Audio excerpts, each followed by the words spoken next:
Hi, welcome back, guys. This is your friend, the Iron Fanfics, back with amazing fanfiction. This is the series of What If Orphan Deku Had All for One Quirk.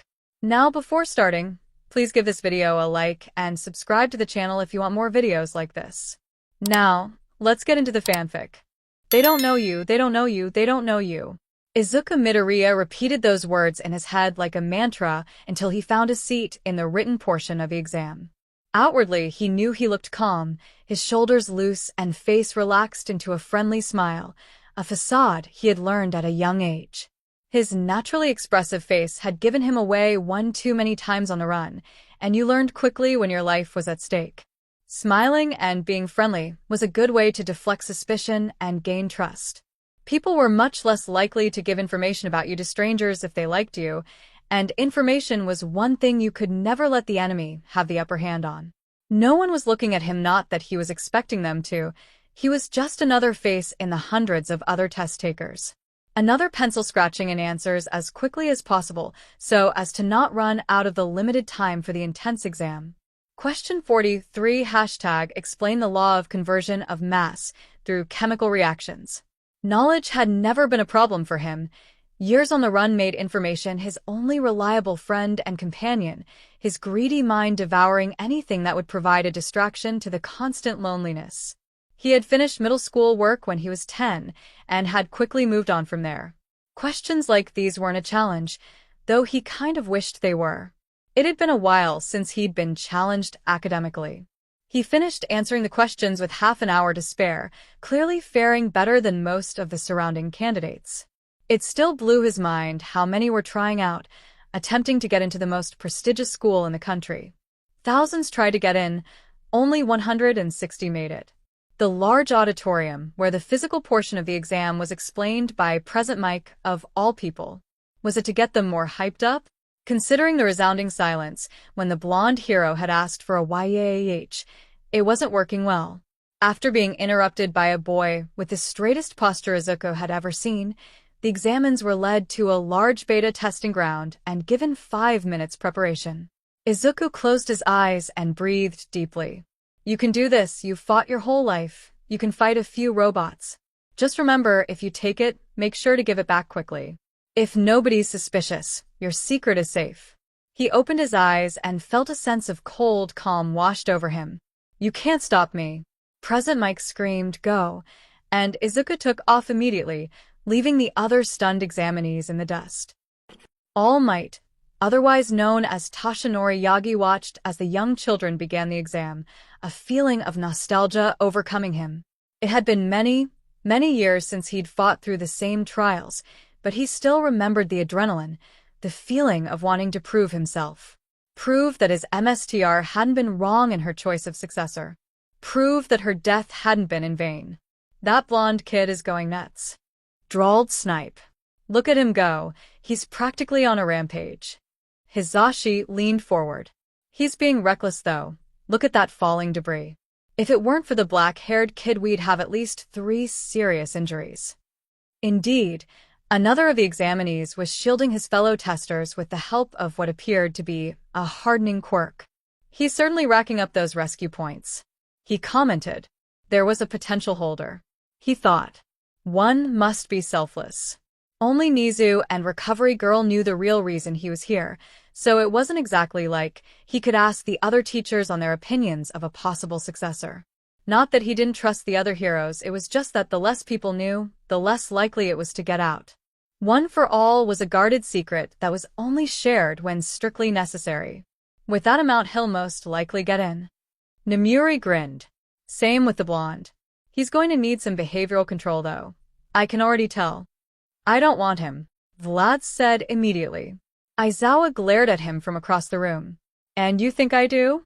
I've already got to deal with Endeavor's brat. I don't need another cocky powerhouse. No matter. Nizu said, the chatter dying in an instant. It's time for the 0-pointers. The small rodent, bear, looked far too gleeful as he pressed the large red button, activating the gigantic robots, causing immediate chaos. Even through the screens, Tashinori could see the fear and panic overtaking many of the teens, screams ringing through several arenas. Never gets old, Namuri said, liking her lips. Think someone'll try to go after the 0-pointer? Snipe shook his head. You still have that bet with Hizashi? No one's destroyed the thing since All Might. Even if there were kids powerful enough to break it, they're probably booking it. It's not worth any points. She crossed her arms. It's got to happen one of these years. Even if it's by accident, I still win. Well, it looks like you owe me another meal out, Hizashi said with a grin, adjusting his glasses. No one's going after them. Make sure to watch Arena H. Aizawa said suddenly. There's a girl trapped under some rubble. We're going to have to stop the 0-pointer before it steps on her. No sooner than the words left his mouth did a green-haired boy start running towards her. Ugh, what's this? Nizu leaned forward, eager as the rest of them to see how it panned out. The boy used what looked like some form of telekinesis to float the rubble off of her, but it was too late. Her legs appeared to be injured, and he wouldn't be able to help her get her out of the 0-pointer's range before it hit both of them. He then sent all the surrounding rubble flying at the 0-pointer, seemingly purposely aiming for the joints. I guess I don't owe you a meal. Namuri gloated as the enormous robot crashed to the ground. Ochako Uraraka breathed heavily as she pressed the pads of her fingers together, causing the robots above her to come crashing to the ground. She thought triumphantly, pointedly ignoring the nausea rolling through her gut. She knew would soon reach her limit, but demanded if she was going to make it to 50 points. I will get into UA. She mentally chanted. No one can stop me. A loud rumble tore through the testing ground, and Ochako whipped around to see. How? Is that a 0-pointer? Ochako wasted no time, sprinting as fast as she could away from her impending doom when rubble fell from the nearby building and trapped her legs. Trapped her in the way of the looming robot, so huge it blocked out the sun. She attempted to use her quirk on the rubble, but it wasn't within her limit having already used it so much today. I'm gonna die, I'm gonna die, I'm gonna die. Then she saw him. Tenya Ida stared in horror as the 0-pointer rose, causing mass destruction to the buildings around it. Most of the examines had already fled the scene, not wanting to be anywhere near the towering figure and risk the rest of their precious time on fighting something that wasn't even worth any points. He was about to do the same when he noticed someone running towards instead of away from the robot. A second later, he realized why. A girl was trapped underneath the rubble, desperately trying to claw her way out to no avail. As the short green-haired boy reached her, he saw them quickly exchange words, the distance too great for Tenya to hear them. After a quick nod, the boy extended his right hand forcefully towards the rubble trapping the girl. The 0-pointer was nearly on them. The rubble began to float with scent flying towards the 0-pointer, knocking it backwards as the boy slung the girl's arm over his shoulder, and the two began limping away from the falling robot. Tie him up, listeners. Let's hope you got enough points. Present Mick's loud voice broke through the testing ground. All those who are injured, please go see a medic. Plus Ultra. As the small boy helped her across the field to the doctor, for a fraction of an instant, Tenya's eyes met his. Why didn't you help? Those cold green eyes seemed to ask. Why did you stand by? The boy's eyes flickered away, and the moment was gone. Tenya almost hoped the boy wouldn't get in, despite his heroic actions, so he wouldn't have to see those cold eyes again. Izuka hadn't originally planned on saving the girl, but something about the desperate way she attempted to get away had hit a little too close. He knew what it was like to be trapped with no way out. Thankfully, airlift, minor pull, and force push had been enough to lift the rubble, and with a little help from auto-aim, he'd managed to stop the robot, and he'd been able to get her out before both of them got crushed. He'd probably gotten enough points earlier to make up for the lost time, so he wasn't too worried about getting in. He hoped she was doing okay. Her bubbly pink light had been strained the last time he'd seen her, though in all fairness, she had been so nauseated at the time she'd throw up on his shoes. He tried not to remember how easily he could have grabbed her light, how wonderful the bubbliness would have felt if he were to hold it. Izuka slung the backpack filled with all his belongings over his shoulder. I wonder if there's any youth shelters that won't ask questions. Izuka swallowed heavily as he looked at the results of the exam. Written test, 94%. Physical exam, 24 villain points and 30 rescue points. He had done it, he'd been accepted to UA. I did it, Mom, he thought, silent tears streaming down his face. I'm going to be a hero. Shota Aizawa was tired. It wasn't a new development, and probably wouldn't change any time in the foreseeable future, but at this very moment, his tiredness could be blamed on one individual in particular. All Might. When Nizu first told them that the #1 hero was going to be joining the teaching staff at UA, Shota nearly spat out his coffee, and would have if not for the fact that it would have wasted perfectly good coffee. The reveal of his smaller form also came as a surprise, but in truth it did make sense. No one ever saw All Might getting groceries, and it was pretty hard to miss an extremely buff 7-foot-tall man. There were just some people you couldn't miss. So now not only were they going to be dealing with a new teacher with zero experience handling kids, but the added press of All Might being at the school gave Shota a headache just thinking about it. The school year hasn't even started. Why do you already look like you want to commit homicide? He looked up to see Nomuri leaning against his desk, a turtleneck and jeans replacing her iconic hero costume. There was no need for her to wear it in the sanctity of a teacher's lounge, not to mention that there weren't even any kids in the building at the moment. Just thinking about what a pain this year is going to be. He groaned. We've got the blonde idiot joining us, and I can already tell this year's class is going to be a nightmare. She raised an eyebrow. This soon? I thought we got a decent batch. Quite a few of the kids were impressive during the entrance exam. Shota took a sip of his coffee. The entrance exam is flawed, and you know it. Nomuri didn't argue. We work with what we've got, she said with a sigh. You're not the only one who said though.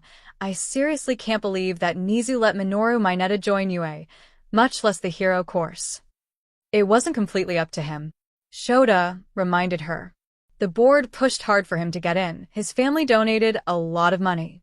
Nomuri slammed her hand against his desk.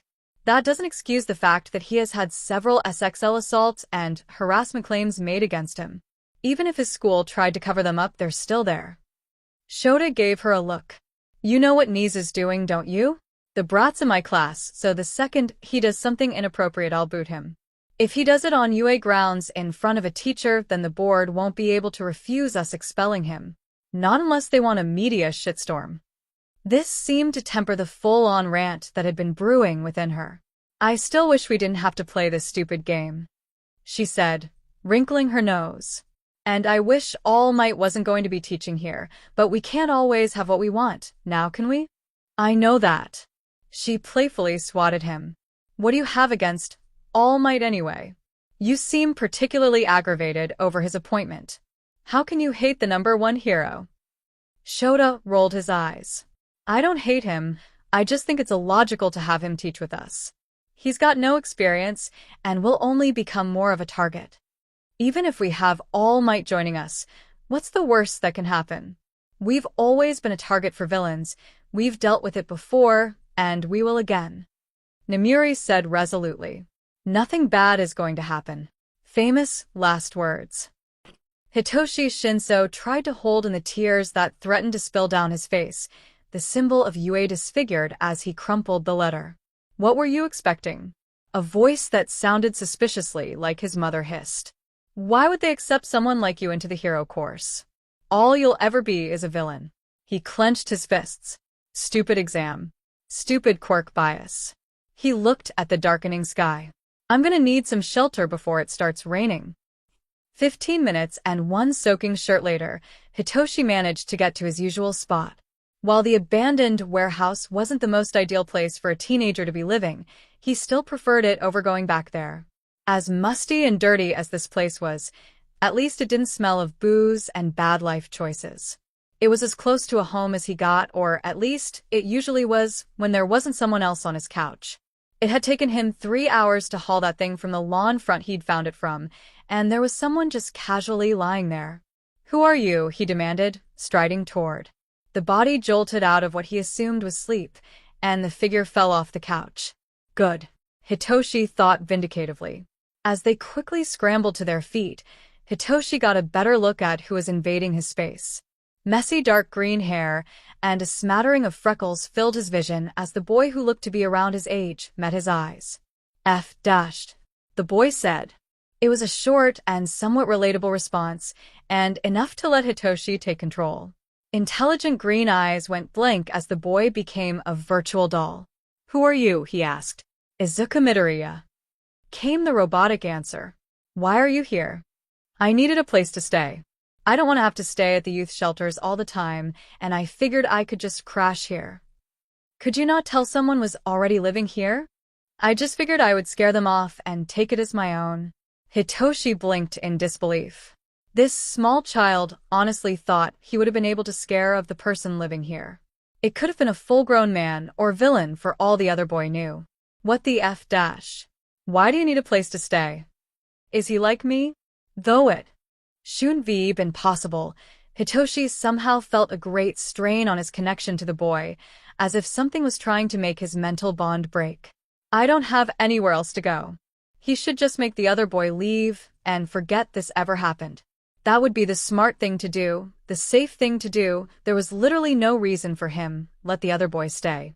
If I let you go and let you remember what happened, would you? Hitoshi can't believe he's doing this. Like to stay here with me?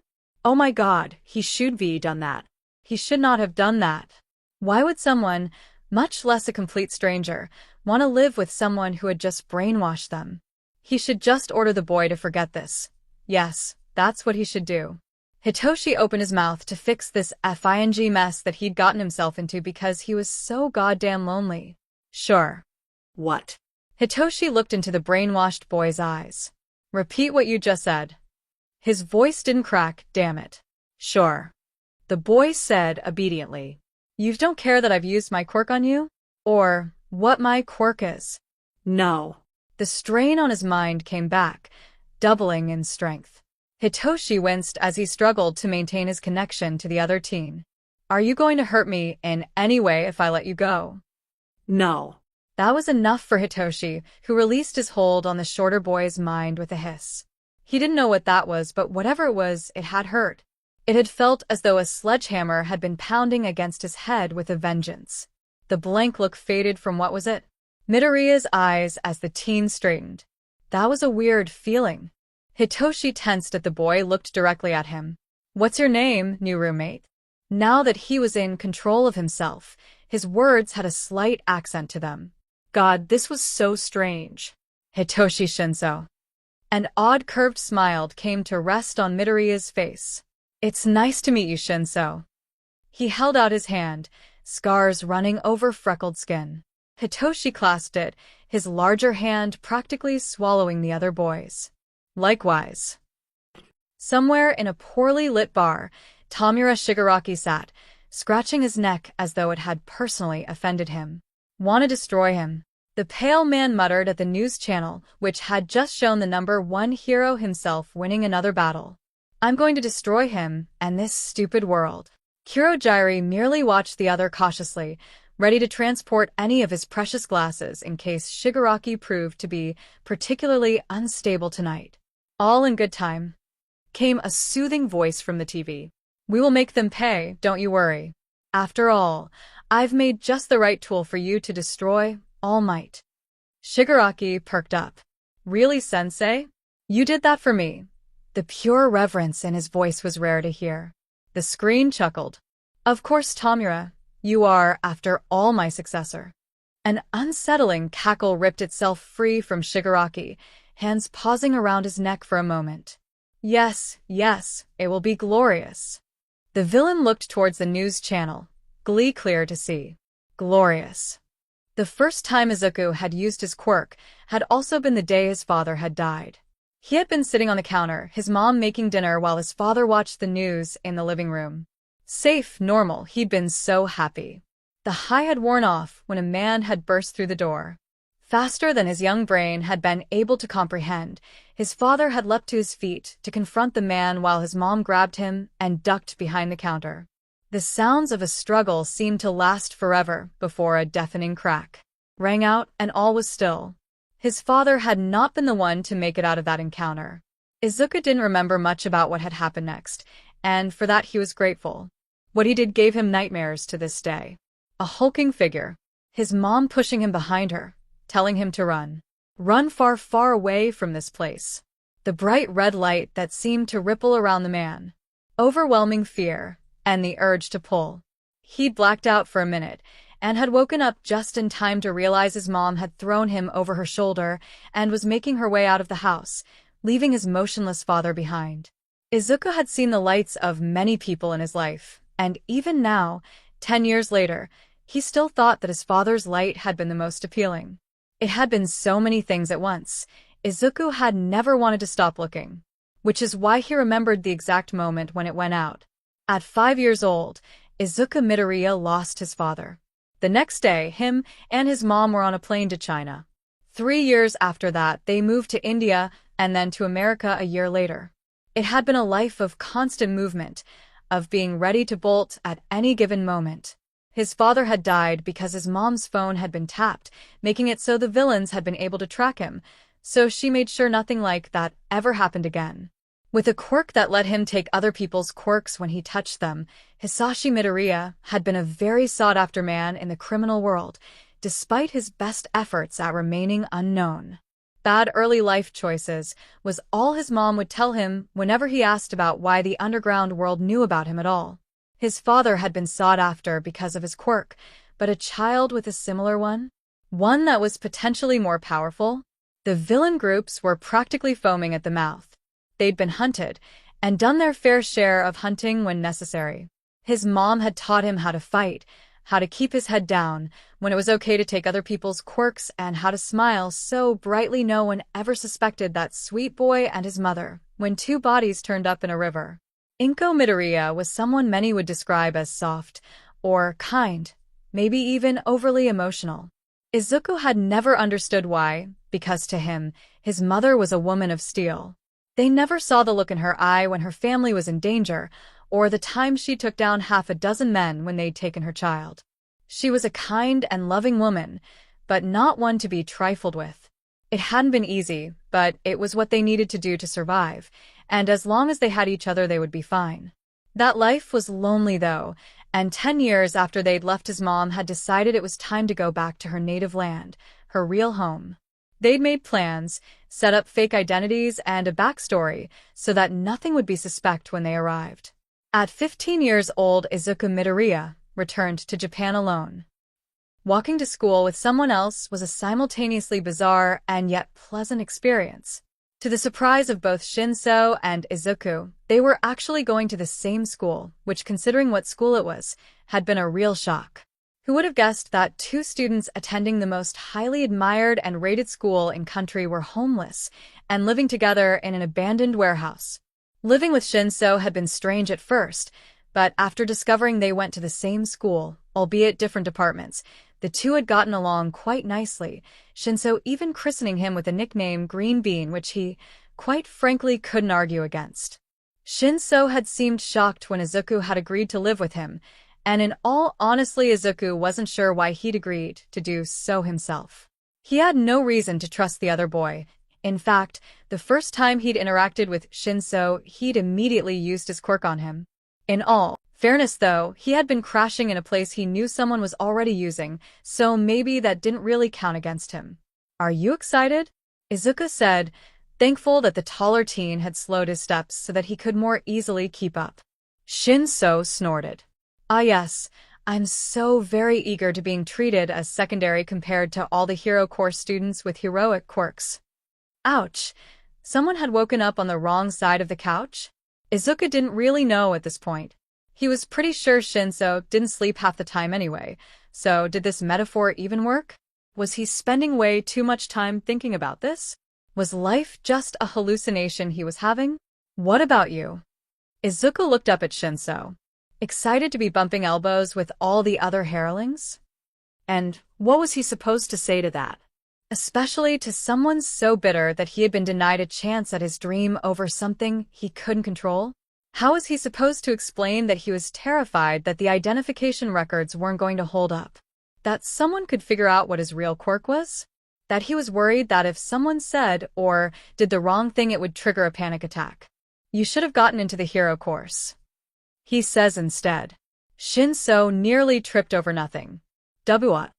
You should have gotten into the hero course." He repeated. That exam was totally biased, even with the rescue points. They could have split non-physical quirks into a different arena or made different exams based on what type of hero you wanted to be. Instead, they just made one that blatantly favored people with physical destructive quirks. Shinso composed himself. A quirk like yours is perfect for it. Yes, the telekinesis quirk that he was pretending to have. Changing records was hard, so he just kept his mom's quirk the same on her papers. It would be easy enough to believe that he just developed a stronger form of telekinesis based on the quirk his mother had. Nothing to be suspicious of there, at least as long as you didn't realize that the telekinesis he had was really several quirks working together. Izuku merely hummed in agreement. I am pretty lucky. Ha. When has luck ever been on his side? Ochako was completely and totally lost. Seriously, why didn't Yue give out maps or something? The school was huge. How was anyone supposed to find their way around here? After wandering for several minutes, she managed to make her way to the correct hallway, and that was when she saw him. Hair as messy as the first time she'd seen him, her savior was standing in front of a classroom door with a look of resignation, an apple in one hand and the doorknob in the other. Hey, she called out. Not startling the slightest bit, the boy turned to look at her, his bright green eyes noticeably duller than the last time she'd seen them. Hi, he said eventually. Uraraka, right? Yup. Ochako grinned. You're in 1A too. I'm glad that there's at least someone I recognize, you know? He nodded, but didn't look particularly enthusiastic. She decided not to take it personally. Let's go in together, okay? It'll be less scary that way. A ghost of a smile traced his lips. Sounds like a plan. No sooner did the pair step in the classroom did Ochako know this was going to be a headache. You cannot put your feet on the desk, blustered a large, spectacled boy. It is disrespectful to your classmates and to this prestigious institute. The target of his scolding didn't look all that bothered. Shut it, private school. The blonde boy sneered. As the door closed behind them, both of their attention shifted. The blonde blinked in surprise and recognition as he stared at the green-haired boy beside her. Oh my god, she didn't know his name. How stupid could she be? Deku. The blonde blurted, anger momentarily forgotten. Ochako whipped around to look at her companion. For a fraction of a second his eyes were wide in shock, and was that fear? She saw him tense, and it almost looked like he was about to bolt before the moment passed, and his expression smoothed over. What's your full name again? A shadow passed over Deku's Face. Midoriya. There was a moment of hesitation on the blonde's part before he nodded and accepted it. Ochako felt completely out of the loop. Thankfully, the upright boy with glasses decided it was time to introduce himself. Hello, I am Tenya Ida from Sumai High School. It is a pleasure to meet you. She grinned brightly. Nice to meet you. I'm Ochako Uraraka. Ida then turned his attention to Midoriya. You deciphered the true meaning of the exam. He practically shouted. Clearly, you were the better contestant. If I had known of the rescue points, I would have aided you in your endeavor to get Uraraka out of the rubble. Oh, they must have all been in the same testing arena. So, you're saying that you would have only helped someone under threat of extreme injury if you knew you were going to get points for it. While the class hadn't been loud before, the silence was now deafening. That's not Ida sputtered. The sound of Midoriya taking a bite of his apple reverberated around the room. What are you all doing crowded at the front? Ochako squealed and spun to face a yellow caterpillar.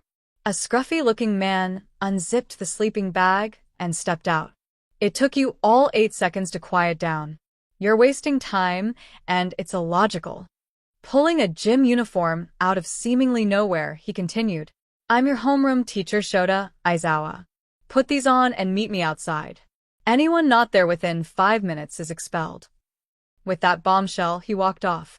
At least this'll be interesting. Midoriya commented, taking another bite of his apple. For all of society's talk of weak quirks being useless, the minor quirks Izuku had collected were his favorite. Sure, force push, strength, and durability were definitely the most useful in a fight, but mental watch and balance made his life much easier. Always knowing what time it was a lifesaver, sometimes literally, and despite all his combat experience, He was still overly clumsy in day-to-day situations, making balance a blessing when he didn't want to make a fool of himself. Not to mention Apple Summoner was almost tied for his favorite quirk. Having something to eat on hand so he didn't have to talk more than necessary did wonders for his anxiety. Plus they made pretty good projectiles, so there was that. After changing as quickly as possible, he didn't want anyone asking about his scars. He made his way down to the field, one of the first ones there. "What do you think this is about?" Uraraka asked, sticking to him like glue. "This is kind of weird. I think he's going to make us fight each other, and the losers would be sacrificed to the gods." The people around him turned to stare. "What?" Thankfully, Aizawa interrupts. "Now that you're all here, we can begin." He then started explaining the exercises, with the twist of being able to use their quirks. Not what he expected, but nothing he couldn't handle. But as usual, the universe couldn't just leave it at that. Oh, and last place is getting expelled. Of FING. Course. When Izuku had first realized that Aizawa was the hero who had almost caught him committing vigilantism a few weeks ago, he had seriously considered bolting. Even if the man didn't recognize him, something about the hero's quirk light set him on edge. So dark red that it was almost black, it was slow and methodical, giving very little away. Izuku had long learned that while not a strict science, he could often get a surface reading of their personality. Uraraka's was a light and bubbly pink color, Ida's was strong and intense navy blue, Bakuga's was a flashy and forceful orange. He liked having an idea of what he was dealing with, but he wasn't getting anything other than what he would have been able to observe without using his quirk. Izuku wasn't that worried about getting last place, if he was being honest. This kind of test was tailored for people with physical quirks just like the entrance exam. It was a disturbing trend that rubbed him the wrong way. He counted at least 2 people who couldn't use their quirks in almost any of these tests, and the ability to throw a ball really far didn't exactly show their potential to be a hero, so what was Aizawa thinking? "Midoriya, it's your turn to throw. Can I just leave? Is that like an option?" Shota watched as the students completed the tests, noting those that were going to be an issue. The first was obvious. Bakuga had some serious temperamental problems and needed a huge ego check, something he had most likely had never gotten. He was driven though, but all that rage was going to cause problems. Todoroki was also a given, talented, but considering that Endeavor was his father, that was to be expected. He was easily among the top 2 in the class, but wasn't pushing himself. The lack of fire was also a concern, and something that would need to be addressed sooner rather than later. "Midoriya, it's your turn to throw now." The green-haired boy glanced at him before coming to stand in the circle, taking a bite out of an apple he'd seemingly pulled from nowhere. There was another potential problem. While Midoriya lacked the explosive personality and cool arrogance of Bakugo and Todoroki, something about his demeanor rubbed Shota the wrong way. With a powerful quirk like his, he should have more confidence, but the boy was borderline skittish. On its own, he might have been able to leave him be. Not everyone fell into the conventionally powerful quirk confident category, even if it was more common. The problem was that in the gym uniform, the sleeves went up the elbows and already Shota could see a multitude of scars. Scars in and of itself weren't bad. Accidents were common in this age of quirks, especially when people were young and still figuring out how to use them. But that didn't explain the knife scar, or the bullet one, or the burns. Nor did it explain the hypervigilance he displayed. Biting his lip, the teen in question squeezed the ball tightly as he contemplated the pitch in front of him. "Any day now," Shota called out. Still clasping the apple in his other hand, Midoriya winded up to throw the ball, only to toss it so lightly it barely went out of the circle. Oh boy. Shoto Todoroki was not sure what the green-haired boy was playing at. Even after clearly displaying some sort of air or telekinesis quirk, the teen had flunked the ball throw so badly, a toddler would have gotten a better score. It was stupid, especially since their teacher didn't seem like the type to put up with any tomfoolery. Aizawa narrowed his eyes. What was that? Midoriya's expression didn't change. "I threw the ball. Would you mind explaining why you purposefully flunked your throw?" Aizawa demanded more than asked. Midoriya met his gaze dead on. "I just think this whole thing is kinda stupid," he said, drawing gasps from his classmates. Like, I get the whole find creative ways to use your quirks, but this is like one of the worst ways to do it. What are people with non-physical quirks supposed to do? This isn't an accurate way to measure our ability or drive. He was challenging a teacher, one who had threatened to expel a student just for coming last in this strange test. Was he really this dumb? Aizawa's expression was unreadable. And how exactly are you proving your point by purposefully failing your throw? Is this a rhetorical question, or do you actually want to know? A brown-haired girl with a bob cut was nervously biting her lip as she watched, clearly worrying over the fate of the other teen.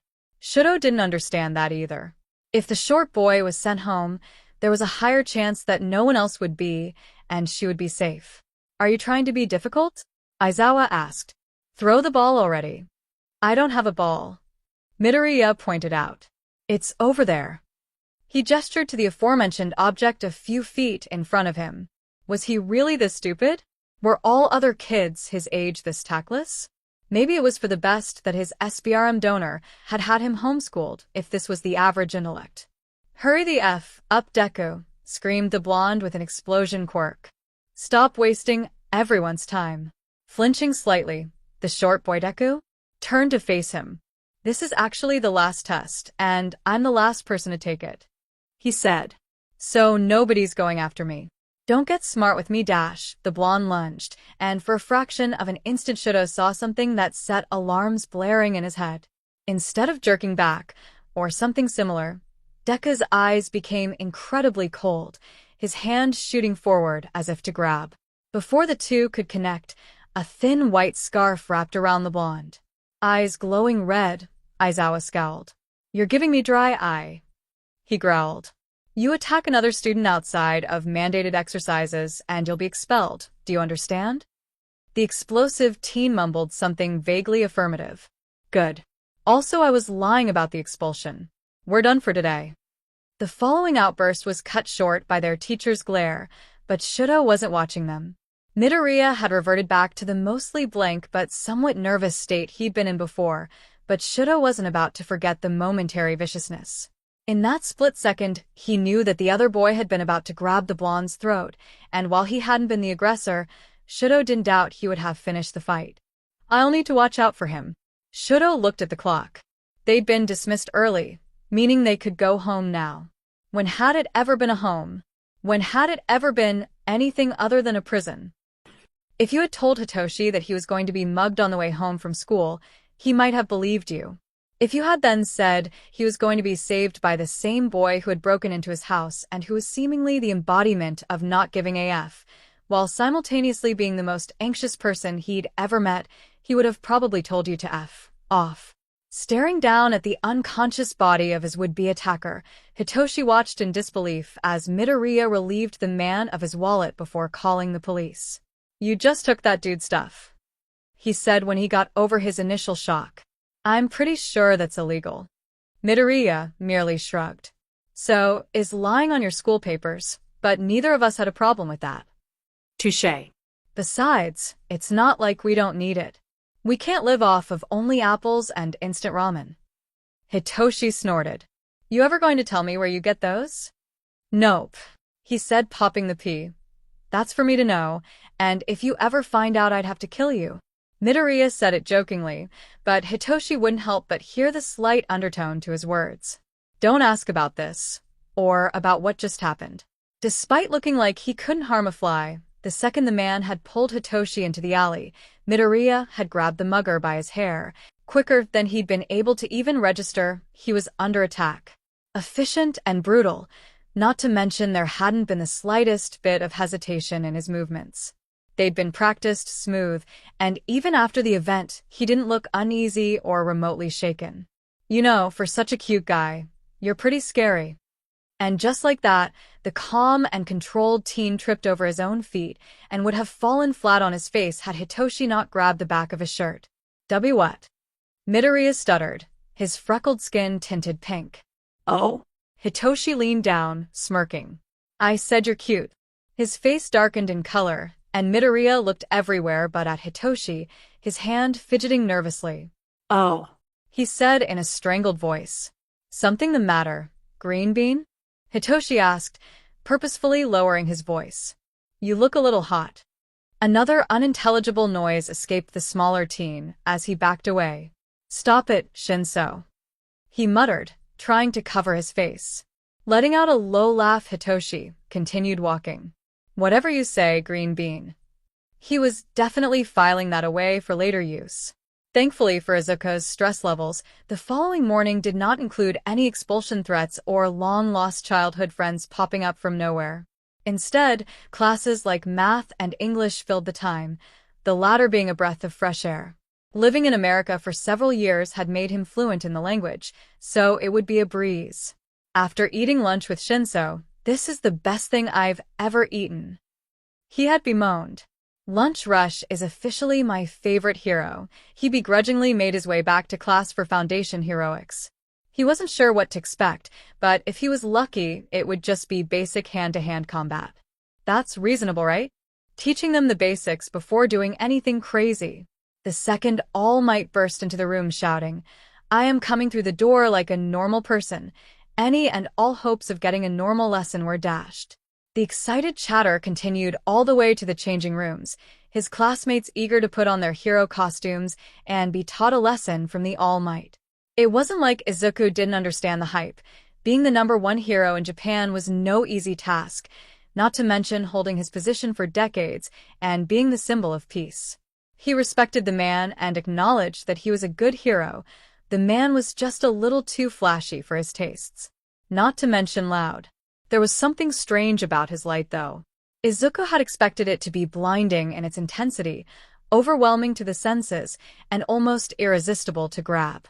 While he had been right about the intensity, the quirk seemed almost sickly and was compacted in a way he hadn't seen before. It was almost like multiple quirks in one, and while it was incredible, Izuku wasn't the slightest bit tempted to take it. Putting on his hero costume felt strange, in more than one way. He wasn't used to fighting in anything other than civilian clothes, so having any type of gear felt strange. Not to mention, he felt uncomfortable in anything that would make him stick out, and a hero costume did exactly that. Sure, it was helpful in a fight, but you got into less of those if you were inconspicuous. He'd gone with a black long-sleeve shirt with padding on both arms, as well a pair of camo green cargo briefs with lots of pockets. His jacket was also dark green with a hood and even more pockets, his bandana the same color. The whole thing was heat-resistant as well as shock-absorbent. Izuku was mildly surprised they had actually listened to his request for throwing knives and Swiss Army knives, but he wasn't about to complain. "Oh my god, is that you, Midoriya?" Uraraka gushed, rushing over to him. "You look so cool, like a ninja or something." Not what he'd been going for, but whatever. "I like the space theme," he commented. "But why heels?" She groaned. "Yeah, I really should have been more specific with my costume. It's a lot tighter than I want, and I don't know why they gave me these shoes." Well, it was reassuring that she hadn't chosen the debilitating footwear, but mildly concerning that they had given them to her at all. Now that he thought about it, there were a lot of their classmates whose costumes were useless at best, hindering at worst. "I'm sure if you ask for changes, they'll fix it." Uraraka looked away. "I don't want to be a bother." Why was he doing this? He was not good at encouragement. Someone with more confidence and social skills take over, please. Resigned to be the voice of reason, he sighed. "Hey, this is what you're going to be wearing often, and if you're not comfortable, that's a problem. There's nothing wrong with wanting it to be changed, especially if it's something like suching heels for something more sensible. I've never worn them, but I wouldn't count on them being great for running." Uraraka blinked in surprise, but before she could respond, All Might called for them to gather around. "Today we are going to be doing battle trials. Many fights on TV are shown outside, but the more sinister villains are often indoors. That's why today we will be doing 2-on-2 team battles. Villains versus heroes. How are we determining victory? How badly can we hurt the other team? Are you going to threaten to expel people? Isn't my cape fabulous? Don't all talk at once." The #1 hero shouted. "My quirk isn't super hearing." He pulled out a sheet of paper and then began to explain the exercise in more depth. "Is this really the best way to determine teams?" The student wearing armor, which he only now realized was Ida, asked. The black-haired girl, with some type of creation quirk, crossed her arms. Heroes don't always get to choose who they team up with, she pointed out. It would be useful to be able to work with anyone on the fly. I see. I apologize for my interruption, said Ida, bowing. Does he always have to yell? The lots were drawn and teams were decided. Team A, Bakugo and Ida. Team B, Shoji and Mineta. Team C, Koda and Sato. Team D, Siro and Kirishima. Team E, Mina and Aoyama. Team F, Ojiro and Hagakure. Team G, Todoroki and Uraraka. Team H, Midoriya and Jiro. Team I, Tokoyami and Azui. Team J, Kaminari and Yaoyorozu. The first two teams to fight were teams D and A, the latter being chosen as the villains. Izuka couldn't help but feel mildly sympathetic towards Siro and Kirishima. While he didn't doubt they were capable or strong, but Bakugo was ruthless and would do anything to win. Kirishima put up a good fight, and Siro had nearly gotten past him, but in the end both were blasted into oblivion. Ida hadn't even needed to move from his position guarding the bomb. Thankfully, they were both gracious in their defeat and didn't seem to take it too badly. Next was Team C versus J, and it wasn't even close. Yaoyorozu had set up traps around the bomb along with conductors for Kaminari's electricity, and despite their best efforts, Koda and Sato were defeated. Then it was Tokoyami and Azui versus Mina and Aoyama, the former team winning. After each match, All Might asked for commentary and who was MVP, which he would have seen as him encouraging their analysis skills, but honestly just felt like the man had no idea and was grasping at straws.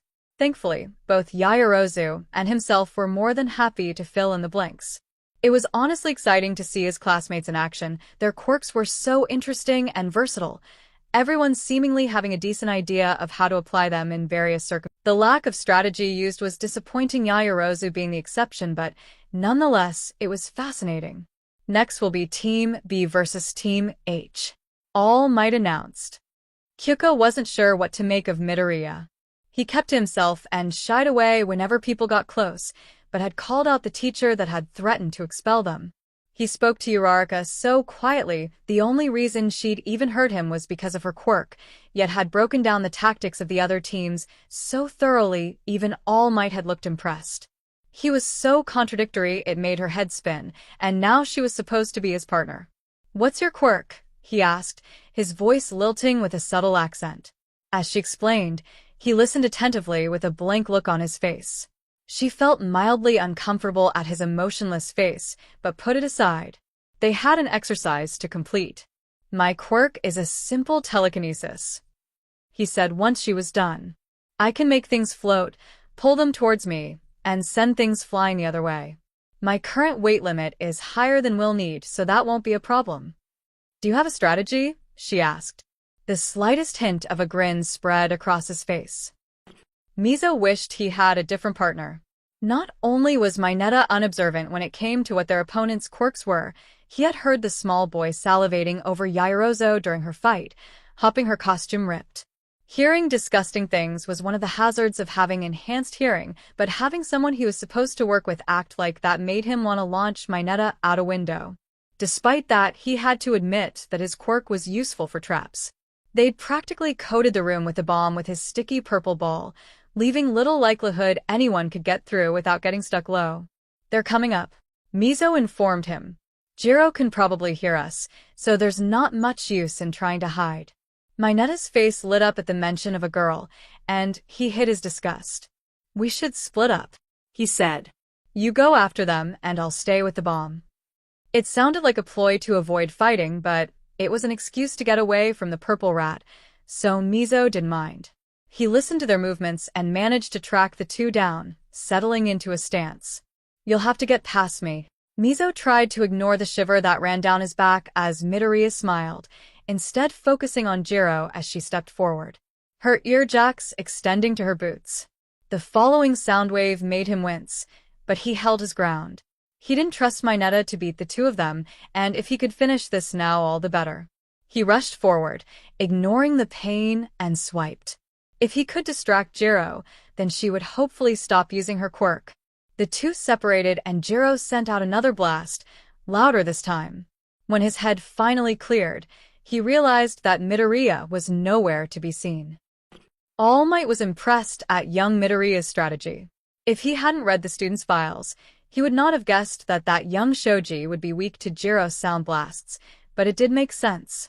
Those with sensitive hearing would be more affected than the average person, and thus it had given Midoriya a chance to get past the larger boy. The heroes were on a time limit, so any time wasted could be the difference between victory and defeat, so splitting up made sense. Jiro was clearly capable of holding her own against Shoji, methodically sending sound waves towards him to prevent the giant from chasing after her teammate.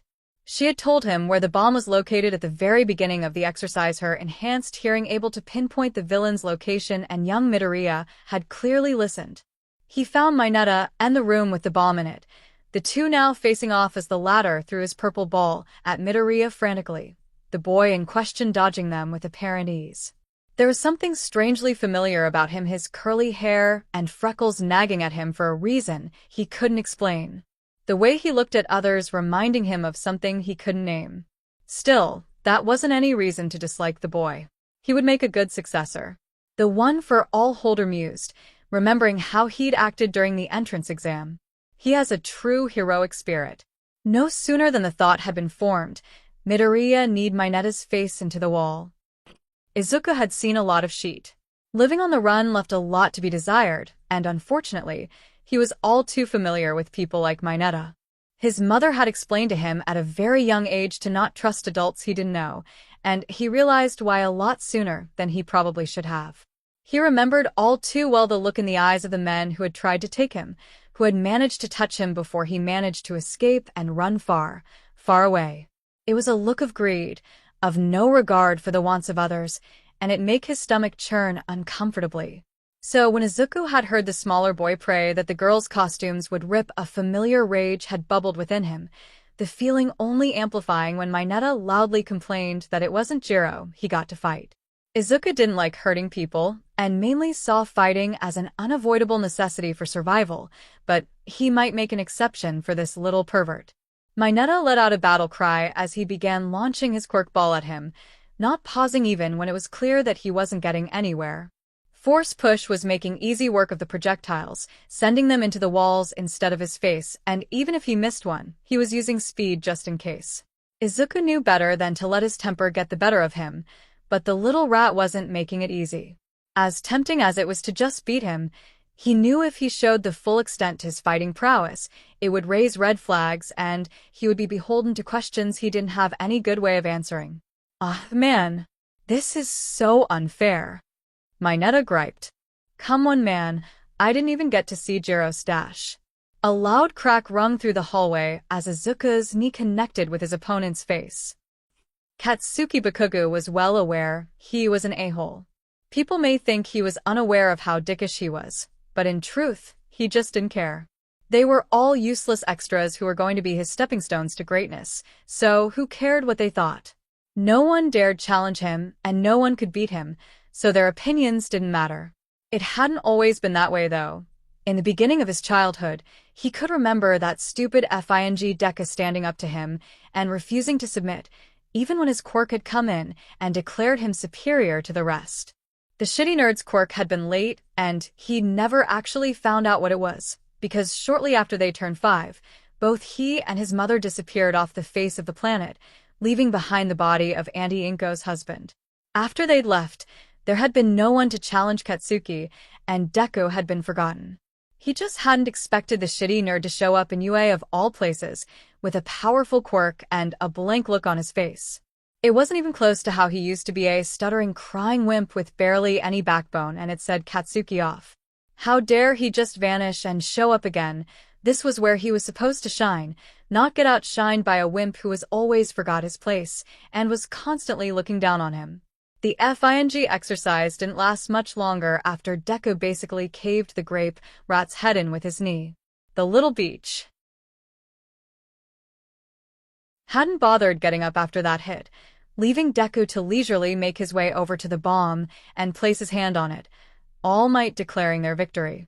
Ponytail went on and on about the strategies and who was the MVP and all that shit, but Katsuki wasn't paying attention, too busy glaring a hole in Deku's head.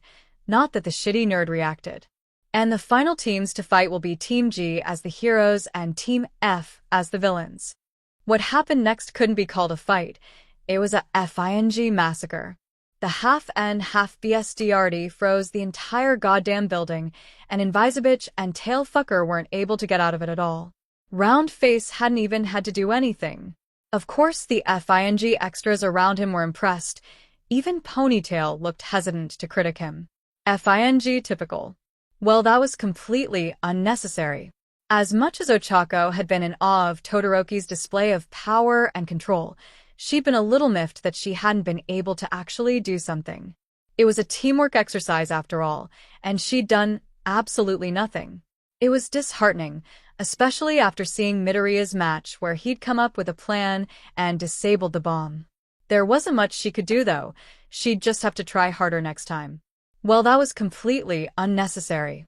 It seemed as though the entire room froze at the words, everyone turning to look at a seemingly unaffected Midoriya, munching on a ripe red apple. Todoroki narrowed his eyes. Would you care to elaborate? He asked, his voice as cold as his ice. Sure. Midoriya didn't look at all intimidated by the boy who had eliminated his opponents in less than a minute. First off, you froze the entire building, which was not only unnecessary, but hindered your partner. He took another bite of his apple. You could have just found out where the villains were and froze them. Even if Hagakure is invisible, she'd have to show herself eventually to stop you from getting the bomb. Todoroki didn't outwardly respond, but Ochako got the feeling he was seething. That would have taken longer. He bit out. Midoriya didn't so much as blink, but would have prevented a lot of property damage. In a real-life scenario, they would have had to wait for the ice to melt, and then deal with what it had ruined. An entire building isn't cheap, and, depending on what was going on in there, you could have destroyed a lot of data. A smaller, more focused attack would have made much more sense, while minimizing the potential destruction of evidence, as well as make less work for the poor people who have to clean up after you. It worked, didn't it? Todoroki almost sneered. A ghost of a smile traced Midoriya's lips. So, in your opinion, the ends justify the means? Todoroki opened his mouth to respond, only to be interrupted by All Might. Thank you for your input, young Midoriya. He clapped his hands together. That's all for today's training. Have a good day. And with an upkick of dust, the #1 hero zoomed away. Tuya Todoroki Dabi was not having a good time. Not only had his apartment been robbed, he didn't know why they had bothered, there wasn't anything worth taking in there, but his boss had cut his hours, so he'd be rationing his money even more strictly. Oh, and there was currently a man trying to kill him. Dabi hadn't expected that his intervention of a shakedown would lead to the perpetrator going berserk, but he supposed he should have assumed. He had sheet luck. Ever since hearing about Stain, Dabi had been inspired to follow in the man's footsteps. He began stopping the crime he saw around his neighborhood, and there was plenty of that.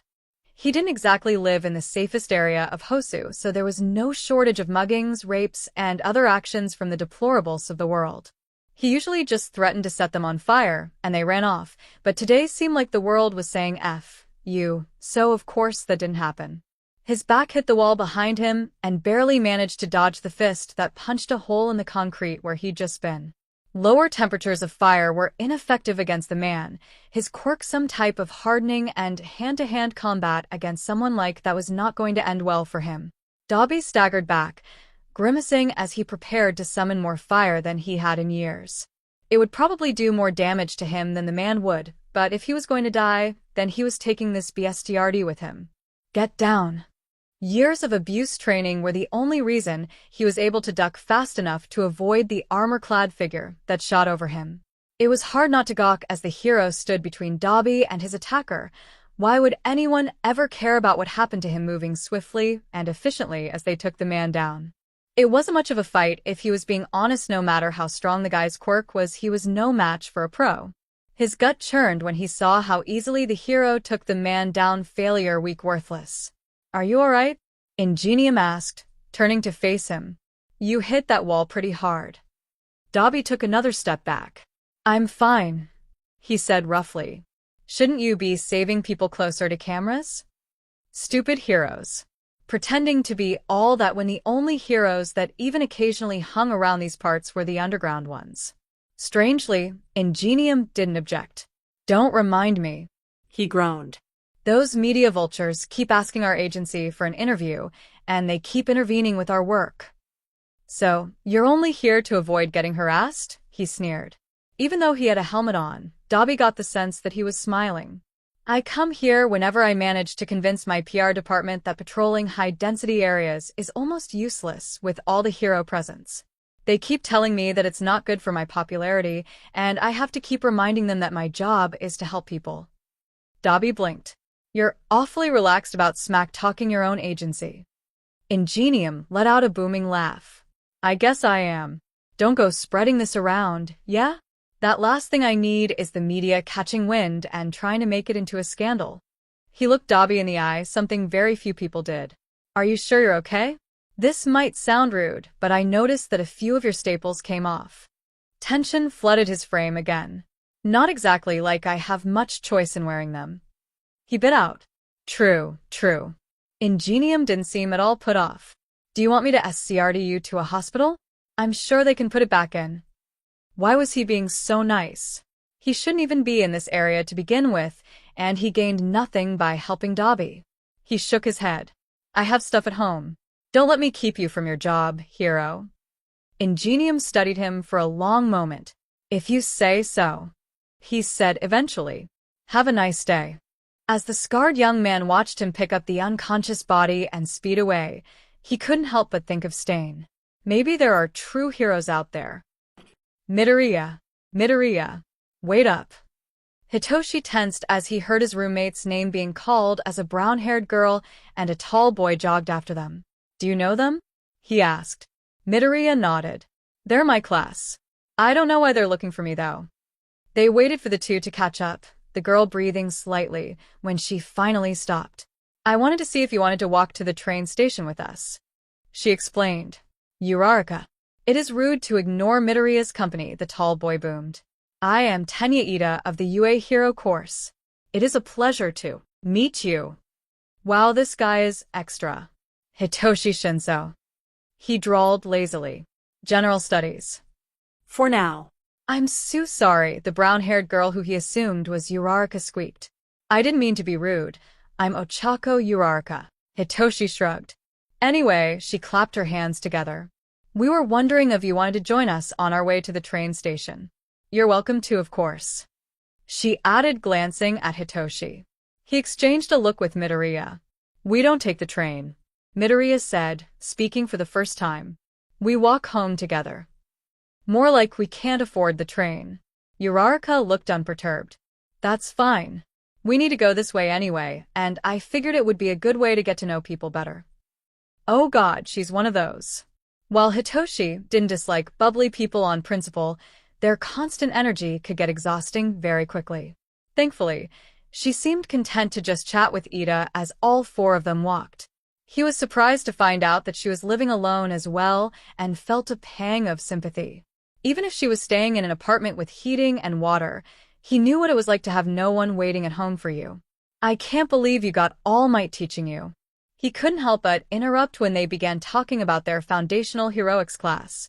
That's actually insane. You hero course kids get everything. If they noticed the bitter note in his voice, they didn't comment. It was pretty crazy. Uraraka agreed. He seemed a little awkward though, like he wasn't sure what he was doing. It is a wonderful opportunity to learn from the #1 hero. Ida said, arms chopping wildly. He must have an immense amount of information about heroics. Hitoshi swore he heard Midoriya snort. And I can't believe you went after Todoroki like that, he continued. While I agree, he could have improved, the way you delivered your criticism was hostile. An unreadable look flashed in Midoriya's eyes. Some people don't listen unless you force them to. There was a long pause of silence. This is us, Uraraka said with forced cheer, starting towards the station.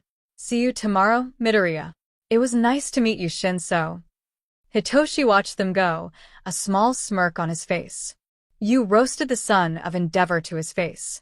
I am so mad I didn't get to see that. Midoriya chuckled quietly. They make it sound worse than it was. I just pointed out what could be improved, and why. It's not my fault there was a lot of that to say. He snickered. You are deceivingly sassy. Midoriya shrugged, but Hitoshi saw the grin he was attempting to hide. Want to get some ice cream? He asked, ruffling Midoriya's hair. Yes, please. Reviewing the battle trials All Might had supervised made Shota want to bash his head into a wall.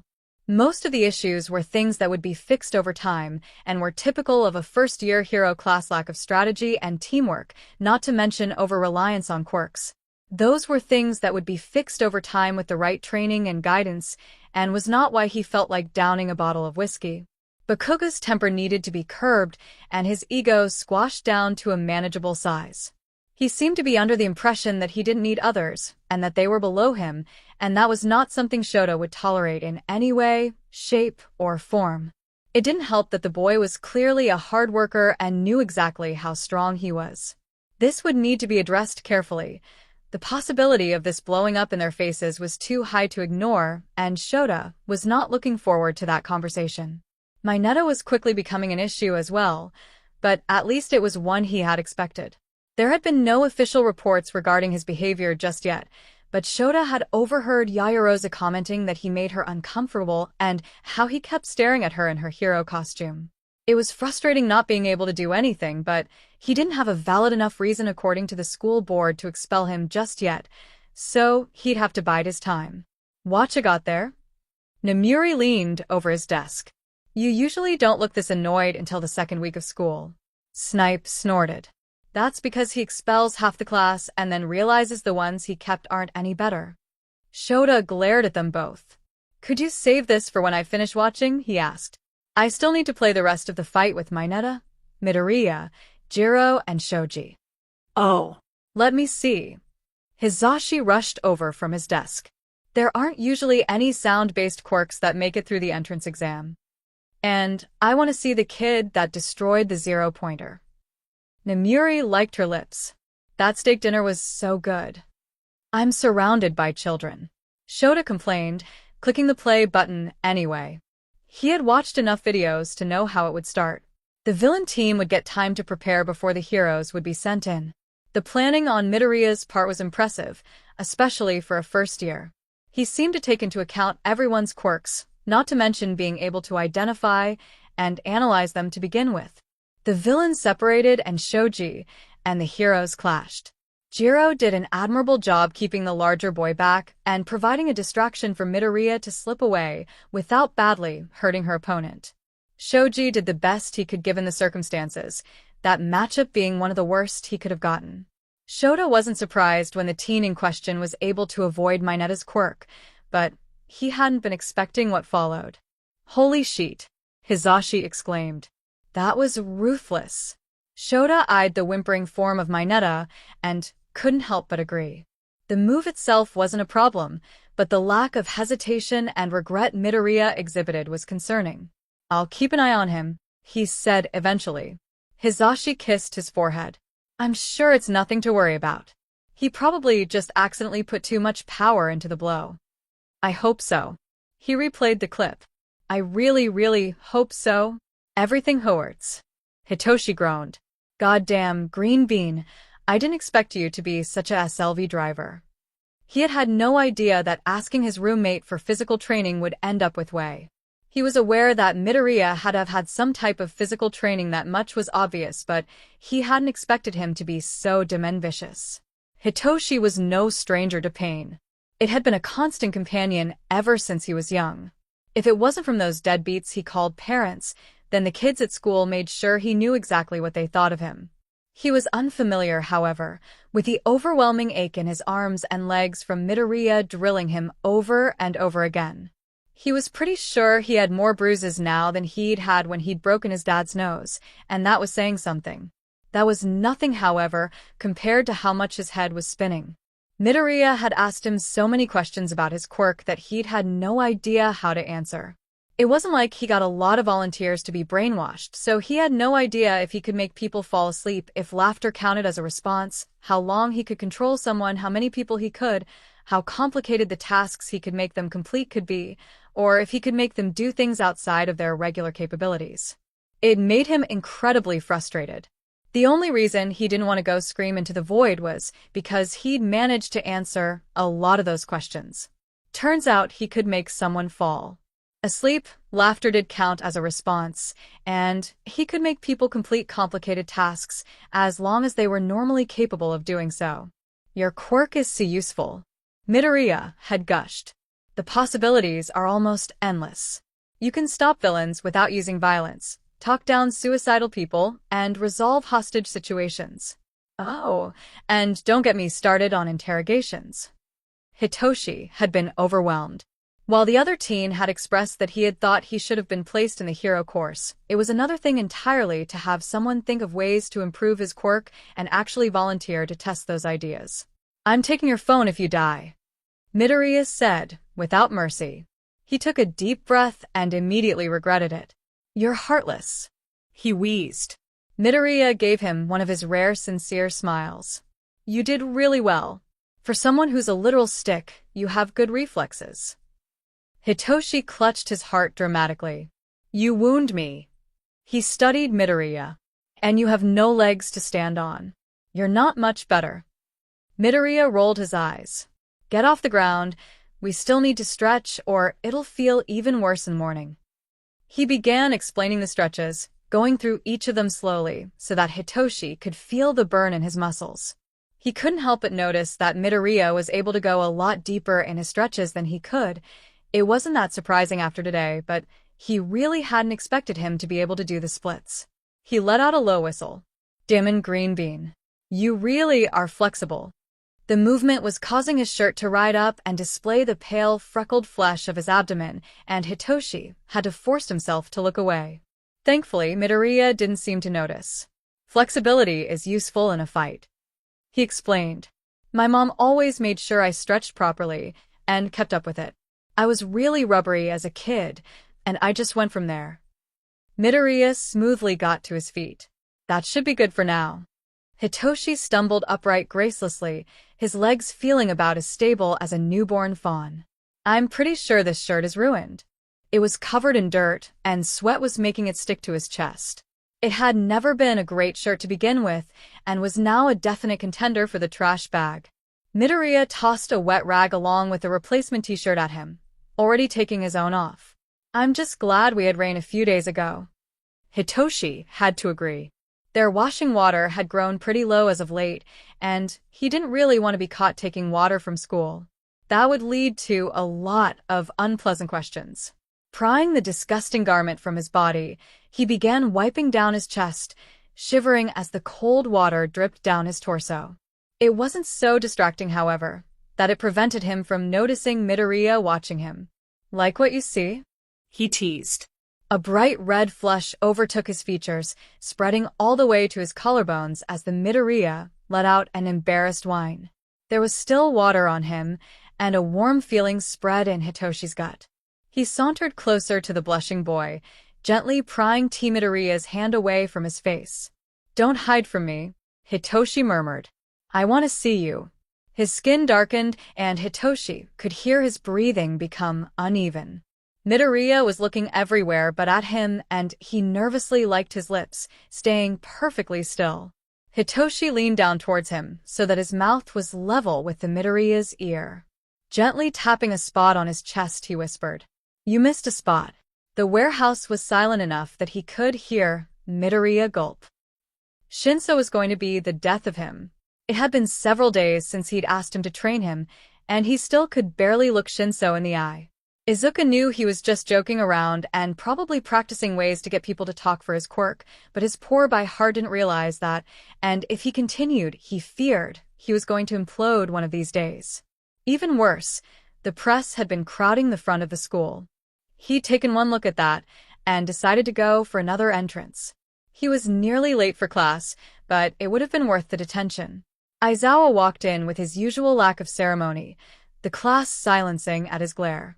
He pulled out several packets of paper and began placing them on the students' desks. Each of these are detailed evaluations from your performances during the battle trials. Read them before tomorrow and work on the issues that were pointed out. He paused at Izuku's desk, dark eyes studying him a moment too long before abruptly turning away. Well, that didn't raise my stress levels by 1000% or anything. Now on to some homeroom business. You need to choose a class president. Oh, thank God it's something normal. Even as the noise in the room increased exponentially, Izuku was just glad that it wasn't going to be something insane. The position of class president is an important one. Just because you want it does not mean you are qualified. Ida exclaimed loudly. A class president has to have the trust of the class, so it should be decided democratically. He paused, having just realized that he was being as loud as those he was chastising. Is that all right, sensei? With the amount of care Izuku had come to expect from their teacher, Aizawa shrugged. I don't care as long as you do it before homeroom ends. Thank you. Azui tapped her chin. But won't everyone just vote for themselves? It's not like we know each other very well, Karo. That is true, but that is how we know that whoever gets the most votes is the most appropriate for the role. Ito explained. Izuku could understand that line of thinking, but it still might end up being a popularity contest, and he wasn't sure if they could remove the president in the case that they were unqualified. He decided not to voice his concerns, seeing as he didn't really have a better option. Yaoyorozu seemed like the best option to choose, so he wrote her name out and handed the slip of paper back to be counted. Ida began tallying the counts and, Oh. Well, that wasn't supposed to happen. Yaoyorozu, 3. Ida, 2. Siro, I. Midoriya, I. Bakugu, I. Mina, I. Kaminari, I. Azui, I. Midoriya will be class president. Ida announced. Yeah, F this. Tenya was still reeling when lunch rolled around. How could Midoriya just resign his position? And why would he do so? He was clearly qualified and had shown to be quite adept at strategy and combat, so there was no reason for him to quit. Of course, he was glad that he had gained the position of vice president from the Greenettes' decision, but he felt that he didn't deserve it. Uraraka was determined to chase the boy down for lunch, so he supposed he could ask him then. Midoriya. Shinso. Uraraka called out, making her way through the crowd. Wait up. Neither turned around, and if Tenya didn't know better, he would have actually thought the pair to have sped up. Thankfully, Uraraka wasn't going to budge in her mission and plopped her tray on the same table as them. Can we sit here? She asked. Shinso rolled his eyes. I don't see why not, seeing as you've already made yourself at home. Midoriya didn't even look up from his food, choosing instead to continue munching his rice. He was hunched over and his dark hair fell over his eyes, so Tenya couldn't see them. He decided to wait until Midoriya was done eating to bring up what had happened in homeroom. After all, it would be very rude to interrupt someone when they were in the process of acquiring nutrients. Uraraka seemed content to banter with Shinso, who occasionally making biting comments that Tenya would have scolded him for if not for the mirth glinting in his eyes. Are you planning on trying to get transferred to the hero course? She asked. Oh, what if you join our class? Shinso's answering grin was unsettling. That's the plan. He drawled. General Studies kids can SWCH over if we do well enough in the sports festival, so you hero kids should watch out. Uraraka's eyes lit up. Bring it. There was a lull in the conversation, and just as Tenya was about to ask Midoriya about his decision, the other spoke first. Why do you guys want to be heroes? Tenya straightened, eager to answer. I am from the Ida family, he announced. My older brother is Ingenium and my parents are the hero duo of Idaitan Agency. I hope to continue my family name and do my family proud. Oh, so you're a rich kid. Shinso said with a snort. That makes a lot of sense. Midoriya's eyes flashed with something unreadable.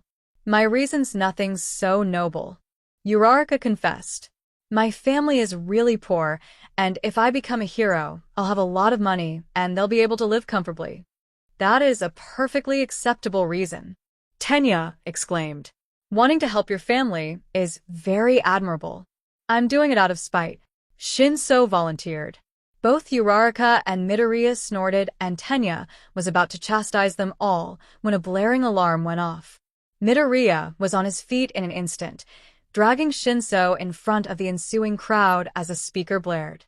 There has been a level 3 breach. Please evacuate promptly. There were too many people. It was so loud, but at the same time, he could barely hear anything over the ringing in his ears. Oriya, Midoriya. Izuka felt someone grab his arm, but everything was blurry, so he couldn't tell who. His legs felt like jelly, and he couldn't breathe. He was vaguely aware of someone pulling him through the crush of the crowd and then tossing him into a room and closing the door. There were hands on his shoulders shaking him, but nothing was making sense. Everything was too bright and loud, and he couldn't breathe. Izuka, please talk to me. Please say anything. There was something purple in front of him. What was purple? Oh yeah, he had a friend who was purple. He kind of wanted to grab the purple. He couldn't talk. Nothing felt right, and his body was all wrong. Why couldn't he breathe? Izuku, look at me. He didn't want to move. Everything hurt. Why did everything always hurt? Two warm hands grasped his face. You can do it, the purple soothed him. Come on, just say something. Mom dash, no, this wasn't Mom. Mom was white, not purple. It hurts. Purple let out a sigh. I know, just trust me, okay? When Shota had been told by the all-knowing rat known as Nedzu that he should go check the teacher's lounge after kicking the reporters off UA property, he hadn't been expecting one of his problematic students and one he didn't recognize crouching on the floor. As he opened the door, the purple-haired boy startled from his position next to Midoriya, body shifting to hide the other from view. Still, he could see the boy sitting with ramrod straight posture and the blank look in the boy's eyes. Shota slowed his approach, purposefully softening his features and making sure his hands were invisible. He didn't know this student, and from the tension in his body, startling him was a bad idea. Are you two alright? He asked, leaving a large enough distance for the teen to feel comfortable. The boy glanced at Midoriya. We got caught in the evacuation crowd, and he started acting weird. He bit his lip. I pulled him into here, and he was freaking out. I don't think he was breathing properly, and it was only getting worse. Shota gestured for him to continue. I didn't know what to do. I couldn't talk him down, so I put him under my quirk. He winced. I tried to release it a few times, but it just started up again. Oh Christ, this was going to be a mess. What's your quirk? He asked. The boy flinched minutely and looked away.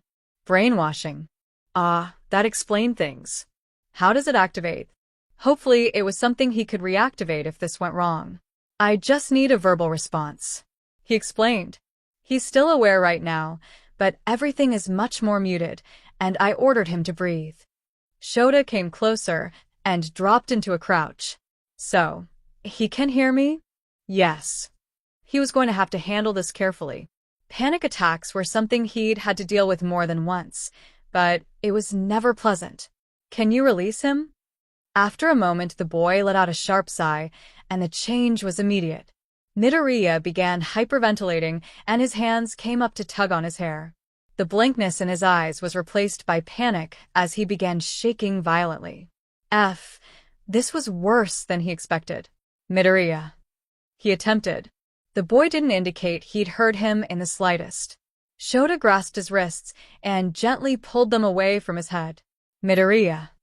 After several more shallow breaths, Midoriya looked up at him with wild eyes that held no recognition. Do you know who I am? He asked. Red. Was the response. Dark red.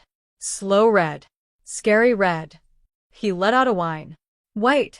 I want white. Where's white? His breathing sped up and Shota gripped his wrists more tightly. Midoriya, I'm going to put your hand on my chest. Can you follow my breaths? He waited until the boy calmed down slightly and gave a jerky nod. Inhale, exhale, inhale, exhale. He repeated it until Midoriya wasn't gulping down air and some kind of awareness returned to his expression. What was that? He asked when Midoriya mumbled something indistinguishable. I want purple. He murmured. Purple helps. Shota glanced at the other teen who had been watching anxiously from the side. He did look very purple. He gestured for the boy to sit down next to Midoriya. He immediately ripped his grip free from Shota and grabbed onto the other. The boy relaxed further as he continued to hold onto the purple boy and after a few more stressful minutes, fell asleep. Izuku didn't know how to feel. On one hand, he preferred rescue training to combat training. There was less of a chance of him screwing up and accidentally hurting people because he forgot it wasn't real. On the other hand, he had to sit on a bus with 19 other teenagers who didn't understand the concept of volume. Midoriya. Ajui said, I always say what's on my mind. Why do people insist on talking to me? This is not good for my anxiety. He turned to face her, resisting the urge to groan as he was forced to shift from his comfortable position against the window.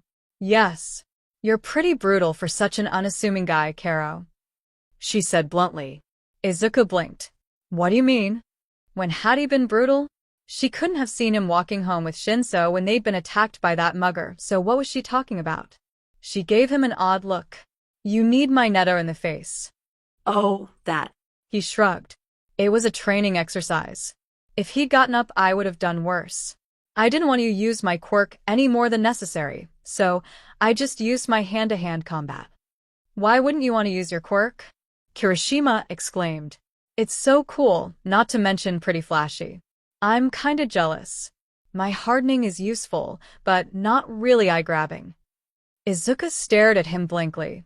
Why would I want to be flashy? That's terrible for stealth. Besides, hardening would be incredibly useful for a pro.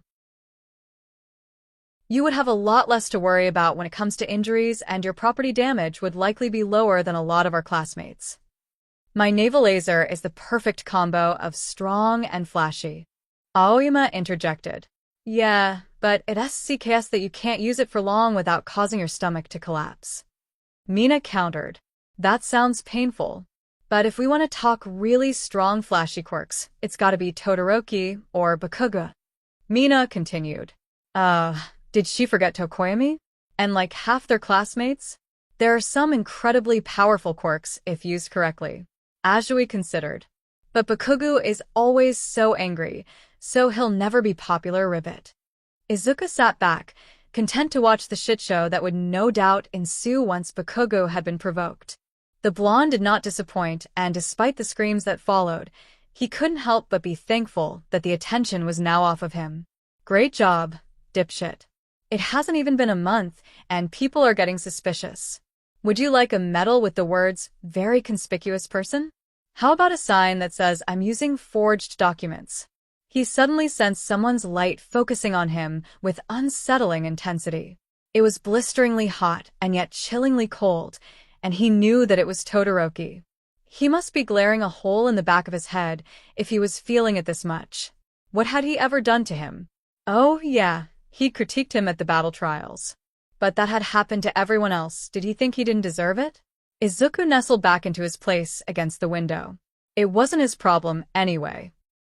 Hello, everyone, 13 exclaimed. I was waiting for you all. Izuku had seen a lot of lights in his life, and there were several he would stare at for days if he'd been allowed. 13th's light, however, was FING weird. It was a light, and yet it was completely black, and he could feel the pull of it. To allow you to train in conditions as real as possible, I designed this place to imitate many natural disasters. I named it Unforeseen Simulation Joint, USJ. Weird light or not, Izuku couldn't deny that the hero was cool, not to mention sweet. Aizawa was not. Where's All Might? He was supposed to meet us here. 13 waved Aizawa over and whispered into his ear, holding up 3 fingers. Well, that doesn't look sketchy at all. Their teacher scowled, turning back to face them when something inside Izuku hissed in warning. His quirk was strange as it was powerful, and despite the obvious advantages of being able to take quirks, one of his favorite things about it was the warning system. He could sense people's nearby by their quirk, whether they were hiding or not, and because he could feel them, he could often identify what type they were. And all of his instincts were screaming Warper. Aizawa-sensei, there was something coming, something wrong. People began coming out of a large purple portal, led by a man with pale blue hair who was covered in hands. The fountain sputtered as more and more people streamed out, many wearing maniacal grins. Has the training started already? Kirishima asked, starting to walk to see what was going on. There is no countdown and all that. Don't move. Aizawa orders. Those are villains. There was a press break-in. Shinso had explained. That's why we had the evacuation. One of them used their quirk to disintegrate the gate. Izuku had thought that seemed like an awful lot of effort for an interview. Clearly thinking along the same lines, 13 let out a gasp. They're the ones responsible for the break-in yesterday. They exclaimed. The hand-covered leader surveyed them. Where is he? He asked. Don't tell me we came all this way for the symbol of peace to be absent. His head tilted, and Izuku had the feeling whatever he said next would not be pleasant. Will he come if we kill the kids? I hate being right. Izuku heard someone let out a whimper as the tension continued to rise. Most of the kids here had never had someone try to kill them, had never had to fight just to stay alive, and it showed. 13, take care of them. Aizawa instructed, slipping on his yellow goggles. Kaminari, try to contact the school. Is he suicidal? There's no way he can take that many villains. Especially that weird hulking one in the back. He resisted the urge to throw up. That villain felt wrong. I can't contact anyone. Kaminari said, voice shaking slightly. They cut us off. Regardless, the man leapt into the fray, taking down small fry villains left and right. Unfortunately, that left them with the Warper. Greetings, the purple mist announced. You need not forgive our audacity, for today we have come to put an end to the symbol of peace. Well, that'll probably be pretty difficult. It took Izuku a second to realize he had spoken aloud. He's not here, and with communications cut, there's no way for him to know we're in trouble. Everyone was staring at him, so he figured that this was as good of time to stall as any. You'd have to let someone go for the school to be aware, and for them to alert All Might. Izuku could see the cogs turning in the purple mist's eyes, and for a second he thought it might work. Then, of course, like raging buffalo, Bakugo and Kirishima launched themselves at the villain, hands sparking or hardened. Die! Yelled Bakugo. That dumb motherfew. The Warper dodged, and they were all enveloped in his mists. Fumigage Tokoyami stood back to back with Koda, dark shadow lashing out at any villain brave enough to approach. The artificial darkened sky was more than enough to strengthen his soul twin, and while their opponents were numerous, it appeared that they were not well versed in the art of combat. There was no animals nearby in their rainy prison, so Koda was not able to utilize his quirk. Thankfully, his comrade's large size seemed to be enough of a deterrent despite his lack of ferocity. Fumigage struggled to keep his dark partner in check as another villain lunged. May this darkness soon be lifted, he prayed. Kyuka clutched the sword Yaoyorozu had given her tightly. They were surrounded on all sides, and Kaminari was practically useless. He couldn't discharge without hurting them as well. The mountainous terrain provided many places to hide, so they couldn't be sure there weren't more people waiting to ambush them. She slashed at a villain who got too close and smiled in grim satisfaction as he retreated with a pained grunt. Get down, Yaoyorozu yelled. Kyuka didn't question it, immediately dropping to the ground. Several long poles shot out of Yaoyorozu's stomach and sent numerous villains flying down the mountain. It also happened to rip her classmate's costume. Control yourself, you useless skay. Kyuka made a point not to stare. Now is not the time. Die, die, die. It wasn't even funny how Bakugo tore through villains like tissue paper, brutally sending them flying with well-aimed explosions. So manly. If he'd had the time, Aijiro would have wiped a tear from his eye. Masahiro Ojiro was sweating buckets. There was fire everywhere, and having to run away from large groups of villains didn't help. Luckily, they weren't actually hard to beat, so his hit-and-run tactics were lowering their numbers slowly. I'm taking an ice bath when I get out of this, he thought, purposely ignoring the voice in his head that wanted to say if. You're pretty pathetic. Shudo sneered, unimpressed as the villain struggled to get out of his ice. You're adults and you can't even handle one teenager. Is he really a kid? So powerful. I'm gonna kill you. He watched them impassively. You know it only takes a few minutes before your circulation cuts off. Shudo walked closer to one of the cowering adults. Want to tell me what your plan is? Hantasiro was trying very hard not to look at 13's still body. He knew that if he did, this whole situation would become way too real, and he might throw up. This wasn't supposed to happen. They weren't supposed to have to fight for their lives in the first month of school. Hanta wasn't ready for this. None of them were. They were at oldest 16, for God's sake. We need someone to contact the school, Uraraka said suddenly, not taking her eyes off of the misty villain. Ida, you're the fastest, so you should go. The teen in question looked shocked. I can't simply leave the rest of you here. Shoji glanced at them, using one of the eyes on his arms. This will only get worse without help. It took a while to convince Ida, but when they finally did, he went full throttle for the doors. The warper started making portals, and they launched their attack. Please, thought Hanta as he wrapped the villain with his tape. I don't want to die. The air was punched out of Izuku's lungs as he hit the water with the grace of a toddler. It took him a moment to register anything but pain as he struggled to gain his bearings. Water. His brain supplied helpfully. What snapped him out of his dazed state was someone trying to kill him again. He sensed a quirk coming hurtling towards him and snapped open his eyes, trying to see in the dark and murky water. Just as he was about to launch himself off of the villain and upwards towards the air he desperately needed, he sensed Ajui's quirk approaching and let her wrap her tongue around him. She pulled both him and Mineta out of the water and onto a sinking ship, retracting her tongue back into her mouth. Thanks, Ajui, Izuka said, gasping in air. They knew we'd be here. She gave him a nod. No problem, and call me Tsu. A loud wail came from her other side. We're gonna die, Mineta whimpered. He spared one look at him before turning back to Tsu. They might have known the layout of the building, but they clearly don't know our quirks. He gestured to her. You have the advantage here. If they had sent Sato or Kirishima here, they would be practically useless. Not to mention they're holding off on attacking right now. They're wary. We can use that.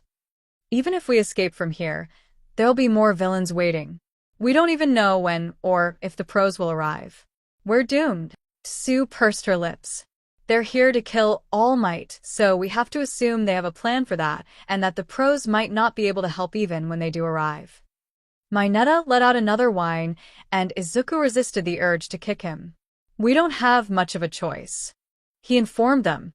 This ship is sinking, and Sue is the only one out of us who would have a chance making it out. He could always steal a few quirks and survive that way, but they didn't know that. She regarded him. Do you have a plan? Izuka nodded. Then spill. Shota was wearing down, and he knew it. There were too many to fight, even without the mutations thrown in the mix. He wasn't suited to group battles, but his preferred style of one-on-one ambushes wouldn't work here, so he was stuck. There were a lot of small fry lingering around, and those weren't his concern. What he was worried about was the two villains that hadn't moved since he'd begun an attack. The pale shaggy one, and the enormous black-skinned one with an exposed brain. The latter hadn't so much as twitched the entire time, like they couldn't even think for themselves. You're slowing down, Eraserhead. The shaggy man cackled, moving in to attack him. Shota kept his quirk trained on him. He didn't know what he was capable of, and quite frankly, he didn't want to find out. Your hair drops when you stop using your quirk. When you're moving around it makes it hard to tell, but you've been doing that more often. He elbowed the man in his stomach, and he caught it. 17 seconds. He had to blink, and pain erupted from his elbow the moment he did, his hero costume and skin crumbling away under the other's hand. Shota reactivated his quirk and glared, punching the man before backing away and having to deal with more small fry this time with an injury. You aren't suited to this, but you jumped right in anyway. You're a cool guy, aren't you? Unfortunately for you, I'm not the final boss. Will this fucker ever stop monologuing? Nomu, get him. One moment the large black creature was standing by the fountain, the next, right behind Shota, arm already mid-strike. Any sense of accomplishment from defeating the villains in the shipwreck zone was immediately squashed as Tsuyu saw her teacher's arm shatter like a twig. Mineta let out a whimper as he sunk himself deeper into the water. Aizawa screamed and activated his quirk on the thing holding him captive because there was no way that was a man, and it crushed his other arm and slammed his head onto the ground. She felt sick. Tamura Shigaraki, the warp villain who had scattered them all, appeared next to the leader, who was laughing like a madman. Kurogyri, he said with a nod. Is 13 dead? Please don't be dead. They have been neutralized, Kurogyri responded, and Tsuyu felt an intense wave of relief. Unfortunately, one of the hirelings managed to escape. The pros shouldn't be far behind. Shigaraki growled menacingly. If I didn't need your quirk, I would kill you, Kurogyri. He began scratching his neck, mumbling low enough that she couldn't hear him anymore. We're leaving, Shigaraki announced. You hear that? Mineta said, face beginning to glow. He was hopeful that this was the end. She was too, but all her instincts were screaming otherwise. She was proved correct when the villain turned to them. Since we can't kill All Might today, some dead kids will have to do to wound his pride. He lunged impossibly fast, and Tsuyu wouldn't be able to move fast enough. She was going to die. She was going to die. And suddenly Shigaraki was flying back. Midoriya stood with his hand extended, his hero costume dripping wet as he stared the villains down. And then he did something that Tsuyu would never forget, something that would haunt her nightmares, because for a split second she couldn't decide who she was more frightened of. Midoriya smiled. Tamura pushed himself to his feet as he glared at the heroling who had dared to attack him, only to find something peculiar. Something interesting. The boy who had sent him flying was short and had clearly been in the nearby shipwreck zone. His costume was dark and ripped at the side, and he could vaguely make out that it had been green. His curly hair stuck to his face and freckles dotted his figure as he rose from his crouch. That wasn't what interested him, however. No, that would be the boy's smile. It showed every one of his teeth and had a cruel edge to it. Now that on its own would have been enough to pique his interest. But what made this so sweet was the look in his eyes. They were utterly cold. No fear, no hesitation, not even an ounce of regret or pain. Just an ice so intense Tamura could feel it from where he stood. The boy didn't speak, choosing instead to walk towards them plaza. He didn't even spare a glance to his injured teacher. He felt giddy. Oh, what do we have here? Tamura let his own manic grin slip. You aren't like those other hirelings, are you? No, much worse. Something akin to amusement tainted those cold eyes. You have no idea. Now this was what Tamura wanted. Someone just as unapologetic about the monster that thrived within them. You could have broken my neck with that blow, he said, testing the waters. The grin sharpened. If only I was so lucky. I like you. Tamura cackled. Enough to leave? Annoyance quickly replaced his amusement. No. We're not leaving until we've broken the symbol of peace's pride. The boy looked around. He's still not here. We shouldn't waste our time. Kurogyri interrupted. The heroes will be here soon. Shut up, he snapped. I'm going to kill these kids. Stay out of this, Kurogyri. Tamura turned to the Nomu, a grin on his face. Grab him. It obeyed. It was only thanks to several quirks that Izuku survived. When that Nomu thing lunged at him, it had taken all his speed and reaction quirks to just barely dodge a fatal hit. Even the glancing blow that had connected hurt like a beach. He wasn't so lucky the second time when it continued its assault and claimed both hands around his torso and trapped his arms down, squeezing hard enough that he saw black spots. The only thing that kept him conscious was the feeling or wrongness that emanated from the beast. He now recognized why it bothered him so much. It had several quirks stuffed into one body that couldn't handle that many.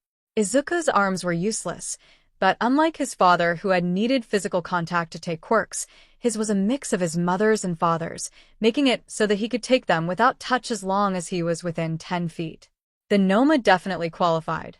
He fought through his nausea as he began pulling one of the quirks towards him. It was tangled with the others and was a tenuous process, but eventually he was able to identify it as shock absorption. See that power?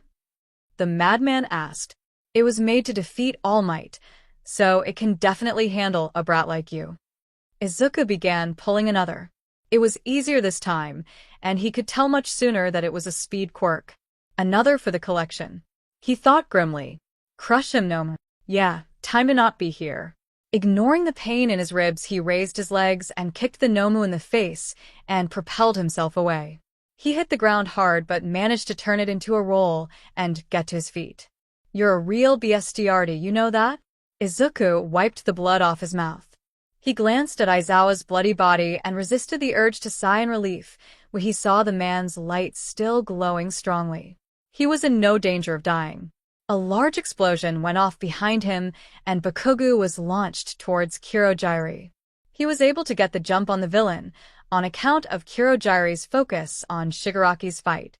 Kirishima came charging in to support him, but it wasn't actually necessary. "You move 1 inch and I'll blow you to Kingdom Come," Bakugo screamed. "I knew you had a body in there somewhere." Kirishima let out a nervous laugh as he stood protectively in front of Bakugo, probably realizing that while holding Kurogiri hostage, he wouldn't be able to defend himself. Shigaraki looked enraged and confused. "How did you dash?" He let out a frustrated scream and lunged for Izuku. He pulled one of the many knives on his person out of a pocket and spun on his heel, letting Shigaraki go past him as he left a long cut along his outstretched arm. You worm," the villain screeched, turning around to come swiping at him again. The cut didn't seem to be slowing him down as he began the deadliest game of tag he'd ever played. Shigaraki's quirk was no doubt powerful and dangerous, but it only seemed to work when all 5 fingers were touching something like Uraraka's. That made his hands very deadly weapons, but it also meant he didn't rely on his legs as much. He dropped low and kicked the side of Shigaraki's knee, activating his only 2 strength quirks. A pained scream echoed through the plaza. Tashinori had expected a lot of things when he'd burst through the doors of the USJ, iconic smile not longer on his face, but this was not one of them. Young Bakugo was kneeling above a man who seemed to be made of mist, while young Kirishima guarded him. Aizawa was covered in blood, and Tashinori very much hoped he was only unconscious. Young Midoriya was holding a knife over a pale man's neck, expression as cold and merciless as the Arctic. Still, he bellowed, "Have no fear, for I am here." The pale man's face twisted and he shouted, "Gnome, free Kurogiri." Idru was shaking. 1 second, he was standing in front of Bakugo in an attempt to defend him so that he wouldn't have to let go of the villain. The next, that big black thing that had attacked Midoriya was flying towards him. It happened so fast he knew there was nothing he would be able to do to stop it. In the face of overwhelming power, he was helpless. Luckily, their side had overwhelming power too. All Might planted himself in front of them, locking the creature in combat, the two now straining against each other. He heard Bakugo swear behind him and turned to see the mist villain free. He must have loosened his hold during the Noma's attack, allowing the other a chance to escape. "You need to get out of here," All Might called out to them. "I have this handled," except he clearly didn't. While All Might was just the slightest bit faster than his opponent, they were of equal strength, and every time they connected, a shockwave ripped through the plaza. The freed warper opened a portal right under Midoriya, forcing him to release the hand dude, or BSCKD, into it. Midoriya darted away on light feet, his chillingly cold expression remaining. He held his knife in a defensive position and moved to avoid the ice. Todoroki, where had he come from?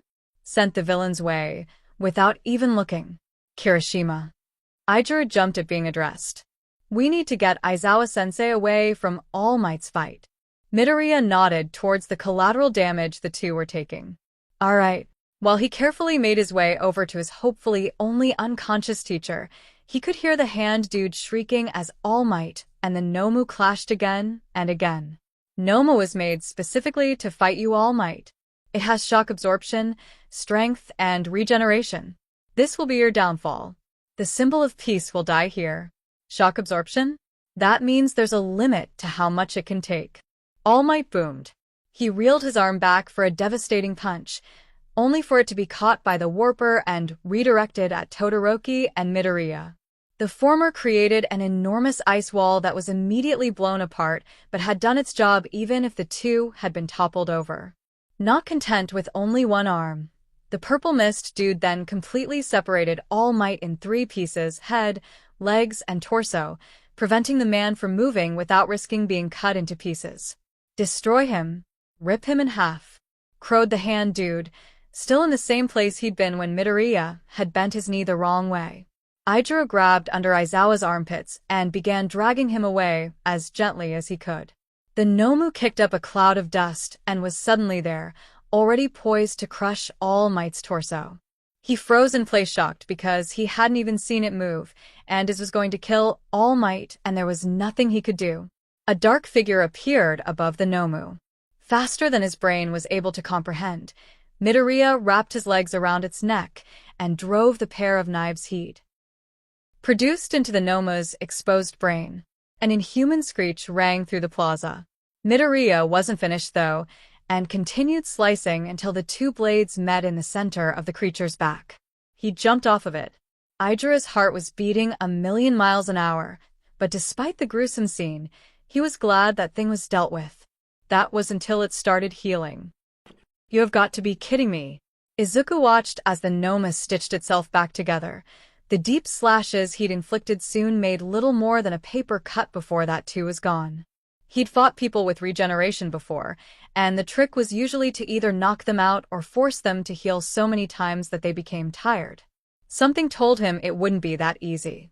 Seriously though, of the quirks I managed to nab, I couldn't have gotten regeneration? Regardless, his attack had managed to distract Kurogyari long enough that Todoroki was able to force him to dodge with a wave of ice, freeing All Might in the process. The hero immediately went to work on the Nomu, punching at speeds that Izuku didn't even bother trying to follow. He was more concerned with the fact that Shigaraki was slowly but surely crawling towards a prone Aizawa and a distracted Kirishima. He had hoped that Bakugo would intervene, but some of the small fry villains had gotten up again and were attacking him en masse, preventing any aid he might have provided. Izuku was too far away to stop him, and he didn't trust minor pull and float enough to risk it. He did his best to hide that he was much better at pushing things outward with force push than he was at pulling things to himself on account of the baseline strength of both quirks. So instead of trying to stop Shigaraki away, he pulled. The villain's hand wrapped around Aizawa's ankle. Izuku activated Erasure seconds before throwing Shigaraki away and barking at a surprised Kirishima to get him out of here and pay more attention before kicking Shigaraki in the ribs. Go beyond, plus ultra. The Nomu flew through the roof of the USJ as the symbol of peace stood confidently before the remaining villains. "Come get me," he shouted, but Izuku saw something curious. All Might was shaking. Not only that, but his light was wavering between its regular overwhelming intensity and the power of a single match. Before any of the villains could take him up on that, the entrance doors burst open, revealing the teachers of UA in all their glory, Snipe immediately shooting several bullets, one of which hit Shigaraki. Izuku made the mistake of looking away for a fraction of a second. Burning pain erupted from his calf as it disintegrated, his instincts pushing him to kick Shigaraki in the head to get him to stop. "Lies. All Might hasn't weakened at all," he shrieked before Izuku kicked him once again. He fell backwards and away from the prone form of the villain as Kurogyari created a portal just beneath him before disappearing himself. Izuku was vaguely aware of Kirishima rushing over to him and the rest of the heroes picking off the small fry villains, but he was pretty far gone. He'd been injured many times before, but never quite like this, and it hurt more than he was expecting. His pounding headache from quirk overuse didn't help. One of the few drawbacks aside from having to be on the run for the majority of his life that his quirk had, was the massive headaches he got. They never came when he was using them, but the second he stopped it would come all at once, and was a pain. Literally. He sensed All Might's light settling down to that soft candlelight and tried to turn around only for his stomach to roll violently as his head flared. "That's not a good idea. Are you okay, Midoriya?" he heard Kirishima ask, kneeling down next to him. Izuku blinked owlishly. "I think I'm gonna pass out." And he did. Kigo Takami Hawks perched on top of a building, letting the cool air ruffle through his wings as his sharp eyes darted around the city. Normally, he would be on the ground, talking with civilians and keeping up the persona the Hero Safety Commission demanded he wear, but today he needed to get away from all the bustle and flashing cameras. Hawks considered himself a talented actor, but even he had his limits when it came to holding that fake smile for so long. It wasn't like he was missing much. His feathers were as spread out as they always were, taking in enough information to overwhelm a lesser man. Hawks had long ago learned what to dismiss and what to pay attention to, and at the moment everything was peaceful. Too peaceful. There had been a decrease in crime recently, and while someone more optimistic would take it as a sign that the presence of heroes was helping the decline, Hawks knew better. After all, hope was a luxury only fools could afford. The world came to Izuku in pieces. First was his quirk, immediately reaching out to sense anyone nearby, coming up with only a few mild lights that weren't close enough to be a threat. There was a quiet hum reverberating around the room, and when he finally mustered enough strength to open his eyes, he was met with a plain, white ceiling. He winced at the bright light above him before sluggishly pushing himself into a sitting position. Izuku felt like his head was full of cotton. The drags he knew were in his system, making it hard to move. Focus. Whoever had captured him had decided to deal and bandage his leg and had apparently opted against any form restraints.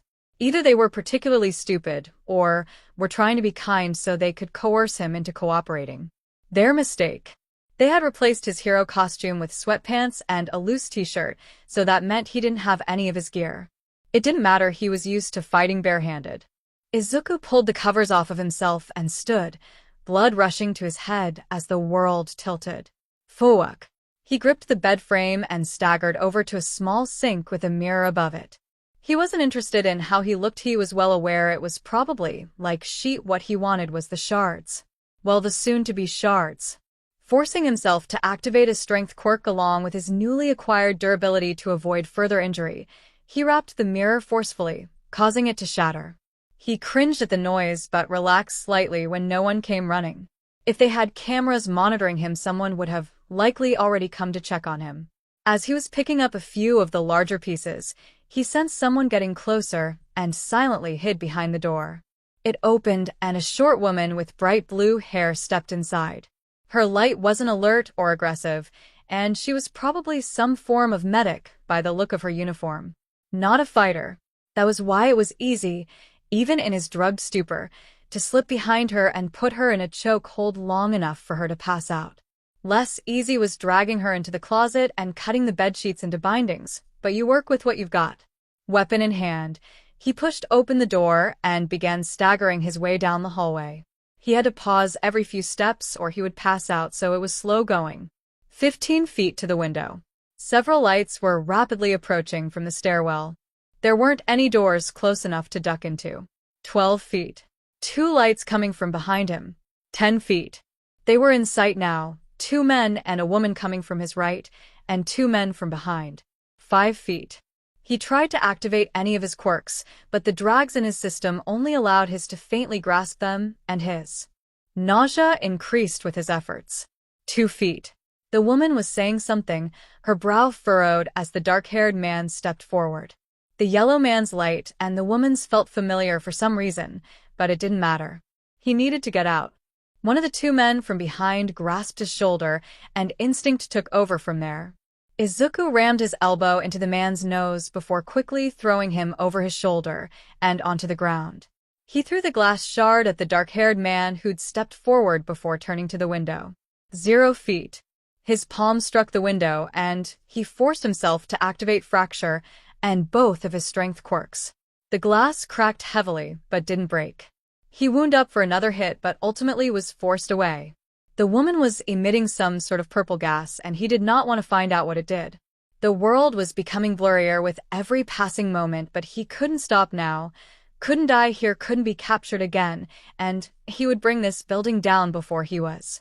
He threw his other glass shard at the woman, using as much of force push as he could in his condition. The world went black before he found out if his aim had been true. Namuri stared at Midoriya's unconscious body, his relaxed expression a sharp contrast to the near-feral-like snarl it had previously donned. There had been no recognition nor hesitation in his movements, and she knew he'd been aiming to maim. A stream of swears brought her attention to Tensei. Motherfucker. He cursed. He had been the one to intercept the glass shards Midoriya had sent flying at the 2 of them with a well-timed deflection, but had still gotten cut in the process. What the hell was that? Hizashi pulled the injured doctor to his feet, the man clutching his probably broken nose. If I had to guess, I'd say he wanted to leave. No sheet. Namuri sniped. The uninjured doctor cleared his throat. If I may offer some insight, Hizashi gestured for him to continue. As you are aware, this hospital specializes in injuries for heroes and other law enforcement branches. It's not unusual for some of them to be jumpy, so to speak, after waking up. I believe he was one of the students from the USJ attack, correct? Namuri nodded. Well, then it is possible that under the influence of the painkillers and sedatives he panicked and still thought he was with the villains. He glanced at the Midoriya's prone form and winced. Speaking of which, would you mind helping me get him back to his room? I've already alerted some of the other staff, but the sooner we hook him back on the floor the better. Hizashi bent down and scooped the limp body into his arms, following the doctor into one of the side rooms without another word as the doctor with the broken nose murmured quietly into a walkie-talkie. He guided them into a side room as a nurse appeared and began tending to Tensei's cuts. He in any of your classes? Tensei asked. Namuri nodded. His name is Izuku Midoriya. Never causes any trouble and keeps to himself for the most part. Pretty sure he's bored out of his mind, half the time in class though. Tensei stared at her in disbelief. With UA's workload? The kid's smart, what can I say? They thanked the doctor and began making their way towards Aizawa's room. What I'm more concerned about is the way he reacted. While it's true that he might have just been confused, that's a very extreme reaction for a kid. That does seem concerning. I can't imagine Tenya acting like that, and he was in the same attack. Namuri recalled the icy determination in Midoriya's acidic green eyes. We'll keep an eye on him. It was hours after Namuri and Tensei had left, the former needed for a press conference about this shitshow. Normally Hizashi would join her, but Nizu had taken one look at the blonde and released him from his duties until Shoto woke up, which he still hadn't. This was far from the first time one of them had been injured. It came with the territory of being a pro hero after all, but it never got any easier. What little skin could be seen on Shota was deathly pale, his husband's chest raising and falling far too slowly for comfort. He needed a break. Quietly shutting the hospital room door, Hizashi made his way to the vending machine. Considering this was a hospital exclusively for law enforcement members, it was filled with things ranging from protein bars to energy drinks to gummy bears. Collecting his chocolate bar, he nearly stumbles when he sees a purple-haired teen curled up behind the machine. His arms were tightly clutching his legs to his chest, and there was a definite note of anxiety in the boy's eyes. Probably visiting someone, Hizashi deducted, but it didn't explain why he looked 5 seconds from a panic attack. Hey, little listener. The purple teen jolted violently. Are you alright? Wary eyes followed his movements closely. They're not letting me see my friend, he said eventually. They said he's too dangerous for visitors. Who's your friend? There was probably more than one person submitted to the hospital that had had a negative reaction recently. Izuku Midoriya. Or not. He was caught up in the USJ attack and he was injured badly enough that he's been here for 2 days and they won't let me see him. There was a slight snarl to his words and his already pale skin was further whitened as his fingers pressed against each other. Hizashi crouched down next to him, keeping his movements predictable and slow. I might be able to help you. The boy narrowed his eyes. You're not a doctor. It wasn't a question. No, he agreed. But if they're labeling your friend dangerous Violet eyes hardened. Need to tread carefully now. Then if I'm there to supervise, then they might let you visit. Why would they? Hizashi released a blinding grin. Who could say no to this face? He was met with a bland stare. Tough crowd. Hizashi muttered. Come on, kid. Let's go find a doctor. The lanky teen slowly got to his feet, his tall frame stretching out like a cat. It reminded him painfully of Shota, the kid's eye bags not helping the similarities. He might as well have been a younger purple version of him with those observant eyes flickering around, wary in a way no kid his age should be. Getting permission was easier than Hizashi thought it would be. They still had Midoriya under sedation apparently the second time he'd been awoken hadn't gone much better so, with a pro-hero watching the unconscious boy the hospital allowed it. The purple teen, which he now knew as Shinso, had been borderline harassing the staff to let him in, and when he had been refused, had resigned himself to stalking the hallways. How do you know Midoriya? Hizashi asked in an attempt to make conversation. They were nearly to the aforementioned boy's room at this point, and Shinso hadn't said anything since introducing himself. Hitoshi's shoulders stiffened slightly. We live close and go to the same school. Hizashi brightened. You got to UA as well? Yeah. What class? He inquired. Shinso's expression shut down. 1C. He practically spat. I'm in general studies. Probably tried to get into the hero course. It's nice to have someone you know at a new school. Were you guys childhood friends? Hizashi resisted the urge to grin as Hitoshi relaxed minutely. Nah, we met only recently. He only moved in a little while ago. They reached Midoriya's room, and Hizashi paused before opening it. Are you ready? Hitoshi took a deep breath. The doctors told me that he had never been in danger of dying, and that he'll make a full recovery. But you're frightened that if you open that door it won't be true. Hizashi understood on a painful level. Shinso visibly steeled himself. He survived a villain attack. I can open a door. He still didn't move. It's not a competition, Hizashi said gently. Hitoshi released a shuddering breath as his hand shot out like a viper and quickly turned the knob before gently pushing the door. The room is one reserved for dangerous patients, and it showed. There wasn't a window or anything that could be easily broken or turned into a weapon. The hospital bed was built to accommodate the restraints that were locked around Midoriya's wrists and ankles, and even the 4 in his arm was sturdily built. Shinso slowly made his way towards that bed, hands shaking lightly as watched the unconscious boy. Hizashi remained at the entrance, unwilling to break the moment. Alive. Hitoshi released a shaky breath. Alive. He reached towards Midoriya before snatching his hand back and glancing at him sheepishly. Oh? Hizashi restrained a grin. Puppy love was so cute. Do you know how long it'll be until he's discharged? Shinso shook his head. They wouldn't tell me. The only reason they even let me in was because of my UA student card. I'm sure he'll be up and at 'em in no time. Hizashi reassured him, glancing at the aforementioned boy, and found 2 acidic green eyes staring back.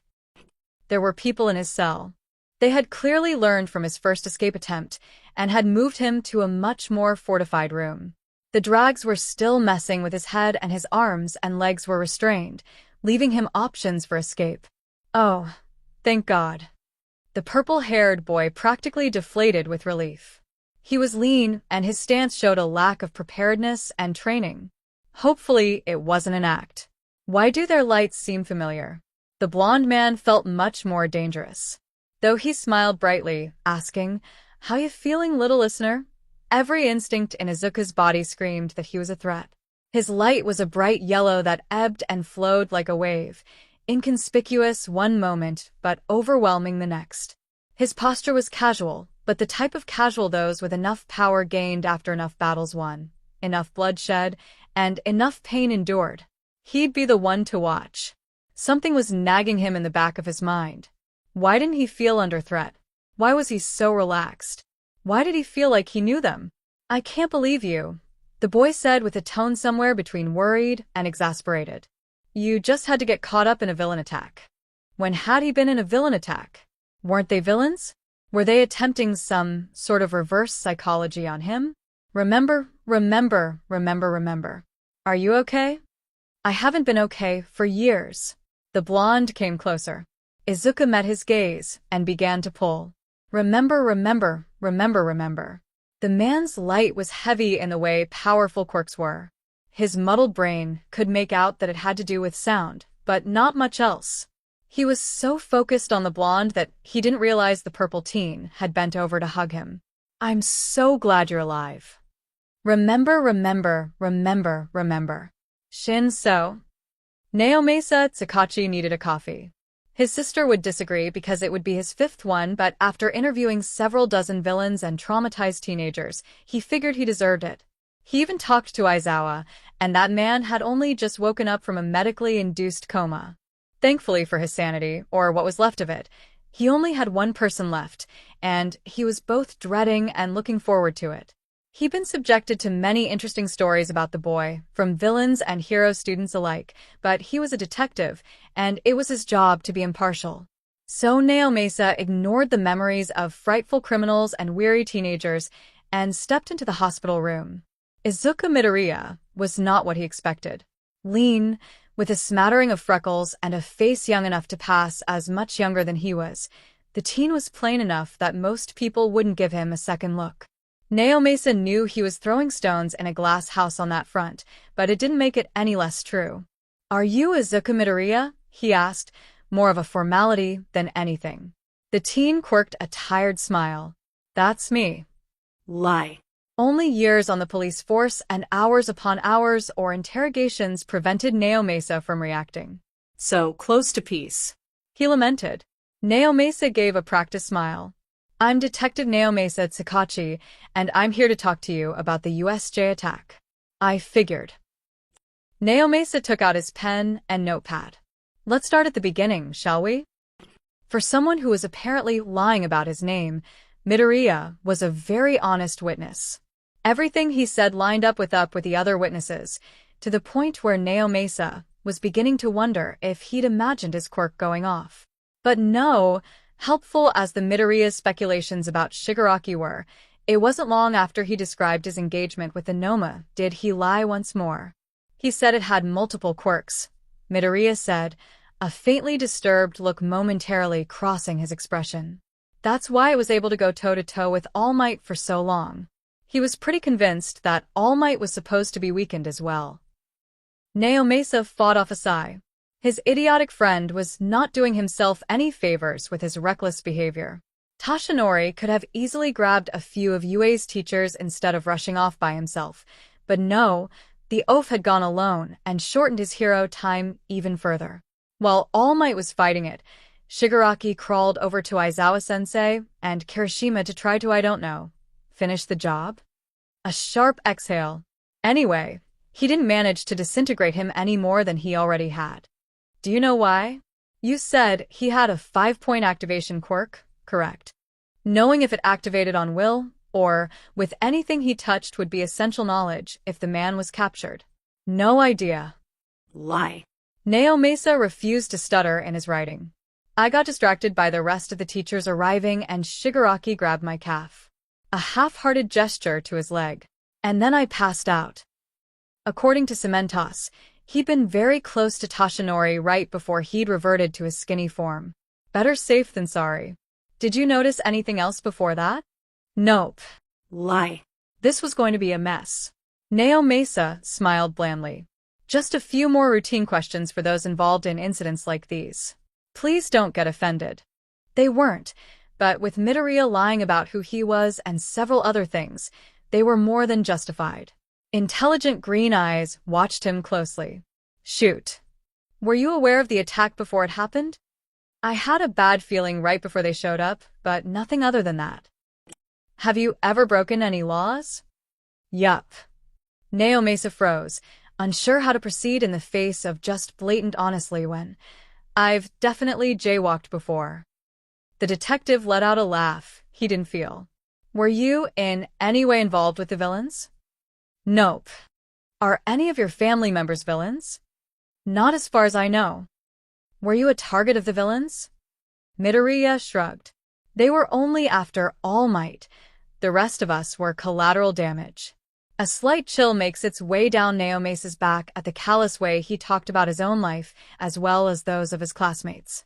Though I might have made myself into one. Can you expand on that? A humorless smile made its way onto Midoriya's face. After I knocked him back from Tsu, he said I was interesting. Considering he's a glorified man-child, I may have made myself into his next favorite play toy. Do you know why? Something akin to dark amusement flitted through his intense green eyes. He said he liked my smile. That was a can of worms he did not want to get into. Last question. He said instead of going to the nearest bar and drowning himself in whiskey, like He wanted to. Have you lied at all during this meeting? Deceiving law enforcement is a serious crime. The expression on Midoriya's face was so genuine it sent a shiver down his spine. Of course not. He lied. I'm a perfectly normal law-abiding citizen. There hadn't been even the slightest indication of unease or hesitation in Midoriya's answers, nothing that hinted at a lie or falsehood in his posture or tone. If it hadn't been for his quirk, Naomasa would have had absolutely no idea he had just lied to his face. That spoke of someone who did so often and who had done so in tense enough situations that he could do it to a cop in the middle of an interview. At the very least, he didn't seem to have anything to do with the USJ attack, so that was one more dead end. As bad as it sounded, if Midoriya had been a spy then he'd probably be able to lead them to Shigaraki and make this whole situation a lot easier for them. Instead, they had a suspicious teen with seemingly no connections and a villain group with no leads. Scratch the coffee. Naomasa was getting scotch. Izuku didn't know how, but he had effed up. The detective was good at masking his emotions and tells, but reading people had been the difference between survival and death for too long for him to not realize. Tsukachi had been pleasant, but as the interview went on, he had become more and more tense, and his eyes had sharpened. Izuku didn't know what it was, but something he had said had made him suspicious. And people who were under suspicion had a tendency to end up dead. He considered making a break for it, leaving now and laying low until something bigger came along and took precedence, but that would just confirm that he was not what he appeared to be. His papers would be scrutinized and found to be forged, and if they were smart, with Nedzu as UA principal it was practically a guarantee, they would be able to trace him from his most recent place in America. His mother's body strewed on the concrete, motionless and cold. That would raise more questions and make more people aware of it, making the possibility of spies reporting to them bigger, and then he'd really be on the run. Being on the run had been his default mode for the majority of his life, and even though it had only been a few months, he simultaneously wanted to stay in one's place too long, and you end up dead and stay. Stay with those tentative roots he had established and risk capture, risk exposure. It was then that Izuku remembered. Fuck. His exposure and capture became a lot more imminent if he didn't return Aizawa's quirk. Holy shit, he forgot he still had it. He was 97% sure Kirishima didn't see him using it when he saved Aizawa. If he had, he was pretty sure the detective would have asked many more uncomfortable questions, but he had completely forgotten to give it back. Yes, he had passed out, but Aizawa probably thought he was never going to get his quirk back. He needed to fix this, preferably right now. Ignoring the pain in his calf, Izuku pushed himself to his feet. After he had come to his senses, they had foregone the restraints and he was mostly left unattended unless he pressed the button on the monitor, which would bring a nurse to him. He couldn't sense Aizawa by his quirk now, but Present Mike had been in the hospital numerous times and didn't take a genius to figure out why. Only he and Aizawa had been injured, so if he estimated where he'd been spending most of his time, Izuku stood in front a closed door, hand hovering over the knob. Please be asleep, please be asleep, please be asleep, please. Two dark eyes darted towards him as he stepped into the room. Hi, Aizawa-sensei. His smile was more of a grimace. Aizawa looked like sheet. One side of his face was heavily bandaged, and he had an arm in a cast. It was hard not to replay the scene of Aizawa's broken body in his mind, but he did his best. Midoriya. He sounded even more exhausted than usual. Aren't you supposed to be resting? Izuku let the door close behind him, thankful that Present Mike wasn't here. That would make things a lot more complicated. Unlike when he took a quirk, which he could do from a short distance, giving one back required skin contact. Thankfully, when he was giving a quirk back to its original holder, it was a smooth process and didn't take nearly as long as taking it or giving someone a quirk that wasn't theirs. Probably, he said with a shrug. I just wanted to see you. They told me you were fine, but Izuku cut himself off. Yeah. If he wasn't hyper-aware of everything going on around him, he would have missed the slight softening of Aizawa's expression. How's the leg? He winced slightly. Manageable. They can't heal it completely because of Shigaraki's quirk, so they're leaving it for now. I'll have a brace for about a week and have to have a checkup in 2, but other than that it's fine. Aizawa nodded, going to pick up his coffee. Here's my chance. Carefully activating minor pull and airlift, he very gently pushed the cup just enough to cause it to tumble to the ground without RSNG suspicion. Hopefully. China shattered and hot coffee spilled everywhere. Oh! Izuku purposely jumped at the noise. Here, I'll get some paper towels. He rushed over to the counter and began sopping up the liquid, avoiding the broken parts of the cup. Aizawa reached over to grab his forearm, his movements telegraphed. Kid, it's fine. He pulled a razor to the surface and let Aizawa touch him, putting the quirk back where it belonged. A part of him ached as he let it go, but he firmly pushed that part of him to the back of his mind. He'd only taken it to save Aizawa's life, he reminded himself. It would be selfish and wrong to keep it. Mine, minimum. Izuku stopped laying down the paper towels and allowed himself to be led to sit on the side of the bed. A cleaner was called in, and he felt mildly guilty about making more work for the poor man, but his disappointment at giving Aizawa's quirk back was greater than any negative emotions he could harbor. I don't know if anyone's told you, but everyone present at the USJ attack is getting mandatory therapy. It took all of his self-control to not flinch. Izuku didn't have anything against therapy, really he didn't. It was a wonderful thing that helped people cope with any mental health issues they faced. It was just that any therapist worth their degree would realize he had a hell of a lot more trauma than just from the USJ attack. Like a lot more. Aizawa watched him with unreadable eyes. You put yourself at risk during the USJ. Existing was a risk at the USJ. Tumbled out of his mouth before he could stop it. If Izuku didn't know better, he could have sworn Aizawa's lips twitched. He tensed as an unfamiliar light approached the door and opened it. A stern woman in scrubs entered. What are you doing up? She demanded. Izuku froze. We started a sweep of the hospital. Looking for you. Considering your episode, you would think you'd realize what leaving without telling anyone would entail.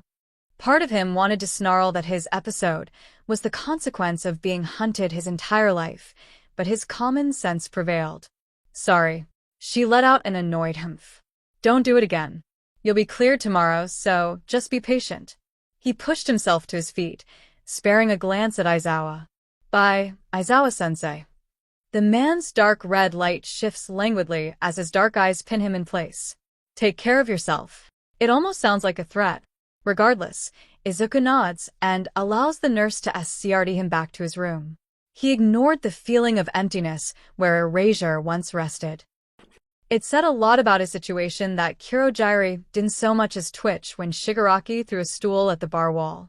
He supposed it was fairly impressive considering that he was doing it from a seated position. They did not have a healer on hand besides the doctor, and he could only do so much, but considering that he was throwing a hissy fit, he felt justified in his exasperation. That cheater. Shigaraki growled. All Might wasn't supposed to win. The Noma was his equal. All for one's voice is soothing. All in good time. Besides, you learned something, didn't you? As always, Kurojirai is amazed at the villain's ability to calm Shigaraki's rampages. Yes. Shigaraki muttered. Yes. I did. A lesser man would have shied away from his unhinged grin.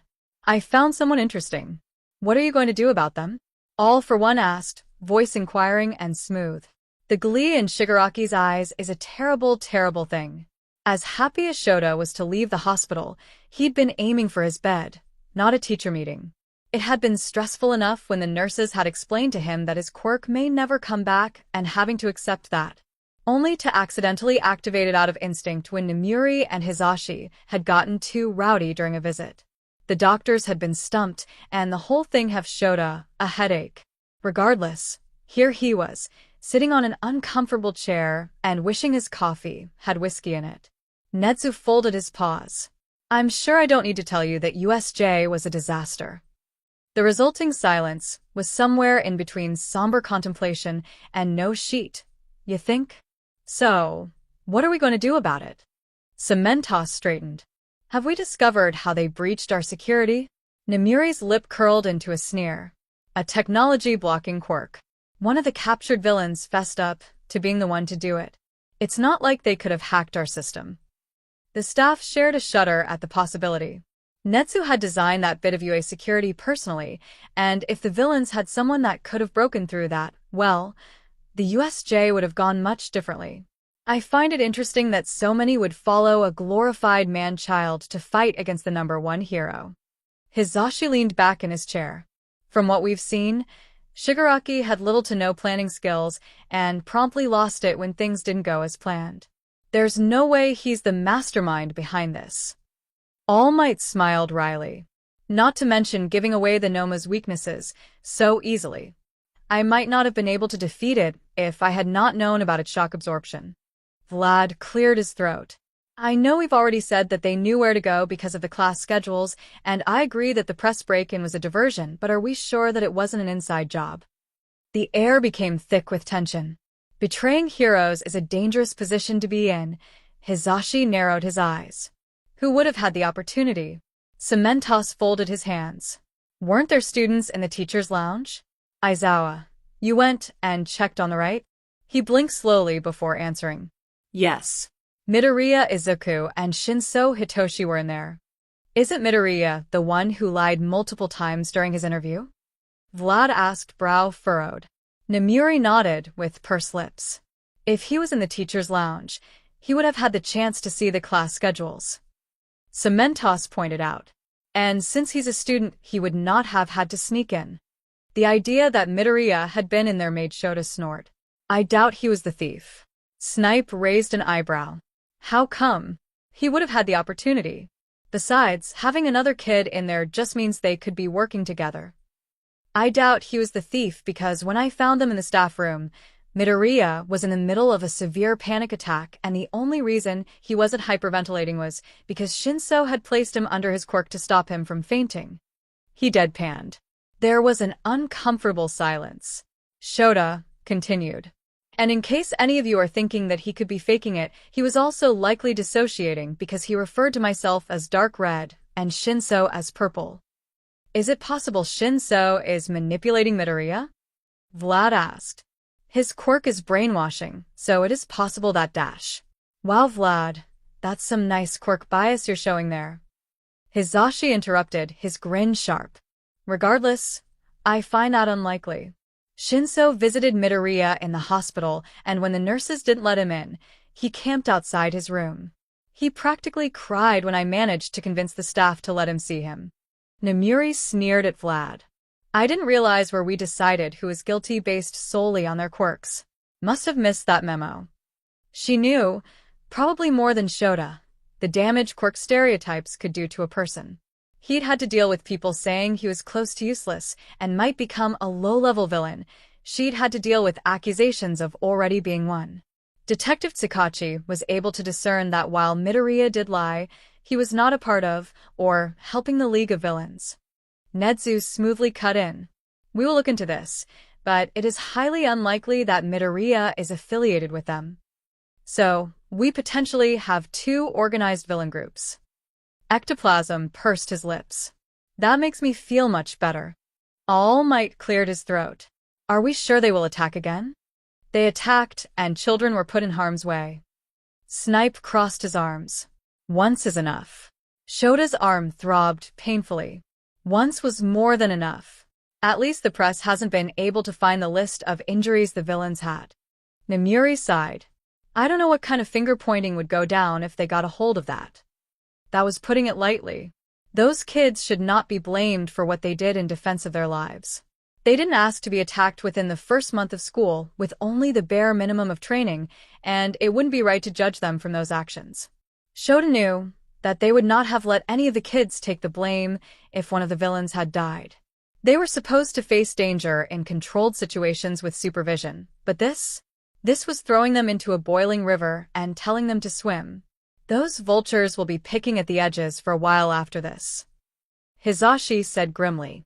Netsu clapped his hands together. Indeed. Which is why we're going to proceed with the sports festival. Are you sure that's the best idea? All Might questioned. Shota found himself in the uncomfortable position of agreeing with him. It'll put even more stress on the kids. He pointed out. Even if they're going to be seeing Hound Dog for the foreseeable future, that isn't a cure-all. Nedza took a sip of his tea. We can't afford to show weakness. The police and hero presence would be heightened as to ensure student and crowd safety. Those kids just went through something traumatic. Namuri argued. They were supposed to be safe at the USJ too, but we saw how that played out. Nedzu sighed. Unfortunately, we don't have a choice dash. There is always a choice. Hizashi cut in. He continued as if he hadn't been interrupted. And so the sports festival will be going as scheduled. This is not up for debate. F this. Namuri hissed, shoving herself to her feet. No one said anything as she stalked out of the room and slammed the door. F this indeed. Izuku had a problem. Well, actually he had multiple problems, but this one was a little more urgent than the others. He had forgotten, between stressing about Aizawa figuring about that he was the reason for his disappearing, and then reappearing Quirk and reassuring Shin so that he was fine, about the fact that they had probably tried to call him mom and inform her about what happened. And unless Yue had a medium lying around somewhere, he found it highly unlikely that they were able to contact her. The hospital wouldn't let him leave unless his mother or another family member took him, which left him in his current dilemma. He was currently living in an abandoned warehouse with another teenager with no adult supervision and practically no way to fake a parent coming to pick him up. It wasn't like Shinso could dress up in a trench coat and mustache and convincingly play his father, and that left him with very few options that wouldn't make the adults around him even more suspicious. Unless a traitorous bit of his mind whispered. Izuku didn't want to do it. He really did not want to do this, but he didn't have many options at this point. With great reluctance, he picked up his heavily cracked phone and scrolled through his contacts. Clicking the one labeled Uncle, he held the device up to his ear and waited. Jiren leaned back in his chair, a cigarette dangling from his lips. It had been a fairly slow day today, though he wasn't surprised. After a showing like that at the USJ, the smarter villains were laying low and seeing how this would play out, while the idiots were emboldened by it and thus attempted their own plans. They always failed, and Jiren didn't deal with idiots. At least, he tried not to. All for One's organization had retreated to lick its wounds, and while the talentless grunts they had brought along were sitting pretty in jail right about now, the big players were still at large. He was filing Note A with a tip from his spies and the police when his phone started buzzing, the screen lighting up with a contact named Sprout. His eyebrows shot up. The brat didn't contact him unless necessary, and as far as he knew, he was still in the hospital after Shigaraki had disintegrated part of his leg. What could he possibly want? Jiren speaking. There was a slight pause on the other end. I need you to do something for me. He'd figured. The kid wasn't one for social calls. They won't let me leave the hospital without an adult to pick me up. So that was the problem. Inko couldn't for obvious reasons. Are you going to come? Jiren didn't have to. He knew very well that if he said no, the brat would manage a way out on his own. It wasn't like he had anything else to do. Yeah, I'll be there. He grunted, getting to his feet. Expect me in about 20 minutes. He didn't bother asking what hospital Izuku was at, and the kid didn't tell him. They both knew it would be a farce anyway. The nurses didn't want to let him go. It was obvious from the way they kept shooting wary glances at Jiren that they were not at all comfortable letting a teenager go with someone who looked as much like a sleazeball as Jiren did. Are you sure you wouldn't rather wait for your mom? One of the secretaries asked. Izuku smiled tiredly. Yeah, I just want to go home. My uncle is planning on dropping me off right away, so you don't have to worry about me exerting myself.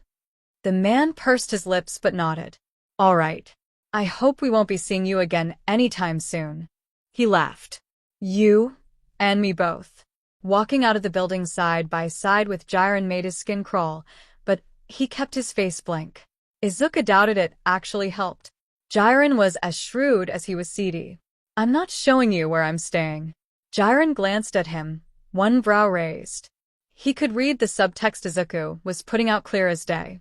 I'm not showing you, so don't go looking. You found a place to hole up in? Is it any good? He pulled out a lighter and cigarette. No point in denying it. Yeah. Good. Jiren patted his shoulder, and Izuku had to resist the urge to backhand him. I was a bit worried, you know? Bad enough you're on your own, but that attack must have been something to deal with. And there it is. He restrained a sigh. He had known it wouldn't be long before the BSDRD started trying to fish for information. It was his job after all, and there was no way he'd come just out of the goodness of his heart. While his uncle had been vital as helping create new identities over the years, Izuku trusted him about as far as he could throw him. The two nicest things Jiren had ever done were not selling his own sister and nephew to the organization hunting them and giving Izuku a new identification for free as some sort of gift after his mom died. He smiled, exposing his teeth. I managed just fine. It's not like anyone could have seen this coming.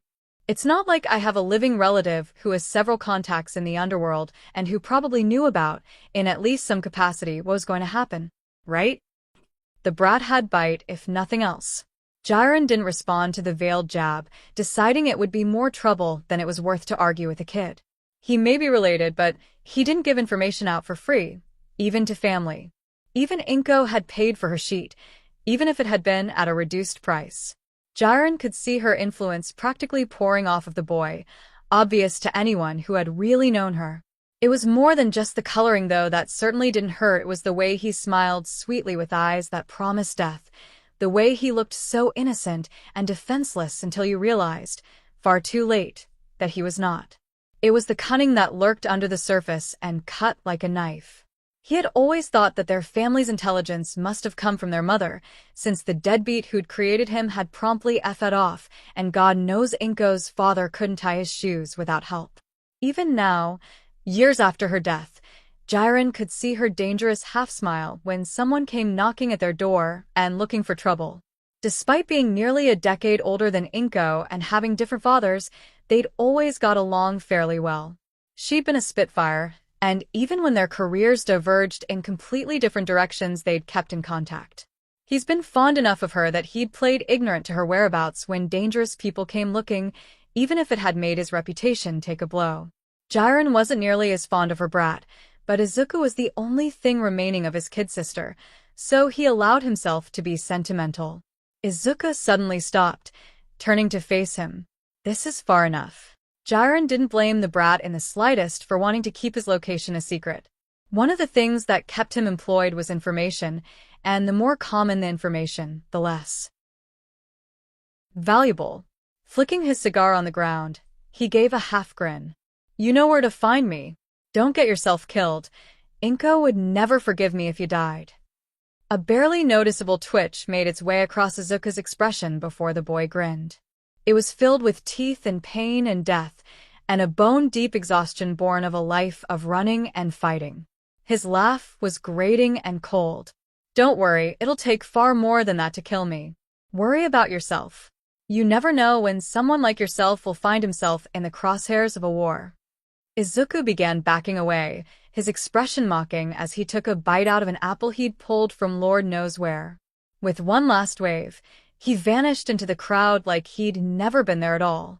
Jiren laughed. That kid will go far. And God help anyone who tries to stop him. Midoriya.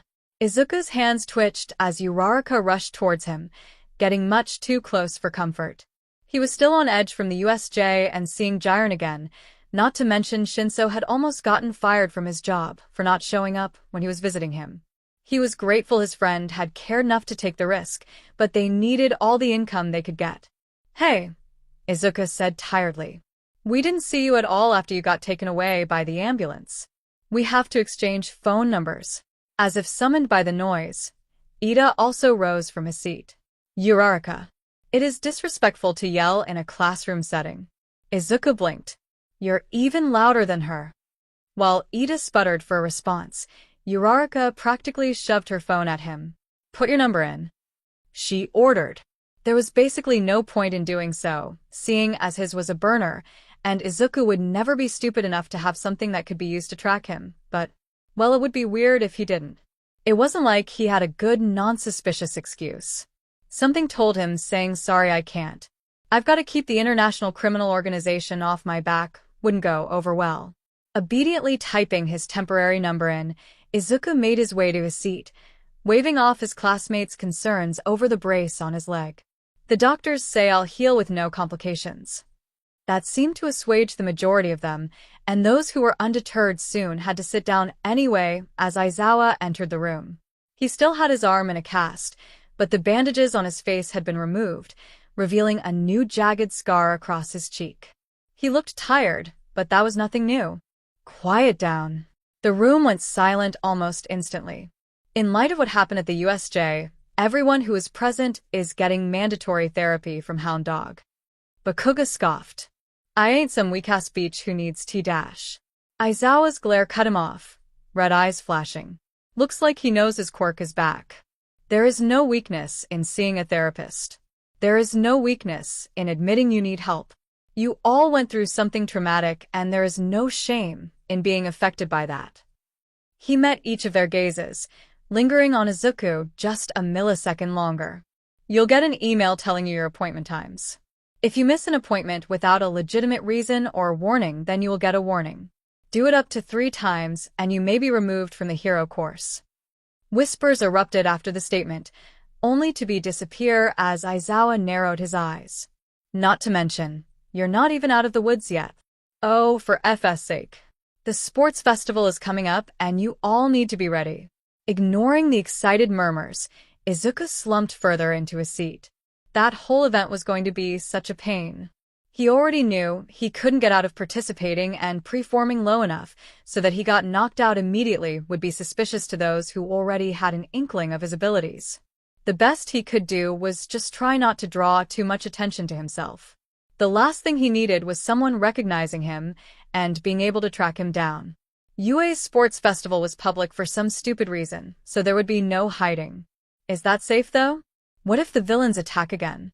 Yaoyorozu questioned. Aizawa let out a sigh. The security is being upgraded. If they do attack, they'll be faced with much more firepower than they were at USJ. You'll be safe. Ha. Izuku's never been safe a day in his life. He essentially tuned out the rest of class. It wasn't like he didn't know most of these subjects anyway, and only really started paying attention when Uraraka stared, yelling again. Why is everyone always so loud? Let's do our best at the sports festival. Uraraka pumped her fist in the air, a determined gleam in her eye. Ito waved his arm aggressively. Yes. It is important that we represent UA properly. All you losers are gonna eat my dust. Bakuga snarled, slamming the door open with much more force than necessary. Huh? What the F are you extras doing? Standing in front of the doorway was a crowd of other students, another blonde boy standing at the forefront. Izuku couldn't see Shinsu's trademark purple hair and considered just making a break for it. He could probably make it out the window. I guess Class 1A is filled with arrogant assholes. The leader drawled. Guess you don't deserve the hype. Uraraka frowned. What's going on? The more explosive blonde sneered. Isn't it obvious? The useless BSDRDS have come to scope out the competition. Not that it'll help. It didn't surprise Izuku that the crowd parted to let Bakuga leave, Kirishima, Mina, Siro, and Kaminari on his tail. Keep that attitude up while you still can. The other blonde announced. Class 1B will beat you all at the sports festival, so watch your backs. No, the window probably wouldn't work. Izuku slowly shuffled himself to the front of the door.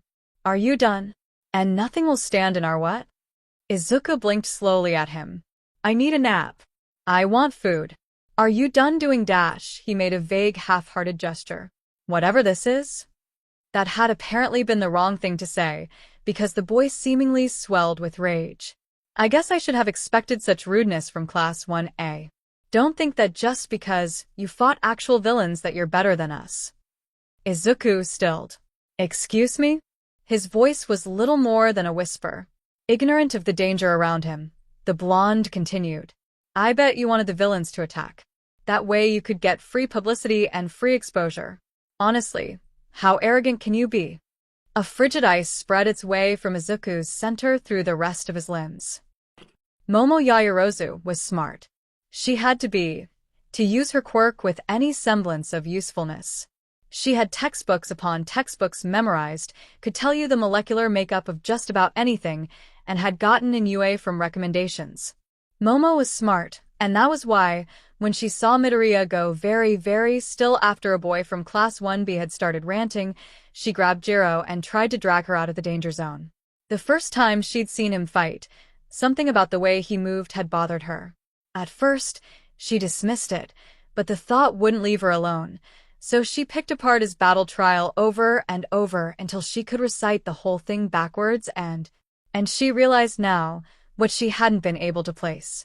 While Midoriya was far from the only strong fighter in Class Bakuga's massacre of a fight, and Todoroki's overwhelming victory had made that clear, the latter two boys had been fighting to win, aiming to subdue their opponents. Now that Midoriya's blows had been aiming to kill. If Minata's head had been just the slightest bit higher, Midoriya would have crushed his windpipe, and he very well could have suffocated before anyone would have been able to save him. And as Midoriya stared at the blonde, Momo felt dread creep through her, the same dread she had felt during the battle trials, only amplified. The fact that he hadn't moved somehow only made it worse. Arrogant? Midoriya asked, expression deceivingly light. I'm afraid I don't follow. Before the blonde could do more than open his mouth, Midoriya continued. We were in a life-threatening situation with very little training, facing adults who had no qualms killing us. We didn't ask for that to happen. We didn't open the doors and invite them inside. Seemingly taken aback, the blonde's eyes widened before narrowing sharply and spitting out, "Oh please, there were pro-heroes on the scene. Freaking All Might was there. How dangerous could it have possibly been?" Midoriya rocked back on his heels, his posture slouched and non-threatening, but you would have to be blind not to see the predator lurking in his gaze. 11. The leader blinked. What? It took 11 minutes for both Eraserhead and 13 to be incapacitated. Another 15 before All Might arrived. Do you know what can happen in 15 minutes? The hall and class were dead silent. You can bleed out in less than 15 minutes. You can break over half the bones in your body. You can die. In a fight, 15 minutes is an eternity. You can see your classmates slaughtered around you. We had been separated. We had no idea if anyone else was alive. Midoriya stalked forward, leaning right into the blonde's personal space. I had been sent to the shipwreck zone, full of aquatic villains and water deeper than anyone with a non-related quirk would be able to swim. A chilling smile made its way onto Midoriya's face. By the time the pro-heroes arrived, I had more blood on my costume than water, and you know what? He whispered something into the other boy's ear, causing the latter to go paper white. Midoriya patted the blonde's shoulder. We should probably head to lunch now. We wouldn't want to not have enough time to eat. Yes, Momo is smart, and that's why she's going to be staying as far away as possible from Izuku Midoriya. Hitoshi was used to people being afraid of him. It had been a staple in his life ever since he'd gotten his quirk. Even his parents had carried that fear inside of them for all it stopped them from hitting him, and there had been times, more than he wanted to admit, that he had thought about proving them right. Thought about ordering his parents to walk into traffic or telling his bullies to destroy their own possessions. He'd always been able to talk himself off of that ledge, to rein himself in before he crossed a line he knew he'd regret.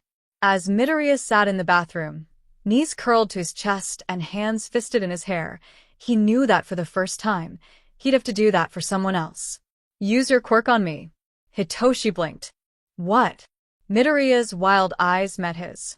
Use your quirk on me. If I have full control right now, I am going to hurt someone. Are you sure? Midoriya snarled, and the bathroom began to shake. Yes. That was all Hitoshi needed. Grasping the mental string that appeared, he activated his quirk. The shaking stopped.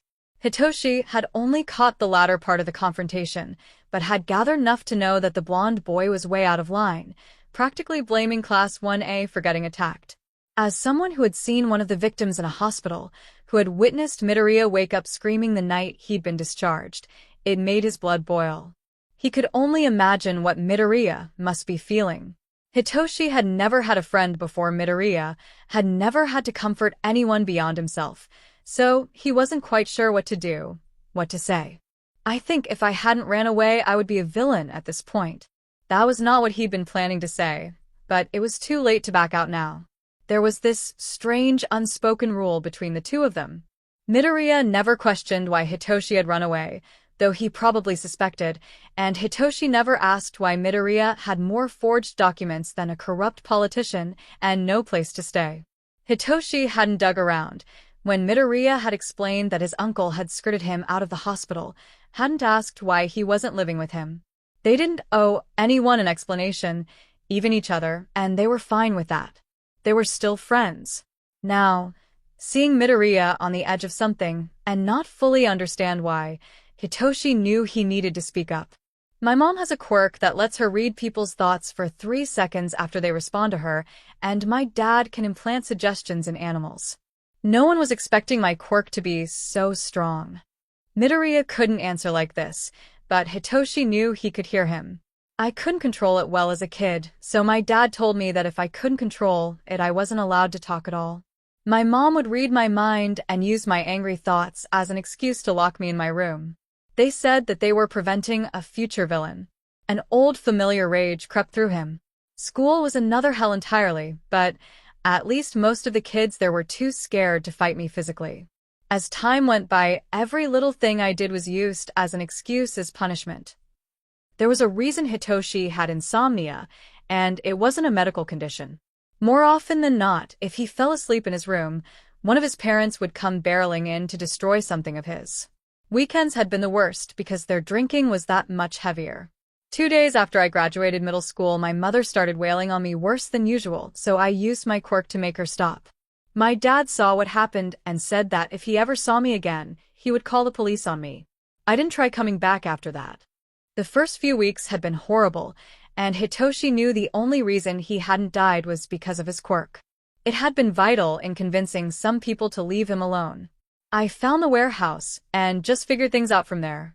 Hitoshi's voice was rough, but he refused to cry about people who had never loved him, never thought of him as more than a potential threat. I can't tell you how many times I wanted to hurt them, wanted to give them a real reason to be afraid. If I had stayed, I think I would have. It hurt to admit out loud, having spent so long refusing that he would ever become a villain. If he had told someone else, well, then he was just proving them right, wasn't he? That he was a potential villain, that he did need to be watched. More than anything else, he wanted to be a hero, but there had been days, and there still were days, that Hitoshi considered just stopping. Stop pushing the boulder uphill. Stop refuting every comment. Stop reining himself in. He wasn't sure he wanted to know what he'd become if he did. A sudden strain appeared on his connection to Midoriya. It was very slight, and similar to the one he'd felt when Hitoshi had first used his quirk on him. "Do you want me to release you?" he asked. The strain doubled, making him wince. Releasing the connection was easy, and Midoriya's eyes lost their blank look. Hitoshi slowly slid down the wall, sitting close enough that he could feel the other's body heat. "You don't have to tell me anything," he said into the silence. I didn't say all that to make you feel obliged to tell me anything." After what seemed like an eternity, Midoriya looked up. "I can't tell you. Not right now." "You don't have to tell me anything. Ever," Hitoshi said, shifting so that he could wrap an arm around the smaller teen. Midoriya's smile was heartbreakingly sad. "I will. One day." And that promise was more than enough. Nito Monoma had been confronted before. He'd had people yell, berate, and scold him for numerous things, people much bigger and much more physically intimidating than a freckled boy who looked like a strong wind could knock him over. Yet no one had ever made him feel quite so threatened. Nito wasn't one to back down from a challenge, especially one thrown by those dogs from 1A. But this boy would need to be watched more before he made his move. By the time the pro heroes arrived, I had more blood on my costume than water, and you know what? The boy's voice dropped to a whisper. It wasn't mine. No, Nito wasn't going to approach Midoriya anytime soon. Tashinori's mind was made up. The thought had first sparked during the entrance exam and had then been solidified by the battle trials and USJ. He knew that Izuku Midoriya was destined to be the next holder of One for All. The only thing he really needed to do now was talk to him. Tashinori was aware that others would be skeptical of his choice, seeing as he had lied a few times during his interview, but he knew that young Midoriya was the right choice. He had a true, heroic spirit. Tashinori had already sent a letter to Gran Torino, letting him know about his decision and ask for his old mentor to send an internship request.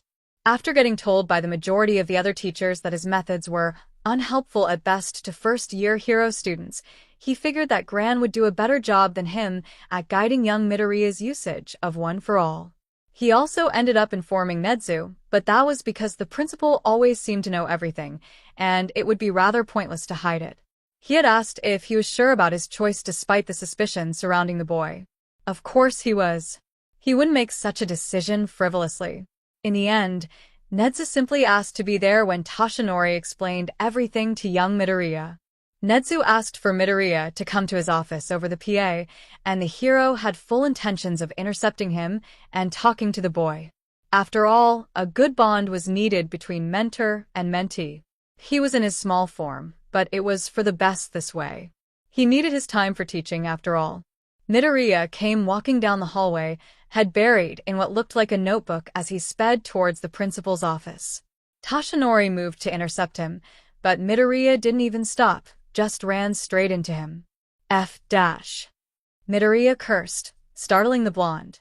That was nothing, however, to what he said next. Sorry, All Might, I wasn't looking where I was going. Izuku knew, the second those words left his mouth, that he had made a mistake. He had no idea why the principal had summoned him, though he was desperately hoping it wasn't because of his papers. Jiren was one of the best when it came to fake identities, but Nezu was probably the smartest person in Japan, if not the world, so it stood to reason that he might have noticed something. Izuku had been writing down possibilities of what could have gone wrong in his own code of course when he'd bumped into the man standing before him. He hadn't been looking and had only been using his original quirk to sense people. Right now, the candle that was All Might's light flickered in agitation and shock. It made sense in an odd way that this was the reason why the man's light had changed so drastically at the USJ. This must be what he looked like when he wasn't using his quirk. What did you just say? And this was not his teacher asking. No, this was the #1 hero of Japan demanding he answer. Forcing himself to relax, Izuku blinked in faux confusion. Oh, you're not All Might. Sorry, I don't really know why I said that. Despite the gaunt look of him, the hero still towered over him. You're coming with me, he said, grabbing his upper bicep. Alarm coursed through him. I have to go to the principal's office. Let go, let go, let go, let go. I'm aware. For a split second, Izuku considered jerking his arm away and making a break for it. He might have too, if it weren't for that fact that it was FING All Might. Look, I don't know why you're reacting this way. It's not like you're All Might. The grip tightened as Izuku's heart pounded rapidly. Fuck. Nezu was pouring 3 cups of tea when the Midoriya was unceremoniously shoved into the room. The boy stumbled before righting himself, posture speaking of a cornered animal ready to lash out. His eyes flickered between Yagi's small form and his own place at the head of the table, hands twitching. The instant Yagi looked away from Midoriya, the teen suddenly smoothed over entirely. His rigid posture relaxed, pursed lips softening and expression switching from tense to curious. Well, that is certainly interesting. While it was mildly concerning that Midoriya could change his entire body language on a dime, Nezu had seen stranger. Come take a seat, he said with a smile. Here, I'll pour you some tea. Yagi's normally smiling face was twisted into frown. He knows. Well, that complicated things. Izuku Midoriya was already a problem that he couldn't wait to solve, and this just made things even more interesting. Seeing as Yagi was extremely protective over his secret, he had probably overreacted, hence his previous tension. Does he now? Well, I see no reason we can't sort this out. Why don't you take a seat, Midoriya? Looking like he would rather jump into a pit of lava, Midoriya slowly crept into a chair, his body angled so that his back wasn't turned on either of them. Sliding a cup to both males seated opposite from him, Nezu discreetly had sent out a message to Tsukauchi telling him to come to UA as soon as Yagi had confirmed that he would be telling Midoriya today. While the detective's presence may unsettle Midoriya even more and cause him to shut down, having him there would calm Yagi and reduce the possibility of any deception. How was your day today? he asked, taking a sip of his own tea. Not too stressful, I hope. UA's curriculum is hardly a walk in the park. Midoriya eyed him. It was fine, he said eventually. I like learning. Liked learning indeed. His written exam had spoken more of someone who had an intelligence quirk rather than telekinesis, and it was easy to see that he was passing his classes with flying colors. It seems we share a trait, he said pleasantly. What's your favorite subject? Yagi's frown deepened. Nezu dash. Personally, mine is science.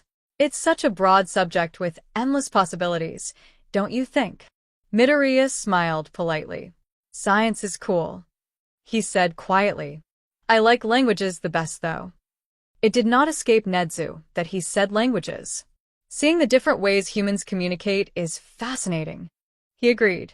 For no apparent reason, Midoriya froze before relaxing once again. A knock sounded from the door. Come in, Nezu called out, not at all surprised when it was Tsukachi who stepped in. Curiously enough, Midoriya didn't look the slightest bit shocked. Not pleased, but as though he had been expecting it. Naomasa, what are you doing here? Yagi questioned. Tsukachi paused minutely. Nezu asked for me to be here for when you asked Midoriya to be your successor. A strange expression flickered over Midoriya's face before it disappeared. We've come across a bit of a problem. You see, Midoriya here seemed to know about Yagi's small form before being told. Why don't you explain what happened? He encouraged. It was a short story, but raised many questions. From his own watching of the cameras before they entered, the teen hadn't even looked up when he first spoke. That meant he somehow knew it was All Might without even seeing him. This promises to be fascinating. Naomasa was too tired for the sheet. Being summoned by Nezu always led to a headache, but he hadn't expected this one to be the same headache he'd been dealing with before. Sitting there, sipping tea was Izuku Midoriya, features pleasant and lightly curious. His posture didn't indicate being a threat in the slightest, and when their eyes met, the boy smiled slightly. It reminded him chillingly of a snake, acting harmless until the moment of attack. So, how did you know about All Might's small form? Nezu questioned, drawing the unsettling gaze of the teen away from him. The air becomes heavy. I didn't. Truth. Naomasa doesn't know if he's relieved by that or not. Nezu takes his silence as confirmation and continues. Oh? Then how did you identify All Might? A pause. I've seen All Might in that suit before. I was distracted while walking here, and since I've never seen anyone else with that color suit, it makes sense for my preoccupied mind to jump to the last person I saw in it. Truth. His quirk's response did little to reassure him. The wording was too specific, admitting very little and leaving much up in the air. Nezu seemed to be thinking along the same lines. And is that how you identified him? Yes. Lie. He gave a slight shake to his head, and Neda's grin grew.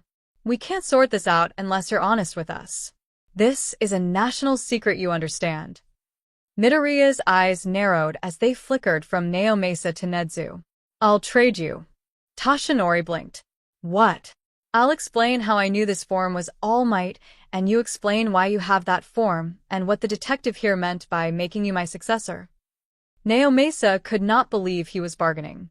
He had arguably the most powerful man in the world, the smartest creature in the world, and a high figure of law enforcement, and he was bargaining for a national secret to have on top of the one he already knew.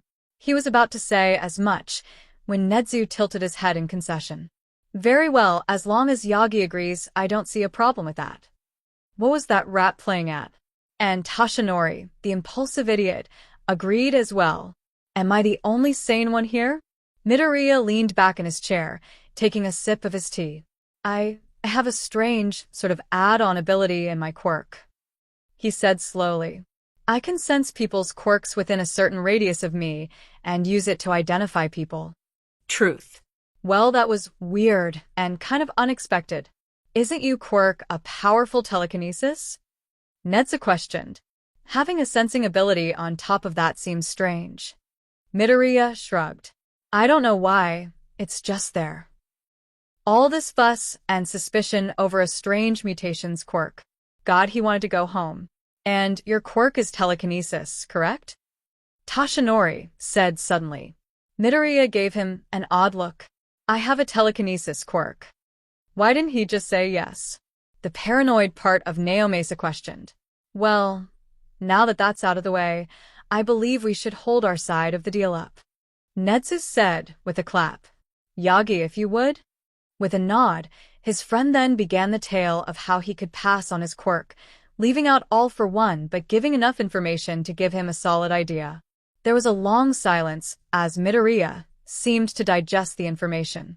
He seemed uncomfortably calm about the whole thing, and not nearly as surprised as he should have been. That makes a lot of sense, he said eventually. Considering you've never been seen in public doing things like grocery shopping, a transformation aspect of your quirk is actually something I've considered. Naomasa blinked. You've thought that much about All Might's quirk? I've thought that much about everyone's quirk. His unsettling green eyes seemed to bore into him. I find them fascinating. Tashinori cleared his throat. I apologize for my behavior, but now that we've gotten that cleared up, I wanted to ask Dash. No. Tashinori coughed up blood. Excuse me? You're going to ask me to be your successor, right? Pass your quirk along to me like your mentor did to you. Midoriya stretched his arms out, getting to his feet in one swift movement. My answer is no. Netsu's grin seemed to grow, which, all in all, is never a good sign. And why is that? The mammal asked. Midoriya's tone was light as he stalked towards the door. Power comes with a cost. Even when you think you've already paid it, the universe isn't one to listen to the whims of mortals. He eyed Tashinori, even those likened to gods. Inhale. The excited chatter of Izuku's classmates was a low buzz in the background, blurring together as he attempted to center himself. Exhale. Waiting just outside the door were thousands of people, pro-heroes and civilians alike, eager to watch teenagers compete in an arbitrary competition for their amusement. Inhale. Millions of people watched the UA Sports Festival, and the chance that none of the people chasing him wouldn't see it were so minuscule, it wasn't even funny. Exhale. He didn't have a believable excuse to get out of it, and quite frankly, he couldn't afford any more scrutiny. Inhale.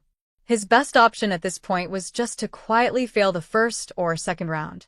That way no one would be too suspicious. Iksha. Midoriya. Izuku's bubble of calm popped. Slowly, he opened his eyes and raised his head to meet heterochromatic eyes, and an unreasonably pretty face set into a scowl. Yes. Todoroki squared his shoulders. Objectively, I think I'm stronger than you. Izuku gave a slow blink. Know that I am going to beat you on every level in this festival. Kirishima attempted to intervene. Why do you have to pick a fight now? We're about to go on, man. Todoroki glared. I'm not here to make friends. We're all going to be competitors when we step outside. I'm just making sure Midoriya knows I'll be coming after him. He should probably respond or something. Yeah, okay, cool. Have fun with that. Anger flashed in blue and gray eyes. Are you mocking me? He demanded. Kinda. Izuku shrugged, taking a bite out of his newly acquired apple. I mean, it's just a festival. It's highly publicized plus a good way to get internships, but all in all, a loss doesn't mean that much. The only thing that happens is you can't participate any longer. Nobody dies. There is an angry growl, and absolutely no one was surprised that it came from Bakugo. You're challenging the wrong person half and half. I'll beat both of you into the ground. Izuku was beginning to sense some hostility. I'm going to be number one, and don't you extras forget it. Bakugo snarled. Midoriya smiled and summoned that layer of cold that was always just beneath the surface. He'd been doing his best to avoid Bakugo out of fear that he might remember something he shouldn't, and the other boy seemed just as happy to leave him alone until now. It was clear that his obsession with being the best had only grown. Let's all have fun. He paid no mind to the way Mineta flinched on the side. Before anyone could respond, they were called to the pitch. Welcome to the UA Sports Festival. Entering the stadium is the class who survived a villain attack, Class 1A. Present mixed voice boomed over the crowd. Coming after them is the Hero Course, Class 1B. Another group of teens came out slightly behind them. Now here are Classes C, D, and E from the General Department. Following them we have classes F, G, and H of the support department, and finally classes I and J of the management department. Wow, they're not even trying to hide the bias. Midnight stood on the podium, decked out in her hero costume. Now we'll hear the athlete's pledge from the student representative Katsuki Baku. The blonde stomped to the stage, posture slouched. He took one good look at the crowd and announced, "I pledge to win," before stalking back to his place. Nobody was impressed. Students and the crowd booed, and several of their own classmates were shouting. Izuku understood it was a challenge, Bakuga's own twisted way of saying he was taking this seriously, but it excused nothing. Arrogance will get you nothing but an early grave. All things considered, the first round was pretty fun. He did not enjoy being smushed by his fellow students in the narrow entryway, but he managed to push himself up and had simply ran on top of them until he was in the clear. There had been quite a few people who hadn't appreciated that. He personally hadn't appreciated Todoroki's ice show, but it was simple enough to dodge. The robots from the entrance exam were a surprise, but mindless destruction with little consequence is always fun. Considering how well his classmates were doing, it would be suspicious if he didn't make it to the second round, so Izuku made sure he was near the front of the pack. Nowhere close enough to be first, but like 13th. When the large chasm came into view, he deactivated his speed quirks and put all his focus on balance as he very carefully made his way across the ropes. Just as he approached the final obstacle, he saw Yaoyorozu. "You need some help with your tag-along?" he asked. She startled, wariness flashing over her expression before nodding vigorously once she understood what he was asking. "Please." The tag-on in question let out a squeak of alarm. "Now wait just a second dash." Izuku did in fact not wait a second and proceeded to grab Mineta's neck from behind and squeezed just enough to be a threat. "You can either let go, or you can pass out with the same result," he informed him. Mineta hesitated, clearly unsure if Izuku would really follow through with his threat. He applied more pressure. All right. Mineta conceded and released his quirk. Fing psycho. How was the psychotic? He hadn't even. Shudo Todoroki is the first one to finish. Mike boomed, quickly followed by Katsuki Bakuga. Oh right, he should probably focus on that. Yaoyorozu had already begun making her way across the field along with several other students, and if he didn't get a move on, he might not pass. Grasping speed once more, Izuku took off, keeping one eye on the ground below him and another on his fellow competitors. It was the last stretch of the course, and those falling behind may get desperate. In 20th place is Izuku Midoriya. He should probably feel some semblance of pride, accomplishment, anything really. Yet as he surveyed the cheering crowd, he felt nothing. Midnight stood on the podium once more. The first 42 competitors to make it through the obstacle course continue on to the next round. Everyone who didn't, please make your way out of the stadium using the entrance on your right. Shinso sidled up next to him. Nice to see you made it. Izuku looked at him out of the corner of his eye. You're gracing me with your presence? After that king carry you made those poor kids do. Shinso grinned. What can I say? I was feeling lazy. Izuku allowed him to rest his chin on his head as Midnight got to explaining the second round. A human cavalry battle sounded interesting, even more so when the heroine revealed that first place was worth 1 million points. First the minefield, and now this. They really wanted to make this difficult for the front runners, didn't they? Teammates. He questioned his roommate. Shinso rolled his eyes. Obviously. Finding another 2 people was easier than he thought. Uraraka was more than happy to join them, and although Ida declined something about wanting to prove himself, they were very quickly approached by someone else. Greenie, a pink-haired girl with a mildly manic, essentially lunged for him, and Izuku's instincts kicked in. She didn't look at all put off by the fact that she was now face down in the dirt. Let me on your team. I want to show off my babies. Uraraka stared at her incredulously. Babies? The unknown girl grinned and seemingly began pulling gadget out of thin air, explaining them with bright-eyed fervor. Support department, huh? I can work with that. All right. Everyone has formed their teams. The cavalry battle begins in 3, 2, 1, start. The voice hero screamed. Ochako braced herself as Midoriya climbed on top of them. He was heavier than expected despite his lean frame, but if they wanted their plan to work, he would need to be on top. It's fairly simple, really, Midoriya explained. Almost everyone's going to be going after the 1 million points, so there won't be much attention on us. We already have a decent one between the four of us, so it shouldn't be too hard to get enough to make it to the third round. Mei frowned. That won't get much attention for my babies. There was a slight pause. How about this? Our main plan of attack is going to be getting me in range of the other teams and using my telekinesis to take their headbands while using your gadgets to escape and having Uraraka float us, if necessary. If we have a clear shot at the 1 million points, I'll take it. Shinso draped his arm over Midoriya's shoulders. What really matters is getting to the third round. Those are probably going to be one-on-one matches, and then everyone's attention will be on you, and you'll be able to show your inventions much better. Mei's eyes lit up. As expected, everyone almost immediately rushed Todoroki's team, including several groups from Class 1A and 1B. She was glad all of her classmates had made it, not only because she wanted them to succeed, but also because she knew more about them, and it was easier to plan around their quirks. Ochako liked her lips. Let's do this. As much as he played up his enthusiastic demeanor for the public, Hisashi was actually very excited for the sports festival. He loved seeing how each new generation would take it, which was why he always did the announcements for the first years.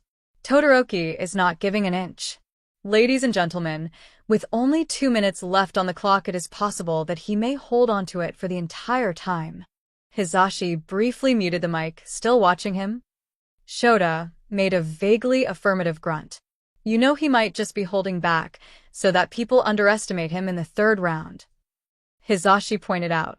Not to mention that lack of life-threatening elements may have lowered the amount of adrenaline he's getting now, making him less powerful. Shota pursed his lips. You didn't see him at the USJ, he said eventually.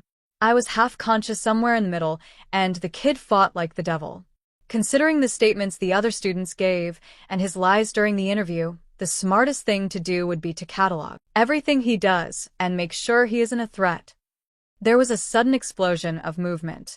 And what's this? Team Midoriya has snatched the 1 million band in a stunning upset. Will Team Todoroki be able to reclaim it? Shota gave him a look.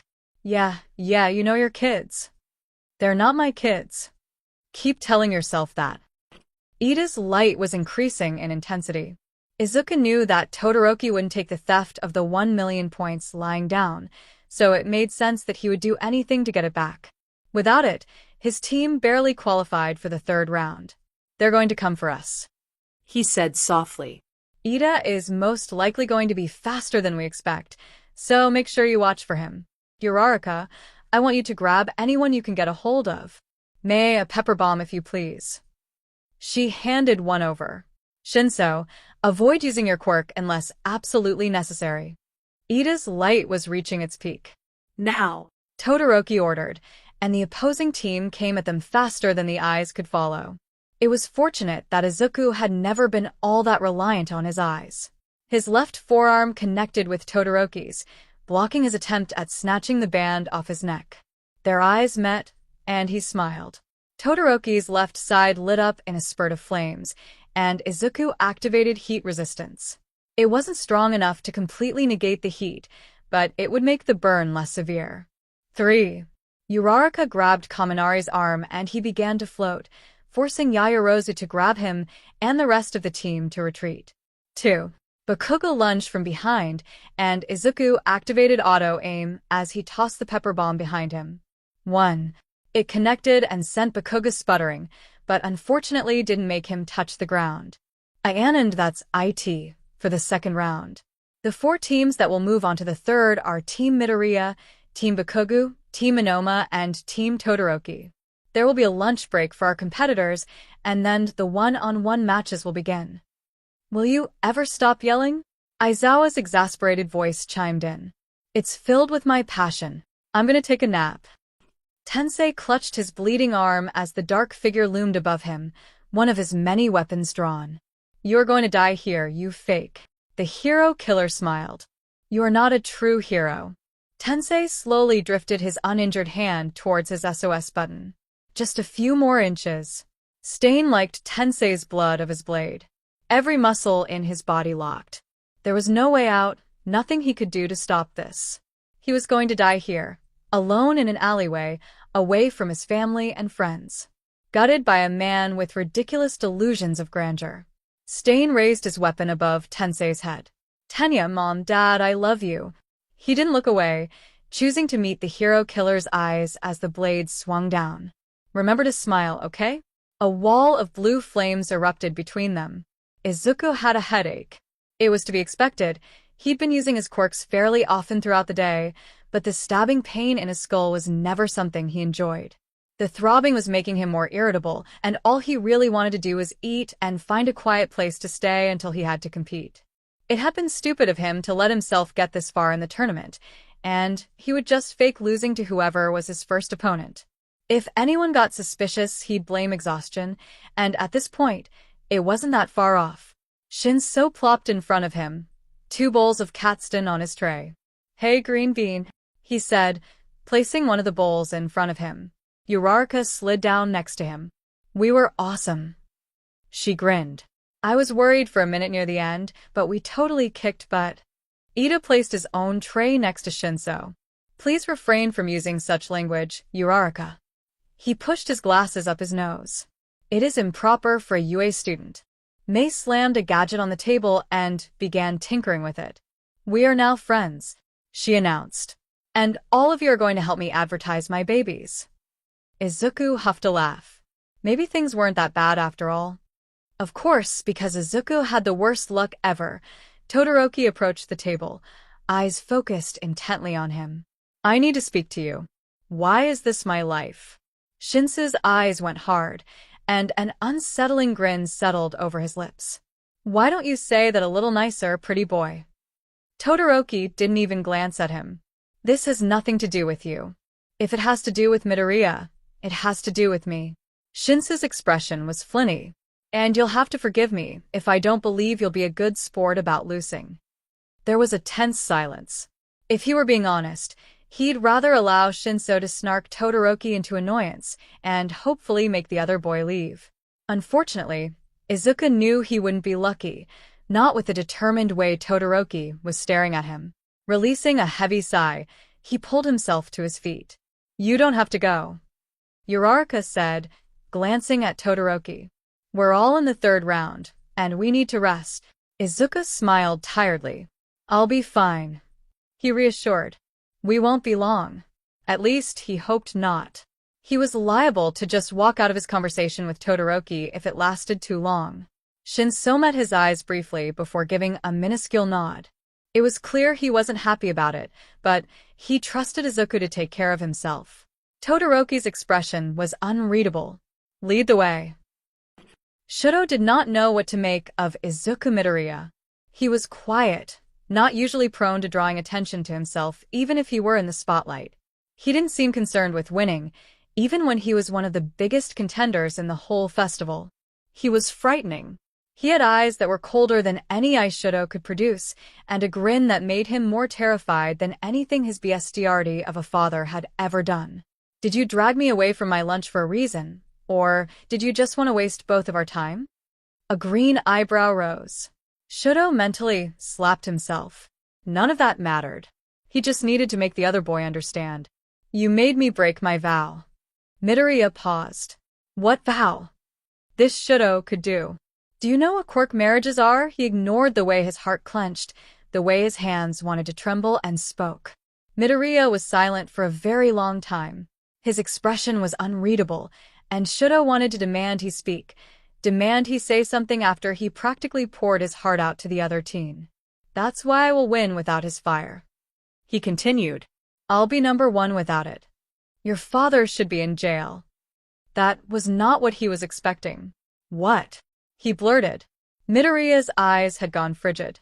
"He should be in jail," he said simply, as though he hadn't just shattered every argument Shudo had been planning.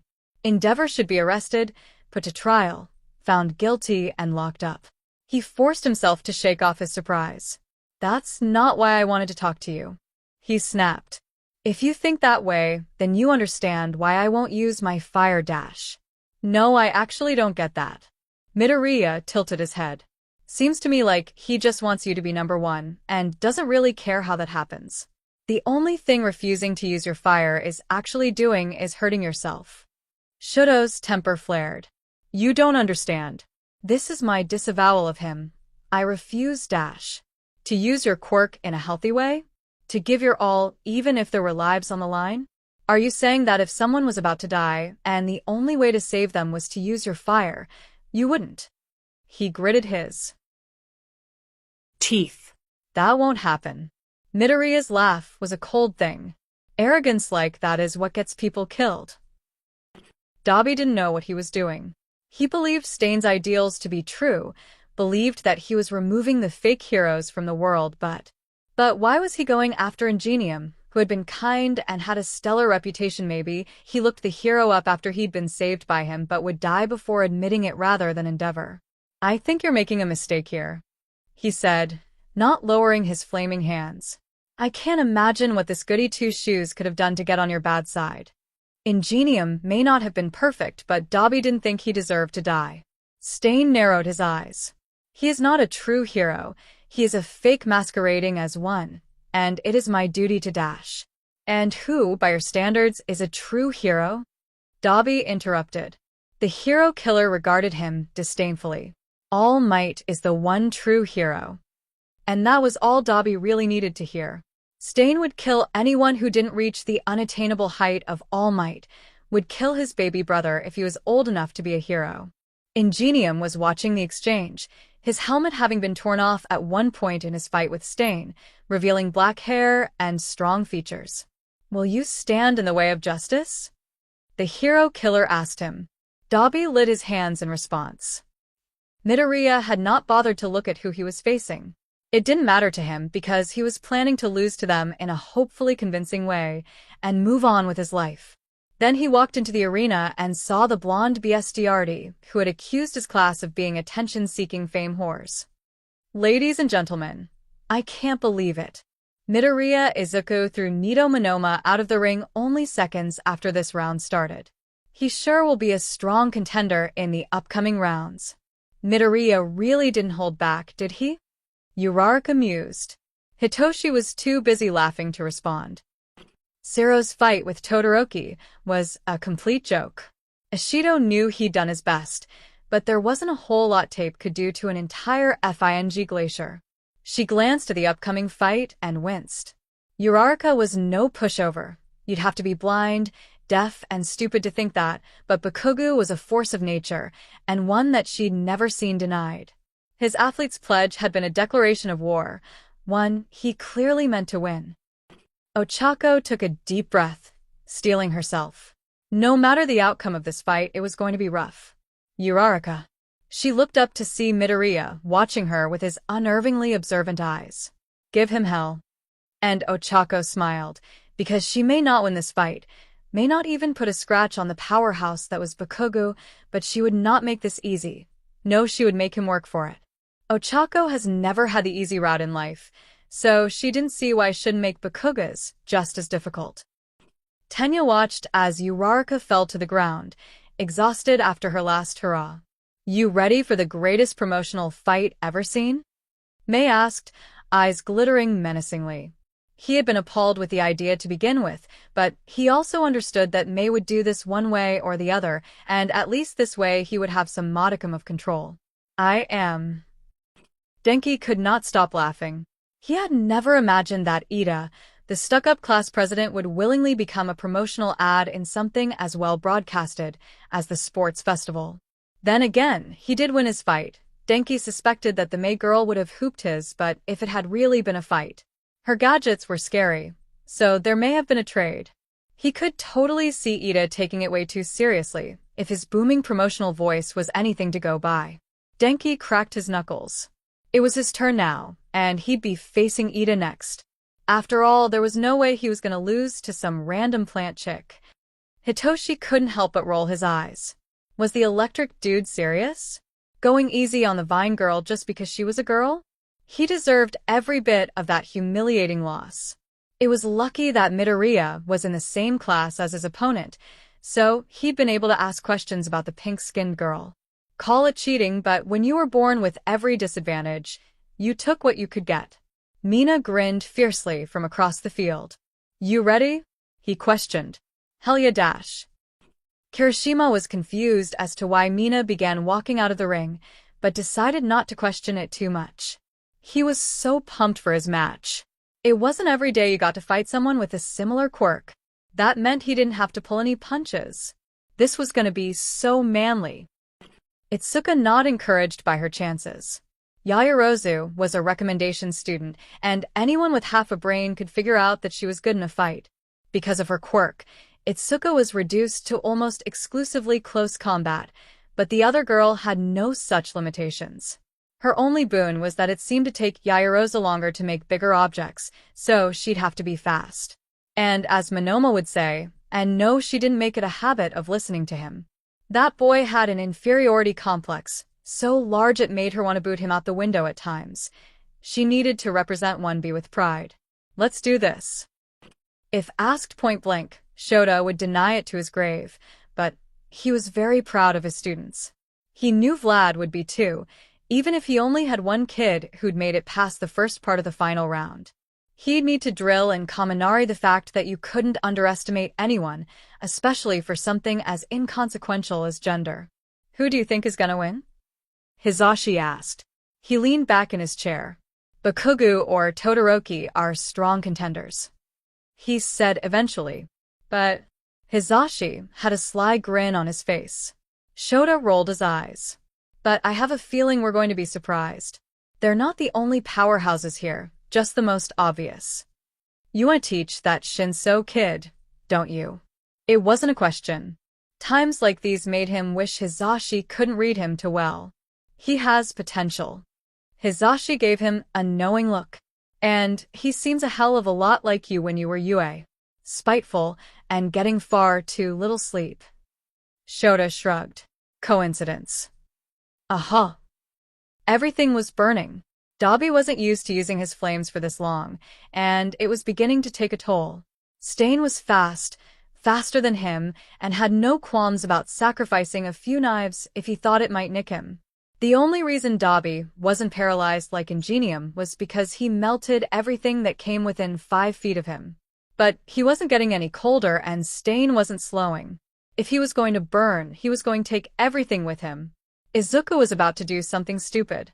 The smart thing to do would be to let Todoroki beat him even. If he had shown that he was powerful, no one would be surprised that the son of the number 2 hero of the nation would be able to beat out some nobody with unusually strong telekinesis. It would be expected. Safe. That would be boring.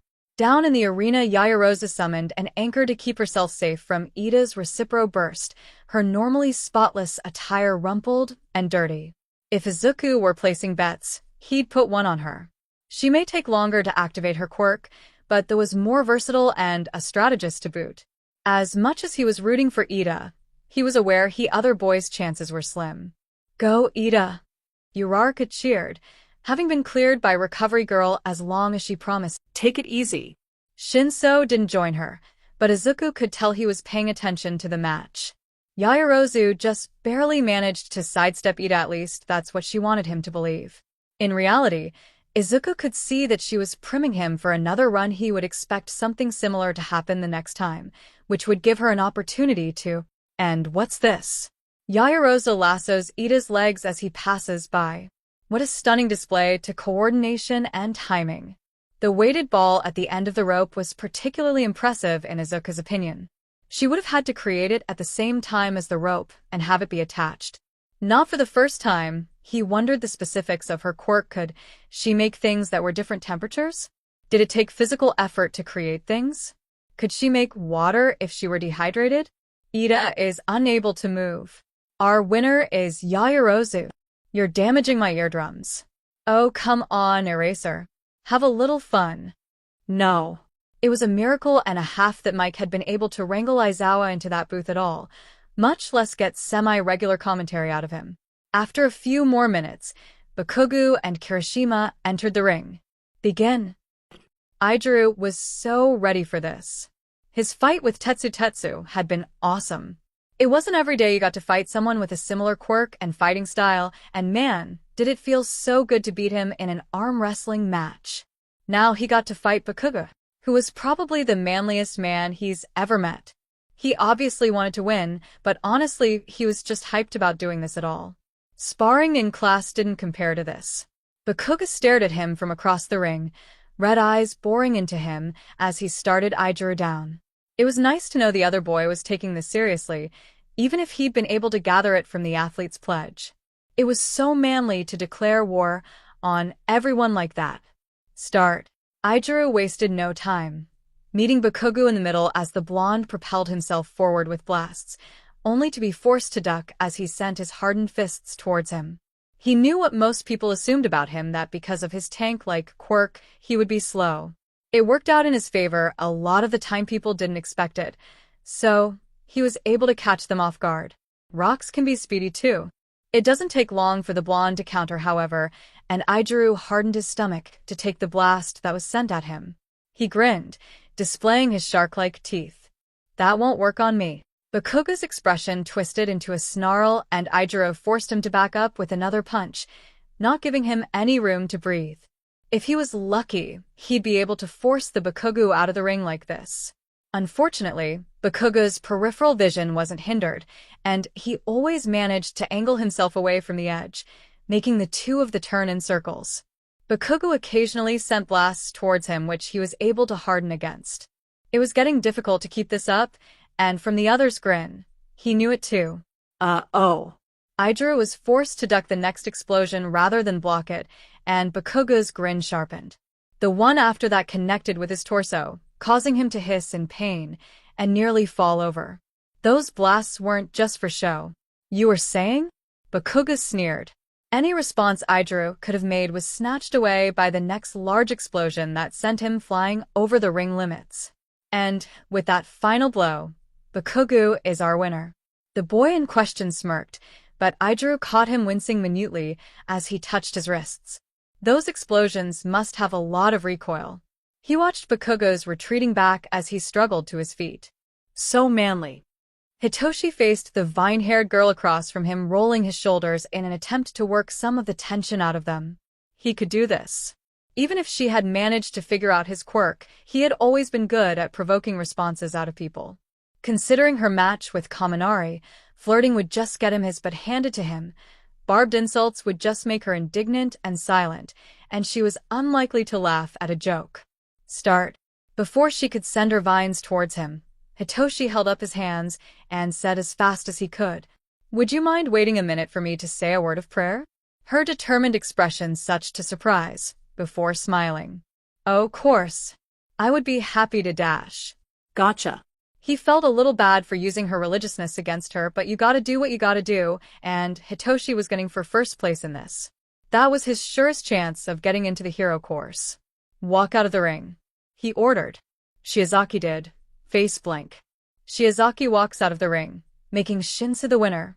This underdog is going far, folks. He released her. She blinked several times before turning to him. Hitoshi braced himself. She held out her hand. "Match well fought," she said serenely, no hint of disgust or discomfort in her expression. After a beat, he accepted. "Yeah, you too." Shiozaki smiled.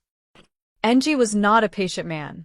He had thought that Shudo's childish refusal to use his fire would fade with time once he saw how powerful they were, but he still refused to see reason. There was an opportunity here, however, and Enji was never one to let something like this pass. This festival would show Shudo that he needed his fire, needed Enji's legacy, if he were to surpass All Might. He hadn't expected any of Shudo's classmates to come close to him in power, and had been surprised by the explosion boy. He seemed to be the only real threat, and it was better in the long run. If he beat Shudo when he was refusing to use his ice, it would demonstrate to the boy how he was lacking, and if he used it and won, well, then that was just expected. There was no one who could match his masterpiece once it was fully realized. It was worth talking to his next opponent, however, to make sure he wouldn't be as disgraceful as Shudo's last one. The green-haired boy rounded the corner, looking strangely unsurprised to see him. I don't think you're supposed to be back here, he said politely.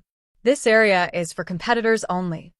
Enji's flaming eyebrows rose without his permission.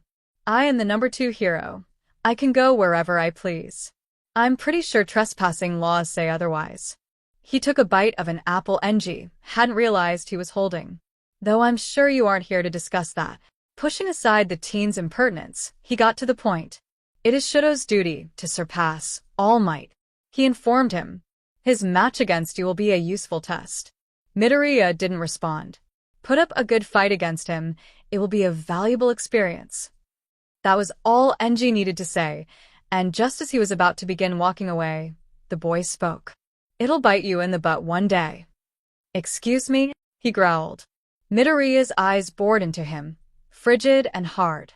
Treating people like pawns. He elaborated. There will come a day when you will need those bridges you burned on your path to power, a day when you will regret every action that brought you to where you are. Enji's temper soared. Are you threatening me? An unsettling grin settled over his lips. Threatening? Of course not. You've already plotted your own downfall without any help, so I don't see why I would offer any.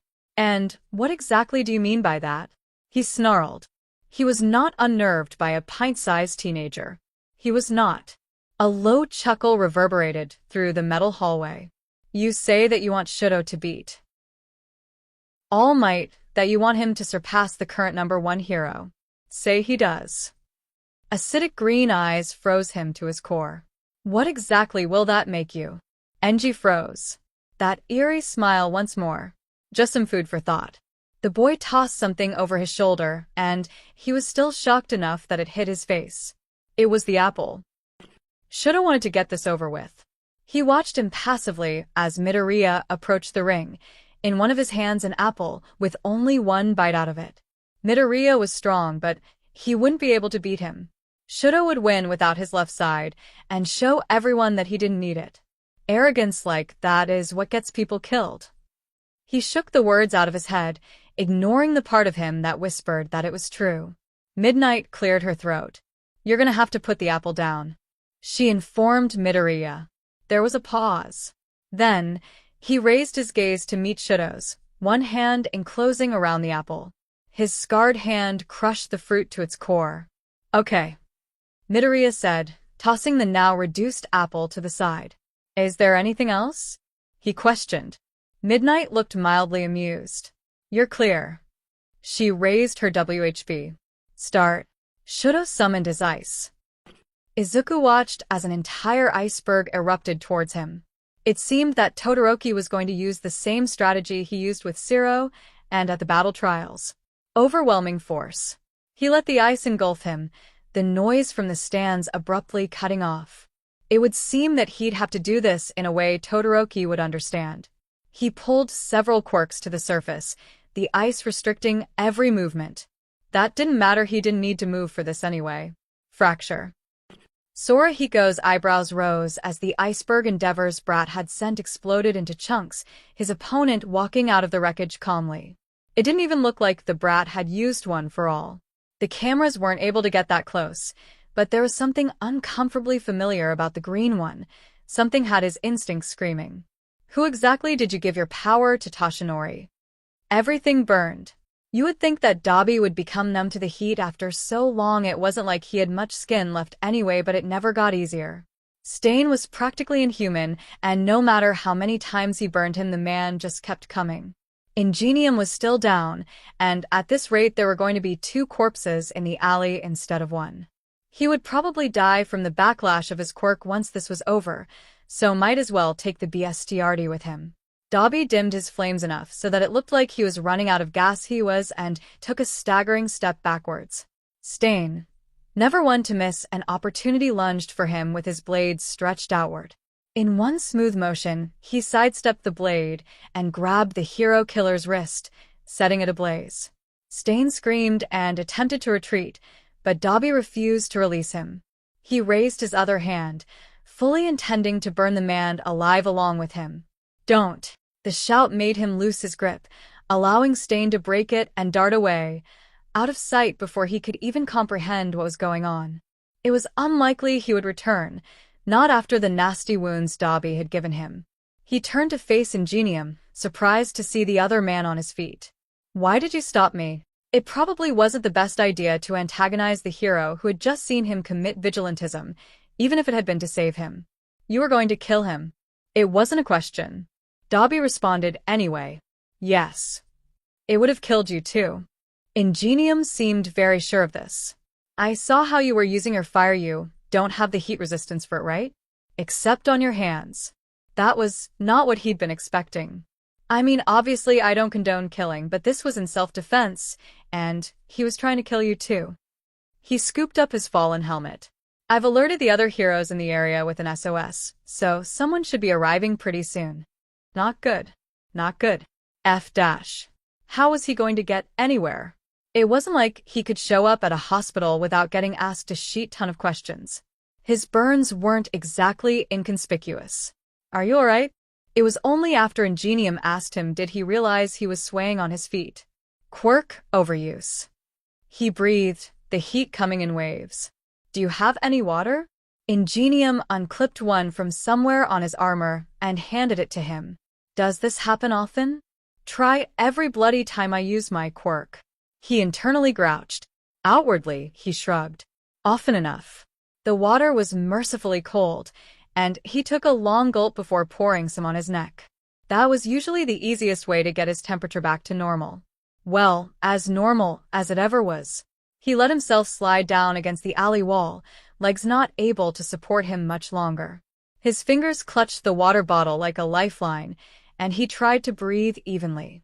A shadow fell over them, and if he wasn't already sitting down, Dobby would have fallen over in shock. "You don't look like you're in the middle of an SOS situation," the number 3 hero said, one blonde eyebrow ping. His day really couldn't get any worse. Shudo was used to the cold. He felt it every time he used his quirk, every time he summoned the ice beneath his skin. There was no warmth for him, not in a fight. He rejected the fire just as he rejected its source, and would do so till the day he died. Shudo was used to anger. He felt it bubbling inside every second he was in that man's house, every comment about his use. There was no peace for him, because he had something to prove, and his rage only fueled his efforts. Shudo was used to fear. He felt it every time he heard heavy footsteps, every time he looked in the mirror and saw half of a monster. It gripped him during the night as he dreamed about the day he had gotten a scar, dug its claws into his very being every time he saw Fuyumi or Natsuo oppose that man, no matter how small the way. Shudo was not used to losing. There was only one person who had ever defeated him, and he had worked to keep it that way. Only that man had ever beat him, and one day that would change. He was going to be number 1 without using his fire, and he was going to win this tournament. So, why was he shaking? Izuku was used to people underestimating him. No one ever expected the bright-eyed young boy to be a threat, not when he looked like a strong wind could blow him over. They looked at him and saw a rabbit, fast and hard to catch, but ultimately prey. Izuku was used to being hunted. Ever since the day his father had died, he had been chased. Those who sought his power following him and his mother around the world in pursuit of him. The hunters were relentless, so he had to be as well. Izuku was used to running. Before he had learned anything else, he had learned how to flee. How to tell which battles were worth fighting for and which were best left behind. It was only natural after all. He did not want to be caught, so he ran. He ran like the rabbit they thought him to be, because there was nothing in the world worth being caught, no treasure or goal equivalent to the pain of being captured. Izuku ran, but he was not prey. The world may have taught him to run, but his mother had taught him to fight. She taught him to take down a man twice his size, which ligaments to cut so they couldn't move. She taught him how to break bones as easily as breathing and leave bruises that would last weeks. It was him to lie with a smile, to worm his way into the hearts of strangers with little more than a sob story and large watery eyes. He knew fear intimately. Izuku had been overpowered and afraid for his life more times than he cared to count. He had clawed his way to survival one day at a time with nothing more than his mind, skills, and a single ally. Izuku had needed every drop of power and skill to stay alive, every inkling of knowledge and instinct drilled into him by a world that was not kind. It was clear that the world had not been kind to Todoroki either. The scar on his face was a testament to Endeavor's malice, but for all of Todoroki's trials, he had never needed his fire. He had never been pushed past the brink and forced to give more because that was the only option, that was his only chance of staying alive. Because of that, he assumed that he never would, that what he had faced before was as bad as it could get, that his father was the worst thing out there. He assumed he could defeat others with half of his strength because he had never needed all of it before. So Izuku met each wave of ice with devastating power, crumbling his defenses until they were useless. Todoroki had never been afraid enough to use his fire, so Izuku would make him afraid. People are not phoenixes, they are not reborn when they burn. If Dabi had a list of people he had never expected to meet, he was pretty sure Hawks would have been pretty high up there. Yet here he was, hovering on ridiculously red wings with one eyebrow ped. He immediately hated him. Hawks. Ingenium exclaimed. What are you doing in Hosu? I was in the area. Hawks said with a shrug. Did you hit your SOS button on accident or something? Stain attacked me. Ingenium explained. We managed to injure him, but unfortunately weren't able to capture him. If he had let Dabi do what he'd intended, there wouldn't be a need for capture. He would have gladly burned Stain for his hypocrisy. We? Hawks questioned, landing gracefully on the ally floor. Ingenium's smile didn't waver. I had some help from, he trailed off. Dabi. From Dabi here. I authorized him to use his quirk in the fight. He had done no such thing, but Dabi wasn't about to complain. Heroes had the ability to authorize those without a hero license to use their quirks in a fight, something that would have severe consequences otherwise. Another heat wave had him gritting his teeth, bringing the hero's attention towards him. Do you have a water bottle? Ingenium questioned. He's suffering from quirk overuse and needs to cool down. Part of him grated that he was reduced to this pathetic mess on the ground, but he knew that if he tried to stand, he'd land flat on his, but in less than a second, if he even got that far. If there was one thing the old BSDRD had taught him, it was how to recognize when he was having a heat stroke. Hawks unclipped a metal water bottle and tossed it to him lightly, Dabi barely managing to catch it in his dazed state. Fire quirk? Hawks asked, tilting his head. Dabi rolled his eyes. How'd you guess? He said sarcastically, gesturing to the scorched alley around them. Hawks let out a laugh. Fair enough. Ingenium brought his phone out. I'll radio my agency and alert them to what happened. They're probably going to need a statement from you, so if you could stick around for a little while that would be great. Dabi shrugged. It's not like I have anything better to do. He paused. You're not going to make me tell you where I live, are you? I'll tell the cops what happened with Stain, but I didn't sign up for anything else. Ingenium waved his hand. You won't have to do that. A statement will be fine. Good. Dabi felt the hairs on the back of his neck stand up, flight or fight instincts kicking in as he met Gold Eyes. Hawk's gaze was sharp and calculating, and it took every ounce of self-control he had not to twitch or light up. It seemed that despite the hero's supposedly laid-back manner, he was far more than met the eye. He very slowly and deliberately brought the water bottle to his mouth, allowing a slightly unhinged grin slip from his lips. Would you like to burn as well? Ochako had known Midoriya was powerful. She had heard about how he'd fought with the Nomu and Shigaraki, not to mention every one of their physical hero training classes. He was incredibly precise with his quirk and had hand-to-hand combat skills that would make a black belt jealous. He was smart and never seemed to put more effort into things than he needed to. But she had never seen him use his quirk on this scale. Todoroki, someone who seemed endlessly powerful, was being forced back, step by step, even as he sent glaciers after the Midoriya. The arena was littered with broken pieces of ice, and there were deep grooves in the concrete. It was a battle of the titans, and part of Ochako wanted to close her eyes. Midoriya sent some of the loose ice hurtling at Todoroki, forcing him to throw up a wall to defend himself and lose sight of where his opponent was. Never one to let an opportunity pass him by, Midoriya scaled the wall and dropped down so they were in close quarters. Ochako had noticed throughout the fight that Todoroki seemed to need time to create his ice, so at close range, he couldn't go for full-scale attacks. Come on, Midoriya. Izuku had once fought a woman who could make it impossible to leave a 10-foot radius around her. She'd been absolutely terrifying and had hurt him so badly he hadn't been able to get out of bed for a week. She'd wanted his wallet. Izuku had once fought a man who could create enormous lightning ball, but only 8 feet away from himself. Couldn't make so much as a spark closer than that, but at long range he was deadly. He'd tried to kill him. There were many reasons Izuku had ended up having to fight a person in close combat, and could say well all honestly that as good as Todoroki was, he was a little underwhelming.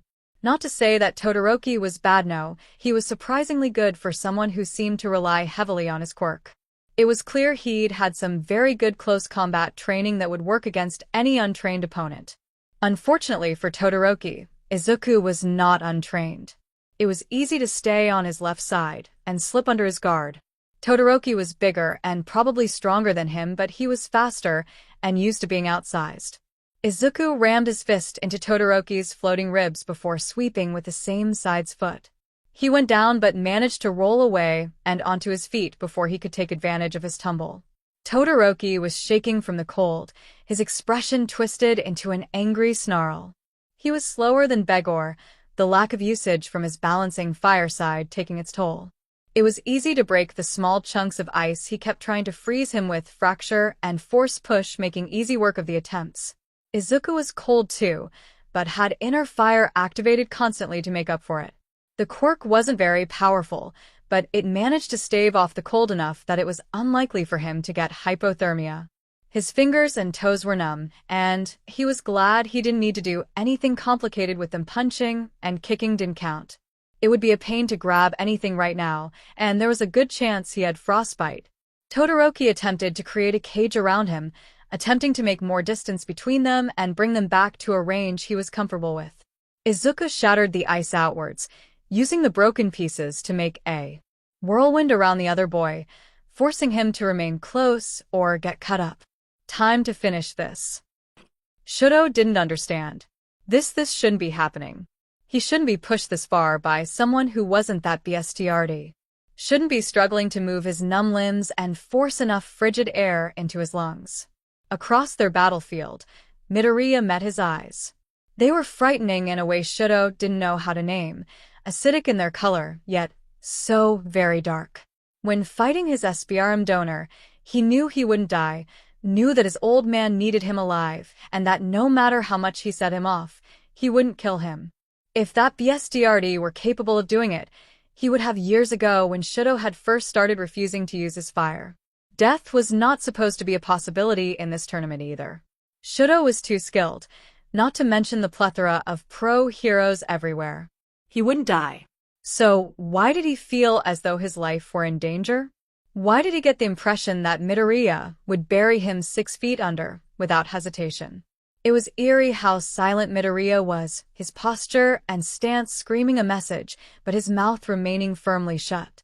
Shudo wasn't used to fighting silent opponents. His father constantly yelled at him, and even the other students in UA talked. But not Midoriya. The greenette rushed him, neatly dodging the ice Shudo sent his way and mercilessly forcing him backwards. He was fast, faster than he could keep up with, and suddenly Midoriya was directly in front of him, their faces inches away from one another. The air felt heavy with pressure, the noise from the stadium drowned out by the blood rushing in his ears. There was a monster in that gaze, and every instinct Shudo had was screaming for him to run, fight, something, anything to get away from him. Midoriya wound his arm back for a strike. I'm going to die. The realization hit Shudo like a truck, his breath catching in his throat as his left side lit. He instinctively stepped back, fear driving him to get away from the monster. Run. Todoroki is out of bounds. Midoriya wins. It took a moment for the words to register, and Shudo glanced down in surprise at where his foot had landed. He'd lost. Shudo barely remembered the walk to the infirmary room, recovery girls scolding falling on deaf ears even as she forcibly threw blankets and brought a mug of hot chocolate at him. Of course he hadn't assumed winning would be easy, but he hadn't even made it to the finals. hadn't been able to prove to his father that he didn't need his fire and that he could win without it. He remembered acidic green eyes with perfect clarity, merciless and unyielding as he tore apart everything Shudo had held as the truth. A loud slurping noise drew his from his thoughts. The Green Reaper himself sat on one of the beds, one knee propped against his chest while the other dangled of the edge. He'd been given a blanket too, and a twin mug rested in the other boy's hand. He looked small like this fragile. None of the earth-shattering power and cold calculation visible as he brought the cup to his lips. The bright lights of the infirmary made the scars decorating Midoriya stand out, his pale, freckled skin looking gaunter than Shudo had ever seen. "Why did you do that?" Shaded green eyes met his. "Do what?" He scowled. "Fight like that." Because there had to be a reason he couldn't have been imagining the killing intent Midoriya had been leaking. There was a long pause. "One day, you are going to be in a position where you are hopelessly outclassed. You are going to be afraid for your life and need every single scrap of ability and power at your disposal just to survive." A tilt of the head that sent shivers down Shudo's spine. "You've been privileged to not have had to use your fire, but one day you will need it." Anger rose inside him like a flood. "My father is an abusive a-hole. I don't see why that has anything to do with your future survival." Midoriya grinned, and it was all teeth. "Demon green bean, did I forget it was my birthday or something?" He startled as a tall purple-haired teen slunk into the room, gym uniform hanging loosely off his lean frame. Midoriya turned his head to face him, one eyebrow raised. "I thought your birthday was in July." "So did I, but that performance was just he did a chef's kiss." "How do you know my FTSH was watching entitled assholes get stomped on?" It took Shudo a second to realize that he was the a-hole in question. This conversation was giving him whiplash. He didn't think he had ever interacted with this boy, so why? Midoriya's lips quirked into a small smile, so different from the one Shudo had just seen. "Isn't your match next? You'll get to stomp your own entitled a-hole soon enough." The taller teen rolled his eyes. "There's a commercial break while they try to fix the damage you did to the arena. Poor Cementos should be paid overtime for the sheet he has to do." Midoriya snorted and shook the blanket off his shoulders. "My 15 minutes are over, so I can leave without Recovery Girl taking my head off. Let's go see how Ida is doing." The two left, not even sparing a glance towards him. It was jarring to see the difference. Was one side of Midoriya an act? Or was this just how he was in a fight? Thinking back on it, his behavior seemed similar to how it had been during the USJ. "One day, you are going to be in a position where you are hopelessly outclassed. You are going to be afraid for your life and need every single scrap of ability and power at your disposal, just to survive." Shudo had a lot of thinking to do. Katsuki was said. Not only had half been beaten by Deku of all people, now he had to fight some nobody who hadn't even made it into one of the hero classes. The fucker had pulled some weird shit in his fight with Pinky, and like hell he was going to get caught up in it. It didn't seem to be physical, so at the very least he'd be able to get some rest for his wrists. His consecutive fights with round cheeks and shitty hair had his arms fucking hurting, the recoil sending sharp waves of pain whenever he flexed them. It was unlikely he'd need much for this purple fucker. He looked like a strong breeze would make him fall over little to no visible muscle mass and no crazy gadgets like Pink Girl from the support department. It would be an easy win as long as he could keep his mouth shut. He'd interrogated Pinky, but Purple Einstein had fed with her memories somehow, so the only thing she could remember was walking into the ring. She'd gone all zombie after talking to the fucker though, so that was probably the trigger. "Are both sides ready?" Midnight questioned, her WHP high in the air. Purple Einstein grinned unsettlingly and nodded, his gravity-defying hair swaying with emotion. Katsuki responded with a bloodthirsty smile of his own. Yeah. A low chuckle. "You seem pretty confident." A smug tilt of the other boy's head.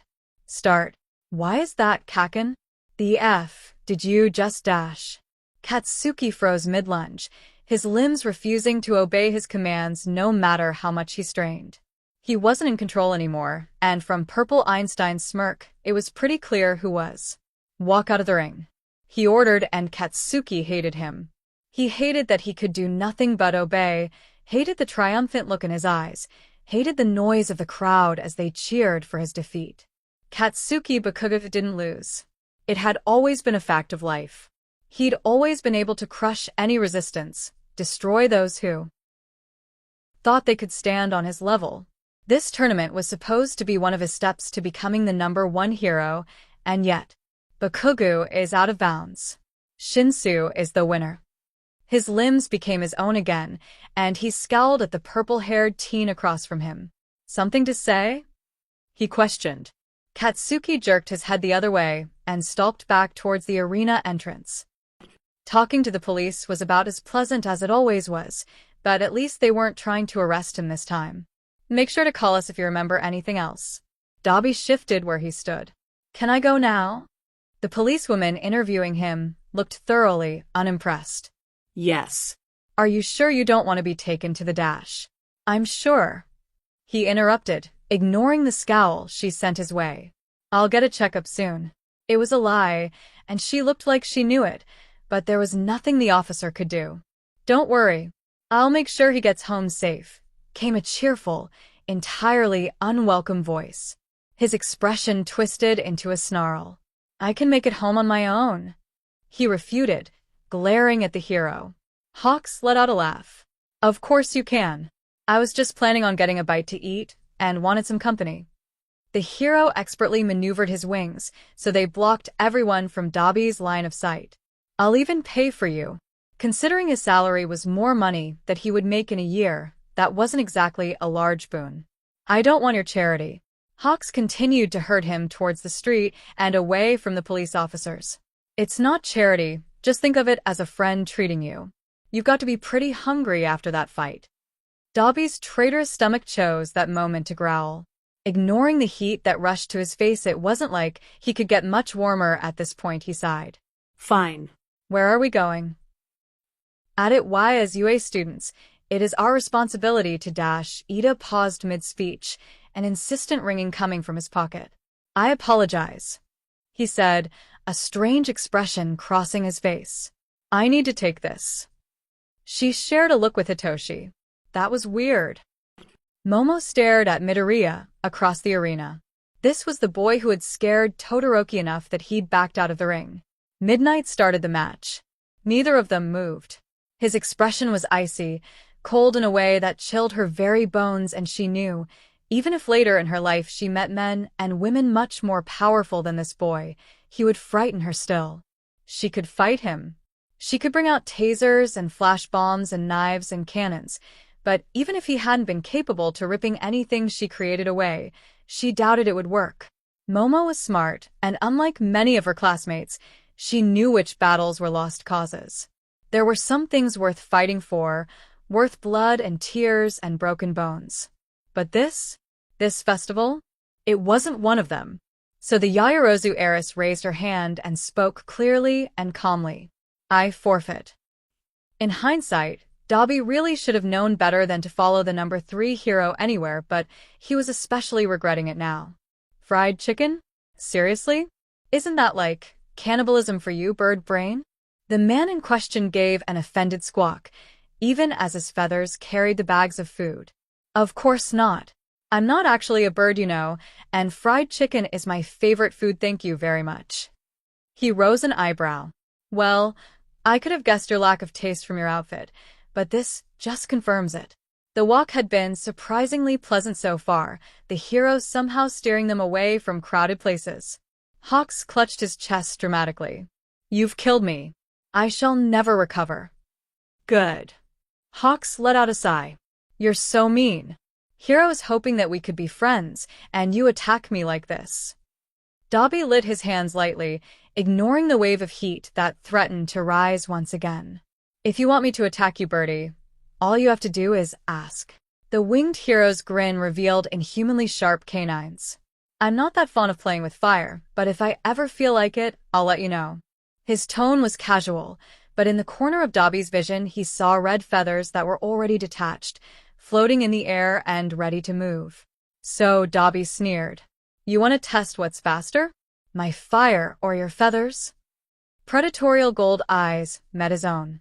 I think that it doesn't really matter, because we'll both be dead in the end. I've picked enough fights today, he said with a scoff. Besides, I wouldn't get chicken if I set you on fire. And just like that, the calculation and sharpness disappeared. I'll keep that in mind, firecracker. Hitoshi stared across the arena at Midoriya. His friend stared at him with an unreadable expression, but there was a glint in his eye that made him wary. He didn't want to fight his roommate partially because he could send him flying into the stratosphere and partially because he didn't want to hurt him and it wasn't like he really stood a chance.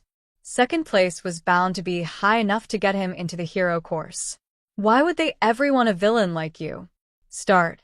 Hitoshi braced himself, opening his mouth despite knowing that Midoriya was far too smart, far too even-tempered to ever fall for any trick he could pull. He had considered flirting, but that felt wrong somehow. He liked flirting with the other boy, but didn't want to do it to win a tournament. Midoriya held up a single finger. He blinked in confusion, closing his mouth in surprise rather than any real intent to follow instructions. Midoriya then proceeded to walk to the edge of the ring, heels touching the concrete border. He turned to stare directly at the camera for 3 solid seconds.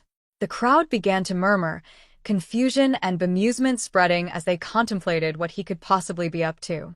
Midoriya bent his legs, his jump propelling him into a backflip that ended with him just outside the barrier, and his arms in a solid dab. The stadium was silent.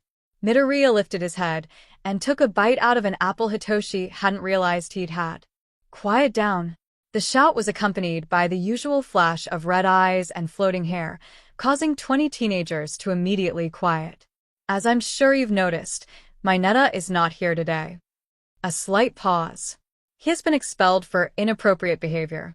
Let this serve as a reminder that just because you are in the hero course, that you are not immune to consequences, and no matter your skill, if you harm others, you will be punished.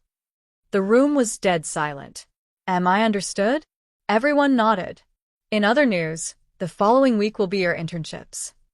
Aizawa looked as tired as always, but most of the bandages had been removed, showing a crescent-shaped scar across his cheek. You have received offers based on the interest of the pros who observed you at the sports festival.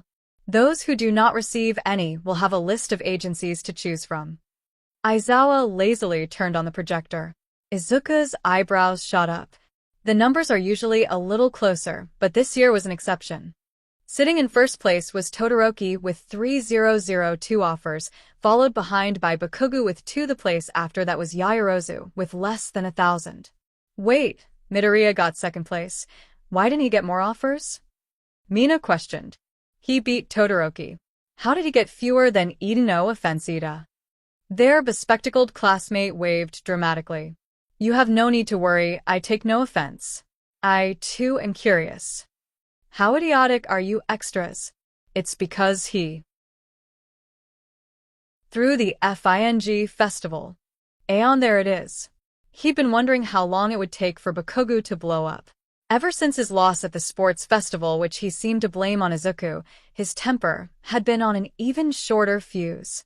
Technically, Izuku had been the one to tell Shinso about the old nickname, but that had been weeks ago, and not even in the same context. He'd slipped up and used the name after a sparring session between them, and Shinso had asked. If anything, it was a good deployment of skills and memory. Not that Bakugu was likely to see it that way.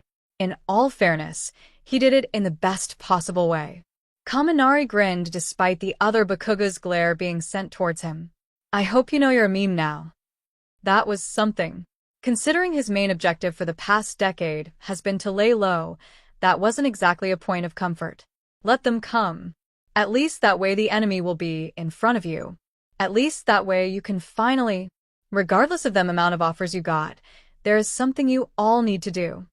The attention of the room shifted back to Aizawa. Today, you'll be choosing your hero names. After the inevitable pandemonium that occurred with that announcement, Midnight stepped into the room and cracked her WHP. Listen up, she snapped. Since Mr. Grumpy over here wouldn't know a good name if it came up and bit him, I'll be helping. When no one moved, she cracked her WHP once more. Get a move on. We don't have all day. The following minutes were filled with furiously scribbling teenagers, Bakuga stepping up to present his name first and be shot down first. What's wrong with King Explosion Murder? He demanded. Midnight gave him a flat look. If you even have to ask that, then you're far too gone to be saved. Aoyama went next, his ridiculously long name also being denied. Maybe go for something shorter? Uraraka suggested. Maybe something like, oh I don't know, Sparkle Esser? Aoyama's responding smile was nothing short of blinding. Suyu was the first to get her name approved, her choice of froppy fitting. Sato, Koda, Ojiro, and Hagakure soon followed, despite Midnight's half-hearted complaints about lack of creativity. Todoroki's choice of name caused some raised eyebrows, but no one dared say anything, especially since it passed purview from the teachers. As long as you don't mind the controversy of having a swear word in your name, the heroine said with a shrug. Izuku personally thought Hellfrost suited the other boy. Uraraka passed with Uravity, as did Yaoyorozu with Kriati. Bakugu was once again denied, as Kirishima, Siro, and Kaminari came up with theirs. Mina was also rejected but bounced back quickly with Pinky.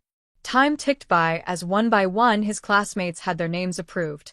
He was aware of the curious glances his friends sent his way, but felt no need to explain himself. Names, titles, for Izuku's entire life they had been replaceable. Being identifiable was his worst nightmare, and there was no point in clinging to something that would be changed the next month.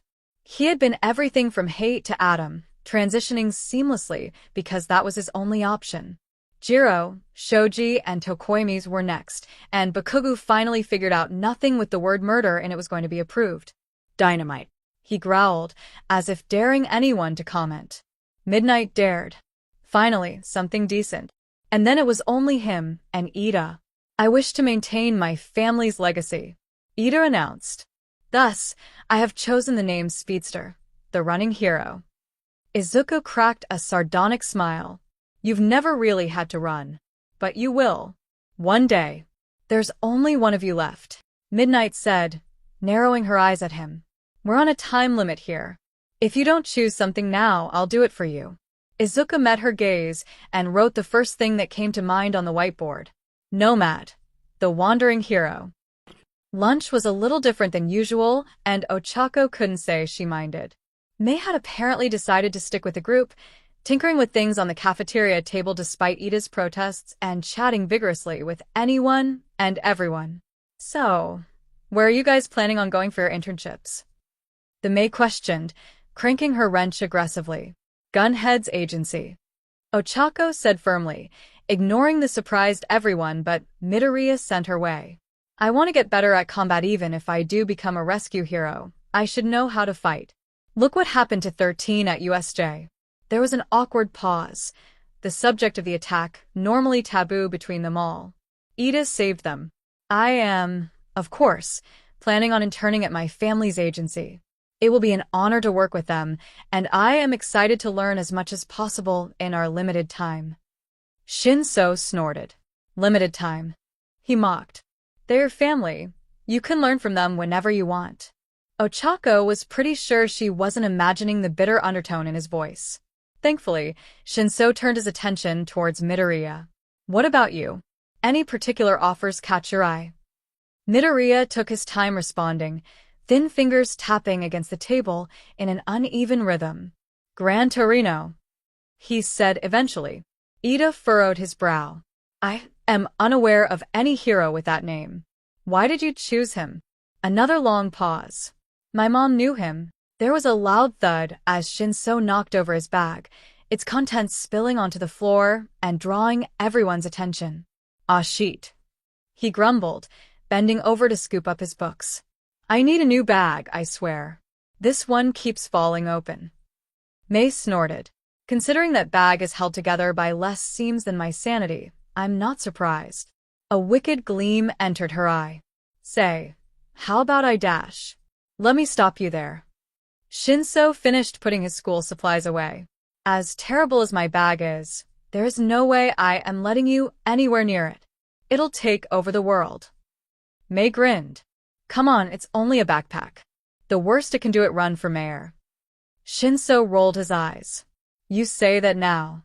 And just like that, the topic of internships was abandoned, the table switching to things like schoolwork. Ochako didn't think she imagined the grateful nod Midoriya sent Shinso. Hitoshi was still practically glowing the day after the sports festival.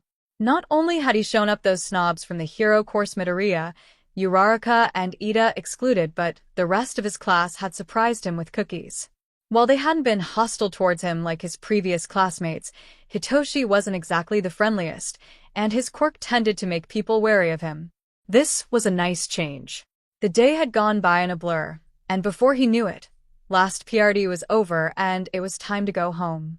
He had a few hours until his shift at the grocery store started, so he wanted to get a head start on his homework. Nothing like having to work to eat and also attending one of the most academically challenging schools. They usually had enough money to afford their meals, but Hitoshi's job was the steadiest source of income they had, and they could only use abandoned trash and stolen school food for so much. Hitoshi wasn't really sure where Midoriya got the money he brought home, but had a feeling that it was best to not question it. The one time he'd asked the other boy had merely stared at him before shrugging and muttering something about plausible deniability. Considering he'd once seen Midoriya take the wallet off of a would-be mugger, Hitoshi was pretty sure he'd need it. Hitoshi Shinso. A. Quiet drawls startled him out of his thoughts as "oh my god" Eraserhead stood at the class door. He swallowed. "Yes. I need to speak with you." Well, that didn't sound ominous at all. Slowly shouldering his bag, Hitoshi sent a quick text to Midoriya letting him know that he'd be late meeting him outside the school before following the hero out the door. The teacher led him to a small office with a couch, Aizawa lazily gesturing him to take a seat. Am I in trouble? He questioned, years of being blamed for incidents raising to the forefront of his mind. His childhood hero shook his head. This is about the sports festival. He pulled out a sheet of paper. And your transference to the hero course. Hitoshi froze. He hadn't dared hope. Even with his placement, why would they let a villain like you in with the heroes? Why would they welcome a snake to walk among the lions? As I'm sure you're aware, if a general studies student does well enough in the sports festival, they have the chance to join the hero course. Your showing was more than enough, and the school has decided to transfer you. There weren't tears in his eyes. There weren't. There has recently been an opening in Class 1A, so that's where you'll be placed. However, since you've missed out on a few months of training, you'll need to get caught up with your new classmates. Of course there was a catch. How will I be doing that? He said in as even of a voice as he could manage. Seeing as your quirk is non-physical, the staff decided it was best if I trained you personally. We'll meet 3 times a week after school on Monday, Wednesday, and Friday. Does that work for you? Hitoshi couldn't nod fast enough. Yeah, that'd be great. He'd have to rework his job hours and would probably get even less sleep with the workload, but he was in the hero course. Now, as it stands, you have 2 options for your internship. You can choose to train with me, or you can go to Ms. Joke's agency. He blinked. Ms. Joke. Aizawa's expression resembled a disgruntled cat. She sent in an internship request, and as unorthodox as she can be, I know her to be reliable, and she could help you with finding new ways to get people to respond. She's also highly skilled at hand-to-hand combat, so any time you spend training with her will be useful. And that surprised him more than anything. Aizawa may train him, but that could be because the staff agreed to it, not because he wanted to. But Miss Joke, who couldn't have known that he was getting transferred, went out of her way to ask for him. I'd like to spend my internship week with Ms. Joke, he said, forcing down any hesitation. It was a relief that Aizawa only nodded. All right. Now I have some forms for your parents to sign by tomorrow. Hitoshi froze. My parents? Aizawa glanced up, his dark eyes seeming to pierce right through him. Yes, they need to sign these papers, or else you won't be able to join the hero course. Is that a problem? Sheet. Not at all. He lied. Izuku wasn't sure what he was expecting when he arrived on Gran Torino's doorstep, but it definitely wasn't what looked like a condemned house with the door slightly ajar. I've seen weirder, he decided, pushing the knob forward to see an old man laying in ketchup. Even if there hadn't been an intense bubbly yellow light indicating he was in fact alive, the strong smell of ketchup would have given it away. Hello. The man's head shot up. I'm alive. Izuka blinked. Yeah, I know. There was a slight pause before the other got to his feet. Who are you? Losing my hearing. Can you tone it down a bit? He dropped his suitcase on the ground. Or tell me to leave. Honestly, I'm down for either at this point. What's your name? Was he just going to ignore him? That's a light whatever. Izuka Midoriya. What? He didn't bother repeating himself, knowing full well the old man had heard him. There was another pause before Gran Torino squinted at him. Tashinori. Who? So this was the boy who had inherited One for All. He wasn't much to look at, but then again, neither was Tashinori when he'd been this young. He'd been taller, of course, and with hopeful eyes and a bigger smile. The teen in front of him just looked tired. It surprised him a bit that Tashinori hadn't picked someone with the same type of overwhelming brightness that the man exuded from every pore. Frankly, the only thing he could see in common between the two was immense power. He wasn't sure what it was, but something about this kid was off. Maybe it was the fact that he barely blinked at Sorahiko's little prank, or how even with the senile act the boy seemed to see right through it. Despite the teen's lanky frame, he held himself with a quiet sort of confidence and an unwavering calm. It wasn't a youth's misplaced sense of invulnerability, but rather a knowledge based on countless battles. A tall man grinned viciously over a body. Black curly hair blew gently in the wind as the smattering of freckles across his face stretched with his smile. Whatever it was, it made the hairs on the back of his neck stand up. Acidic green eyes met his own, sharp and calculating, and Sorahiko knew that this boy was nothing like Tashinori. Put on your costume, he barked when the boy didn't react to hearing Tashinori's name. Let's see how you handle One for All. The boy who'd been in the process of picking up his suitcase paused. I don't have One for All. I turned down All Might. What? I am glad you decided to join me in my internship. I am sure we will both benefit from our time here. Shudo resisted the urge to wince at Ida's booming voice, choosing instead to focus on the boy's older brother. Ingenium was exactly as he seemed in the media. A large dark-haired man with a wide smile and cheerful demeanor. He was much looser about propriety and rules than Ida was, something Shudo couldn't help but feel glad for. I'm on the mend for a few more days, so you guys will be going out and training with some of the other heroes that work here. He explained. Todoroki, you said you wanted to work on controlling your fire, correct? So you'll be with Phoenix for the most part. His decision to begin using his fire was a complicated one. On one hand, he still wished to refuse his father's legacy, and on the other, arrogance like that is what gets people killed. He had been wrong to assume that half his strength would always be enough. Looking back on it now, it seemed like something his father would think as well. Shudo didn't want to cause someone pain just because he had been too stubborn to use all his power. Acidic green eyes stared mercilessly down on him, not hint of compassion to be found.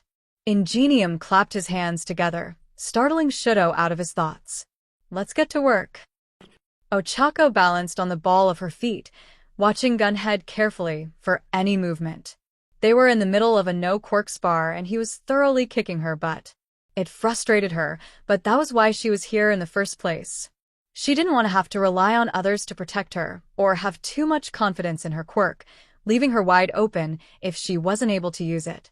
Gunhead darted forward and grabbed one of her wrists, pulling her forward until he could slam his knee into her stomach, forcing all the air out. Ochako collapsed on the ground, clutching her torso.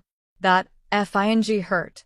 Slowly, she pushed herself up once more, meeting Gunhead's eyes and falling back into her defensive position.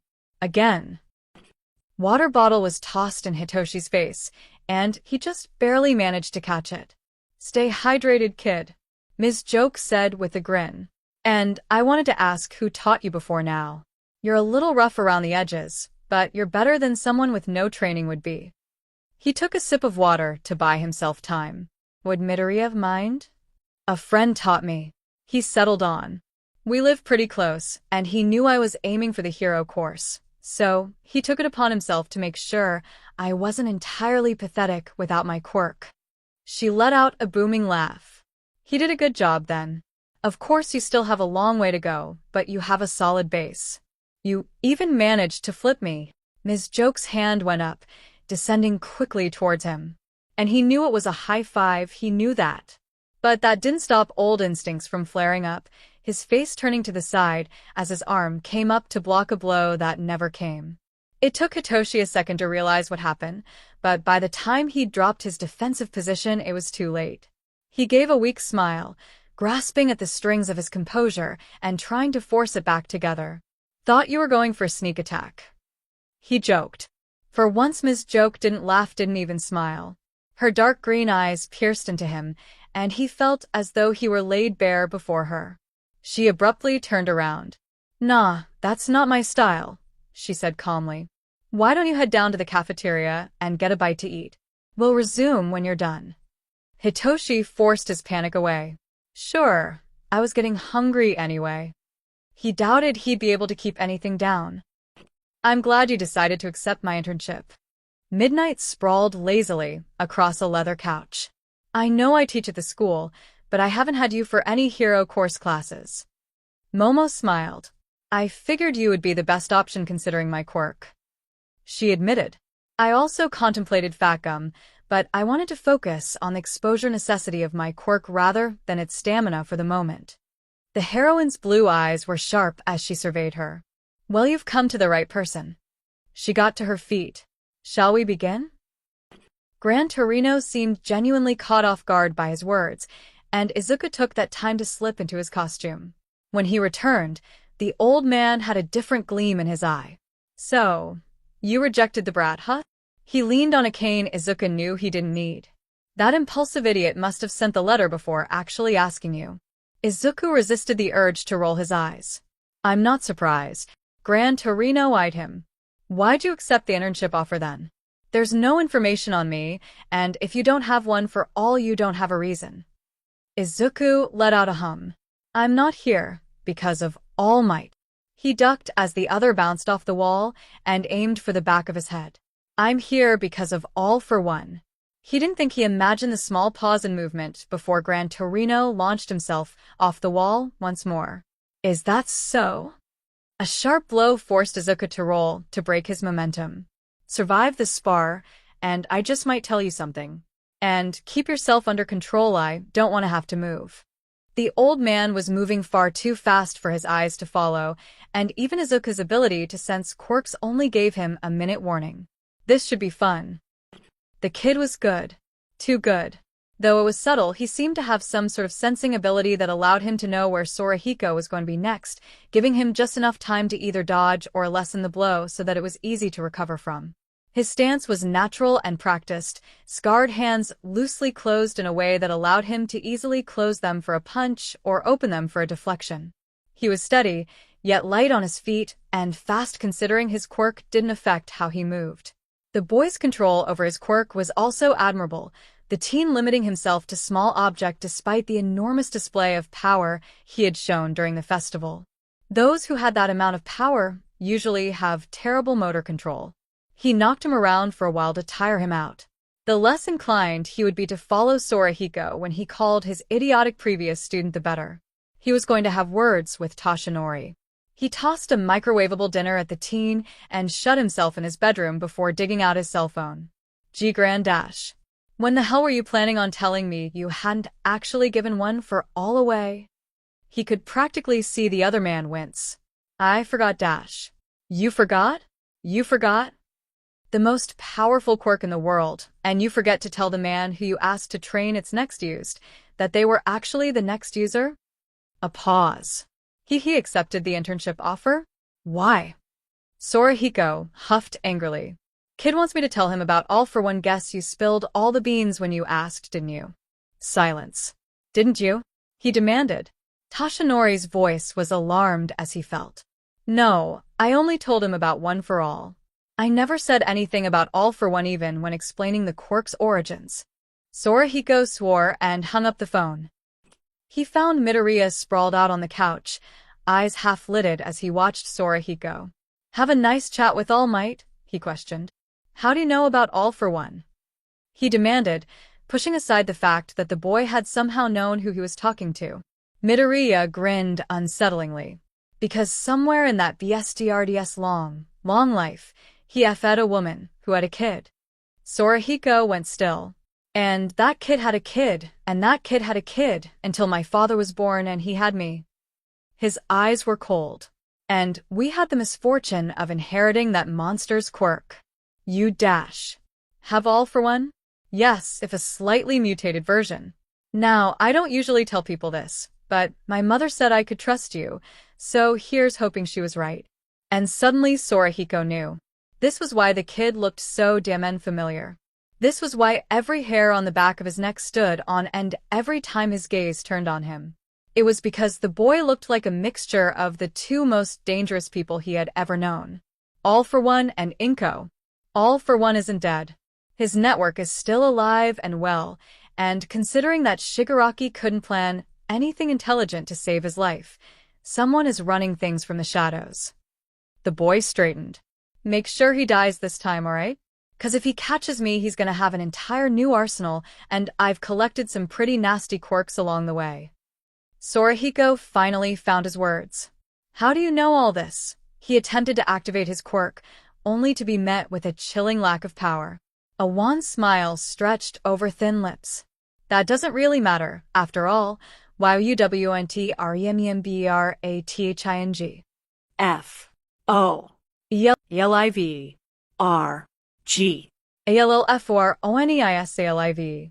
E. ALLFORONEISALIV. T. Sorahiko blinked, his eyes refocusing on the lazy teenager in front of him who was playing on his phone. You kids and your technology. He grumbled. Tashinori was such a forgetful idiot now he had to train some random kid who didn't even have one for all. And the rudeness of that boy to just hang up on him. At least Midoriya had only been curious about All Might's teacher instead of asking stupid questions about a quirk he didn't even have.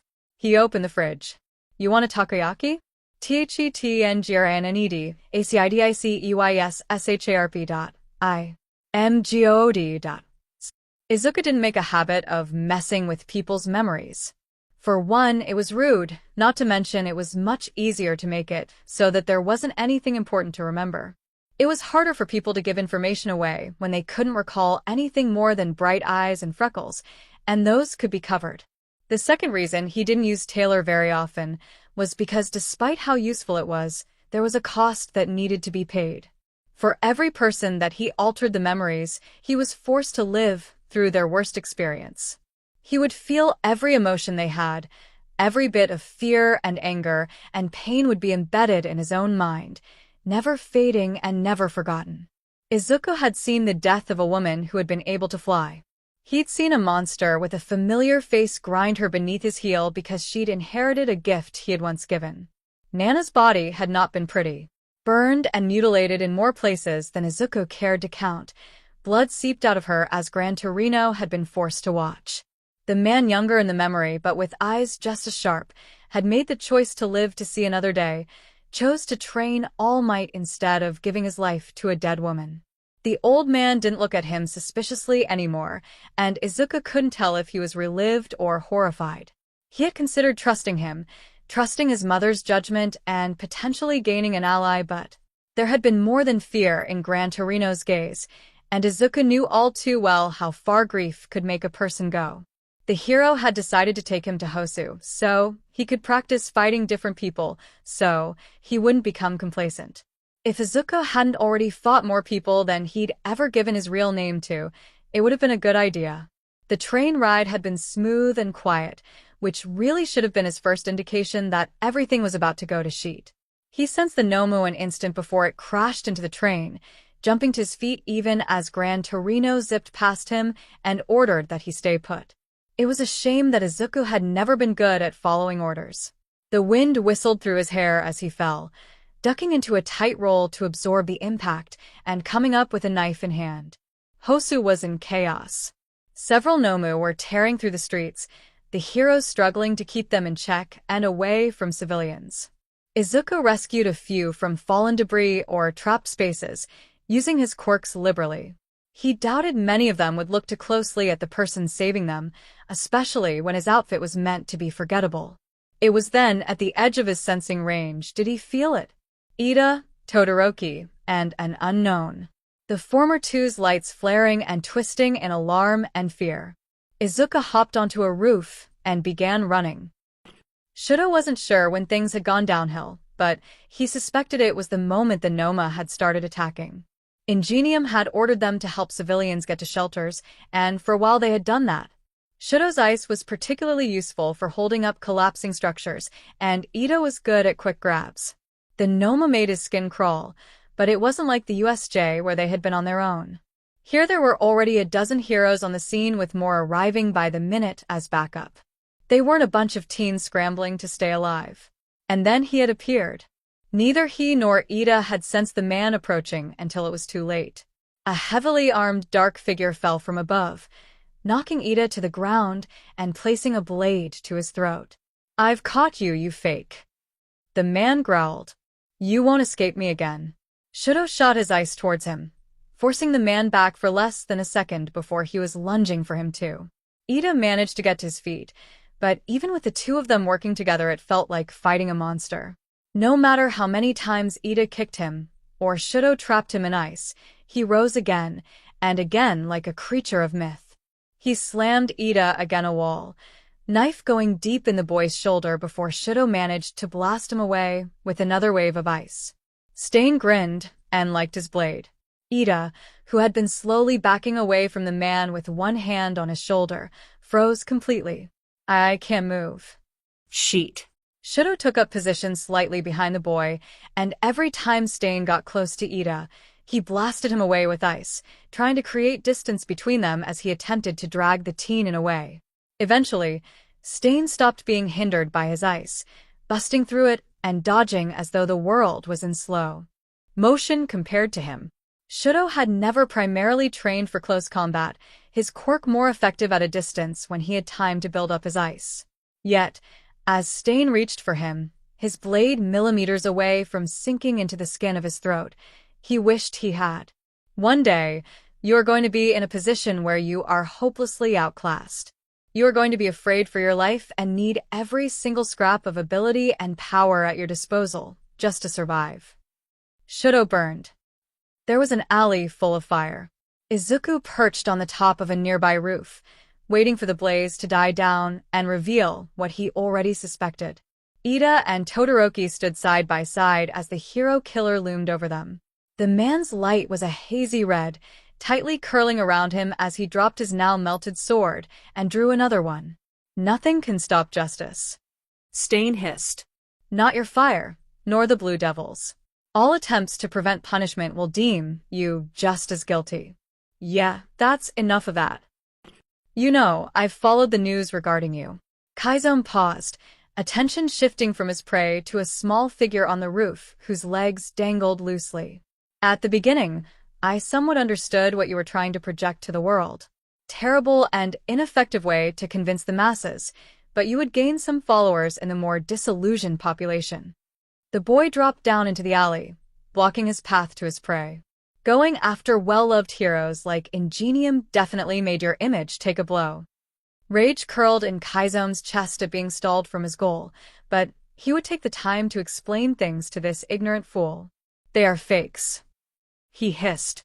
"Heroes are supposed to be inspirations, great and pure. They should not be posers who worship money." The boy tilted his head. "You do realize that being hero is a job. It's like being a police officer or firefighter with a few extra perks. How else are those men and women supposed to feed themselves if they're not paid?" He snorted. "Yeah, ask them to risk their life every day without being able to get revenue to survive. That'll work." The dual-tone-haired boy glanced nervously between Kaizome and the boy. "Midoriya " he began, before cutting himself off. The greenette didn't so much as glance behind him.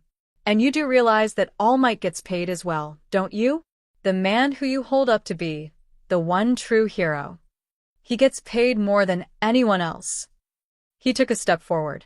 "So, you know what I think?" Kaizome regarded him disdainfully. "I care not what you think. You are blinded from the truth by the propaganda the world spews." The boy ignored him. "I think that you just like killing people and dress it up as a moral crusade." You've never gone after anyone too powerful or too high in the rankings, despite the fact that they would have the most influence. The boy grinned. So, really you're just a coward pretending to have a cause. Tenya had never imagined how loud, horrified silence could be. Midoriya's back was to him, but he could hear every word the Greenette spoke, every casual dismissal of the convictions of a man who had killed more than a dozen heroes. His tone was calm, relaxed. Fear did not seem to affect him as he stood before a murderer who was more than willing to repeat his actions. Todoroki seemed just as frozen, surprise and a hint of something Tenya couldn't name reflected in his heterochromatic eyes. We need to get out of here. Tenya blinked, unsure if he should take his eyes off the stare down between Stain and Midoriya. What about? He gestured helplessly towards the two. Todoroki's expression was grim. You remember the sports festival? We'll just get in his way. And I don't know about you, but I do not want to be in the blast radius. That was actually a very good point. Suddenly, Tenya's limbs were his own once again, and he was able to slowly back away with Todoroki, the boy sealing off the alley with a blockade of ice. Stain's quirk was lighter than Izuku had assumed, and taking it seemed to have reversed Ida's paralyzation. The other two boys had backed out of the alley, leaving him alone with the hero killer. Good. That way he didn't have to worry about uncomfortable questions. He didn't want to have to use Taylor so soon after Gran Torino. I'm going to enjoy killing you, Stain said, blades readying. Izuku grinned. Tensei wasn't sure what to expect when he got an SOS message from his little brother, but it hadn't been three teenagers casually standing around what looked to be the body of was that the hero killer. Tensei. Tenya called out as he finally noticed him. I mean Ingenium. We found the hero killer unconscious in this alley. The green-haired boy interrupted. Looks like someone beat him pretty badly. That was an understatement. The man's fingers were mangled, and his left knee was pointing the wrong direction. More than a little blood coated his dark outfit, and had someone ripped out part of his tongue? The other two boys stared at him incredulously, but the freckled teen's expression didn't so much as shift. It was unsettlingly genuine, and if it weren't for the other two, Tensei would have been inclined to believe him. Right, he said with forced cheer. I'll send the message out to the containment unit. Their hands are pretty full with the Nomu at the moment, but I'll let them know the situation is serious. Todoroki glanced at the unconscious man. He'll probably be down for a while. He said calmly. If anything, I call an ambulance. Which reminded Tensei. Speaking of which, are any of you injured? There's blood on the ground and Screech. One of the flying Nomus zipped past Tensei, claws extended towards the Greenette, who promptly grabbed one of its feet and slammed it into the concrete with devastating force.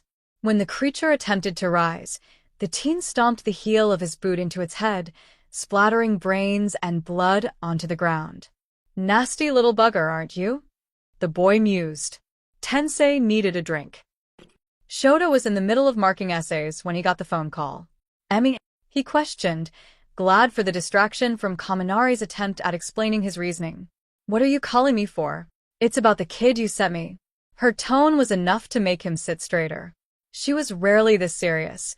The last time she'd sounded like that it had been because she suspected one of her interns of being a rampant serial killer. She'd been right. What about him? Emmy's next words made Shota go cold. I think his household is abusive. Explain. He demanded, tone sharper than he intended. Thankfully, she was willing to let it slide to focus on the subject at hand. We were training the other day, and when I went in for a high five, he acted as though he expected me to hit him. I started watching him closer after that, and he's showing a lot of the signs. Emmy had been in the underground hero game for as long he had. She'd seen the grime and grit they dealt with and witnessed the scum of the earth and their followers. As much as he hated to admit it, she was reliable and smarter than most people gave her credit for. And she wasn't often wrong, not about things like this. Sheet. Izuku wasn't injured, but the hospital kept him for observation anyway. The bright walls and clinical room put him on edge, reminding him of the last time he'd been in one. At the very least, he hadn't passed out this time.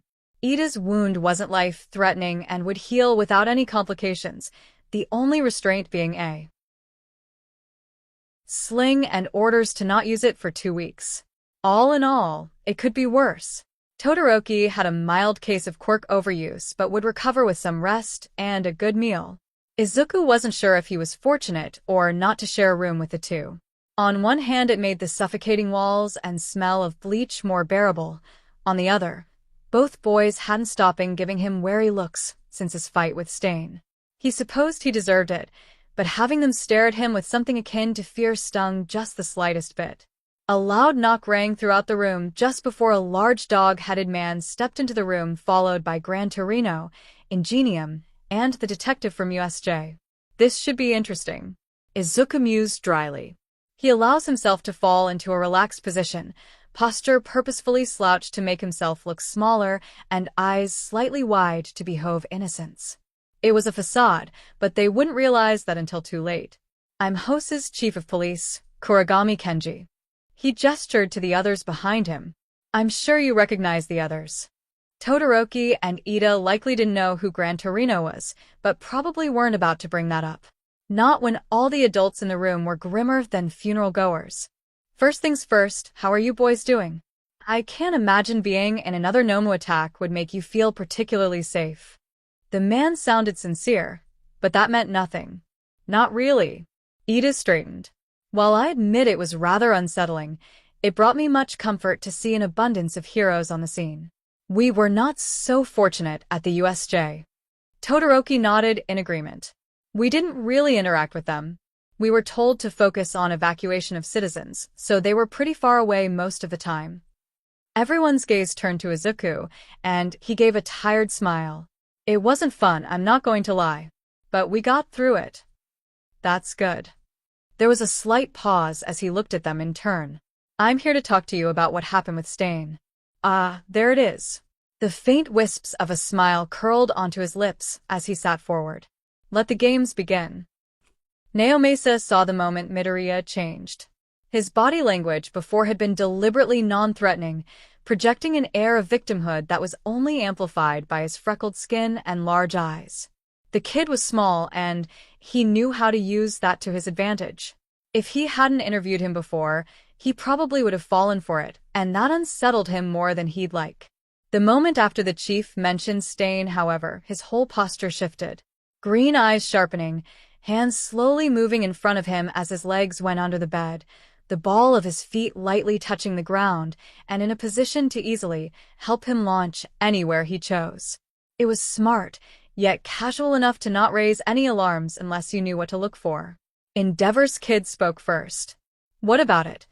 His tone was openly wary, heterochromic eyes slightly narrowed as he watched them suspiciously. Chief sighed. At the dawn of this extraordinary era, the police moved to maintain status quo, and thus decided not to use quirks as weapons. As time went on, it became clear that individuals using quirks would be needed to preserve the peace, and with that need, the profession of hero was created. He met each of their gazes. The idea wasn't popular at first, but it soon garnered public support, and that was because your predecessors acted morally and complied with the law. Woof. Midoriya snorted, drawing everyone's attention once more. Do you have something to say? Chief asked mildly. A lazy grin spread across thin lips. No, please keep sanitizing history. That's always gone well. Lie. There was a tense silence. The younger Ida cleared his throat. Please forgive our friend. It has been a rough few months, and the stress may be catching up to us. Naomasa would be inclined to believe that if Midoriya hadn't smiled like a shark, that had been a deliberate move on his part, one likely made to throw them off balance. He hated to say that it was probably working. Chief cleared his throat. Regardless, you acted without permission and inflicted harm on another individual without instruction from the powers that be or the police. Even against the hero killer, that is an enormous breach of law that cannot be ignored. Naomasa wasn't sure what he'd been expecting. Outrage? Fear? Whatever it was, it sure as hell hadn't been Midoriya beginning to grin like the cat who'd eaten the canary. I'm sorry, he said with a voice so sickly sweet it made Naomasa want to step back. I have no idea what you're talking about. Lie. Chief blinked. Your fight with Stain. He clarified. Midoriya tilted his head. We didn't fight Stain. As I told Ingenium, we found him in the alley like that. Lie. Naomasa suddenly felt like he knew exactly where this was going. Chief narrowed his eyes. Don't give me lip. This is serious. You three have broken the law and dash. Prove it. The word echoed through the room. Excuse me? The chief looked like he was reaching the end of his patience. Midoriya folded his hands together. I said, prove it. There are no witnesses aside from Stain, and I hardly think that a serial killer's opinion should be given more weight than 3 hero students who all have the same story. That was true, but the way it was phrased set every alarm that existed in Naomasa's head. The elder Ida looked at the other 2 boys, both of which glanced away, refusing to meet anyone's gaze. Well, that changed things. There were scorch marks on the wall, not to mention Speedster's wound dash. Midoriya interrupted once more. Fire quirks are common, and it would be irresponsible for someone who had only just begun using that dangerous of a quirk to open fire in an alley like that. Todoroki doesn't seem that irresponsible. As for Ida's shoulder wound, a stray piece of shrapnel could have easily hit him while he was evacuating people. Again, true. But he was avoiding making statement, using words like seem and could have. His words were like a spider's web, and Naomasa felt an awful lot like a fly. Chief's voice was deceptively even. Are you telling me that you're denying having fought the hero killer? Midoriya's smile showed all his teeth. Yup, he said, popping the pea. That's exactly what I'm saying. He felt compelled to step forward. We have Stain's swords which will show Ida's DNA. You can't deny something like this. Can't I? Midoriya leaned back. And besides, I was under the impression that Stain's swords had been completely destroyed and wiped clean. At least, that's what I saw in that alley. True. And they had been. Not a smidgen of grime or dirt on the DMN things despite their rusty look and several eyewitness accounts of the blades being filthy. It wasn't like they could accuse Midoriya of cleaning them though there hadn't been any materials in sight. So really, you can't charge us with anything. Well, I suppose you could, but it wouldn't hold up in court, and considering the Ida family and the Todoroki family are both ridiculously wealthy, they'd have the best lawyers money can buy. Long eyelashes batted. Am I wrong? And DMN, if he wasn't. Every bit of evidence they could use had been cleverly dismantled and revealed as circumstantial. Any decent lawyer would rip their case to shreds. He couldn't help himself. You can't seriously expect us to believe it wasn't you who fought Stain. Half-lidded eyes landed on his, acidic and sharp. Well, that's the thing, isn't it? You don't have to.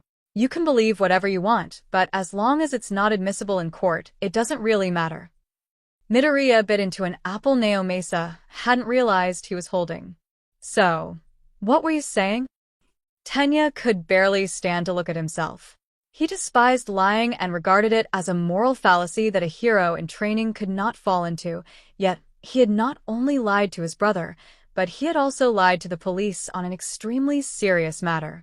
If someone had told him last week that he had done this, he would accuse them of being inebriated. He hadn't wanted to, but, well, it was nice knowing you guys. I'll probably be dead by the end of the week. Todoroki blinked. What do you mean? Midoriya curled into himself, fingers bunched into the sheets. You guys realize how many followers Stain has, right? The second it gets out that it was us, they'll eat us alive. You two have powerful families, so you'll be pretty protected, but me? He exhaled shakily. I'm done for. Alarm rose within Tenya. Surely the police will protect you. Midoriya's smile was wan. Like they protected us at the USJ? Like how we were protected during our internships. The police aren't all-powerful and neither are the heroes. Maybe they won't tell the public? Tenya suggested weakly. We technically broke the law, and that would go into public record. They can't not. Todoroki explained. Unease rose within him. He couldn't stand losing one of his closest friends, Not after the close brush with death his brother had had not a week ago. Is there anything we can do? Acidic green eyes met his. Now that you mention it, he couldn't let his friend be attacked. It wouldn't be right. Even if Midoriya was fully capable of defending himself, he was still in training, and it wasn't like he could be vigilant in his sleep. Tenya was trying to be better than he'd been during the entrance exam, where he'd been too much of a coward to help others and had only worked within the rules he was given. In this case, following the rules would endanger his friend. He wouldn't do it. Nagisa stared at the screen, a mixture of rage and disbelief warring within her. Part of her wanted to deny what she was seeing, throw the laptop back at Reiko, and scream. The other more cynical part wanted to laugh, because of course that little monster had done this. Of course the next place he chose to hide was in a den of heroes, unaware and ignorant of the spider in their midst. Some would realize, though the number was always low. The kid was a good manipulator, she'd give him that. The stunt he pulled at the final round was just like him too, a blatant show of disrespect even as he'd blown them all away not 2 rounds earlier. The move may look flippant and impulsive, but if Nagisa had learned anything amidst the months of hunting that monster down, is that the boy was anything but. It took a certain type of person to stay hidden for years, a certain type of person to smile innocently while they held a bloody blade behind their back. Midoriya, or whatever he was going by at the moment, had the cold calculation necessary to remain free despite their best efforts at catching him. He had the brutality and a certain type of calm that made him dangerous. They had made the mistake of underestimating him before, and it had cost them. Oh, how it had cost them. Nagisa rose, closing the laptop and plucking her sword out of its sheath. They wouldn't make that mistake again. It was raining when Izuku arrived at the warehouse. His suitcase was drenched by the rain, and he wasn't doing much better, his hair sticking to his forehead and clothes heavy with water. It was fitting in a way, something that wasn't quite guilt clinging to him, like the damp fabric as he opened the door. Jesus Christ, you're soaking wet. Izuku looked up to see Shinso unfurling from his position on the couch, long limbs stretching out as he pulled himself into a standing position. He shrugged. Didn't have an umbrella. Shinso snorted. Yeah, I can see that. He grasped his wrist and began dragging him towards the space heater they'd managed to scavenge and repair from a dump. Come on, you're going to catch a cold at this rate. Izuku allowed himself to be pulled, dropping his suitcase along the way. When did you get back? He questioned. Around 2 hours ago.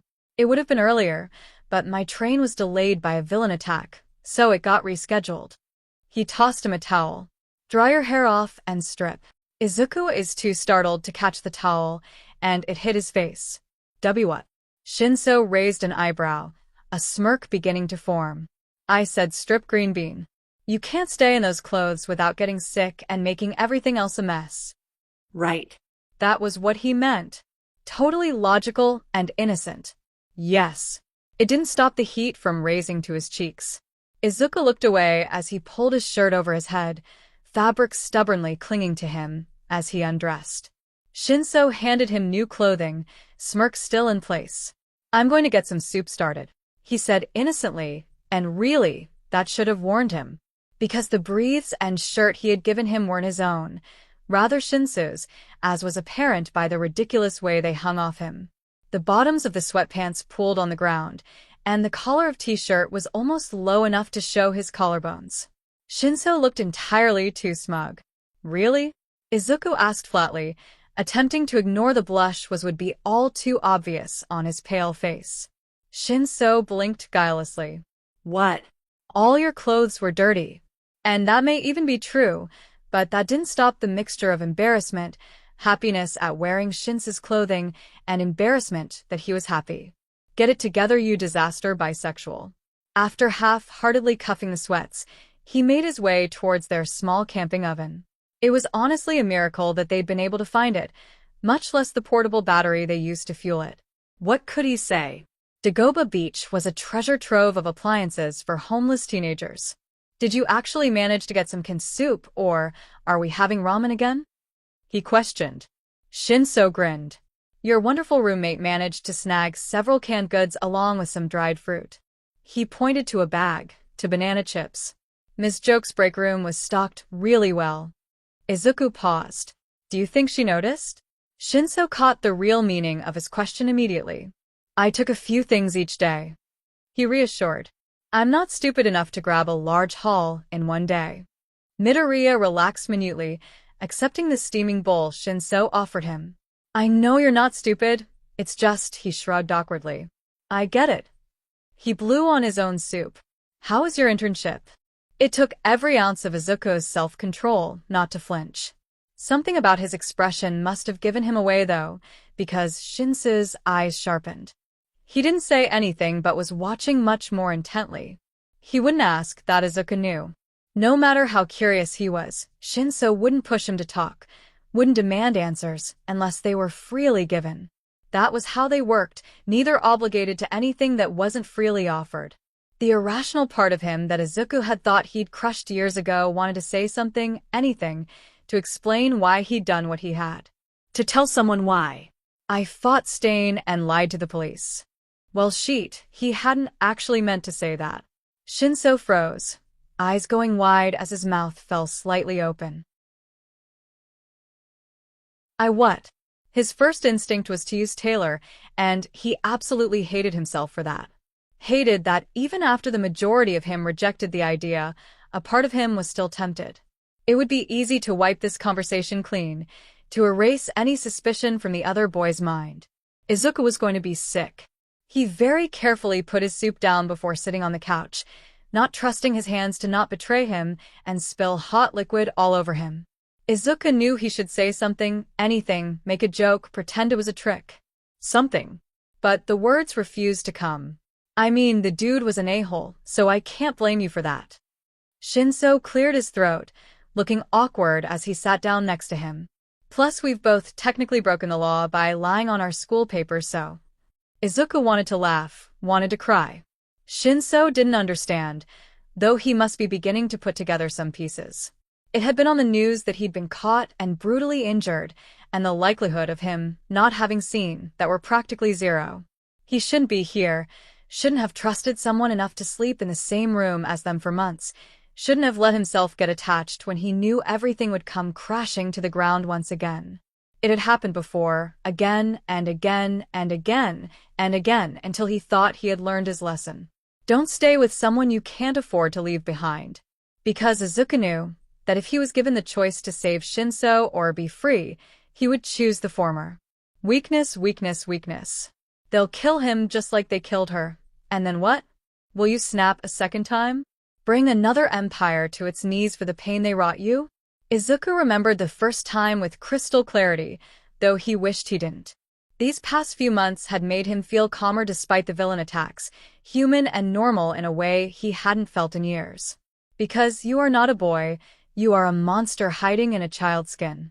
I wonder if he will scream when he discovers what you truly are. He manipulated Ida and Todoroki and Gran Torino and the police, along with practically everyone else he'd ever interacted with. And Izuku was tired, so very, very tired of this game. He'd learned the rules before he knew the consequences, and had no choice but to keep rolling the dice. Watch the dealer. Fold the cards. Smile in a way that reaches your eyes and don't move too much, but also don't keep too still because that's just as much of a tell. You must truly be skilled to keep the world from seeing just how much blood you have on your hands. Do their screams make you smile, little monster? Izuku has been running since he was 5 years old, started fighting not long after, and he wonders what it would be like to just stop. So even as his hands begin to tremble and his hard-won instincts scream in protest, Izuku meets Shinso's eyes. Can I tell you a secret?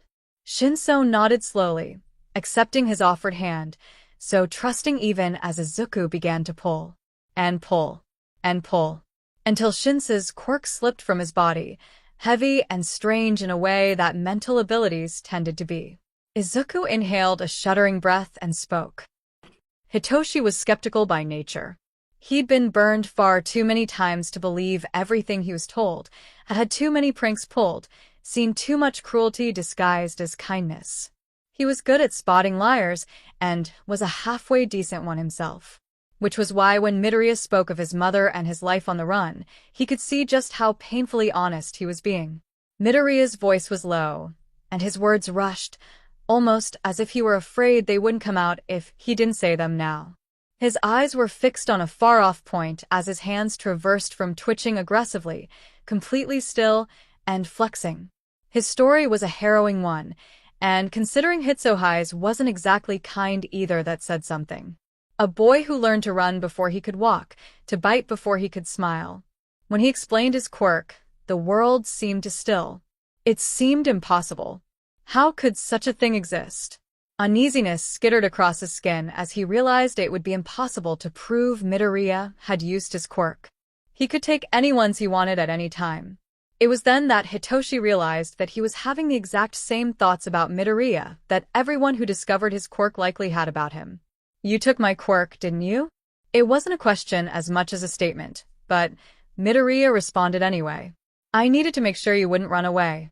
His words weren't an apology, but something close.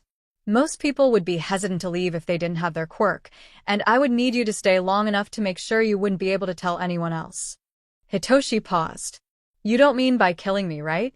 Something akin to hurt flashed across the other teen's expression before it vanished. "No," Midoriya said dully. "I have a quirk that allows me to alter memories. You would just remember a different evening than the real one." That was a lot to process. The part of him with any common sense was still freaking out over the loss of his quirk, while the rest of him was just struck dumb. "But overall, I trust you," he said eventually. "And I believe you." Something in Midoriya's expression cracked. His smooth facade, which had been falling and rising all evening, finally shattered to pieces. He didn't make any noise as he cried, but tears slipped down his freckled cheeks nonetheless. Hitoshi tentatively embraced the smaller teen, allowing him to clutch him desperately as silent sobs racked his body. "I believe you. I trust you." Hitoshi would have killed to hear those two sentences from any adult. Anyone. Because his quirk could take a person's consent away, and so he must be evil. Must be the one at fault. At school, at home, in the streets, he was deemed a monster for something he could control, and when he spoke, no one believed him. No one trusted him to tell the truth. "I've got you," he murmured. "Let it all out, I've got you." Because Hitoshi hadn't been held enough as a child, and he doubted Midoriya had had anyone to do it for him lately. He didn't know how long it took for the greenette shutters to stop, or for the tears to stop falling, but their soup had long gone cold, and rain and ceased falling. "I didn't mean to break down like that," Midoriya said hoarsely, still clutching Hitoshi's torso tightly. He gave a small squeeze. "I figure you have better reasons than most." A slight pause. "Thank you for trusting me." Midoriya's smile was heartbreakingly small. "Thanks for not running away." Hitoshi faked a confused reaction. "From someone who blushes at the drop of a hat? I feel mildly insulted. You think me so flighty." He ran his fingers through Midoriya's curls. "I'm not going anywhere. Promise?" It was a childish question from a boy who had never really gotten to be a child. "I promise, Midoriya." He hugged him tighter. "I promise." There was a slight pause as Midoriya shifted his posture. "Call me Izuku." He grinned. "Only if you call me Hitoshi." Dabi sensed them before he saw them. After a certain amount of time on the streets, you gained a sort of sixth sense for when people were following you. The hair on the back of his neck rose, and he instinctively let his fire rise a little closer to the surface. He was used to people staring. Even in the fantastical world they lived in, people still stopped to gawk at his immense scarring. When they'd been fresh, it had made self-conscious. Now it either made him amused or annoyed. Considering he didn't exactly look the friendliest, there were only two types of people who would follow him. Someone so extraordinarily stupid they thought that getting the jump on a man who looked like he'd walked through an inferno and liked was a good idea, or someone who was dangerous enough that none of that mattered. The former was usually easily dealt with, only coming off slightly burned and utterly terrified for their idiotic choices. The latter usually ended up becoming a problem. Dabi followed his normal route, deviating only when they came too close to his apartment. No use in leading someone to where he lived, even if they were useless. The streets became progressively narrower, grime growing the longer he walked, and people became scarce. It would be the perfect time for an ambush, yet nothing happened. finally went off the deep end, didn't you? The snide part of him thought, ignoring that if he were any deeper, he'd be at the bottom of the Mariana Trench. It's not paranoia if they're really out to get you. The feeling didn't disappear, so he decided to pay a visit to a place absolutely no one wanted to go. The Forgotten Graveyard. The name was fairly misleading considering no one really forgot about it, they just tried really hard to pretend it didn't exist. It was an ill-kept, eerie place, graves difficult to tell apart, and half didn't even have names carved into them. It was a place for those who didn't have anyone to remember them, countless faces who died during villain and hero battles, those who suffered the fallout of what happened next. It was a resting place for those who didn't fit into this society's vision of what was acceptable. The poor, the unlucky, and the hated all found their way here. It was only fitting for Dobby to visit with his potential stalker. After all, what were a few more ashes to the massive graves? Except because the universe hates him, and nothing ever went to plan, there was someone already at the graveyard. An unfortunately familiar figure stood in front of an older-looking stone. If there had once been a name, it had long been removed, likely teenaged vandals looking for places to make their mark. I didn't expect to see the number 3 hero in this dump, Dobby drawled, his voice echoing in the too quiet graveyard. Don't you have better places to be? He expected the same false cheery tone from before, the casual lightness and airhead persona the hero had worn like a glove. They weren't in public like the last time, but Dobby had seen a lot of people wear a lot of masks and many people didn't take theirs off, even when they were alone. The winged hero struck him as that type of liar. But when Hawks turned around, there was nothing pleasant about his expression. No hint of levity or mischievousness. Instead, his eyes were a hard, flat gold. His customary glasses nowhere in sight, giving Dobby a clear view of just how calculated and cold he really looked. It would be unsettling if weren't so thrilling. Can a man visit his parents' grave? Hawks clearly tried to emulate his usual persona, but it came out too sharp. Dobby raised an eyebrow. Your parents are buried here? Why was the family of a man as rich as Hawks be put in this hellhole? It didn't make any sense, especially considering he'd been popular from the get-go, raking in more than enough cash for a proper funeral. Hawks' lip curled into a mockery of a smile. Surprised? A little, yeah. Dobby shrugged, mind whirling at the implications of the revelation. Doesn't exactly fit your golden boy image. He must have hit a nerve, because the hero's expression went hard. Is there a reason you're here, or have you just come to mock me? As much as he recognized the words were a deflection, it also reminded Dobby of the reason he'd come here in the first place. The prickling sensation on his neck had disappeared. Whoever had followed him unlikely to want an audience, especially if that audience was the number 3 hero. It was strange seeing the man out of his costume, the large jacket and loose breathes replaced by faded jeans and a flannel over a black tank top. He wore no gloves, revealing sharp claws instead of nails, the tilt of his head looking more bird-like than ever. It was easy to forget Hawks had a mutation quirk despite the fact that he had enormous bright red wings. His hero costume did an impressively good job of hiding the things that were now easy to see. The markings around his eyes, the claws, the sharp canines. Even his build was slighter than Dobby had expected, which was likely what allowed him to fly at all.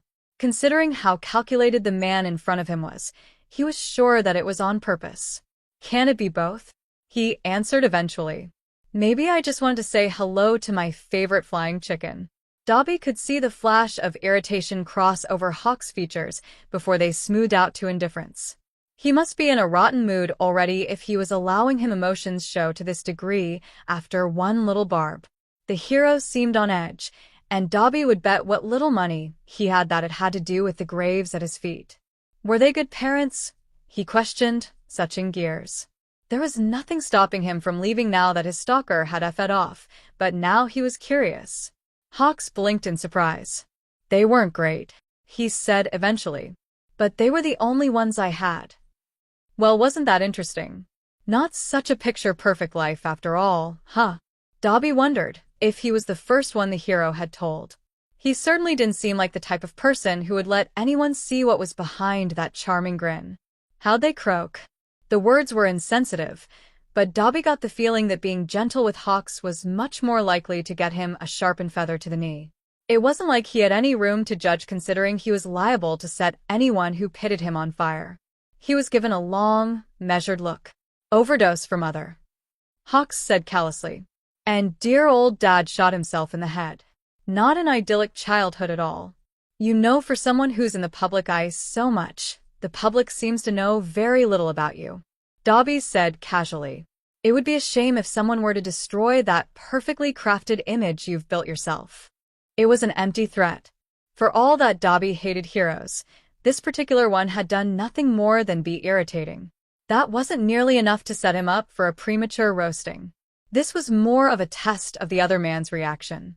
Hawks grinned, his sharp canines on full display as predatory gold eyes stared him down. "My word against yours." His tone was sickly sweet. Who is the public more likely to believe? The number 3 hero, or a man off the street who looks like he's one bad day away from a murder sentence? Dobby felt his own manic grin slip out onto his expression. "I thought you hero types were supposed to be non-judgmental. My rose-tinted glasses have been crushed." "I'm sure." Hawk's tone was scathing. "Besides, we both know the general population isn't nearly as tolerant as they'd like to believe they are. With how much trust they put into high-ranking heroes, they'd write you off as a raving lunatic." He leaned against one of the graves. "But they do love drama. I'm sure any number of gossip rags would sell their soul for a story like this." Hawks gave him a look that was between flat and amused. "And everyone trusts those." Dobby cackled. "All right, little birdie, you win this round." He hadn't expected the verbal sparring to be so fun. "I won't tell the news about your parents being buried in the shittiest graveyard to ever exist." "I'm so relieved," Hawks said dryly. "Though not as relieved as you must have been finding out that Stain had been arrested." Well, that was a change in gears he hadn't expected. "I mean, you're a civilian after all, and the hero killer hasn't exactly shown the highest of morals. It would be natural to be worried about your safety with someone like that on the loose." If Dobby ever saw Stain again, he was liable to finish what he started. As much as he hated the falseness of heroes, someone parading around with ideals they pretended matched his own was a much more grievous offense. And the sentencing was becoming little more than ash. Regardless, he understood what Hawks was after. "If this is your way of asking if I was the one to take him out, the answer is no." Unfortunately, he would have been more than willing to put Stain. The official story was that he had been found unconscious in an alley, many speculating that he'd been attacked by one of the Noma, seeing as the corpse of one had been nearby, and because he had sustained near-fatal injuries. It would make sense, and would package everything up all neat and tidy for the public. With the man not going out with a bang, some officials were clearly hoping that the support around the hero killer would fade with his somewhat lackluster ending. But Dobby heard things. Interesting things. Things like his baby brother Shido Todoroki, Tenya Ida, and the green brat who had decimated everyone during the sports festival had been seen near the incident. How there were scorch marks on the walls. That was probably one of the reasons Hawks had asked, considering he had some idea of Dobby's quirk. He probably knew it wasn't him, but asked anyway, just in case. "That's a relief," Hawks said lazily. "There've been a lot of people looking into what happened. I would hate for you to get caught up in it." It struck Dobby, then, that he was trying to warn him in a roundabout way. His words may sound like a threat, but it would have been smarter to not mention the situation at all so that he would be caught off guard should there be an attack on his person or investigation. His theory was further proved when Hawks pulled out a piece of paper, scribbling on it for a second before handing it over. "It's my number," he explained, "in case you ever need help." Normally Dobby would feel grated at the implication that he would need anything from anyone, but he could see the tension in the other man's frame. The way he stood perfectly still, yet completely poised to strike. Dobby had seen the hero in action and could honestly say that his title as the fastest hero was no exaggeration. No one except potentially All Might would be able to catch him. Hawks was cunning in a way he hadn't expected, and Dobby had no doubt that if he wanted to kill him, he could have. No matter how hot his fire burned, it wouldn't make a darn difference if the blonde decided to sneak up on him and send one of those sharpened feathers through his throat. So he took the piece of paper, giving a slight nod of acknowledgement. "See you around, pretty bird." Nedzu watched as Izuku Midoriya took a sip of tea, posture relaxed despite the silence that filled the room. The boy was calm in a way you wouldn't expect, bright eyes half-lidded as his hands rested easily on the table. "Is there nothing you have to say for yourself?" Nedzu questioned. "I would think you'd be eager to defend yourself from the accusations placed at your feet." And there was that lazy smile, sharp and displaying every single tooth the boy had. As much of a threat as anything else, borne out the knowledge that he had walked out of situations worse than this. It made Nedzu even more curious as to exactly what he was hiding. "I'm not sure what you want me to say," Midoriya said eventually. "You seem to have made your mind up." He leaned forward. "So you're not denying falsifying your school papers and identification?" It wasn't a question, but Midoriya answered anyway. "I'm not confirming or denying." He took a sip of tea. "Though considering who you are, I rather doubt I need to." And that was true. Nedzu had compiled enough information on the fraudulent papers he could easily kick him out of the school. With his dishonesty towards law enforcement and fabricated identification, the police would be more than ready to take him in for questioning. But something about Midoriya told him that wouldn't go down well. He'd heard about the incident at the hospital after the USJ, and it was easy to see how trapping the boy wouldn't go as planned. It wasn't a good idea to corner wild animals, never mind one as dangerous as this teen had proven to be. "Do you know why you're here?" A slow blink. "Well, considering you're in on the secret about One for All, I'm assuming All Might told you about Gran Torino's call. If it were only about the papers, you would have brought Aizawa-sensei in on this." Nedza hummed. "He did indeed. I'm sure you realize how closely guarded a secret that is. For someone with false papers to somehow know about this, well, it isn't exactly a good look." "No, it's not." Midoriya leaned back in his chair. "Which leads me to wonder as to why I'm here and not being dragged into a cell." "The tea could be drugged," he pointed out. "But it isn't." Nedzu wondered if it was because he would be able to recognize if his drink had been tampered with, or had merely figured out that wasn't something Nedzu was going to do at the moment. "You see, from what I can tell, you have everything you need to get me locked up, but I'm not. That, and the fact that we're talking alone, leads me to believe you want something." A long drag of tea. "Though I can't imagine what someone like me could have that you couldn't get yourself." He chuckled. "Curiosity, I suppose. There are few things I cannot find out for myself, but you have hidden your trail very well." A wonderfully insincere smile. "You flatter me." Nizu felt his own grin beginning to creep forth. It was always so fun to play games with someone who knew the rules as well as he did. Rarely did anyone present a challenge like the boy in front of him did. His words about the trail may have been slightly misleading, as he had found quite a lot of information, but none of the essentials that would make the whole picture become clearer. How he did love puzzles. "I do not believe you to be a threat to the school," he said bluntly. "Though I'm sure you figured that much out." Midoriya nodded. "You're not nearly so straight-laced as the other heroes, but from what I've gathered, you wouldn't place your students at risk for something like your curiosity. At least, not if you were sure I was a threat." "That is correct," he said amusedly. "Though I am not so foolish to believe that just because you are not a threat to the school, that you are not dangerous." A perfectly innocent look. "You think I'm dangerous?" Nedza chuckled. "I know you are." Midoriya casually stretched, allowing his lean limbs to fall loosely around the top of the chair. "That makes you a great deal smarter than most people I've met." Under normal circumstances, he probably would have been mildly insulted, but here he recognized the same calculation he himself employed. Midoriya wasn't underestimating him, rather giving a nod to the intelligence he rarely came across while also seeing if he could rile him up. "Clever child, aren't you?" "I'm also smart enough to not ask about your real quirk." It was gratifying to see the slight flash of unease before it disappeared as if it had never existed at all. Controlling micro-expressions to that degree was impressive, if nothing else. "I doubt you would tell me, so I'm not even going to bother," he continued. "Though I have my suspicions, I'd like to make a deal with you." This was a gamble. Considering how sparse concrete information about the boy had been to come by, it would be accurate to say he knew how to disappear. If Netsu spooked him too much, there was very little to stop the boy from skipping country. Of course, the boy had friends that he was no doubt attached to, but Netsu recognized the look in his eyes. It was a certain type of hardness that came with survival at any cost. Above all else, above the need for relationships and freedom, came survival. A mindset like that had not been born out of an easy life, nor was it grounds for the strong morals so many heroes like to profess. A survivor needed to be flexible, and Midoriya had shown that particular side of himself more than once. Oh, and what kind of deal is that? There was a dangerous edge to his voice, and Netsu could feel his fight of flight instincts flare up. It was delightful.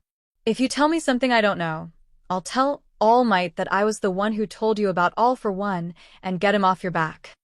Midoriya hummed lightly, but Netsu could see the calculation in his gaze. Are there any other parameters? None at all. A slow, deadly grin spread across freckled cheeks. Well then, isn't that convenient? In one smooth motion, Midoriya got to his feet, graceful and predatory. Todoroki isn't afraid of fire, but rather where it comes from. And that was nowhere near what he was expecting. Given how intelligent the boy was, he could have easily said something like the favorite color of one of his classmates or something else meaningless, but what he had just said had weight behind it. Purpose. He had known that the youngest Todoroki hadn't used the flame part of his quirk, but had assumed out of arrogance that it was out of fear.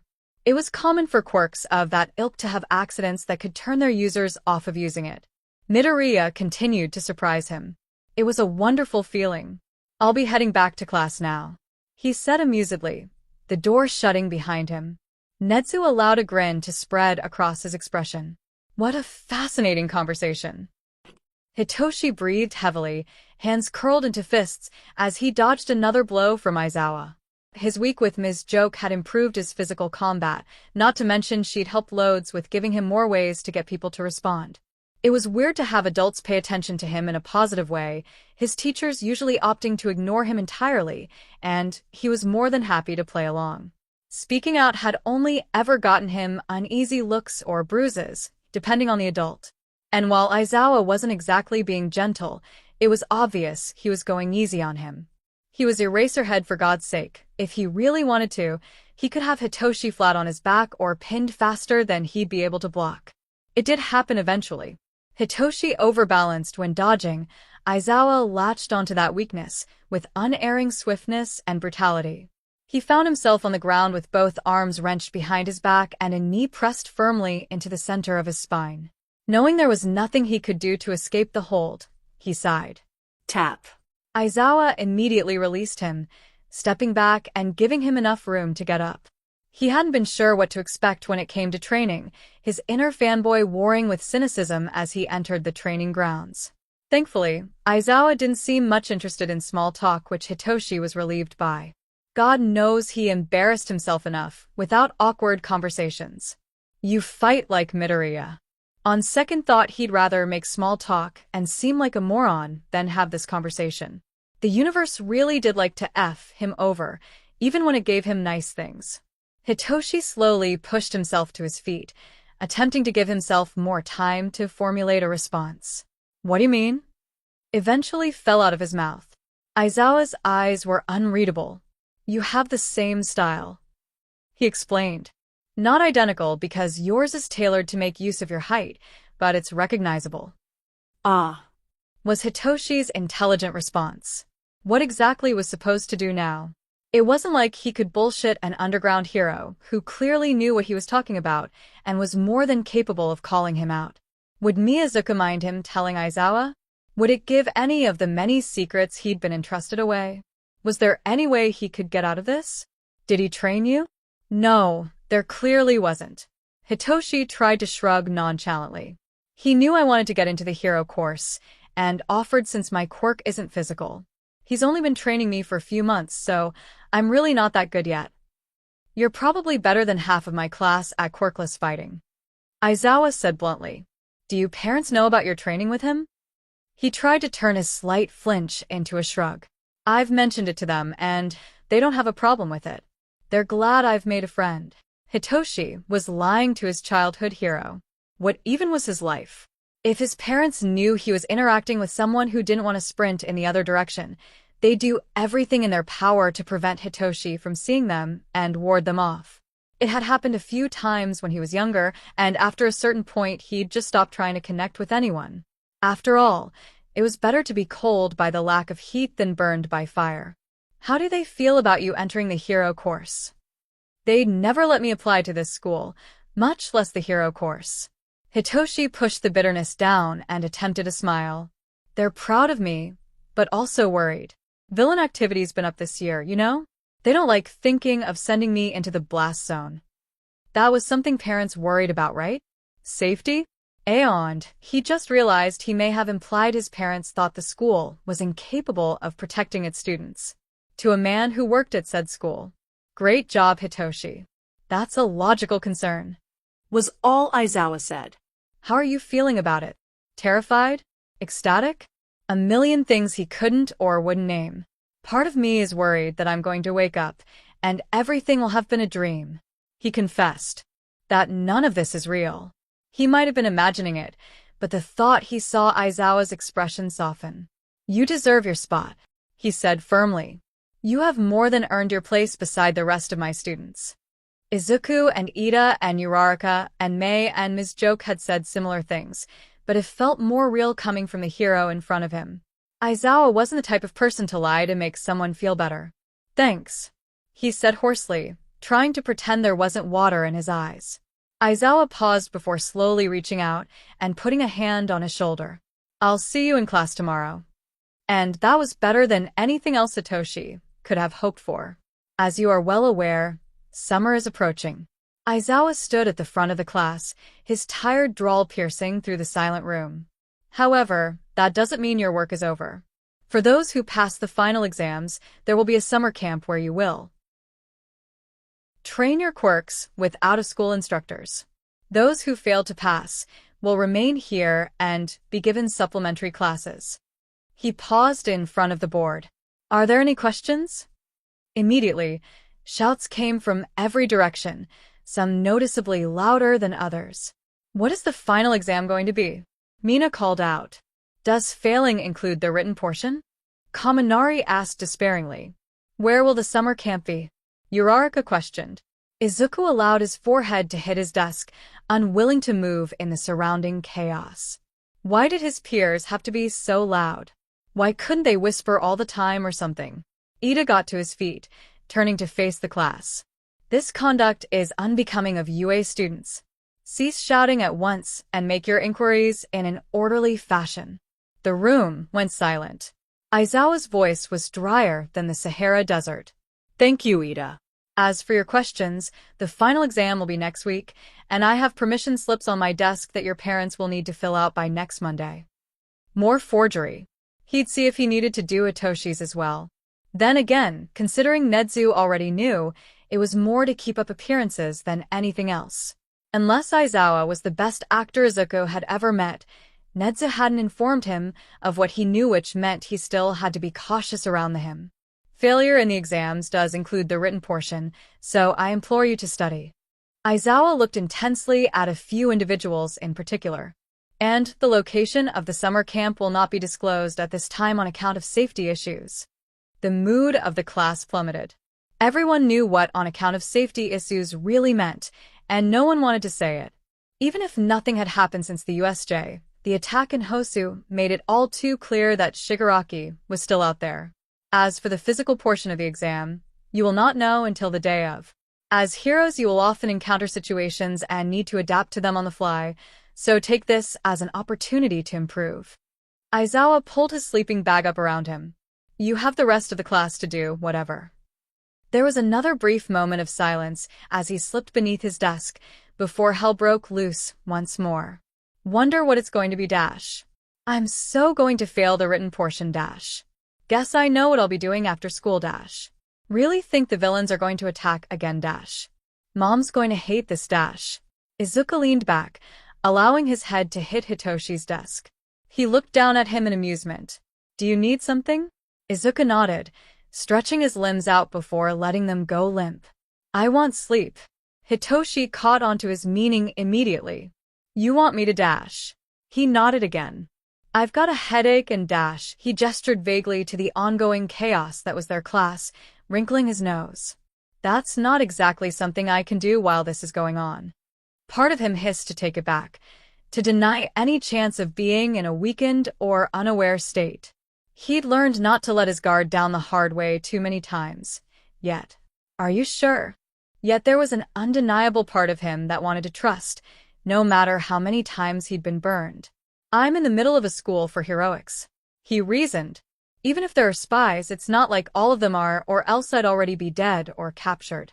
Izuku nodded, attempting to seem casual. Just wake me up in time for lunch. I want Katsudon.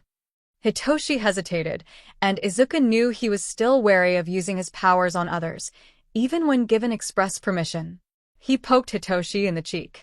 If I don't get any sleep, I'll be grumpy all day and stab someone during heroic classes, and then Recovery Girl will give me a disappointed look, and whoever I stabbed will be mad, and I'll have to deal with that for the rest of the week.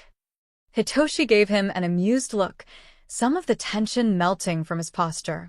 Well then, I guess there's really no choice then, is there? Absolutely not. Izuku said, allowing a small grin to slip onto his lips. Long fingers gently closed his eyelids. You really should go to sleep. And the world slipped away.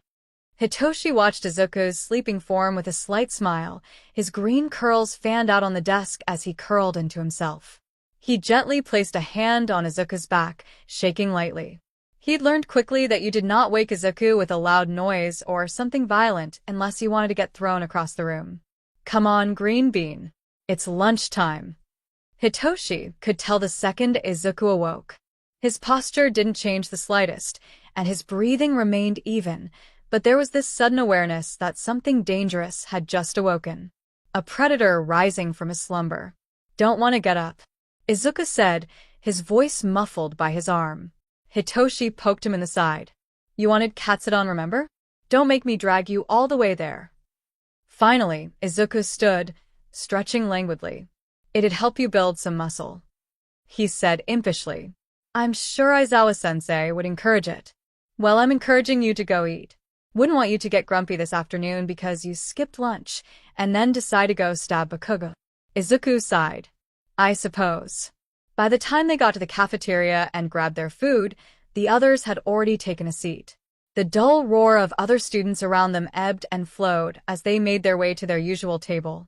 Harmless, I promise. Mei was practically bouncing in her chair, pink curls askew as she grasped Uraraka's hand. It'll go perfectly with your quirk and dash. Hitoshi plopped down into his own seat. What horror are you subjecting us to this week? He questioned.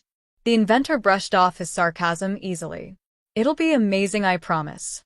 Trust me, Ochako dash. Ochako. Izuku's brows rose, amusement and something akin to glee dancing in his eyes. I didn't realize you two were on a first-name basis. Uraraka's cheeks turned as pink as her costume. Iwi dash, she floundered helplessly. It's kind of recent dash. Hitoshi decided to rescue her from herself. Are you two together? Well, rescue is probably a strong word. Uraraka turned even redder. No. We're not dating. Mei's eyes glinted in the cafeteria lights. Yet. Ida opened his mouth probably to ruin the fun with a reprimand of respecting others' boundaries when Izuku very suddenly tucked his chin close to his chest, effectively dodging the tray that had just been swung. Oh, I'm sorry, I didn't see you there. Then again, it's not hard to hit your massive ego, huh, Class 1A? Uraraka's eyes narrowed dangerously. You want to say that again? Or are you really so eager to get your butt kicked for the second time? How long did it take Midoriya to beat you in the festival again? 30 seconds? 10. Monoma straightened himself indignantly. How predictable. You only measure worth through brute strength. It's no wonder you're so inferior to my class. Ida frowned. That is no way to speak to your fellow students. We are all working towards the same goal, and it is unbecoming of someone who attends the prestigious school of UA to behave like this. Who are you to lecture me? Monoma sneered. It's not as if you actually got into the school using your own skill. It must be nice having coattails to ride off of. Uraraka planted her hand firmly on the table, their trays rattling. I don't know who you think you are, but you've got a lot of nerve coming to our table and spewing this nonsense. I suppose my words would be incomprehensible to such small— After all, we all saw how dash. Enough. The word was said softly, barely above a whisper, yet the hairs on the back of Hitoshi's neck rose. Izuku's eyes were half-lidded as he spoke, his posture relaxed yet almost coiled, akin to a snake preparing to attack. His hands were resting on the table, left pinky less than an inch from his knife. Even Monoma faltered in his speech. You can't tell me what to do," he practically sputtered. "You're going to stop talking now, or you're not going to like what happens next." The tone was completely calm, relaxed in an almost unsettling way. Monoma scowled, reaching out as if to grab Izuku's shirt. What happened next was little more than a blur, and while Hitoshi couldn't tell you how it happened, it resulted in Monoma's sleeve being pinned to the table, the knife several inches deep. The surrounding area was dead silent. Izuku leaned in. "Try something like that again, and it won't be your sleeve that ends up pinned to the table." Still, Monoma attempted to recollect himself. "Scared of me copying your quirk?" Izuku's smile was all teeth. The air was filled with tension, and Hitoshi wasn't sure what to do. This could very easily go very, very wrong. If Monoma managed to copy his quirk, it would be obvious that it wasn't just telekinesis, not to mention Hitoshi wasn't sure what Izuku would do afterwards. Smack. "What did I tell you about stirring shit up again?" A tall orange-haired girl stood behind Monoma, one of her hands fisted in the back of his uniform as she gave their table an apologetic look. "I'm sorry for him. I promise the rest of our class isn't like this." The hostility seemed to melt from the air. "It's fine." The predatory posture Izuku had previously assumed was nowhere to be found, and he idly removed the knife from the table. "No harm, no foul, right?" She smiled, but there was a slightly uneasy edge to it. "Of course not. I'll even spill the beans on what the final exams are." Everyone at the table sat up. "You know?" Uraraka questioned. Kenda nodded. "I heard it from the upperclassmen. Apparently it's going to be robots like the entrance exam." She glanced at the motionless body in her grasp. "I'll leave you guys be now. Sorry again for the inconvenience." The second she was out of earshot, Izuku leaned forward. "It isn't robots." Ida frowned. "How do you know that?" Izuku jerked his thumb towards Mei. "She practically lives in the support labs. Even if Power Loader wanted to keep it a secret, she would have noticed something." Mei looked up from her gadget. "He's got a point. I haven't seen anything." Hitoshi couldn't help but be slightly relieved. His quirk didn't work on robots, and having another test like the entrance exam would only make him feel as though he hadn't moved forward at all. Uraraka slumped. "So, what's the exam?" "I guess we'll have to wait and find out." Shota scanned the documents in front of him carefully. There wasn't a lot of information on the Shinso family, and what little existed was almost entirely unhelpful. Minako Shinso was a real estate agent who specialized in high-value property. Her husband, Tobio Shinso, worked as a full-time nurse, and neither had a criminal record. There was nothing to indicate abuse, and nothing that would grant him reasonable suspicion. Shinso the teenaged one hadn't divulged anything about his home life, but now that Shota was looking, he could see tinges of wariness he carried whenever he was in range of an adult. He was tense whenever Shota did anything close to looming over him, and he didn't like turning his back on anyone but especially authority figures. It was enough to bring Shinso's parents in or remove him from custody, but it sure as hell wasn't nothing. Izuku stood in front of his teachers, mind whirling at the new information he'd been given. "You will each be put in pairs and fight one of us. You can either cuff the teacher or have one of your team members escape through the exit. If you fail to do either in half an hour, you both fail. This shouldn't be too bad." Aizawa's grin was closer to a baring to teeth. "Here are the matchups. Uraraka and Aoyama versus 13. Sato and Kirishima versus Cementos. Todoroki and Yaoyorozu versus myself. Ajui and Tokoyami versus Estoplasm. Hagakure and Shoji versus Snipe. Ida and Ojiro versus Power Loader. Koda and Jiro versus Present Mike." Shinso and Siro versus Midnight. Mina and Kaminari versus Principal Nedzu. And finally, Bakugo and Midoriya against All Might. The universe really did love to prove Izuku wrong. The bus ride to the exam was awkward at best. Bakugo seemed to have taken to glaring at him every second of the way there, but Izuku figured he should at least attempt to plan, work together, try to not have the other boy attempt to murder him via eye lasers. He made his way to the seat across from him, attempting to catch his eye. So, how are we going to play this? The easier option would be escape, but if we manage to trap him we might be able to dash. Shut the F up. Bakugo snarled. There is no we. Hostile, but Izuku had dealt with worse. Time for a different approach. What are you planning on doing? He asked instead, keeping his tone even. I'm going to fight All Might and get those FING cuffs on him. You are going to stay out of my way. You'd only slow me down. So, he didn't even actually have a plan to fight arguably the most powerful man on the planet. Even in All Might's weakened state and the addition of the restraints, there was no way a first-year UA student could hope to overpower him, not matter how skilled. Izuku knew that for all his quirks, if he went into battle with no plan, no backup, and no escape route, he would lose. These exams were clearly meant to make them adapt, to force them to think in a different way. The matchups weren't anywhere near random, and he had a decent idea why he and Bakugo were together. Most of him wanted to cut his losses and begin making his own plan, write the blonde off as a lost cause, and an unpredictable variable he'd have to work around or use. But Bakugo had proven to be intelligent for all his faults, so he might be able to reason with him. This is supposed to be a team exam, Izuku said as calmly as he could manage. We can work out a plan that leaves the fighting to you, but dash. Bakugo's gauntlet comes down on the seat beside him, a loud thud echoing throughout the bus. I said there is no we. Stay out of my way or else. And, if that wasn't a threat, Izuku wasn't sure what was. He stood from his seat. All right. Izuku said mildly. Suit yourself. Idru had been born and raised in the city, and he still didn't think he'd ever seen this much concrete. The city sprawled before them, Cementos having warned that they had 5 minutes until their time would start, and he'd come after them. He'd known the exams wouldn't be easy. Just looking at the written test had made him want to cry, but he hadn't expected to have to fight any of their teachers. Teachers who were fully licensed pro heroes who could probably take them all out with their pinky finger. He'd seen how they'd fought at the USJ and knew when he was outclassed. Still, punching concrete without having to worry about the property damage was going to be sweet. Are we running or are we trying to capture him?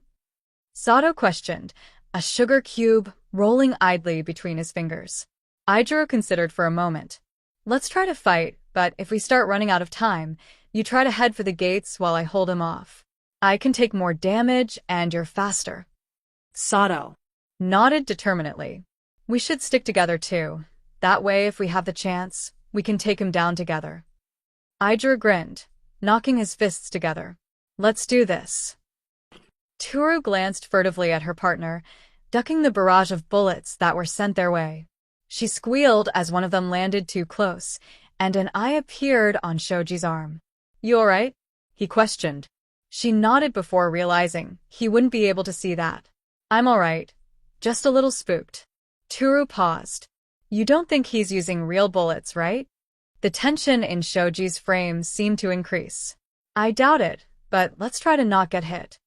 She opened her mouth to respond when Shoji suddenly grabbed her, pushing her towards the next column. He's coming, Shoji hissed. The footsteps were hard to pick out through the hailstorm of bullets, but they were fast approaching and would be upon them soon, and then they would have nowhere to hide. But as Snipe rounded the column's corner, Toru had already long shed her gloves and boots. Can't hit what you can't see, she thought triumphantly. Now the real fun starts. Denki released a screech as yet another building fell around him.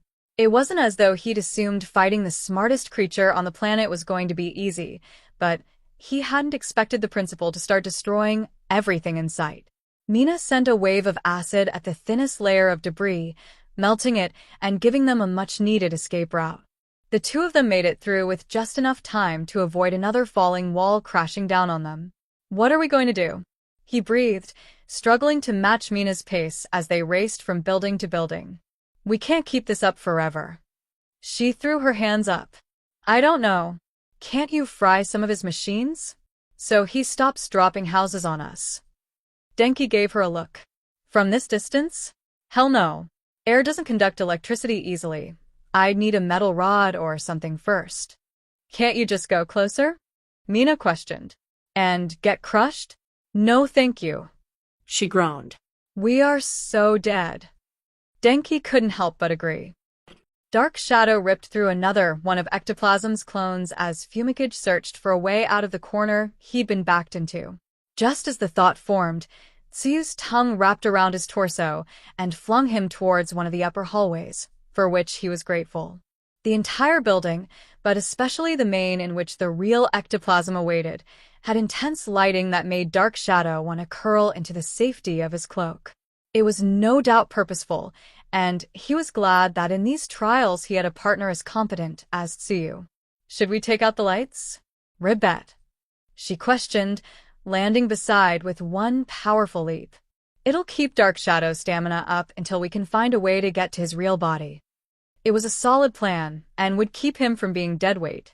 There is protection around them, but I believe they can be broken through. He turned to her. I will hold off the clones if you grant me that favor. She nodded, beginning to climb up the wall. What a mad banquet of darkness. Momo desperately tossed the flashbang behind her as she and Todoroki sprinted from the homeroom teacher. She was content to follow her classmate's plan, seeing as he had shown to have strategic thinking that didn't require as much time as her own did, but she was beginning to regret it. Ever since she'd made the choice to forfeit in her fight with Midoriya, she hadn't been as sure of herself. After all, the rest of her classmates had put up a fight, regardless of the odds. She had thought that it had been strategic thinking at the time, showing the pro-heroes who were watching that she was mature enough to recognize when she needed help. But then Momo had overheard two of Midnight's colleagues wondering why the heroine had taken in someone who was easily cowed by a show of force like the one Midoriya had done. At the time she had dismissed it, but the seed of doubt had begun to grow, leaving her unsure of herself and her decisions. Maybe she was more cut out for books than battle strategy. After all, theory was all well and good, but unless you could applicate it in a fight, it might as well be useless. Regardless, Todoroki had fought Midoriya on even ground, and was one of the smartest people in the class. Following his head and plan should be leading them to victory. But then why was everything going so wrong?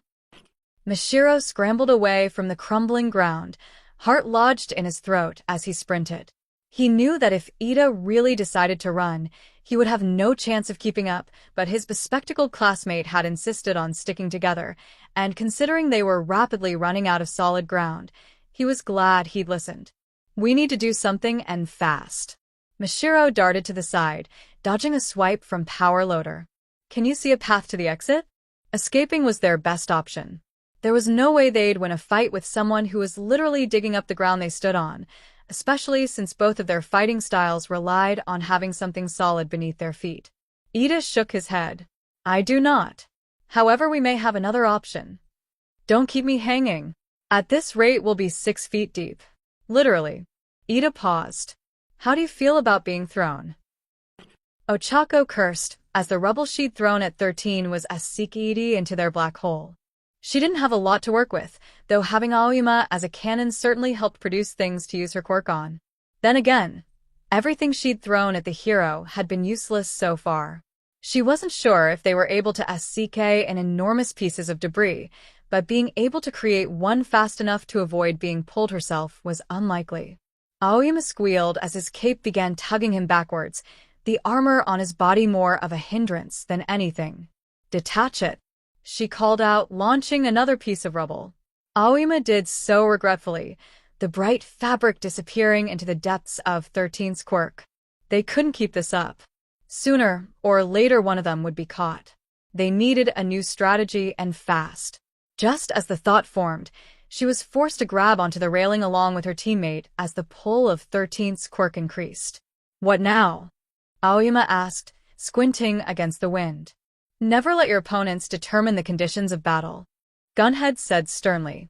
You must fight on your own terms, not theirs. Ochako smirked and released her grip on the railing, sending her flying towards 13. Kyuko pressed her hands against her bleeding ears, cursing her enhanced hearing. The sound blasts from her boots barely made a dent in the face of the overwhelming noise Present Mike was producing, his shouts literally ripping through the forest around them. Koda wasn't exactly doing much better.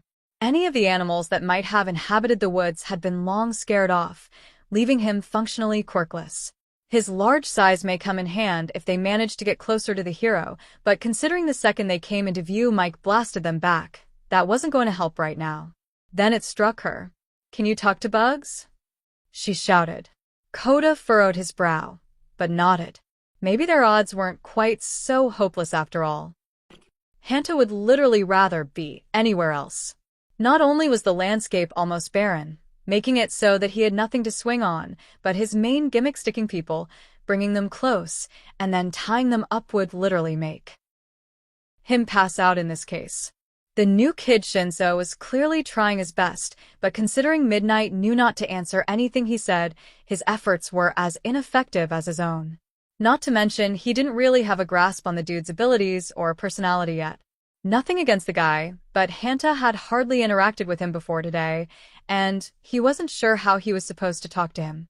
"We should draw her away from the exit and then split off," Shinso said suddenly. "Her gas will have dissipated by then, and so someone would be able to get through." It wasn't much, but it was better than anything Hanta had come up with. "Are we running?" "We're running." The false city, All Might had taken them to, made Izuku uneasy. The lack of lights despite the sprawling infrastructure gave the area a distinct ghost town aura, empty and cold. It made Izuku's skin crawl. He and Bakugo had been given 10 minutes of preparation until All Might would begin hunting them, and Izuku planned to use every one of them. With the area as void of life as it was easy to track the only two other people for miles, their intense distinctive lights only making it child's play to tell them apart. Bakugo had made his way towards the center of the city, likely wanting as much blast radius as possible, not to mention it would be harder for the hero to make the same sharp turns Bakugo did. At least in theory. Izuku wondered if his fellow classmate had taken into account that All Might did not have the usual restraints of hero in this situation, meaning he could tear through entire buildings without so much as sweating. Even with the restraints that had been put on him, Izuku had no doubt the blonde would be devastating. He had 4 minutes until All Might would make his move. Izuku kept running. Mizo resisted the urge to exhale in relief when he saw that his partner had disappeared. The RBB bullets Snipe was using weren't deadly, but they had a hell of an impact, and he knew he'd be bruised for a long time to come. The hero was a frustrating match for him in a lot of ways. While he could find him in the thick fog, his combat style required him to get up close and personal, something that was nigh impossible with the man's guns and quirk. That was where Hagakure came in. She may not be able to find Snipe in the fog, but her invisibility was perfect for getting close. Mizo raised his arms to shield his head from the barrage of bullets that came his way, knowing that any attempts to dodge would only result in the weaponry being redirected. He only needed to distract the hero long enough for Hagakure to find the exit or get close enough to cuff him. Mizo had 8 limbs and was a head taller than most of his classmates. He could do distracting. His skin flared in pain as he braced, planting himself in a stance that lessened the chances of him being knocked over. Just a little longer. Through the hail of bullets, he heard the distinct click of cuffs locking in place. "Got you," Hagakure exclaimed triumphantly. Mizo collapsed against one of the pillars. "It's finally over."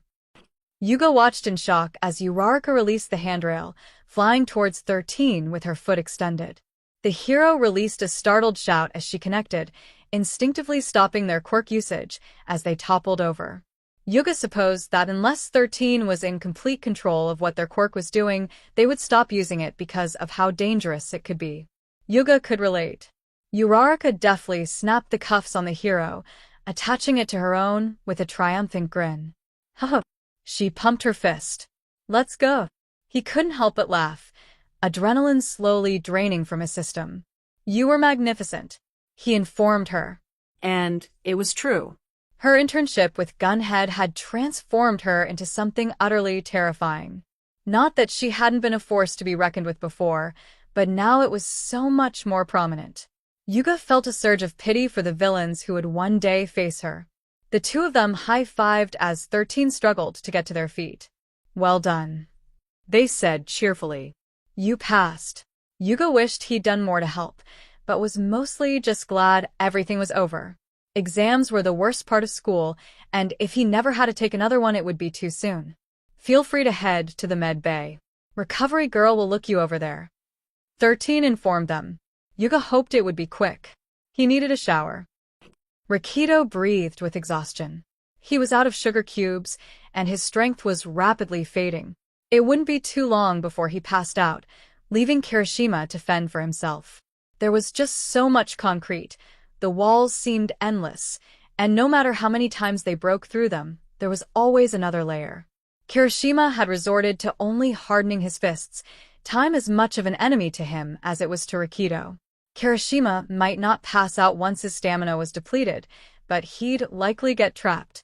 "We need to get out of here," he grunted, crumbling a wall that had attempted to get between them. Rakido nodded. "But how?" "We need to." The world began to tilt, black spots dancing across his vision. His crash had finally come. No. "I need to pass the Exa." The last thing he heard before the world went dark was Kirishima exclaiming, "This is so not manly." Koji ducked behind a tree, forcing himself to speak loud enough to even have a chance of being heard by the bugs in the ground. "Friend, I am. Help need. Loud one. Help need. Stop loud one. Help need. Help need, help need, help need, stop loud one, help need, help need." He could sense the chittering and knew it wouldn't be long before the insects began to make their move. Jiro sent another sound blast in mixed direction before scrambling to the side as he returned fire. Koji flinched as the sound reached them, urging the bugs to hurry. "Fast, fast, stop loud one, fast, help need, fast, stop loud one." He chittered urgently. There was a long pause as the two of them waited. "Get it off. Get it off, get it off, get it off." Koji didn't wait another second. Grabbing Jiro's wrist as she stumbled to her feet, he sprinted towards the exit, praying to every god he knew that the bugs would hold. F, F, F, F, F dashed. Jiro swore as she ran, chest heaving with exertion as their shaking legs carried them through the exit. She dropped onto a pile of leaves. "I am never doing that again." Koji couldn't help but agree. Tenya braced his legs on the last remaining stable ground. Ojiro was perched on his shoulder, one of his hands clenched in the Ida's dark hair for balance as the world shook. Recipro burst. Tenya threw himself upwards, allowing his teammate to boost off of him and go flying towards the gate. He himself was soon a victim of gravity and fell into the inescapable hold of the rubble. His armor broke the majority of the fall, but Tenya didn't doubt he would be sporting several nasty bruises. A part of him wanted to struggle against the restricting earth, but most of him knew it would be useless. It was better to watch his partner stagger through the gate, GI covered in dirt, but with a triumphant grin on his face. Tenya allowed himself to release a heavy breath. "Now how am I going to remove myself from this dirt?" Shudo crouched low under the tarp. His original plan hadn't worked out, but Yaoyorozu had managed to free him and come up with one of her own. It would require everything to go perfectly, but he was used to perfection being demanded. Aizawa's scarf wrapped around the dummies, temporarily keeping it neutralized as his teammate scrambled to hit the SWCH, missing once before sending the catapult full of nitinol alloy straight at their sensei. Shudo launched fire at the ribbons, remembering his training with Phoenix. It's not about the size of the flame. Sure, big fires are impressive, but they're also incredibly dangerous and will continue without any outside help. Control is key when it comes to fire quirks, so we're going to start with lighting a candle. The flames hit the alloy dead on, and the nitinol wrapping around Aizawa quickly as efficiently. Yaoyorozu wasted no time getting the cuffs on him. "Thanks for trusting me." Shudo felt a small smile crawl onto his lips. "You've more than earned it." Ashido cursed Kaminari as she vaulted over a concrete barrier. He'd overused his quirk as usual, leaving her to complete the rest of the exam on her own. Against Nedzu, they'd barely stood a chance together, and now she had to find a way out by herself? This is bullshit, she screamed, dodging a falling pillar. How many buildings do you have left to throw us, anyway? The only response was the toppling of an electric pole. With very little choice left, she continued sprinting towards what she was pretty sure was the exit, occasionally shooting acid when debris came too close. Almost there, her exhausted legs pumped harder and harder until, "I'm afraid you won't be going further." Nedzu's smile was a horrifyingness to witness, and was the last thing she saw before a stray piece of rubble smacked her head. Suyu regurgitated the cuffs. Both she and Tokoyami were trapped by ectoplasm with no way out, their only chance of succeeding resting quite literally in Dark Shadow's hand. He looked visibly stressed, and she supposed that since it was his quirk doing all the work, it was likely he would place the possible failure on his shoulders. "We'll be fine," she said confidently. Tokoyami shot her a startled look. "The odds are not in our favor." "Perhaps.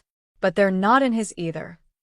Her tongue lashed out, smashing several of the lights above, glass falling down on them. The room suddenly became much darker. "Now this is my jam."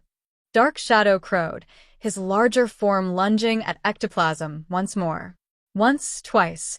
On the third try, Tokoyami's quirk managed to latch the cuffs on the hero.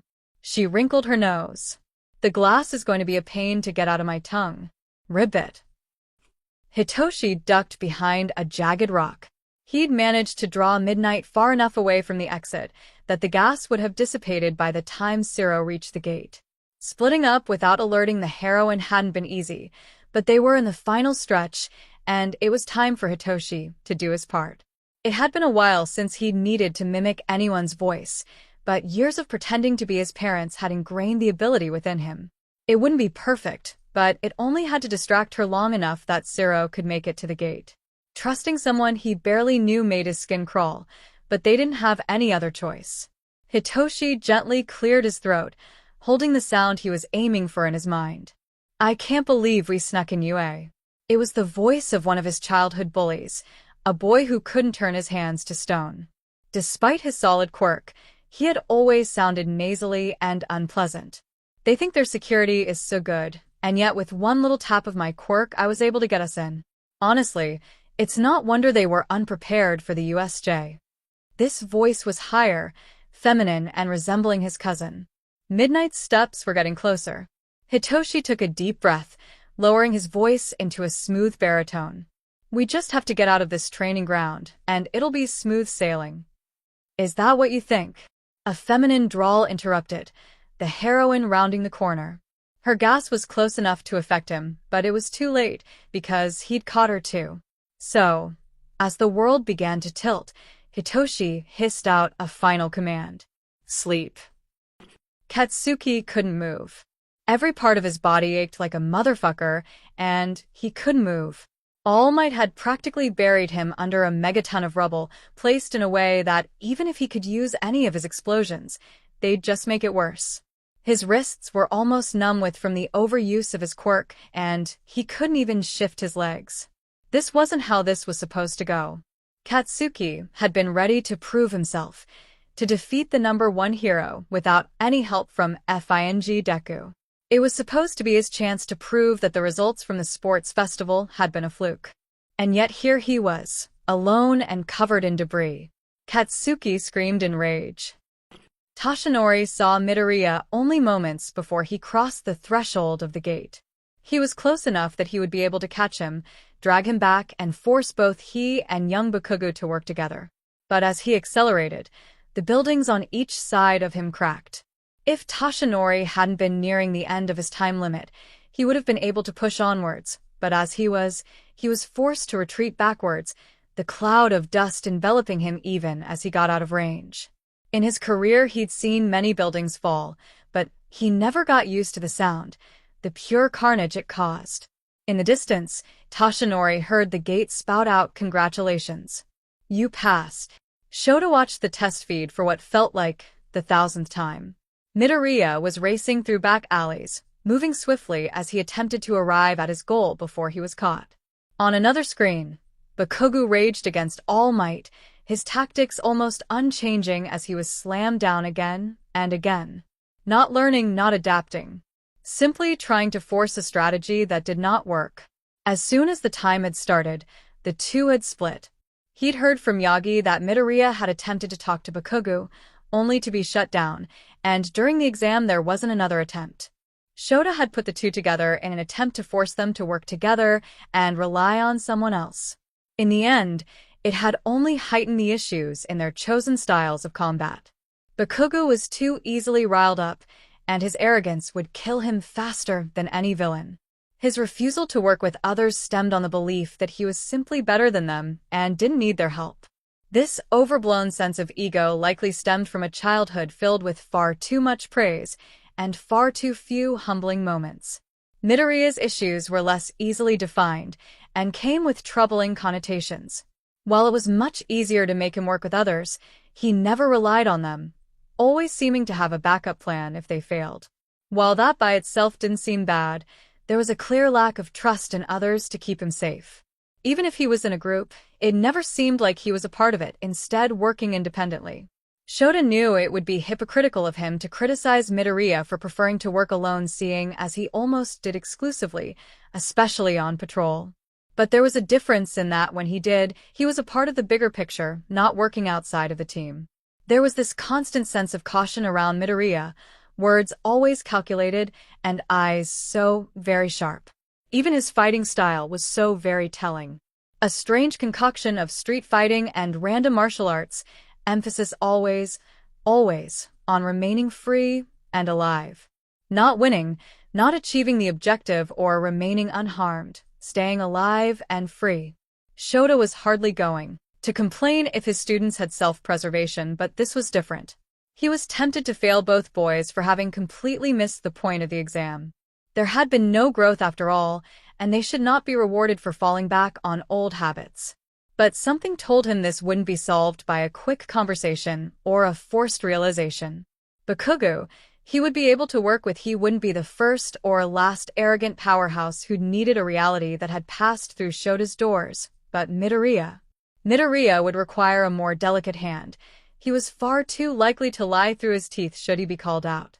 Let's hope this doesn't end in flames or worse, corpses. Hitoshi wasn't exactly ecstatic when he found out the teachers had been lying about the consequences of failing. It bothered him in a way he hadn't expected. Trusting adults had never been much of an option for him, and he only realized now that he had begun putting that faith in the UA staff. It wasn't even as if it had been that big of a deal. A little white lie to provide more incentive to succeed was something teachers did all the time. But Hitoshi's place in the hero program was new, and he wasn't stupid enough to think it wasn't tenuous. He had clawed his way into this program inch by agonizing inch, and like hell was he going to do anything to jeopardize that? The other kids in the class had been afraid of not being able to attend the summer camp. Hitoshi was terrified he'd never get another shot at becoming a hero if he slipped for even a second. His mood had not at all improved when they were given another permission slip. Izuku had taken one look at the one Aizawa had given him and forged his father's signature so perfectly it had been disconcerting, but a list of required items for the trip, many of which Hitoshi did not have and would require money to buy. Money he didn't have. Regardless, he agreed to join the trip to the mall, mainly because Izuku was going. If nothing else, he might be able to find some bargain bin something. As long as none of the teachers looked through his belongings too closely, and he borrowed some sheet from Ida, who would no doubt pack too much. Hitoshi would probably be able to get away with not having everything on the list. Even with Izuku's less than legal way of getting money, if the way he'd stolen the wallet of the guy who'd tried to mug him was any indication of where he was getting his cash, there was no way he'd be able to afford half of this without completely bankrupting them. As if she had read his thoughts, Uraraka sidled up next to him. "Wanna join me at the thrift shops?" she questioned. Hitoshi attempted not to sag in relief. Yeah, sure.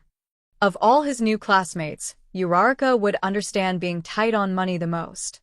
She had openly talked about the struggles her family faced when it came to their financial situation, and was never ashamed of what she didn't have. It was different than his own problems, but similar enough that Hitoshi wished he could say something without risking outing both him and Izuku as homeless, who had gone very, very still. Izuku, are you coming with? Hitoshi poked his shoulder. The look in his eyes was sharp and dangerous, but his smile was completely calm. Get out of sight and call the police. Izuku said cheerfully. Shigaraki is here, and heading our way. I'll keep him distracted long enough for the cops to arrive. Uraraka's eyes went wide with alarm before smoothing over. We can't fight him here, or let him catch on to us knowing there are too many potential casualties. Hitoshi swallowed. He hadn't been at the USJ attack, but had seen the damage Shigaraki had done to Izuku's leg. Are you sure you'll be alright on your own? He didn't want to leave Midoriya, but they didn't exactly have much choice. I'll be fine. Izuku reassured, something cold entering his gaze. I was able to fight him last time and survive, plus he's interested in me, so I'm the best option to stall. He gave a light push. Get out of here and call for help. Now.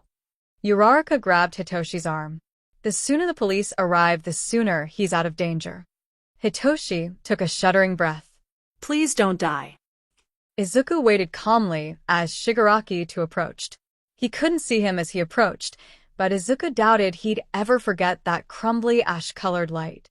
Even in the crush of people, hundreds of mall-goers flighting through stores and restaurants, it was easy to pick out the villain's light. Easier to start pulling when he got within range. Hey, aren't you one of those hero kids? His voice is an amused rasp. Can I take a picture with you? Izuku didn't panic as the dry hand rested on the back of his neck, one single finger raised. Are you sure you want to do this? He felt the figure behind him hesitate. What do you mean by that? Izuku tilted his head so that he could meet Shigaraki's gaze. Are you sure you want to have this conversation? You could walk away, slither back into whatever base you've scrounged for yourself. It'd be the less painful option. Shigaraki's crusty eyes were wide, and it was clear that he had knocked the man off balance. Good. What do you mean by that? The villain hissed. I'm the one in control here. Izuku raised a single eyebrow. Are you? Because Shigaraki's quirk was less than a second away from being pulled away from him. Izuku wasn't planning on taking it, at least not yet. Returning a quirk took time, and Shigaraki was unstable, making it unclear if Izuku would have time before he left.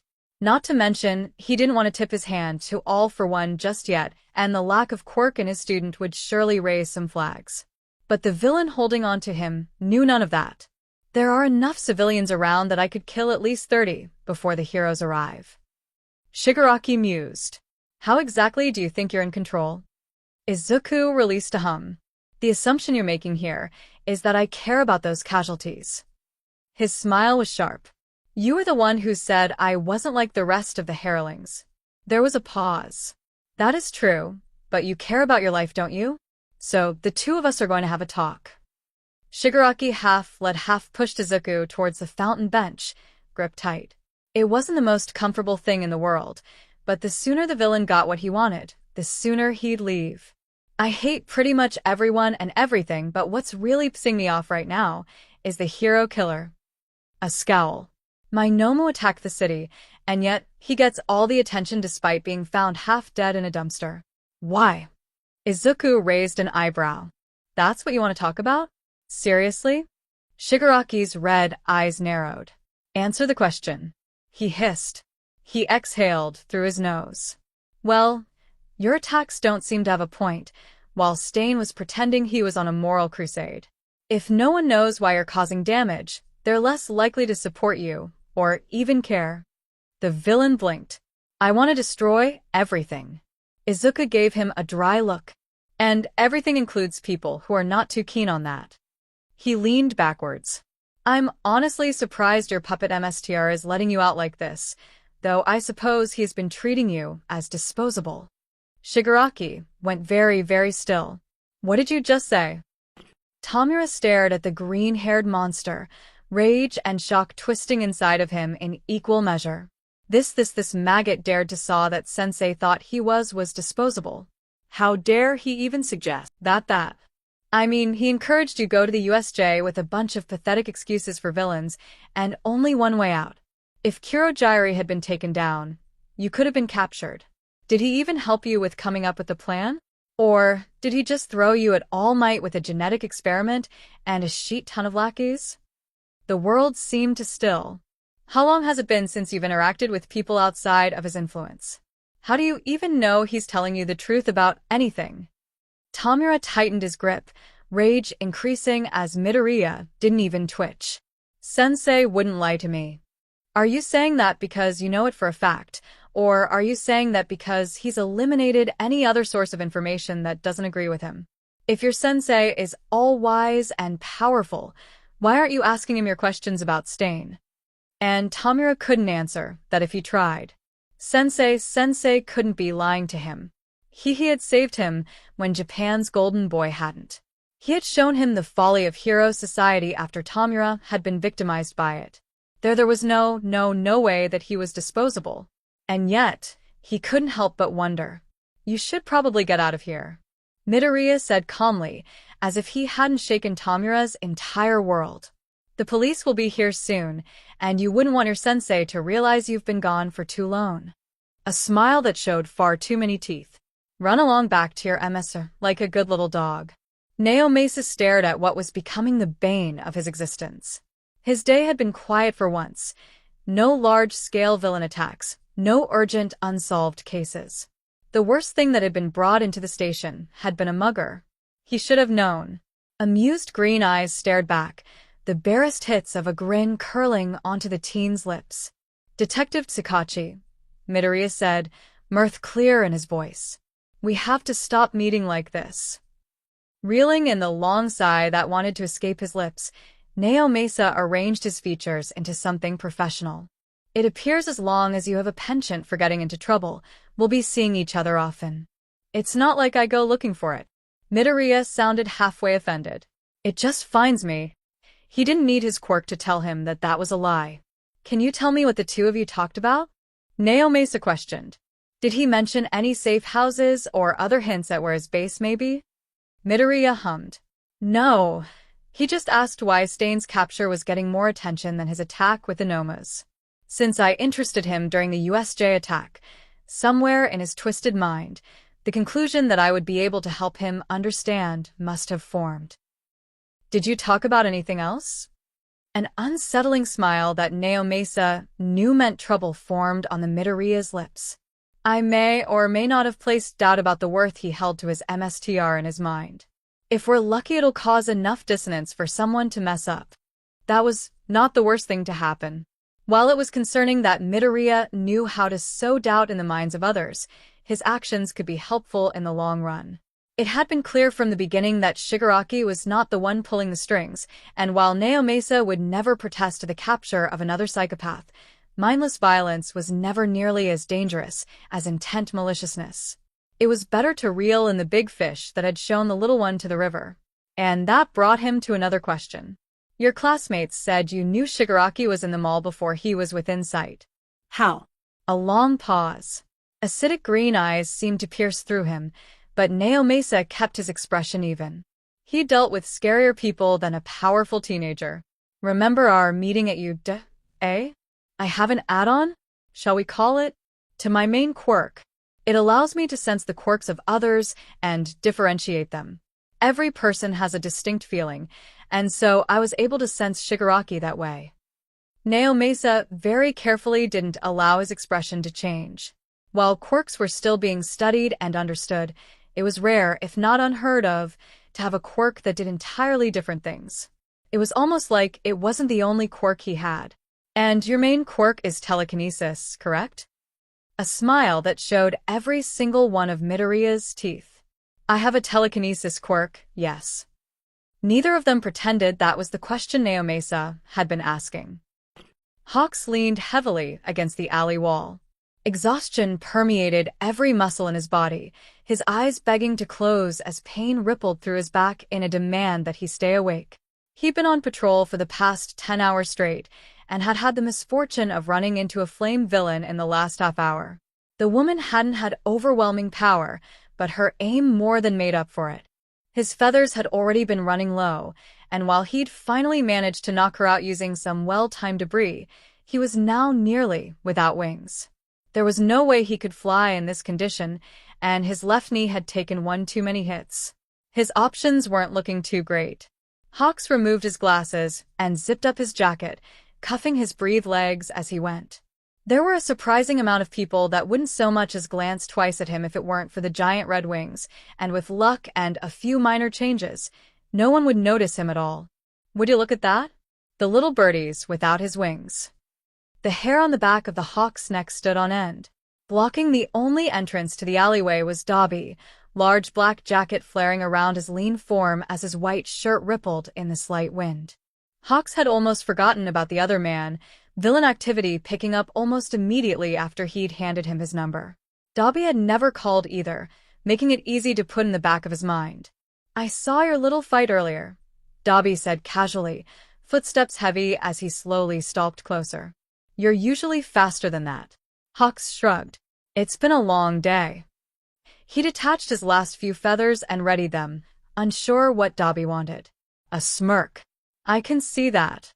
Hawks let Dobby lean into his personal space, unnatural heat radiating from his skin, and reminding him of the fight he'd finished not 20 minutes ago.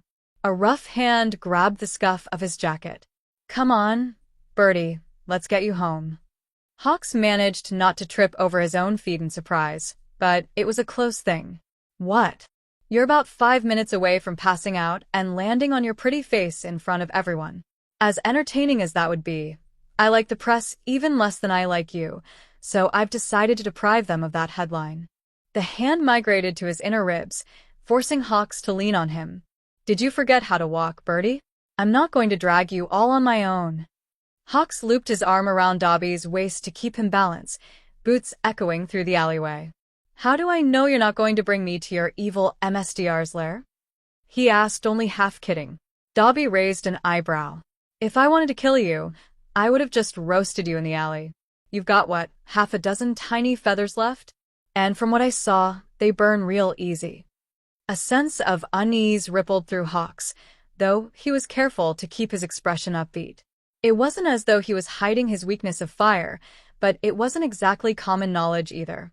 At the same time, a small part of him was thrilled that anyone had paid enough attention to his fake smile and casual demeanor. "I promise you're not too hot for me to handle," he said impishly, a sly grin spreading across his lips. "Believe it or not, it's not the first time I've played with fire." Dobby's eyes are sharp, but he can't do much now that they're in public, so he seemingly resigned himself to gripping Hawks closer. "Keep telling yourself that, Birdie." His voice is a low rumble, and Hawks can't help but shiver ever so slightly. It had been far too long since he'd got laid. As expected, no one gives Hawks a second glance as the two of them maneuvered through the crowds. A few gave concerned looks at Dobby and his heavily scarred features, and he supposed that was another advantage to traveling with Dobby. He was much more eye-catching. Fortunately, Hawk's flat was nearby, and it wasn't long before they were outside the building. "My sincerest thanks for walking me home," he said dramatically. "You truly are a gentleman." Dobby gave him a thoroughly unimpressed look. "You sure you're not going to pass out in the elevator, Birdie? You look even worse than before." Hawks detached himself from Dobby's grip and stepped away. "I am perfectly capable to making it to my place from here. Your generosity is noteworthy, but dash." His left knee chose that moment to buckle. Hawk's training kicked in, and the few feathers he had left did their best to hold him up as he grabbed the wall and attempted to make it look like he hadn't been about to fall on his face. From Dobby's raised eyebrows, he hadn't succeeded. "Come on, Birdie, swallow your pride, and let me get you to your house. Then you can pass out next to your door for all I care." The unnaturally warm hand was back around him, steering him towards the elevator. Attempting to regain what little dignity he had left, Hawks refused to lean on the other man. "Maybe I don't want you to know where I live," he pointed out. "We're practically strangers." Dobby snorted. "I thought we already went over the fact that if I wanted you dead, you would be." "You could be a spy," Hawks continued. "Though I can't imagine you following orders long enough to work for anyone." "Oh, for Cammy's sake, dash." Dobby backed him into the corner of the elevator, the cool metal's walls a sharp contrast to the heat radiating from the fire user. I'm not interested in watching another bird get its wings clipped, Dabi said harshly. Maybe you don't care if you burn out, but I'd rather not see one of the few remaining competent heroes die in a FING alley. Hawks blinked. And here I thought you didn't like me. The words are automatic disguised to hide how much the words caught him off guard. It was rare that anyone realized how much he worked. Dabi scoffed, backing away as the elevator door opened. Go home, birdie. I won't catch you if you fall this time. Hawks had spent a lifetime catching himself. You won't have to. There was a background chatter in the bus that Ochako would normally join, but couldn't quite bring herself to this time. She had no idea how far along in their journey to the summer camp they were, none of the teachers wanting anything about the location to slip lest the villains somehow get a hold of it. They could be 5 minutes away or 5 hours. They weren't allowed to know. Rationally, she understood the precautions, understood that they were for the safety of her classmates. And yet, her gaze drifted to Midoriya and her thoughts shifted. Ochako wasn't a suspicious person by nature. She liked to believe the best in people because life was too short to spend every waking second worrying about whether one of your friends was about to backstab you. Because there was good in every person, and even if the world was cruel, it didn't mean she had to be. Ochako wasn't a suspicious person by nature, but neither was she stupid. Because there might be good in every person, but that didn't mean that was the side they showed or that they listened to that part of them. And that went for everyone. It went for her and her parents and friends, and it most definitely went for the heroes. Ochako wasn't a suspicious person by nature, but she noticed more than people gave her credit for. She noticed Ida's moral crisis after their internships. She noticed how Shinso always made sure he could see every adult in a room. She noticed Jiro pinning after Yaoyorozu. She noticed that Midoriya pulled apples out of thin air, how he always seemed to know where everyone was at all times. How he'd known Shigaraki had been in the mall before anyone else had spotted him. It was easy to see that Midoriya wasn't exactly normal. He had too many scars, his eyes far too sharp, and smiles that could give nightmares. He never talked about his parents, and when questioned would always sidestep the conversation. Midoriya was very good at that, deflecting, changing the subject, giving vague answers that weren't really answers at all. Ochako wasn't a suspicious person by nature, but Midoriya Izuku was an incredibly suspicious person. Fact 1. Izuku had been thrown off a total of 3 cliffs. It was a generally unpleasant experience, one that tended to leave bruises and broken bones whether or not he used durability or not. He just barely broke his fall with force push, though many of his classmates weren't as lucky. Uraraka had managed to grab both Ida and Hitoshi, using her quirk on them and herself. While they had landed fairly softly, she had rushed to the bushes to throw up the second they touched the ground. Fact 2. Their teachers had way too much fun throwing potentially dangerous surprises at them considering how little they supervised. Then again, Pixie Bob and Ragdoll's quirks were perfect for this sort of exercise, so it was marginally better than it usually was. Not even close to All Might levels of incompetence, but then again, actual teachers were involved this time, so it was hardly surprising. Fact 3. There was definitely something coming from the bushes.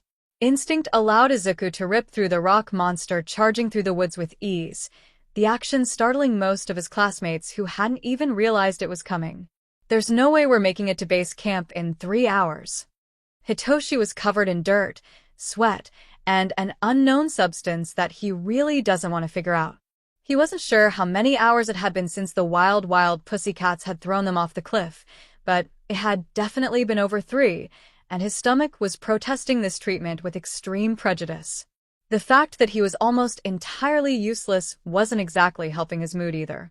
The earth creatures weren't sentient, meaning his quirk wouldn't work on them, and leaving him with a month of training in the hero course and little else. At least he wasn't completely dead weight like Kaminari, who had shorted himself out when a particularly bad round of monsters had surrounded them.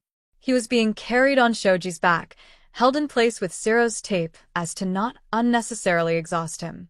Practically everyone was running on fumes at this point, even Bakugo resigning himself to small compact explosions that did their job and little else. There simply wasn't enough energy to waste.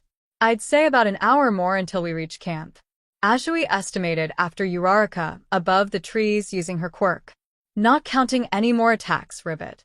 That was not what Hitoshi wanted to hear, but it was better than expected, so that was something. Why did I sign up for this again? Idru was having a great time. There was nothing like getting fresh air and hanging out with friends. They even got to fight these cool rock monsters. This whole forest was so manly. Walking for this long was pretty tiring though, and at this point Idru was avoiding using his quirk unless necessary as to not exhaust himself. He'd learned his lesson in his match against Bakugo. If his stamina ran out, he was done for. Even if everyone was running on fumes at this point, he couldn't help but enjoy the company of his classmates. They didn't really hang out much out of school, and it was nice to just train together, without teachers being directly in their face or the threat of villains looming over everyone. Idru was pretty sure no one had the brain power to think of anything but arriving at camp at this point. The sun was beginning to set, and if it weren't for the enormous flashlight Yaoyorozu had conjured, Idru was sure he'd be tripping through the foliage every 5 seconds. It took another half hour and a lot of squinting through the dark, but they eventually made it to base camp, and he thought he might have seen Mina shed a tear. "I thought you said it would take 3 hours," Aoyama said dramatically, practically collapsing on the soft grass. "Well, it takes 3 hours for us to get through it," Ragdoll said unapologetically. "Honestly, you kittens did better than we were expecting." The majority of the class stared at her with dead eyes. To prevent what is likely about to become a massacre, Aizawa stepped forward and cleared his throat. "A cooking station has been set up outside. I trust that you can feed yourselves without burning the forest down." Making food with his friends? That was so manly. Izuka stared at the small child. The small child stared back. "It's rude to try to punch someone in the D-dashed," he said eventually, grip still wrapped tightly around the boy's wrist. "And not everyone has as nice of a flinch response as I do." The child scowled fiercely, and it might have even been intimidating if it hadn't been coming from someone who barely reached his belly button. "Let me go." Izuku held on to him for another second, just to prove he could, then released the angry child. The small gremlin jerked his arm away, eyes narrowing as he scoffed. "Stupid heroes." Midoriya's eyebrows shot up. "Don't you live with heroes?" Well, assuming that he was one of the PP Cat's kid. He couldn't imagine a random child being allowed in the training camp otherwise. The only response was an aggravated huff as the boy stalked away angrily. "I'm sorry about him," Mandalay said with a grimace. "He's my nephew." The pieces connected in his mind. Water Hose's kid? She blinked in surprise. Yeah. Ever since my brother died, he's been, well, unfriendly towards the idea of heroes in general. Ah, that would do it. If Hitoshi experienced any more surprises today, he would get whiplash. First, the several-hour-long trek through the wilderness, then finding out that Bakugo was actually a really good cook, and then finding out that Izuku had somehow managed to procure a new scar in the last 2 weeks since Hitoshi had seen him shirtless. Was it weird that he kept track of his roommate's scars? Considering how many Izuku had, it was probably a little strange that Hitoshi was paying close enough attention to notice the addition of a new one. But that was just good roommate behavior, right? And the fact that he was struggling not to stare at Midoriya's bare skin was totally normal. And platonic. F-. Shota watched as his class struggled to keep their eyes open at the unforgiving hour of 5 a.m., half-lidded eyes and yawns abound. A trained eye could easily see which struggled the most. Mina, Siro, and Aoyama were barely standing as it was, the former two leaning on the considerably more awake Kirishima, who, like Bakugo, was probably just a morning person. Monsters, the lot of them. Shinso, Midoriya, and strangely enough Kaminari as well as Todoroki were also fairly coherent, though if Shota were to guess it would be because of their possible experience with sleep deprivation rather than natural cheerfulness. Usually third years go through rigorous training that forces them to work with little to no rest in between. The life of a hero was rarely ideal, and even if they managed to get decent working hours, the threat of an all-hands-on-deck tragedy was always right around the corner. The first-year camp was just a small taste of that, and they were designed to break the students down so they could be built up from scratch. That sort of training could wait, because right now there were other things to focus on. Bakugo. he called out, tossing the ball to the blonde who caught it easily. At the start of the year, you could throw a ball 705.2 meters. Let's see how much you've improved since then. Bakugo's expression lit up with glee, and his now wise classmates hurried back to give him room. Die! He howled, launching the ball forcefully through the air. Shota waited several seconds before glancing at his phone for the result. 709.5, he said, turning the screen so that the rest of the class could see. The resulting shock that came from this exercise was always amusing, especially when Bakugo's entire face seemed to freeze in place. You've improved a lot in terms of skill and tactics, but your quirks haven't actually gotten that much stronger. This week, we'll be fixing that. He may have said that a tad too gleefully, because his class exchanged alarmed looks amongst themselves. This should be fun. Izuku's head hadn't hurt this much in years. Around him floated 24 boulders, each weighing more than a car. He'd been instructed to keep them in the air without pause, something about increasing his endurance. Izuku knew that his strong suit wasn't drawn-out fights, preferring to keep things quick and brutal. He'd never really needed to lift several tons for several consecutive minutes, and thus had never really trained to be comfortable doing so. Even in his match against Todoroki, he had focused on fast, sharp movements that would break the ice rather than move the glaciers Todoroki was capable of summoning. Izuku gritted his teeth as another throb of pain pierced through his skull, breathing deeply as an attempt to mitigate it. Airlift was doing most of the heavy lifting quite literally, and he wasn't used to relying on only one quirk to get the job done. He wasn't sure if using multiple would make the pain better or worse, but at this point he was open to trying anything to break up the monotony of it. All right, that's enough. Izuku flinched hard at the sound of Mandalay's voice in his head, muscles locking up as his fight or flight instinct flared. The boulders he was floating hit the ground hard, causing the earth around him to rumble. His nails dug into his palms as he fought the urge to hunt cover or activate Mind Breaker, a quirk that strained the mind of any mental quirk user, making it difficult to effectively use their power. Izuku forced himself to exhale slowly, ignoring the trembling in his hands as he made his way over to the water station with deliberate slowness.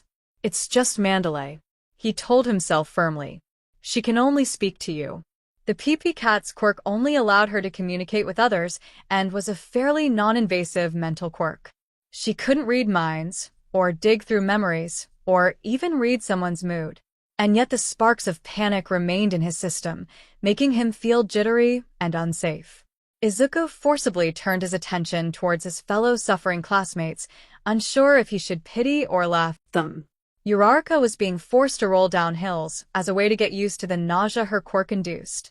Kirishima and Ojiro were fighting against one another to increase the former's stamina and the latter's pain tolerance. Even Bakugo and Todoroki, who faced most challenges with ease, were being pushed to the limits. In the distance he could see Hitoshi standing next to Aizawa, and at first glance it seemed like he had gotten off fairly easy training-wise. But if you looked closely, it appeared Hitoshi was being forced to constantly reactivate his quirk after Aizawa cancelled it. Expanding their quirks and power sets this way was better than how Izuku had learned to. It was a more gradual and safe way of testing their limits, something Izuku had never really had the luxury of doing. He was glad his friends did. Shigaraki scratched his neck furiously, agitation and fury twisting inside him in equal measure.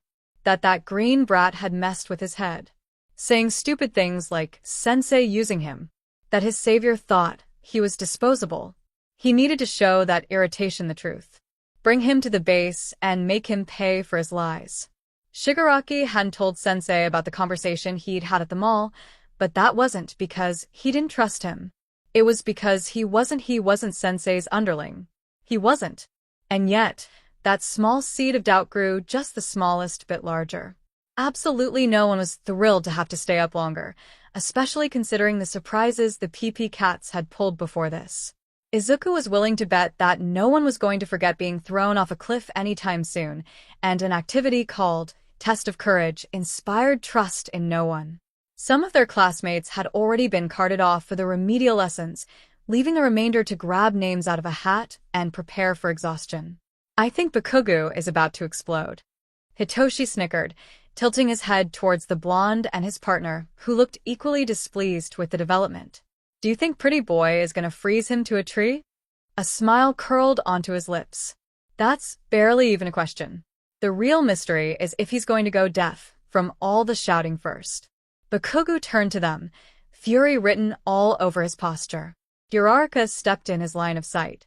No one has time to hear your beaching. Do us all a favor and shut it. No one asked for your opinion, round face. Bakugo snarled. She gave him an unimpressed look. No one asked for yours either, and yet you insist on running your mouth. Why you dash? Uraraka turned her back on him, grabbing Tsu's wrist and marching towards the forest. Did you hear something? Must have been a pathetic, annoying bug. Izuku tugged Hitoshi into the foliage as well, unwilling to see Bakugo completely lose his temper for the 1000th time. Hitoshi slipped his arm around Izuku's shoulders, surprisingly warm despite the cool evening breeze. Would anyone even be able to sneak up on you? Hitoshi questioned. Or does your quirk just alert you when they get close? Since my quirk manifested, the only time someone has been able to startle me has been if I was drugged or injured. Izuku admitted. I suppose being extremely distracted might have the same result, but I've been monitoring my surroundings for so long it's just a constant in the back of my mind. Hitoshi smirked. So, this entire test of courage thing is kinda useless on you. Pretty much. Izuku smirked. But I won't be warning you. Clutching his chest dramatically, Hitoshi pulled him closer. You would leave me to the mercy of Class 1B? I have not known a crueler friend. Izuku snorted. Come on, you can take Monoma. And you already said you were chill with that Vine girl. There are 18 other students in that class. Hitoshi pointed out. But are any of them as bad as Monoma? Good point. It had been a while since Izuku had been able to just enjoy being outdoors. While the training camp hadn't exactly been a relaxing experience, it was nice. Peaceful in an entirely chaotic way. He'd probably enjoy everything more if he didn't have a massive headache the entire time, but he would take what he could get. Practically every student was suffering in some form or another, so it wasn't like he was alone in his pain. Uraraka struggled to keep food down, Kirishima and Sato were bruised to hell and back, and even Todoroki looked one strong wind away from passing out. Mutual suffering was the superior form of pain in his opinion. Do you think Dash? Izuku covered Hitoshi's mouth and forced both of them to still. At the edges of his range he felt something. It was familiar in a skin-crawling way, raising alarms in his mind. His stomach dropped when he finally pinpointed what was going on. Warper. Goto Masuji was a happy man. It had been a while since he'd been able to go on an unrestrained rampage, and he'd been itching for a good fight. The kids from UA were supposed to be made of tougher sheet than the usual ilk, and his mouth watered at the thought of crushing them and their teachers under his heel. The sports festival had shown their strength, and soon Goto would be able to test it for himself. His thoughts soured slightly at the thoughts of the sport festival as he remembered this wasn't supposed to be an entirely unrestrained rampage. They were supposed to hunt down the green brat and the blonde explosion kid. They had not been instructed to bring them in unharmed. A soft whimper broke him out of his thoughts, and he stared down at a tiny child. Tears were flowing freely from his eyes, and he looked horrified at the sight of Goto. Found someone, he said, throwing his head back to laugh. What a pathetic little rat. Goto hadn't expected the boy to respond, but the brat kept staring at him, eventually stuttering out, You killed them. He wound his arm back. I've killed lots of people. His grin widened. You'll have to be more specific. A blur of green sped between the two of them, snatching the brat away. Chunks of stone flew in every direction, and the satisfying crunch of bone was nowhere to be heard, and Goto growled in fury. The green brat Shigaraki was so obsessed with stood calmly in front of the smaller boy, hands loose at his side but ready to act. This one was fast, and had more than his fair share of power if he had been able to put the son of Endeavor in his place. Perfect. Goto would bring the kid back to the meeting place, and then rampage to his heart's longing. He was so focused on his plan, he almost missed the greenette's first words to him. Walk away. His tone was not harsh or aggressive, but there was an undercurrent of steel that made the hair on the back of Goto's neck rise. "Excuse me?" He laughed, throwing his head back. "Are you really warning me off, little boy? I am muscular. I've killed full-fledged heroes easily. You have no chance. You killed my parents." The little boy burst out. "They're dead, and it's all your fault."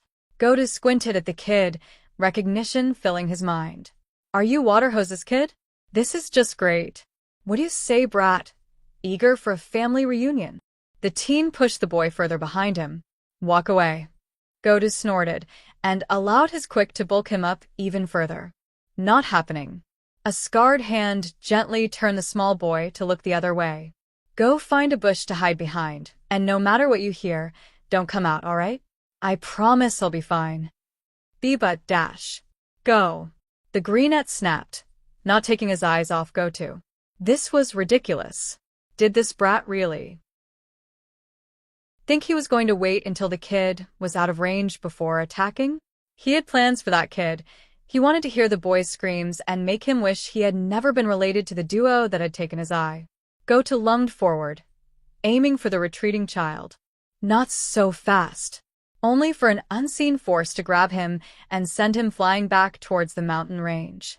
The stone cracked beneath him, his breath expelling forcefully from his chest. Goto grunted in surprise as the teen landed on him, and for a split second saw acidic green eyes that were flat and cold.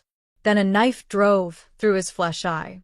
Pain tore through Goto and he screamed, attempting to force the teen off of him only to be held down by invisible restraints. "You see, normally I would just knock you out and be done with it." The teen's tone is almost conversational as he dug the blade even further into soft tissue. "But something tells me you're going to have an obsession with catching Kota now that you know he exists." The soft sound of another knife being pulled from a pocket was almost lost in the night, but Goto heard it just in time to brace before another blade was shoved in his mechanical eye. And, well, children being hunted because of their parents is rather personal for me. Goto tried to speak, but all that came out was a strangled groan.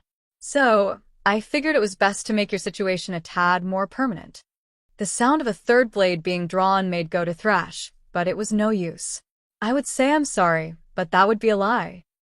Hitoshi raced through the dark woods, suddenly glad for all the laps Aizawa had made him run. He hadn't encountered anyone yet, neither classmate nor villain, but he wasn't banking on his luck keeping for long, which meant he needed to find a teacher now. There hadn't been any kind of obvious indicator that they were being attacked, but the absolute certainty in which Izuku had spoken had been enough to convince him. The villains from the USJ were there, and they had brought friends. It was hard not to worry when he knew Izuku had left to specifically face one of the villains, and what was that kid's name again? Kota? Korra? Didn't matter. He was alone in that fight, and Hitoshi couldn't help because he had to warn the rest of the camp. This was like the mall all over again, except this time backup wasn't anywhere nearby. The camp was supposed to be safe. That was the entire reason that they hadn't been allowed to know its location, the entire reason there were only 2 teachers and 4 extra heroes. They were supposed to be secure. This wasn't supposed to be another USJ. And yet, Hitoshi hadn't been one of the teens to live through the attack, but the marks it had left on his classmates were apparent. The mandated therapy was supposed to help, but Izuku always looked twice as tired those days, though Hitoshi supposed it was because the other boy was lying to hound dog. The rest of the class seemed better for the sessions, but it must have been exhausting having to pretend to that degree. It scared him sometimes, just how easily Izuku lied. And part of him wondered if there were still things he was from him. Hitoshi shoved those thoughts deep down into his chest and focused on running. "Please let me be in time." Something was wrong. Ochako glanced around the dark woods once more, straining her eyes to see any hint of what was causing her unease. There were no birds, no rabbits, no life sign of any sort. Even the bugs had seemed to stop buzzing. Maybe it was the dark atmosphere or the fact that this was supposed to be a test of courage, but her nerves only climbed as they walked further from camp. A light gust of wind rippled through the forest, the rustling of leaves only causing the tension in her frame to mount higher. Finally, she swallowed, turning to Tsu. "Do you think Dash?" Ochako caught a glint of metal out of the corner of her eye and dove backwards, dragging Tsuyu along with her. A blonde teen in a schoolgirl's outfit let out a giggle, a knife twirling in her right hand. "You're fast." She blinked at them with large eyes. "Let's see how fast." Fumikage inhaled shakily. It had been around 20 minutes since they departed from camp, and the light had only grown weaker ever since. He wasn't sure if this was supposed to be some sort of test of control for him, but every second that passed, he could feel his restraint slipping. "Let me out." Dark Shadow hissed angrily. "Let me out." Fumicage's foot slipped on a loose stone, the intensity of his quirk's demands causing him to momentarily lose focus. A large hand gripped the back of his shirt, hauling him to his feet before his face could meet the pavement. "Are you all right?" Shoji questioned. He nodded. "Yes, I dash." Shing. Fumikage watched in horror as one of Shoji's arms fell to the ground. The world seemed to pulse. He was vaguely aware of his classmate tackling him to the ground, but he couldn't see past the darkness fuzzing his vision. "Run." Fumikage gasped out. Shoji furrowed his brow. "Tokoya dash." "Run." He couldn't, it was too dark, they were being attacked again, and the last vestiges of Fumicage's control slipped from his grasp. Dark Shadow roared. Shudo exhaled sharply, his breath visible in the chilly air.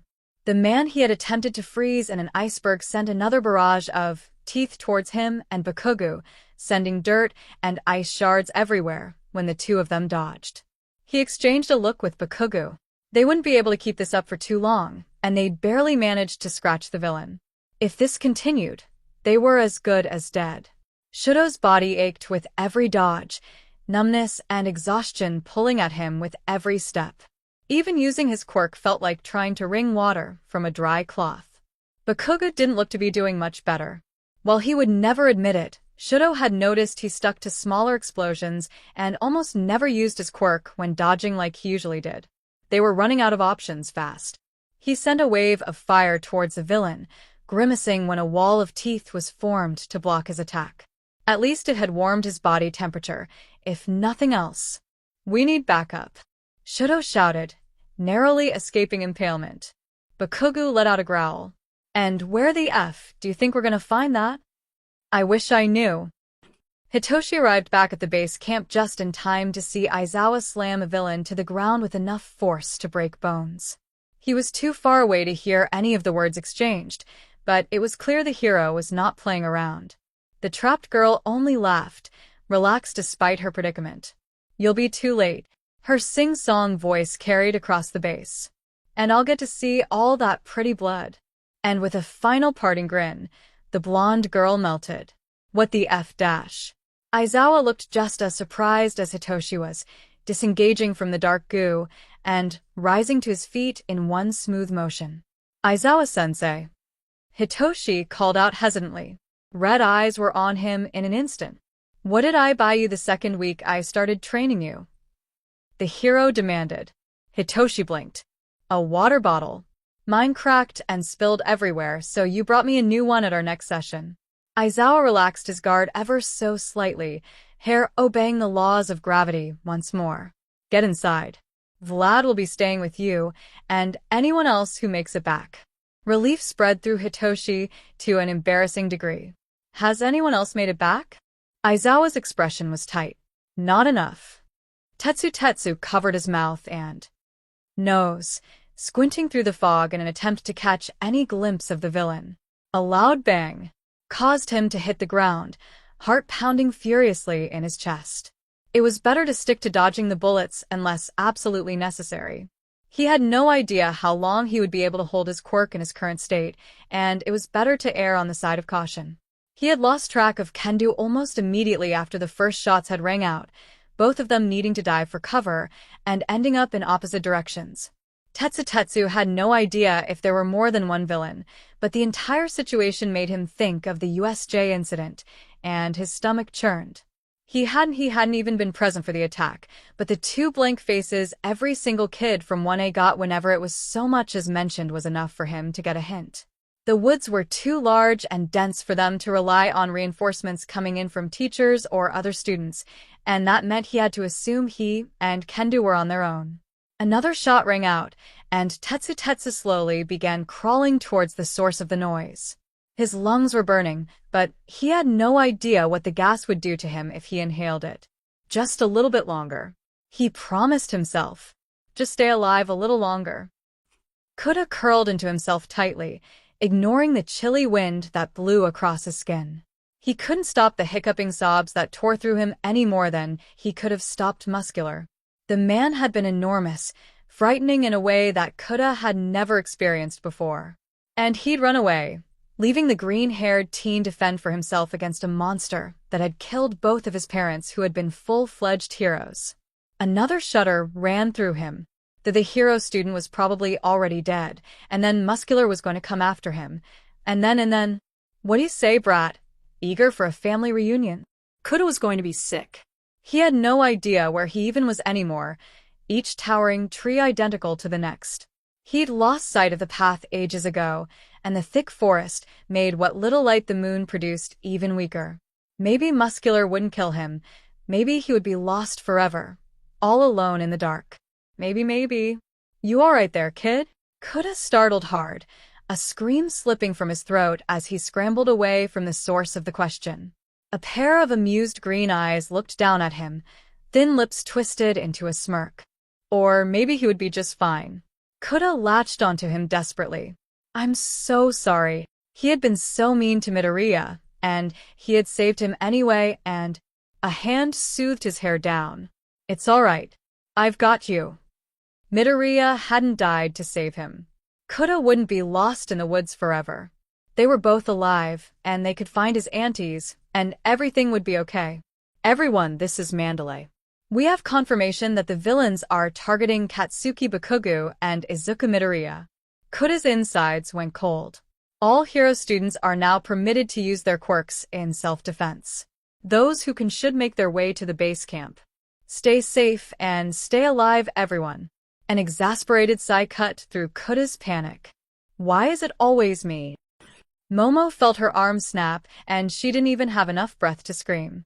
Distantly, she was aware of Away's frantically scrambling to find something, anything, to distract or harm the Nomu. She formed a sword in her unbroken arm and slammed it into the creature's wrist, cutting ligaments and forcing it to let her go. The wound healed itself almost immediately, but the split second of weakness was all Momo needed to yank herself free and scramble back. Pain ripped through her arm and back, causing a grunt of pain. The Noma tensed as though to attack, before completely freezing and beginning to amble in the other direction, as if it hadn't been trying to kill them only seconds before. Aways was next to her instantly, a stick which he welded with a nearby rock in hand. What's the plan? He was clearly trying to put on a brave face, but his skin was stark pale in the moonlight, and he was shaking with minute tremors. None of the kids from Class 1B had been at the USJ, and it wasn't until this moment that Momo truly understood the difference that had made. Sure, her class's lack of hesitation had helped in the sports festival, but being back in a life or death situation made the effects startlingly apparent. She needed to take charge here. Momo pulled a tracker from the last dredges of her fat, grimacing as her stomach growled in complaint. Weld this to the Noma's back, she instructed. Aways stared at her like she'd gone insane, which was understandable given the circumstances. What? Momo exhaled slowly, trying not to jostle her arm. Those things are coming from somewhere, and unless we find that out, they'll just keep showing up. This will allow us to track where they keep them so the heroes can find their base. For a moment Momo thought he was going to refuse, but then his eyes hardened and he grabbed the tracker, sprinting towards the Nomu. She held her breath as Aways carefully attached the device, the creature not so much as looking at him as it was welded. Aways scrambled back towards her the second the tracker was secure, shaky and surprised. Let's never do that again. Yuga couldn't stop shaking. The dark woods were filled with the faint sounds of fighting, not nearly far enough away for the blonde to feel comfortable. We were supposed to be safe. He knew it was naive to think that, to feel as betrayed as he did, and yet his emotions roiled through him viciously. The USJ was supposed to be a one-time thing, a lapse in security, but something that was fixed. Yuga's brain helpfully pointed out that this was worse than that it would take much longer for any extra heroes to arrive because of their distance away from any large cities. Not to mention that he wasn't even wearing his belt like he had been during USJ, meaning he would barely be able to defend himself with his quirk. The safest option would be to make his way back to the lodge where Aizawa and Vlad King were, along with at least a handful of other classmates. But what if the villains went there first, because it was the easiest place to find them? What if Yuga made his way back to camp, and all that was left was the ruins of a once cozy building? What if all that he found were the bodies of his classmates and teachers, strewn out like puppets? Bile rose in the back of his throat. Maybe staying where he was now would be best. There was no one nearby, and he could just wait this whole thing out. He would be worse than useless in a fight, and finding his classmates would just make him dead weight. Making himself scarce was the safest option for everyone. And then a branch cracked, and Aoima's heart leapt into his throat. Ochako's fist connected with the blonde villain's face. A satisfying crunch rang through the clearing as she stumbled backwards, surprise mixed with delight twisting onto her features. "You made me bleed." She looked unreasonably excited about that prospect. "It's so pretty." Ochako exchanged a look with Siu. What the actual F-dash? Mizo stared with a mixture of shock and relief as Dark Shadow tore through the villains with extending teeth. It was clear he wasn't the only one thankful for the rampaging Quirk's intervention, because both Todoroki and Bakugo grinned almost deliriously. It took them both a moment to realize that Dark Shadow still wasn't stopping, and they both activated respective quirks. The large raven screeched in anger, before retreating into Tokoyami's trembling form. I'm so sorry," he croaked. Mezu couldn't help but hug him. "It's fine. Please let everything be fine." No one had ever accused Shota of being an optimist. When he'd taken off into the forest to find his and Vlad's students, the possibility that they were all already dead had stuck in his mind.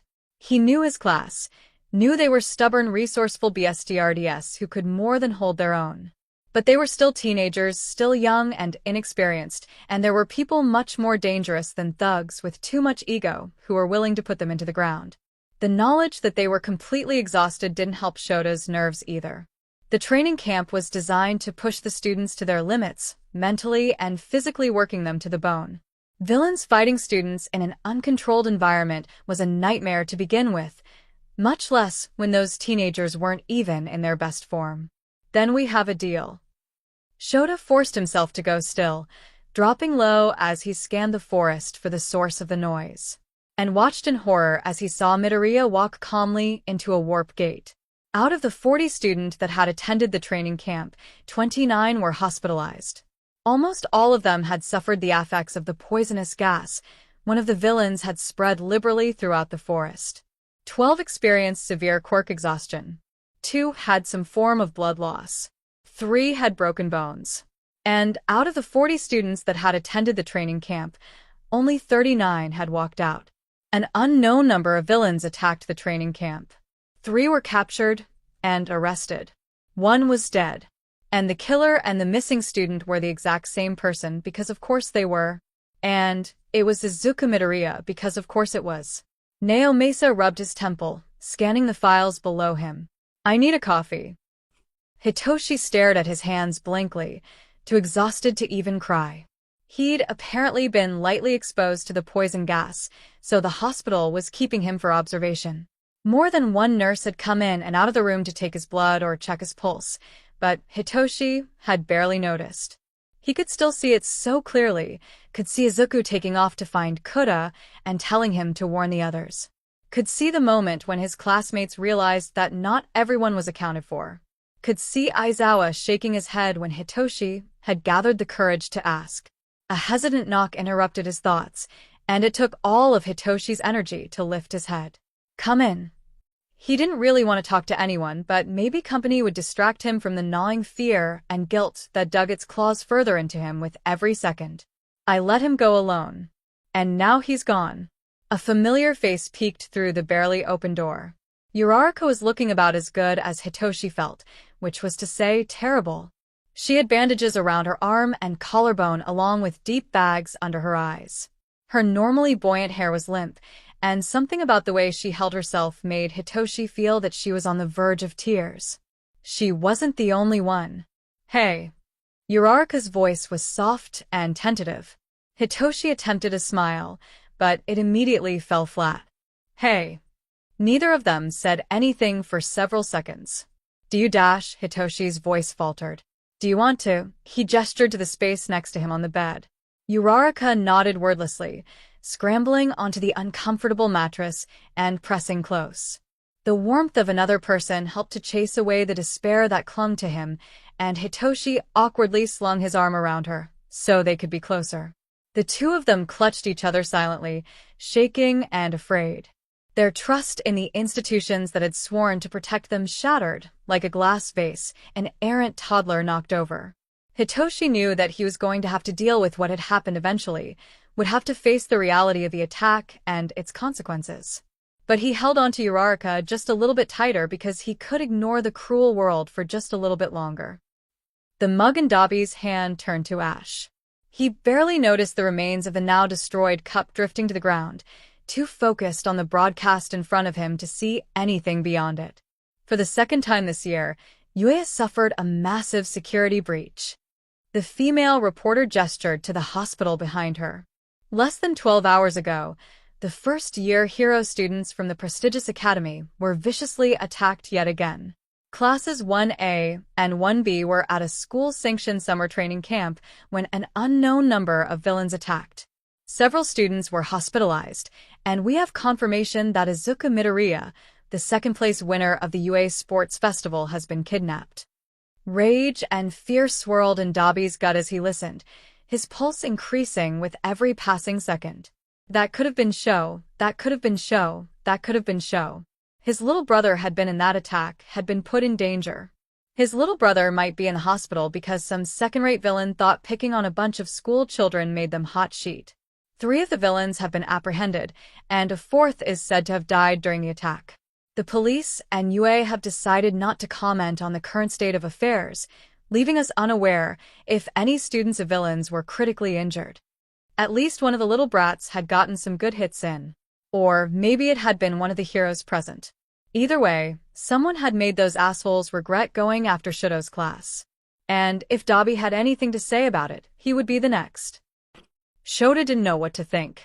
He'd run the scenario a million times in his mind, recounting every detail possible. Why would Midoriya willingly walk into a warp gate? He wasn't stupid, and was skilled enough that escape wasn't an impossibility. It was clear there was no lost love between him, and the villains the state of Muscular had been more than enough evidence of that. So, what was the motive?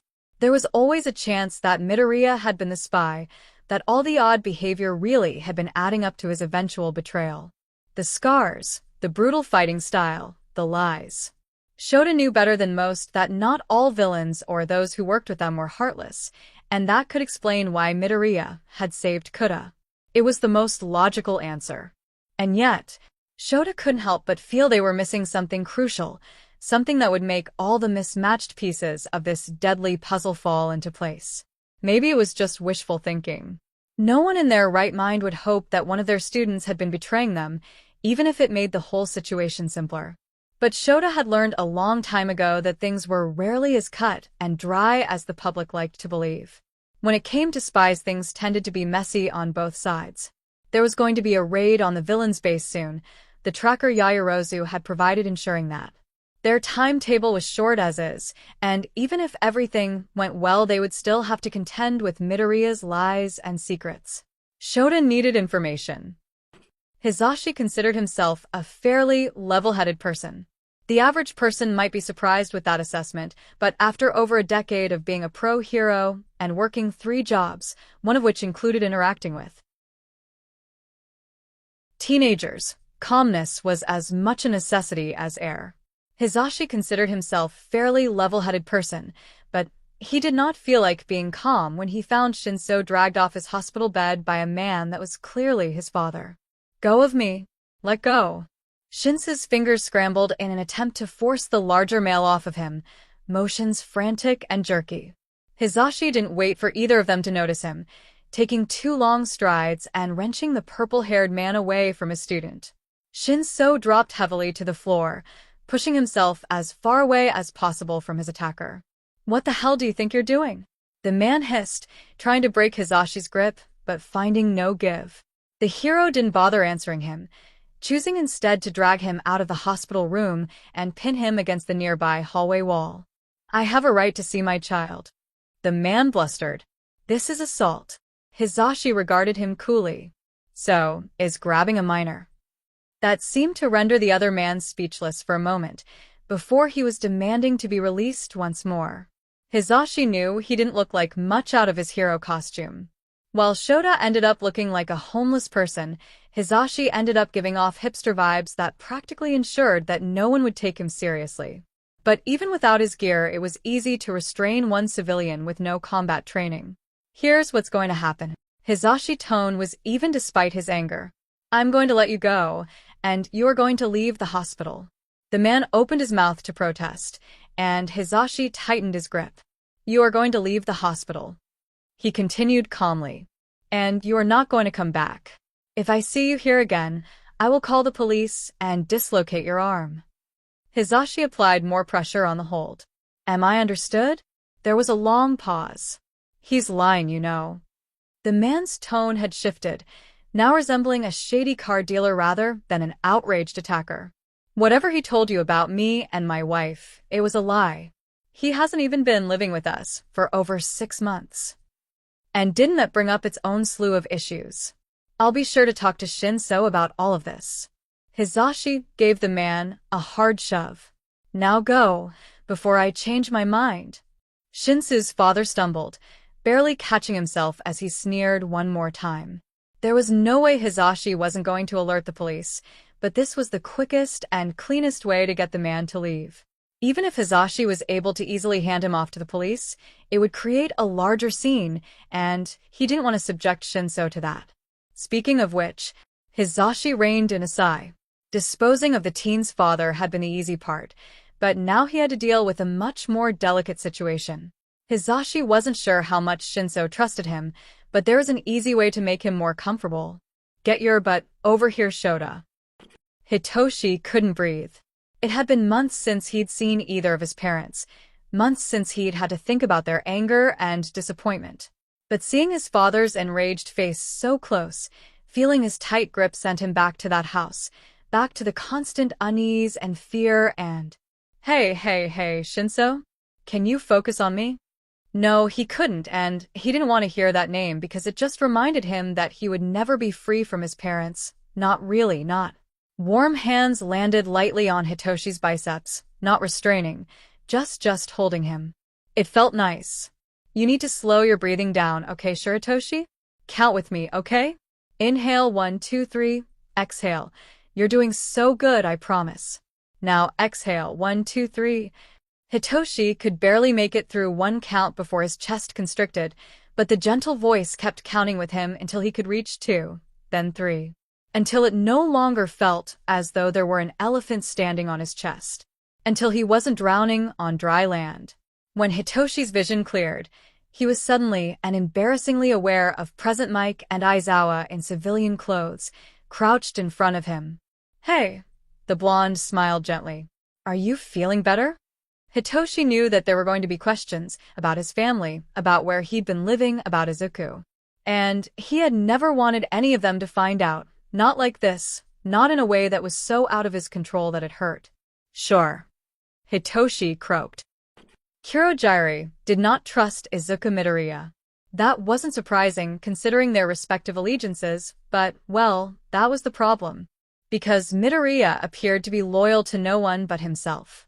The boy may have bargained his freedom away in exchange for the Vanguard's departure, but Kurogiri had the distinct feeling that the green net was exactly where he wanted to be.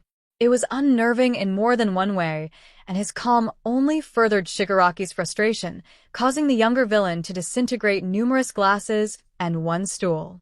Kurogiri wasn't sure his bar would survive much more abuse. All for One had yet to make any contact, which made the rest of the Vanguard uneasy as well. Half of them were already displeased with their rampage being cut short, and Kurogiri knew that most of them had only been on the team to begin with to cause havoc. The others had been drawn in by All for One's reputation and their own curiosity. None of them were truly loyal.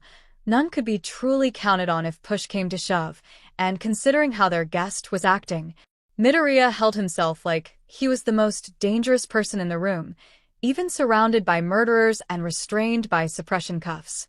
An apex predator among sheep. He didn't look afraid. He looked like he was waiting. So you're telling me that you and Midoriya have been living alone in an abandoned warehouse the entire school year? Shinso looked away. Yeah. Shota felt the beginnings of a massive headache forming. And you didn't alert any adults about your situation. Tired shoulders hunched up even more. Yeah. And Midoriya has falsified basically all his papers, including but not limited to his name and citizenship? Shinso stared at his hospital bedsheets as if it were a particularly difficult puzzle to solve. Yeah, this is going to be such a mess. Shota was going to need to choose his next words very carefully. From what Hisashi had told him, Shinso's father was a piece of shit, and considering his quirk, it was likely he didn't have the best track record of reliable adult figures in his life. Punishing Shinso for keeping himself safe would only further his distrust and make him even less likely to tell them anything or ask for help in the future. I'm sorry you didn't feel like you could tell us about this. It was a subtle thing, but Shota could see the instant Shinso froze. Disbelief and wariness crossed his expression, as well as something that looked a bit like hope. You're not mad? Shinso's tone was tentative, and he still wouldn't look up from his hands, but it was something, and Shota could work with that. I'm a little mad, he said, admitted, hating the way Shinso's shoulders tensed. But not at you. I should have spoken to you about your living situation when I first suspected something might be wrong, and that's on me. Shinso blinked. You knew. Ms. Joke called me during your internship with her and shared her suspicions. He explained. We didn't know you had run away, but figured something was up. Oh. Shinso curled into himself even tighter. These past 24 hours had been rough on all of Shota's students, and this wasn't making it any easier. The hospital has been instructed not to let either of your parents visit you. There's already police presence inside because of the attack, but you'll have someone right outside your door. Shota wished he could stay by Shinso's side, but the press conference was dawning on them, and he needed to be there for the plan to work. I don't want to go back. The words were so quiet they were barely a whisper, but Shota caught them anyway. The fear in Shinso's voice spoke volumes, and it was probably for the best that it had been Hisashi who had dealt with his father. Shota wasn't sure he'd be able to handle another threat to his students without breaking someone's bones. You won't be, he said firmly. When you're released from the hospital, you'll have the option of staying with myself and Hisashi or Ms. Joke.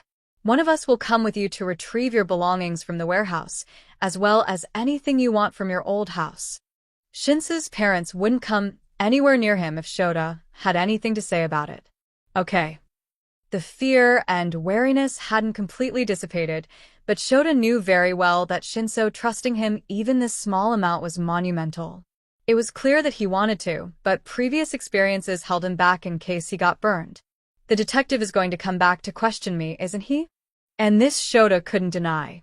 They needed all the information they could on the situation, on Midoriya specifically, and with Shinso's living situation coming to light, it was likely he knew more than anyone else. Yes. Shinso finally looked up, meeting Shota's gaze firmly. I'm not telling them everything until Izuku is back. He'll want to explain things himself. And there was a quiet confidence in those words. Not if Midoriya came back, but when. Shinso wasn't aware of the rescue mission, and considering what had just occurred, doubts towards heroes and their capabilities to protect his fellow classmates was reasonable. Expected even. But Shota had the feeling that this confidence was not in the people supposed to rescue Midoriya, but rather the boy himself. I almost feel sorry for the villains. Almost. Izuku had been captured enough times that the feeling of quirk suppressors didn't drag him into the depths of panic like they used to. A cold calm had settled over him the second he'd realized what he needed to do. Before he'd even made the deal with Kurogiri, before he'd willingly stepped through the warp gate. Meeting All for One had always been something Izuku knew would happen one day. A noose that had always been around his throat, waiting for someone to tighten it.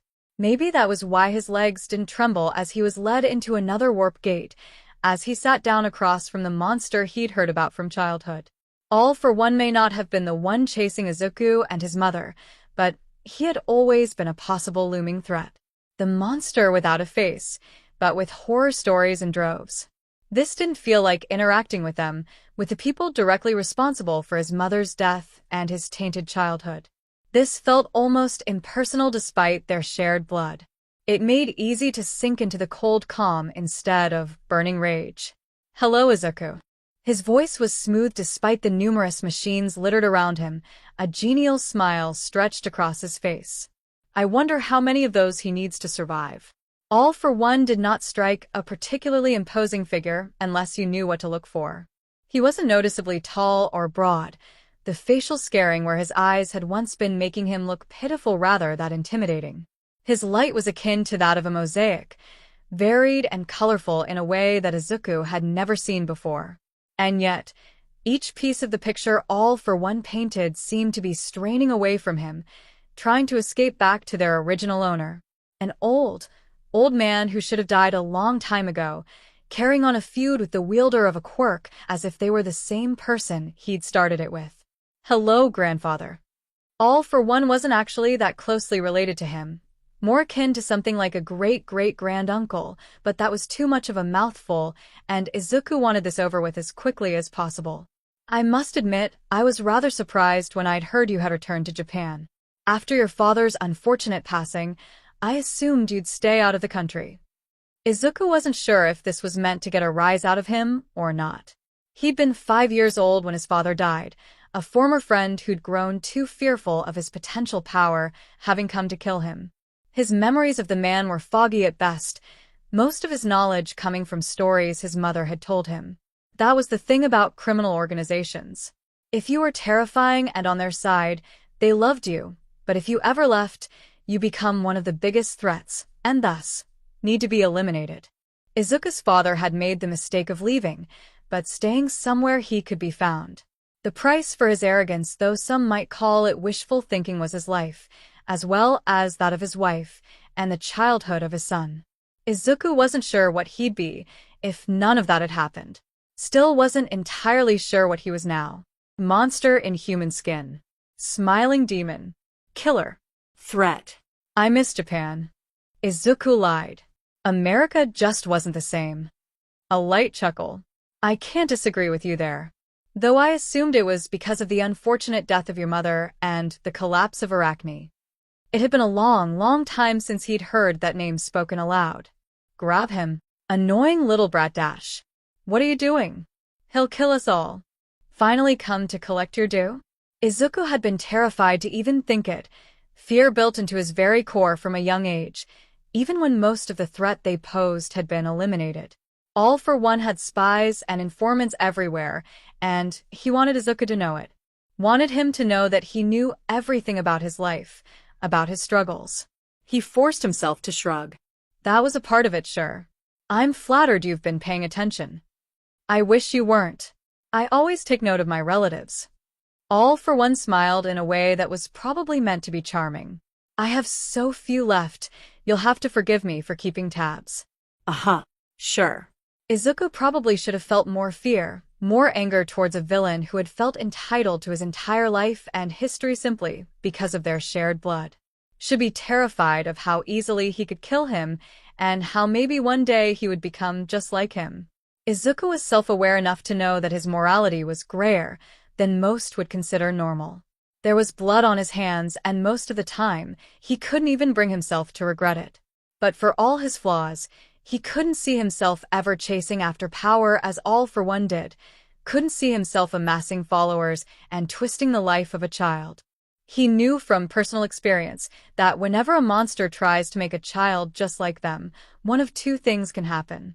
They will reject everything the monster stands for and become something else entirely, made of steel and fire and ice.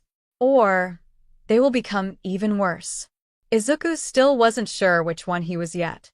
"I don't mind," Izuku said flippantly. "I can understand your curiosity. Was this an attempted recruitment?" Shigaraki probably wouldn't like that, but considering how disposable he was being treated, Izuku wouldn't be surprised if All For One decided to throw him under the bus on a whim. All For One leaned forward as much as he was able to. Then will you indulge me for a moment? It's so rare to find another with the same quirk. And he extended his hand. An offer. Izuku knew that All For One needed physical touch to take quirks, knew that it was rare for him to ask permission when he took without care powers that were not his own. Curiosity killed the cat. Izuku clasped the old man's hand, and dread curled in his gut like a parasite. It was as if there were a million people standing in front of him, each with their own unique quirks. They were not crudely combined like the Nomas had been, not smushed together in any way. It was as if All For One was an endless shelf, each quirk sitting in its own slot perfectly. Izuku's skin felt electric. The sheer amount of power that All For One had was overwhelming. He didn't touch Izuku's own quirks, he didn't even try. A wordless message. A threat. I don't even need anything you have. Tamura watched in glee as the UA teachers were grilled by the press. This whole society was so hypocritical, would go after people they'd idolized with pitchforks and spears the second they stepped out of line, the second they made one mistake. It was so amusing to see the rules crafted by hero society turned against itself. Enjoying yourself? He took a seat across from Midoriya, gesturing to the television. This is the reality of the world we live in. This is what Sensei wants to change. That's why he took me in. Tamura couldn't believe he had ever doubted Sensei. The brat had twisted things to make his mind uneasy, but it was all so clear now. Midoriya had even been dead silent ever since his conversation with Sensei, so he must have seen the truth. And then, a smile curled onto that demed brat's lips. What's that for? Tamura demanded. Pizza DLVRY. Compress blinked. Who the F ordered pizza dash? The walls burst open, an array of heroes streaming in. And the last thing Tamura saw before he was enveloped in dark sludge to be taken to Sensei was Midoriya, taking a bite out of an apple. Izuku was gone before the dust settled. He got lucky that the hero's attack wasn't when he was talking to All For One, and instead at the bar. At this rate, a fight between him and All Might was practically inevitable, and Izuku couldn't get caught up in that before he finished what he had come here to do. How does one topple a tower? Taking out All For One wouldn't be enough, wouldn't stop the remnants of his organization from rising once more, especially if certain key players were kept in the game. The trick isn't to take out the top, or destroy the entire base levels. He couldn't risk the heroes missing someone in the chaos, meaning that if he really wanted to make sure this ended here and now, he would need to do it himself. What you need to do is take out specific pillars. Not every single one is vital to the tower's functionality, so not all need to be destroyed. But if even one of the integral pillars is left alone, the tower could always be built again. So that was why he was willingly going deeper into the villain's base, when he could just be running into the hero's arms. Take out the pillars, Izuku. That was why he was following the faint pulse of an almost sickening light. Leave nothing but rubble. Dabi stared at the television in front of him. The heroes were raiding the base of the villains that had attacked Shido's class, and from the looks of things, they weren't exactly going great. All Might and some wacko were duking it out, looking uncomfortably evenly matched, and the Nomu were causing trouble for everyone, including him. Dabi could imagine how good it would feel to burn those things, to get back at the people who dared go after his little brother. Not that he would actually care about Shido's well-being. The Hero Commission probably ordered him to do it, or maybe he had wanted the good press. Dabi eyed his coat. That bestiality shouldn't be the only one who gets to have fun. Tsubasa had been confident the fighting above would not disturb him until the door to his lab was kicked open. That in and of itself was impressive considering the heft and material it was built from. Solid steel with concrete reinforcements and certainly nothing to scoff at. Not to mention the entrance to this very section was heavily hidden, not something someone was likely to even locate in the first place. Hello. Tsubasa recognized the boy who had so easily ripped through his defenses. Even if he hadn't been on national television during the sports festival, his similarities to All For One before his fight with All Might was stunning. They had the same curled hair, the same smattering of freckles across pale skin. The same sinister smile that sent shivers up Tsubasa's spine. Is there a reason you disturbed my research, or were you just in the mood to interrupt someone who has real work to do? Even if Midoriya was unsettling, Tsubasa had never had much patience for those who hindered his experiments. He hadn't tolerated it from Shigaraki, and certainly wouldn't from any other brat, even the type that ripped open metal doors. Of course. Tsubasa blinked, and suddenly there was a hand around his throat. You were the one who helped with the Nomas, correct? So even if All for One is gone, you'd probably be able to recreate the process. The trip tightened. And I'm also willing to bet you know how to kill all the ones you have in stasis. Tsubasa attempted to claw the hand off of his neck unsuccessfully. I won't tell you anything. You don't truly appreciate my work. Midoriya smiled. Yq Dionti Haveto. Izuku had seen a lot of unpleasant memories with Taylor. That was the entire reason its original holder, an old woman with sharp eyes and sharper tongue, had been unfazed by tragedy, by ethical violations, and moral grayness. She had been the most interesting doctor Izuku had ever had, that was for sure. It was also why he tried to avoid using it as often as possible. If he was lucky, the worst memory someone had was of a loved one dying of old age, or a discovered affair. If he was unlucky, he got something like this. Izuku had a strong stomach, but this made him want to hurl. There was a particular kind of horror in watching an old man strap his 8-year-old grandson to a medical table. To seeing the boy scream, and cry, and change as quirks were added into his too small form, twisting him into something else entirely. And the worst part was that Izuku could tell that the reason it was Tsubasa's worst memory wasn't because he regretted experimenting on him. It was his worst memory because the experiment failed. The Nomu Izuku had killed in Hose had once been an 8-year-old boy, and despite his knowledge that the creatures had once been people, seeing it firsthand made everything that much more horrific. Maybe that was why Izuku was less delicate when it came to sorting through and changing memories than he usually was. It wasn't like anyone would be able to stop him. Tsubasa was staring wide-eyed at him, likely able to feel something was wrong, that he wasn't quite the same as he had been moments ago. Izuku should probably feel bad. He didn't.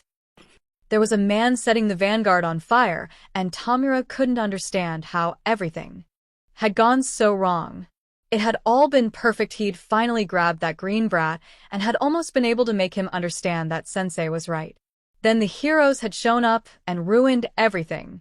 The man attacking them right now didn't even seem to actually be affiliated with the heroes despite the fact that he was attacking them, and Tamura couldn't understand why anyone who wasn't blinded by what hero society really was would side with them.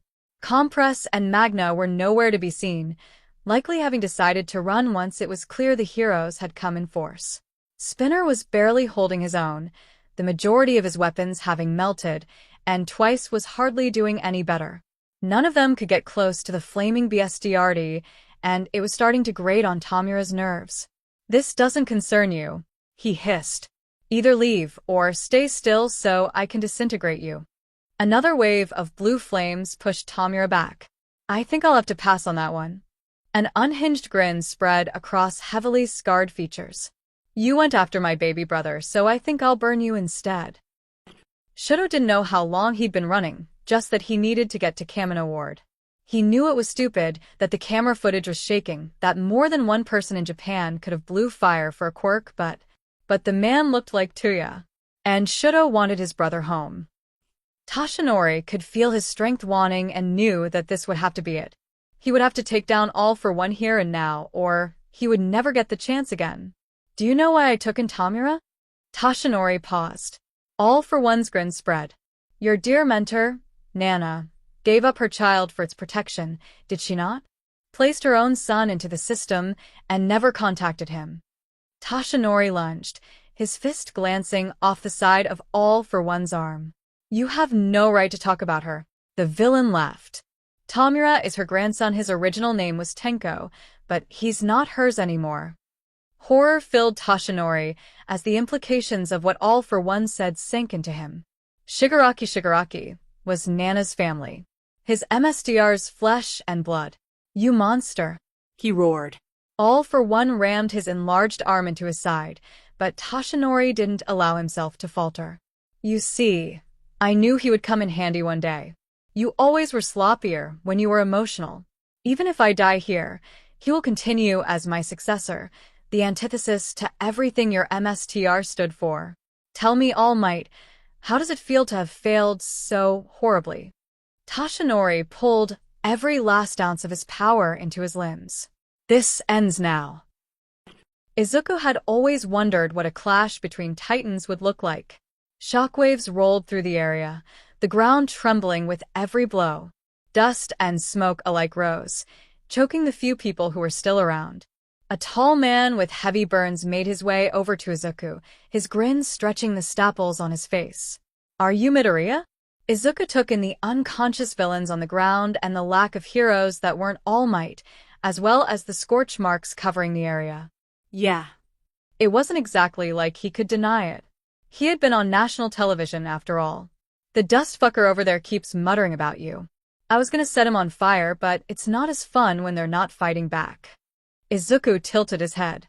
Do you know what caused it? A shrug. The big guns up there were talking, and I think they mentioned his grandma or some sheet. Wasn't exactly paying much attention. Izuku wasn't exactly surprised that Shigaraki had gotten a rude awakening about All for One's general shittiness, but familial ties weren't something he had expected, though in retrospect that made the most sense. Do you want to kick him or something? He's not in much shape to dust you if you want to crack at him. Izuku snorted. I think I'll have to pass on that one. He wasn't exactly all that eager to interact with Shigaraki any more than he had to.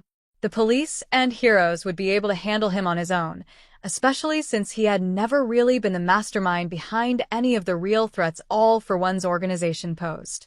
Another shockwave rang out, sending both of the battling titans falling to the ground. All for One didn't get up, but Izuku could tell he was still clinging to life, if only by a hair. All Might wasn't doing much better, his light staying as a flickering candle. Slowly, Izuku made his way over to the pair. The second he was within eyesight, All Might smiled. Young Midoriya, I'm glad to see you escape. There was a long pause of silence, as the rubble around them shifted slightly, All Might coughing up blood. I am afraid I must ask you for a favor. I may die here, and if that is the case, I will not be able to pass on my quirk.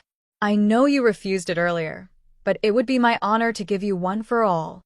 Izuku considered the scene around him, and nodded. All right. He accepted the bloody hair from the hero, swallowing it without hesitation. One for all blazed inside of him immediately, overwhelming and bright, just like Izuku had expected. He gave a small smile to All Might and slowly walked towards All for One. The machinery that had been keeping him alive had been critically damaged. Every passing second he got weaker and closer to death. All for One would not survive until the paramedics got there. Izuku would make sure of it. Slowly, Izuku knelt next to the man. Come to steal from your grandfather? He asked, his voice amused even in death. Izuku shook his head silently, reaching out to touch All for One, and transferring him one for all.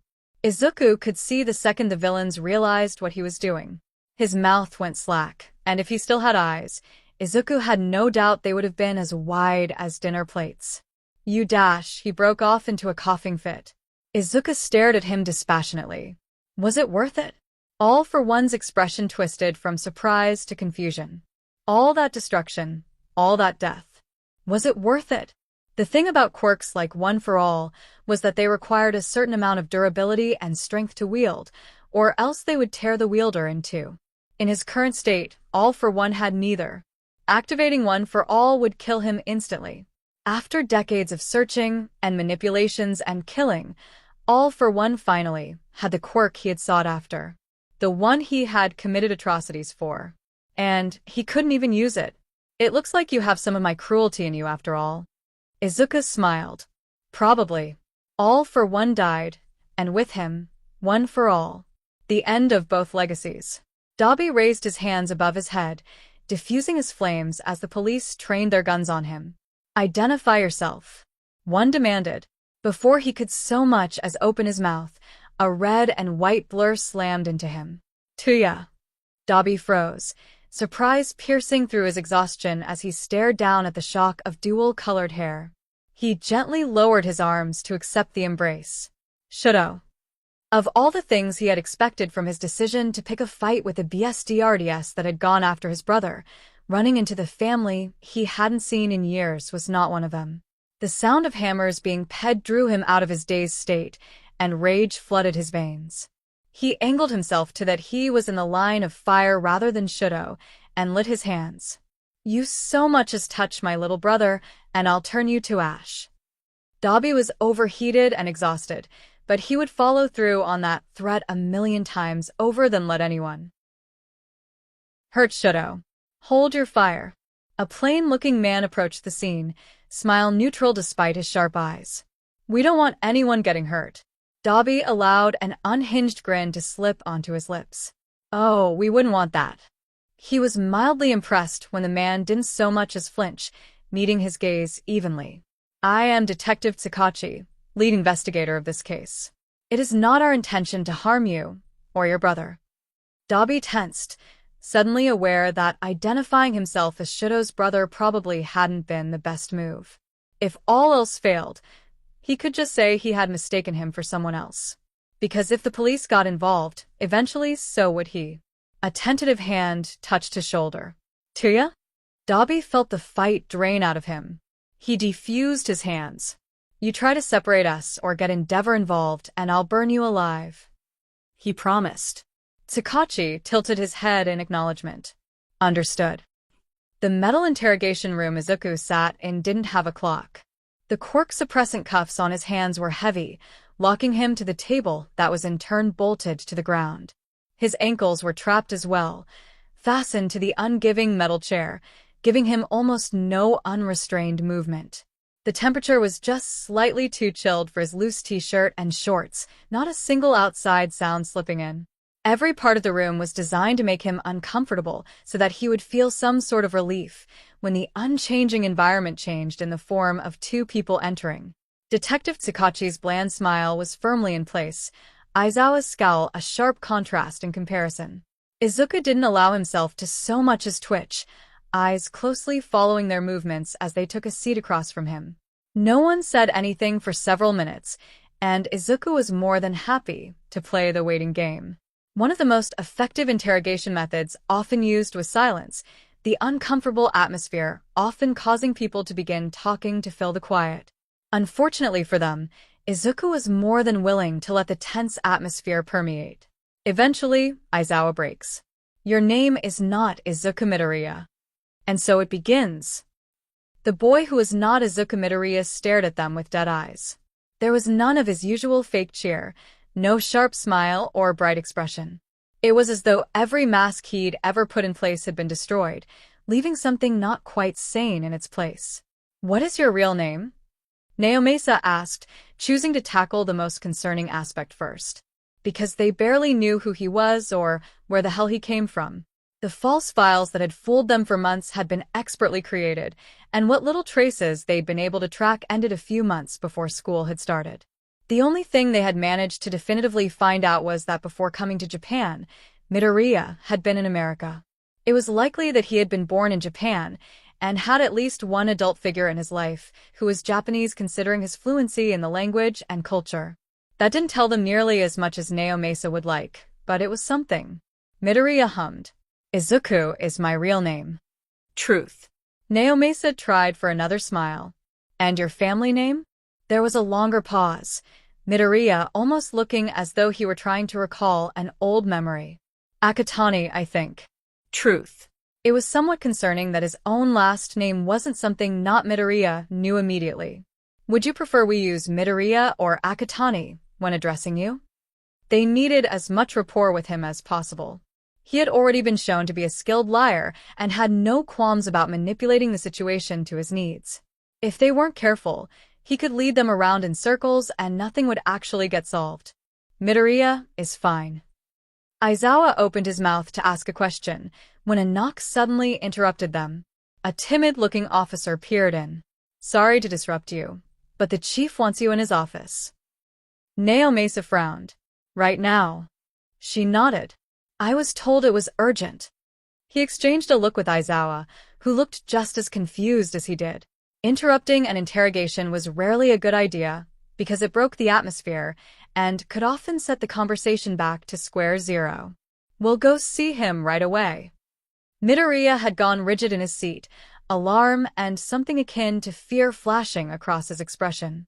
"Be careful," he said softly. It was a warning, not a threat. The interrogation room closed firmly, and the two of them began briskly walking to the other side of the station, where the captain's desk presided. The atmosphere was tense in the building, the enormity of what had gone down hours ago still rushing through everyone's minds. A relief that they had won, and the fear of what was to come now that the symbol of peace would no longer be able to defend that mantle. Someone better be dead or dying. Aizawa muttered. Naomasa was inclined to agree, forcing down images of Tashinori's frail and bloody form being hauled into an ambulance. The chief was neck-deep in paperwork, expression only becoming sourer as he registered them entering his office. "I thought you two were interrogating Midoriya? Don't tell me you've given up already." Naomasa blinked. "We were told you wanted to see us." "Who told you that?" The chief narrowed his eyes. "I haven't talked to anyone since I sent you two off to talk to Midoriya. I haven't even left this office." "Truth." He exchanged another look with Aizawa. But if the chief hadn't sent for them, then who did? And why had the officer telling them to leave register as true? It wasn't even that big of an interruption, and could be easily explained by a miscommunication. And yet, Midoriya's warning came back to him. "Be careful." Aizawa was already out the door, one hand wrapped firmly around his scarf as he bolted back to the interrogation cell. The idea that someone had infiltrated the station without anyone noticing seemed absurd, but these were unprecedented times. What was one more miracle compared to that? Is it a miracle or a curse? It took precious seconds to unlock the door, and when it finally opened, Naomasa's heart felt like it stopped. Two unknown figures were facing a face-off against Midoriya, who had managed to flip himself over the table and knock out a third attacker, who he was now holding hostage. The chair he was still cuffed to was held as a shield against the two remaining opponents. Midoriya's wrists were still connected to the table. Aizawa immediately engaged one of the other figures, who dodged as much as she could in the confined space, her sword slicing through his scarf like it was butter. Naomasa didn't even manage to raise his gun before the second woman was on him, her skin a stony texture. Her fist dented the steel wall where his head had been moments ago, and he knew with a terrifying certainty that if she managed to hit him just once, he would probably die. Tasering the stone woman didn't work, and with how small the room was, firing a gun would be the height of stupidity. Thankfully, Midoriya managed to swing the chair cuff to his ankles at the woman with the sword, forcing her to block and giving Aizawa enough time to dislocate her knee and for Naomasa to tase her. From there, Aizawa turns his quirk on the stone woman, her skin reverting back to normal just as she aimed another punch at him. It wasn't exactly easy to wrestle her into the quirk suppressant cuffs, but after digging a taser into her thigh, they managed. And had forgotten about the woman with the sword. She rose from where she'd been downed like a vengeful wraith, lunging one last time, her sword almost a blur. But she wasn't aiming for Aizawa. Midoriya shifted himself just enough so that the powerful arc of her sword sliced through the quirk suppressant cuffs that donned his wrists instead of his throat, the metal falling to the floor. Both women now had a distinct expression of horror. "Don't you f***ing dare," the stone woman hissed. "After all the bullshit you put us through, don't you dare." Aizawa narrowed his eyes. "What are you talking about?" The swordswoman laughed. "You don't even know what kind of monster you're housing, do you? If you really understood exactly what he was and what he's done, you would have let me put my blade through his heart. I have a hard time believing that I'd let you stab a child no matter what he's done," Aizawa said dryly, left hand gripping what is left of his scarf. "You'd be surprised," the stone woman sneered. "Has he told you what he got up to in America? Or about why he left?" Midoriya went still from where he sat on the table. His legs were still cuffed to the chair, but Naomasa knew that he could get out of them in an instant. "Tell me, hero, have you ever heard of Arachne?" The name rang a faint bell in Naomasa's head, but couldn't quite remember where it was from. Aizawa frowned. It was a criminal organization based in America. They had a somewhat influential group in Japan for a while as well, but they were wiped off the map, and no one has seen them since. A hoarse laugh. Did you ever wonder how? The swordswoman smiled with all her teeth. Every member of Arachne was under one roof when he walked in and brought the entire place down. Naomasa couldn't help but switch his gaze to Midoriya, whose expression might as well have been carved from marble. He didn't deny it. The three of us were the only ones to escape, thanks to my quirk. All because he couldn't handle the death of his beach of a mother dash. Midoriya became a green blur, slamming the swordswoman's head into the metal wall behind her. I've told you before, Nagisa. There was no kindness in his eyes. Don't call my mother a beach. Nagisa bared her teeth. One day, I'm going to cut you to bits and let Elena have what's left. Or maybe I'll break all your bones and let Nagisa take them all out. Elena flexed her cuffed hands. Midoriya said nothing and pulled an apple out of midair. Elena lunged from where she stood, expression twisted in anger. How dare you dash? Nagisa made another swing with her sword before Aizawa broke her other leg and forced her down. Midoriya took a bite of the apple. You know, you guys seem pretty self-righteous for a group of criminals that hunted a 5-year-old to use and exploit. His tone was light, but the weight of his words could not be overstated. I mean, you did kill my father and force my mother and I to be on the run our entire lives, but I guess stealing the quirk of the leader of Arachne is so much worse. Naomasa's heart caught in his throat. Nagisa sneered. If we had known how you'd turn out, we would have killed you instead of trying to make you useful. Midoriya laughed softly. You're the ones who made me like this. You hunted me, terrified me, forced me to adapt or die. He took another bite of the apple. I'm the monster you created, so reap what you sow. 1 month later, Hitoshi was outside the station the day Izuku got out.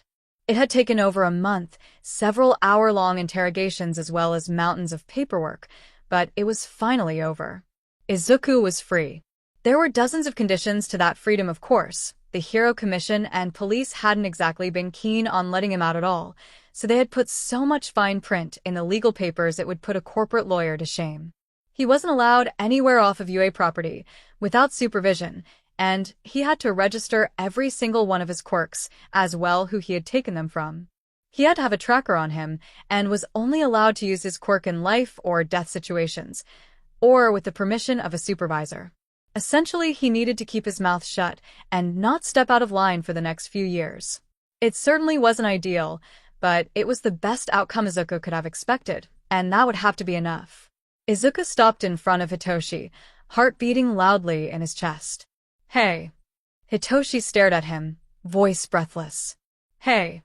And slowly, giving Izuku plenty of time to push away, Hitoshi cupped his cheeks and kissed him.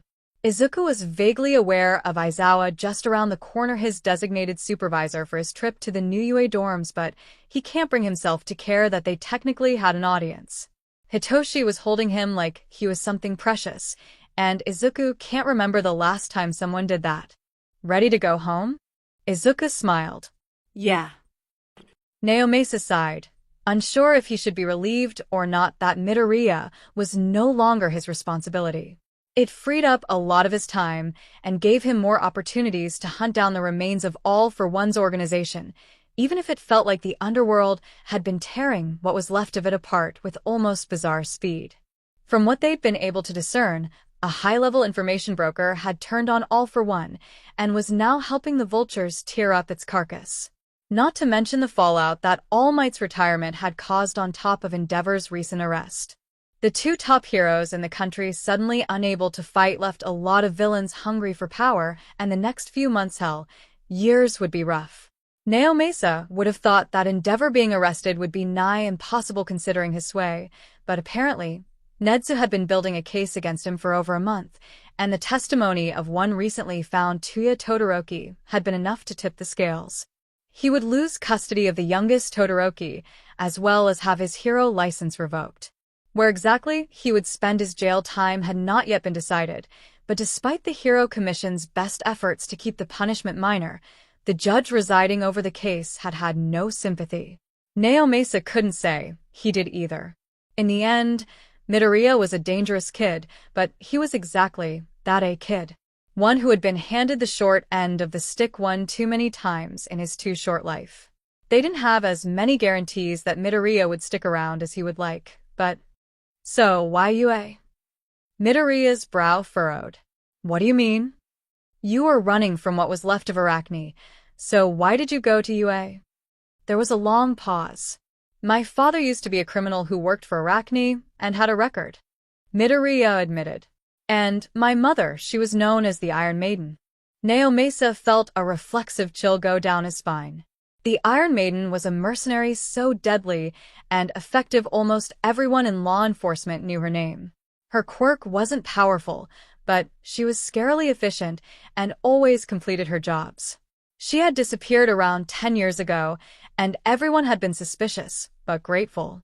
Well, it looks like we know where she went now. Naomasa thought dryly, wondering if there was a way for Midoriya's family and backstory to become any more horrifying. My mother and father were criminals, and when we needed to leave the country, Gran Torino only helped us because he owed my mother a favor. If he hadn't, he wouldn't have lifted a finger and no other heroes would have done anything. Even though I was 5 at the time, they probably wouldn't have helped me either. Midoriya spread his hands. Criminals and villains can be horrible, but there still are people, and their kids shouldn't have to deal with what I did. He looked away. Heroes are an important part of law enforcement, and if I became one, I'd be able to help in an official capacity. Even if I helped just one kid, I'd be worth it. Naomasa thinks everything will be just fine.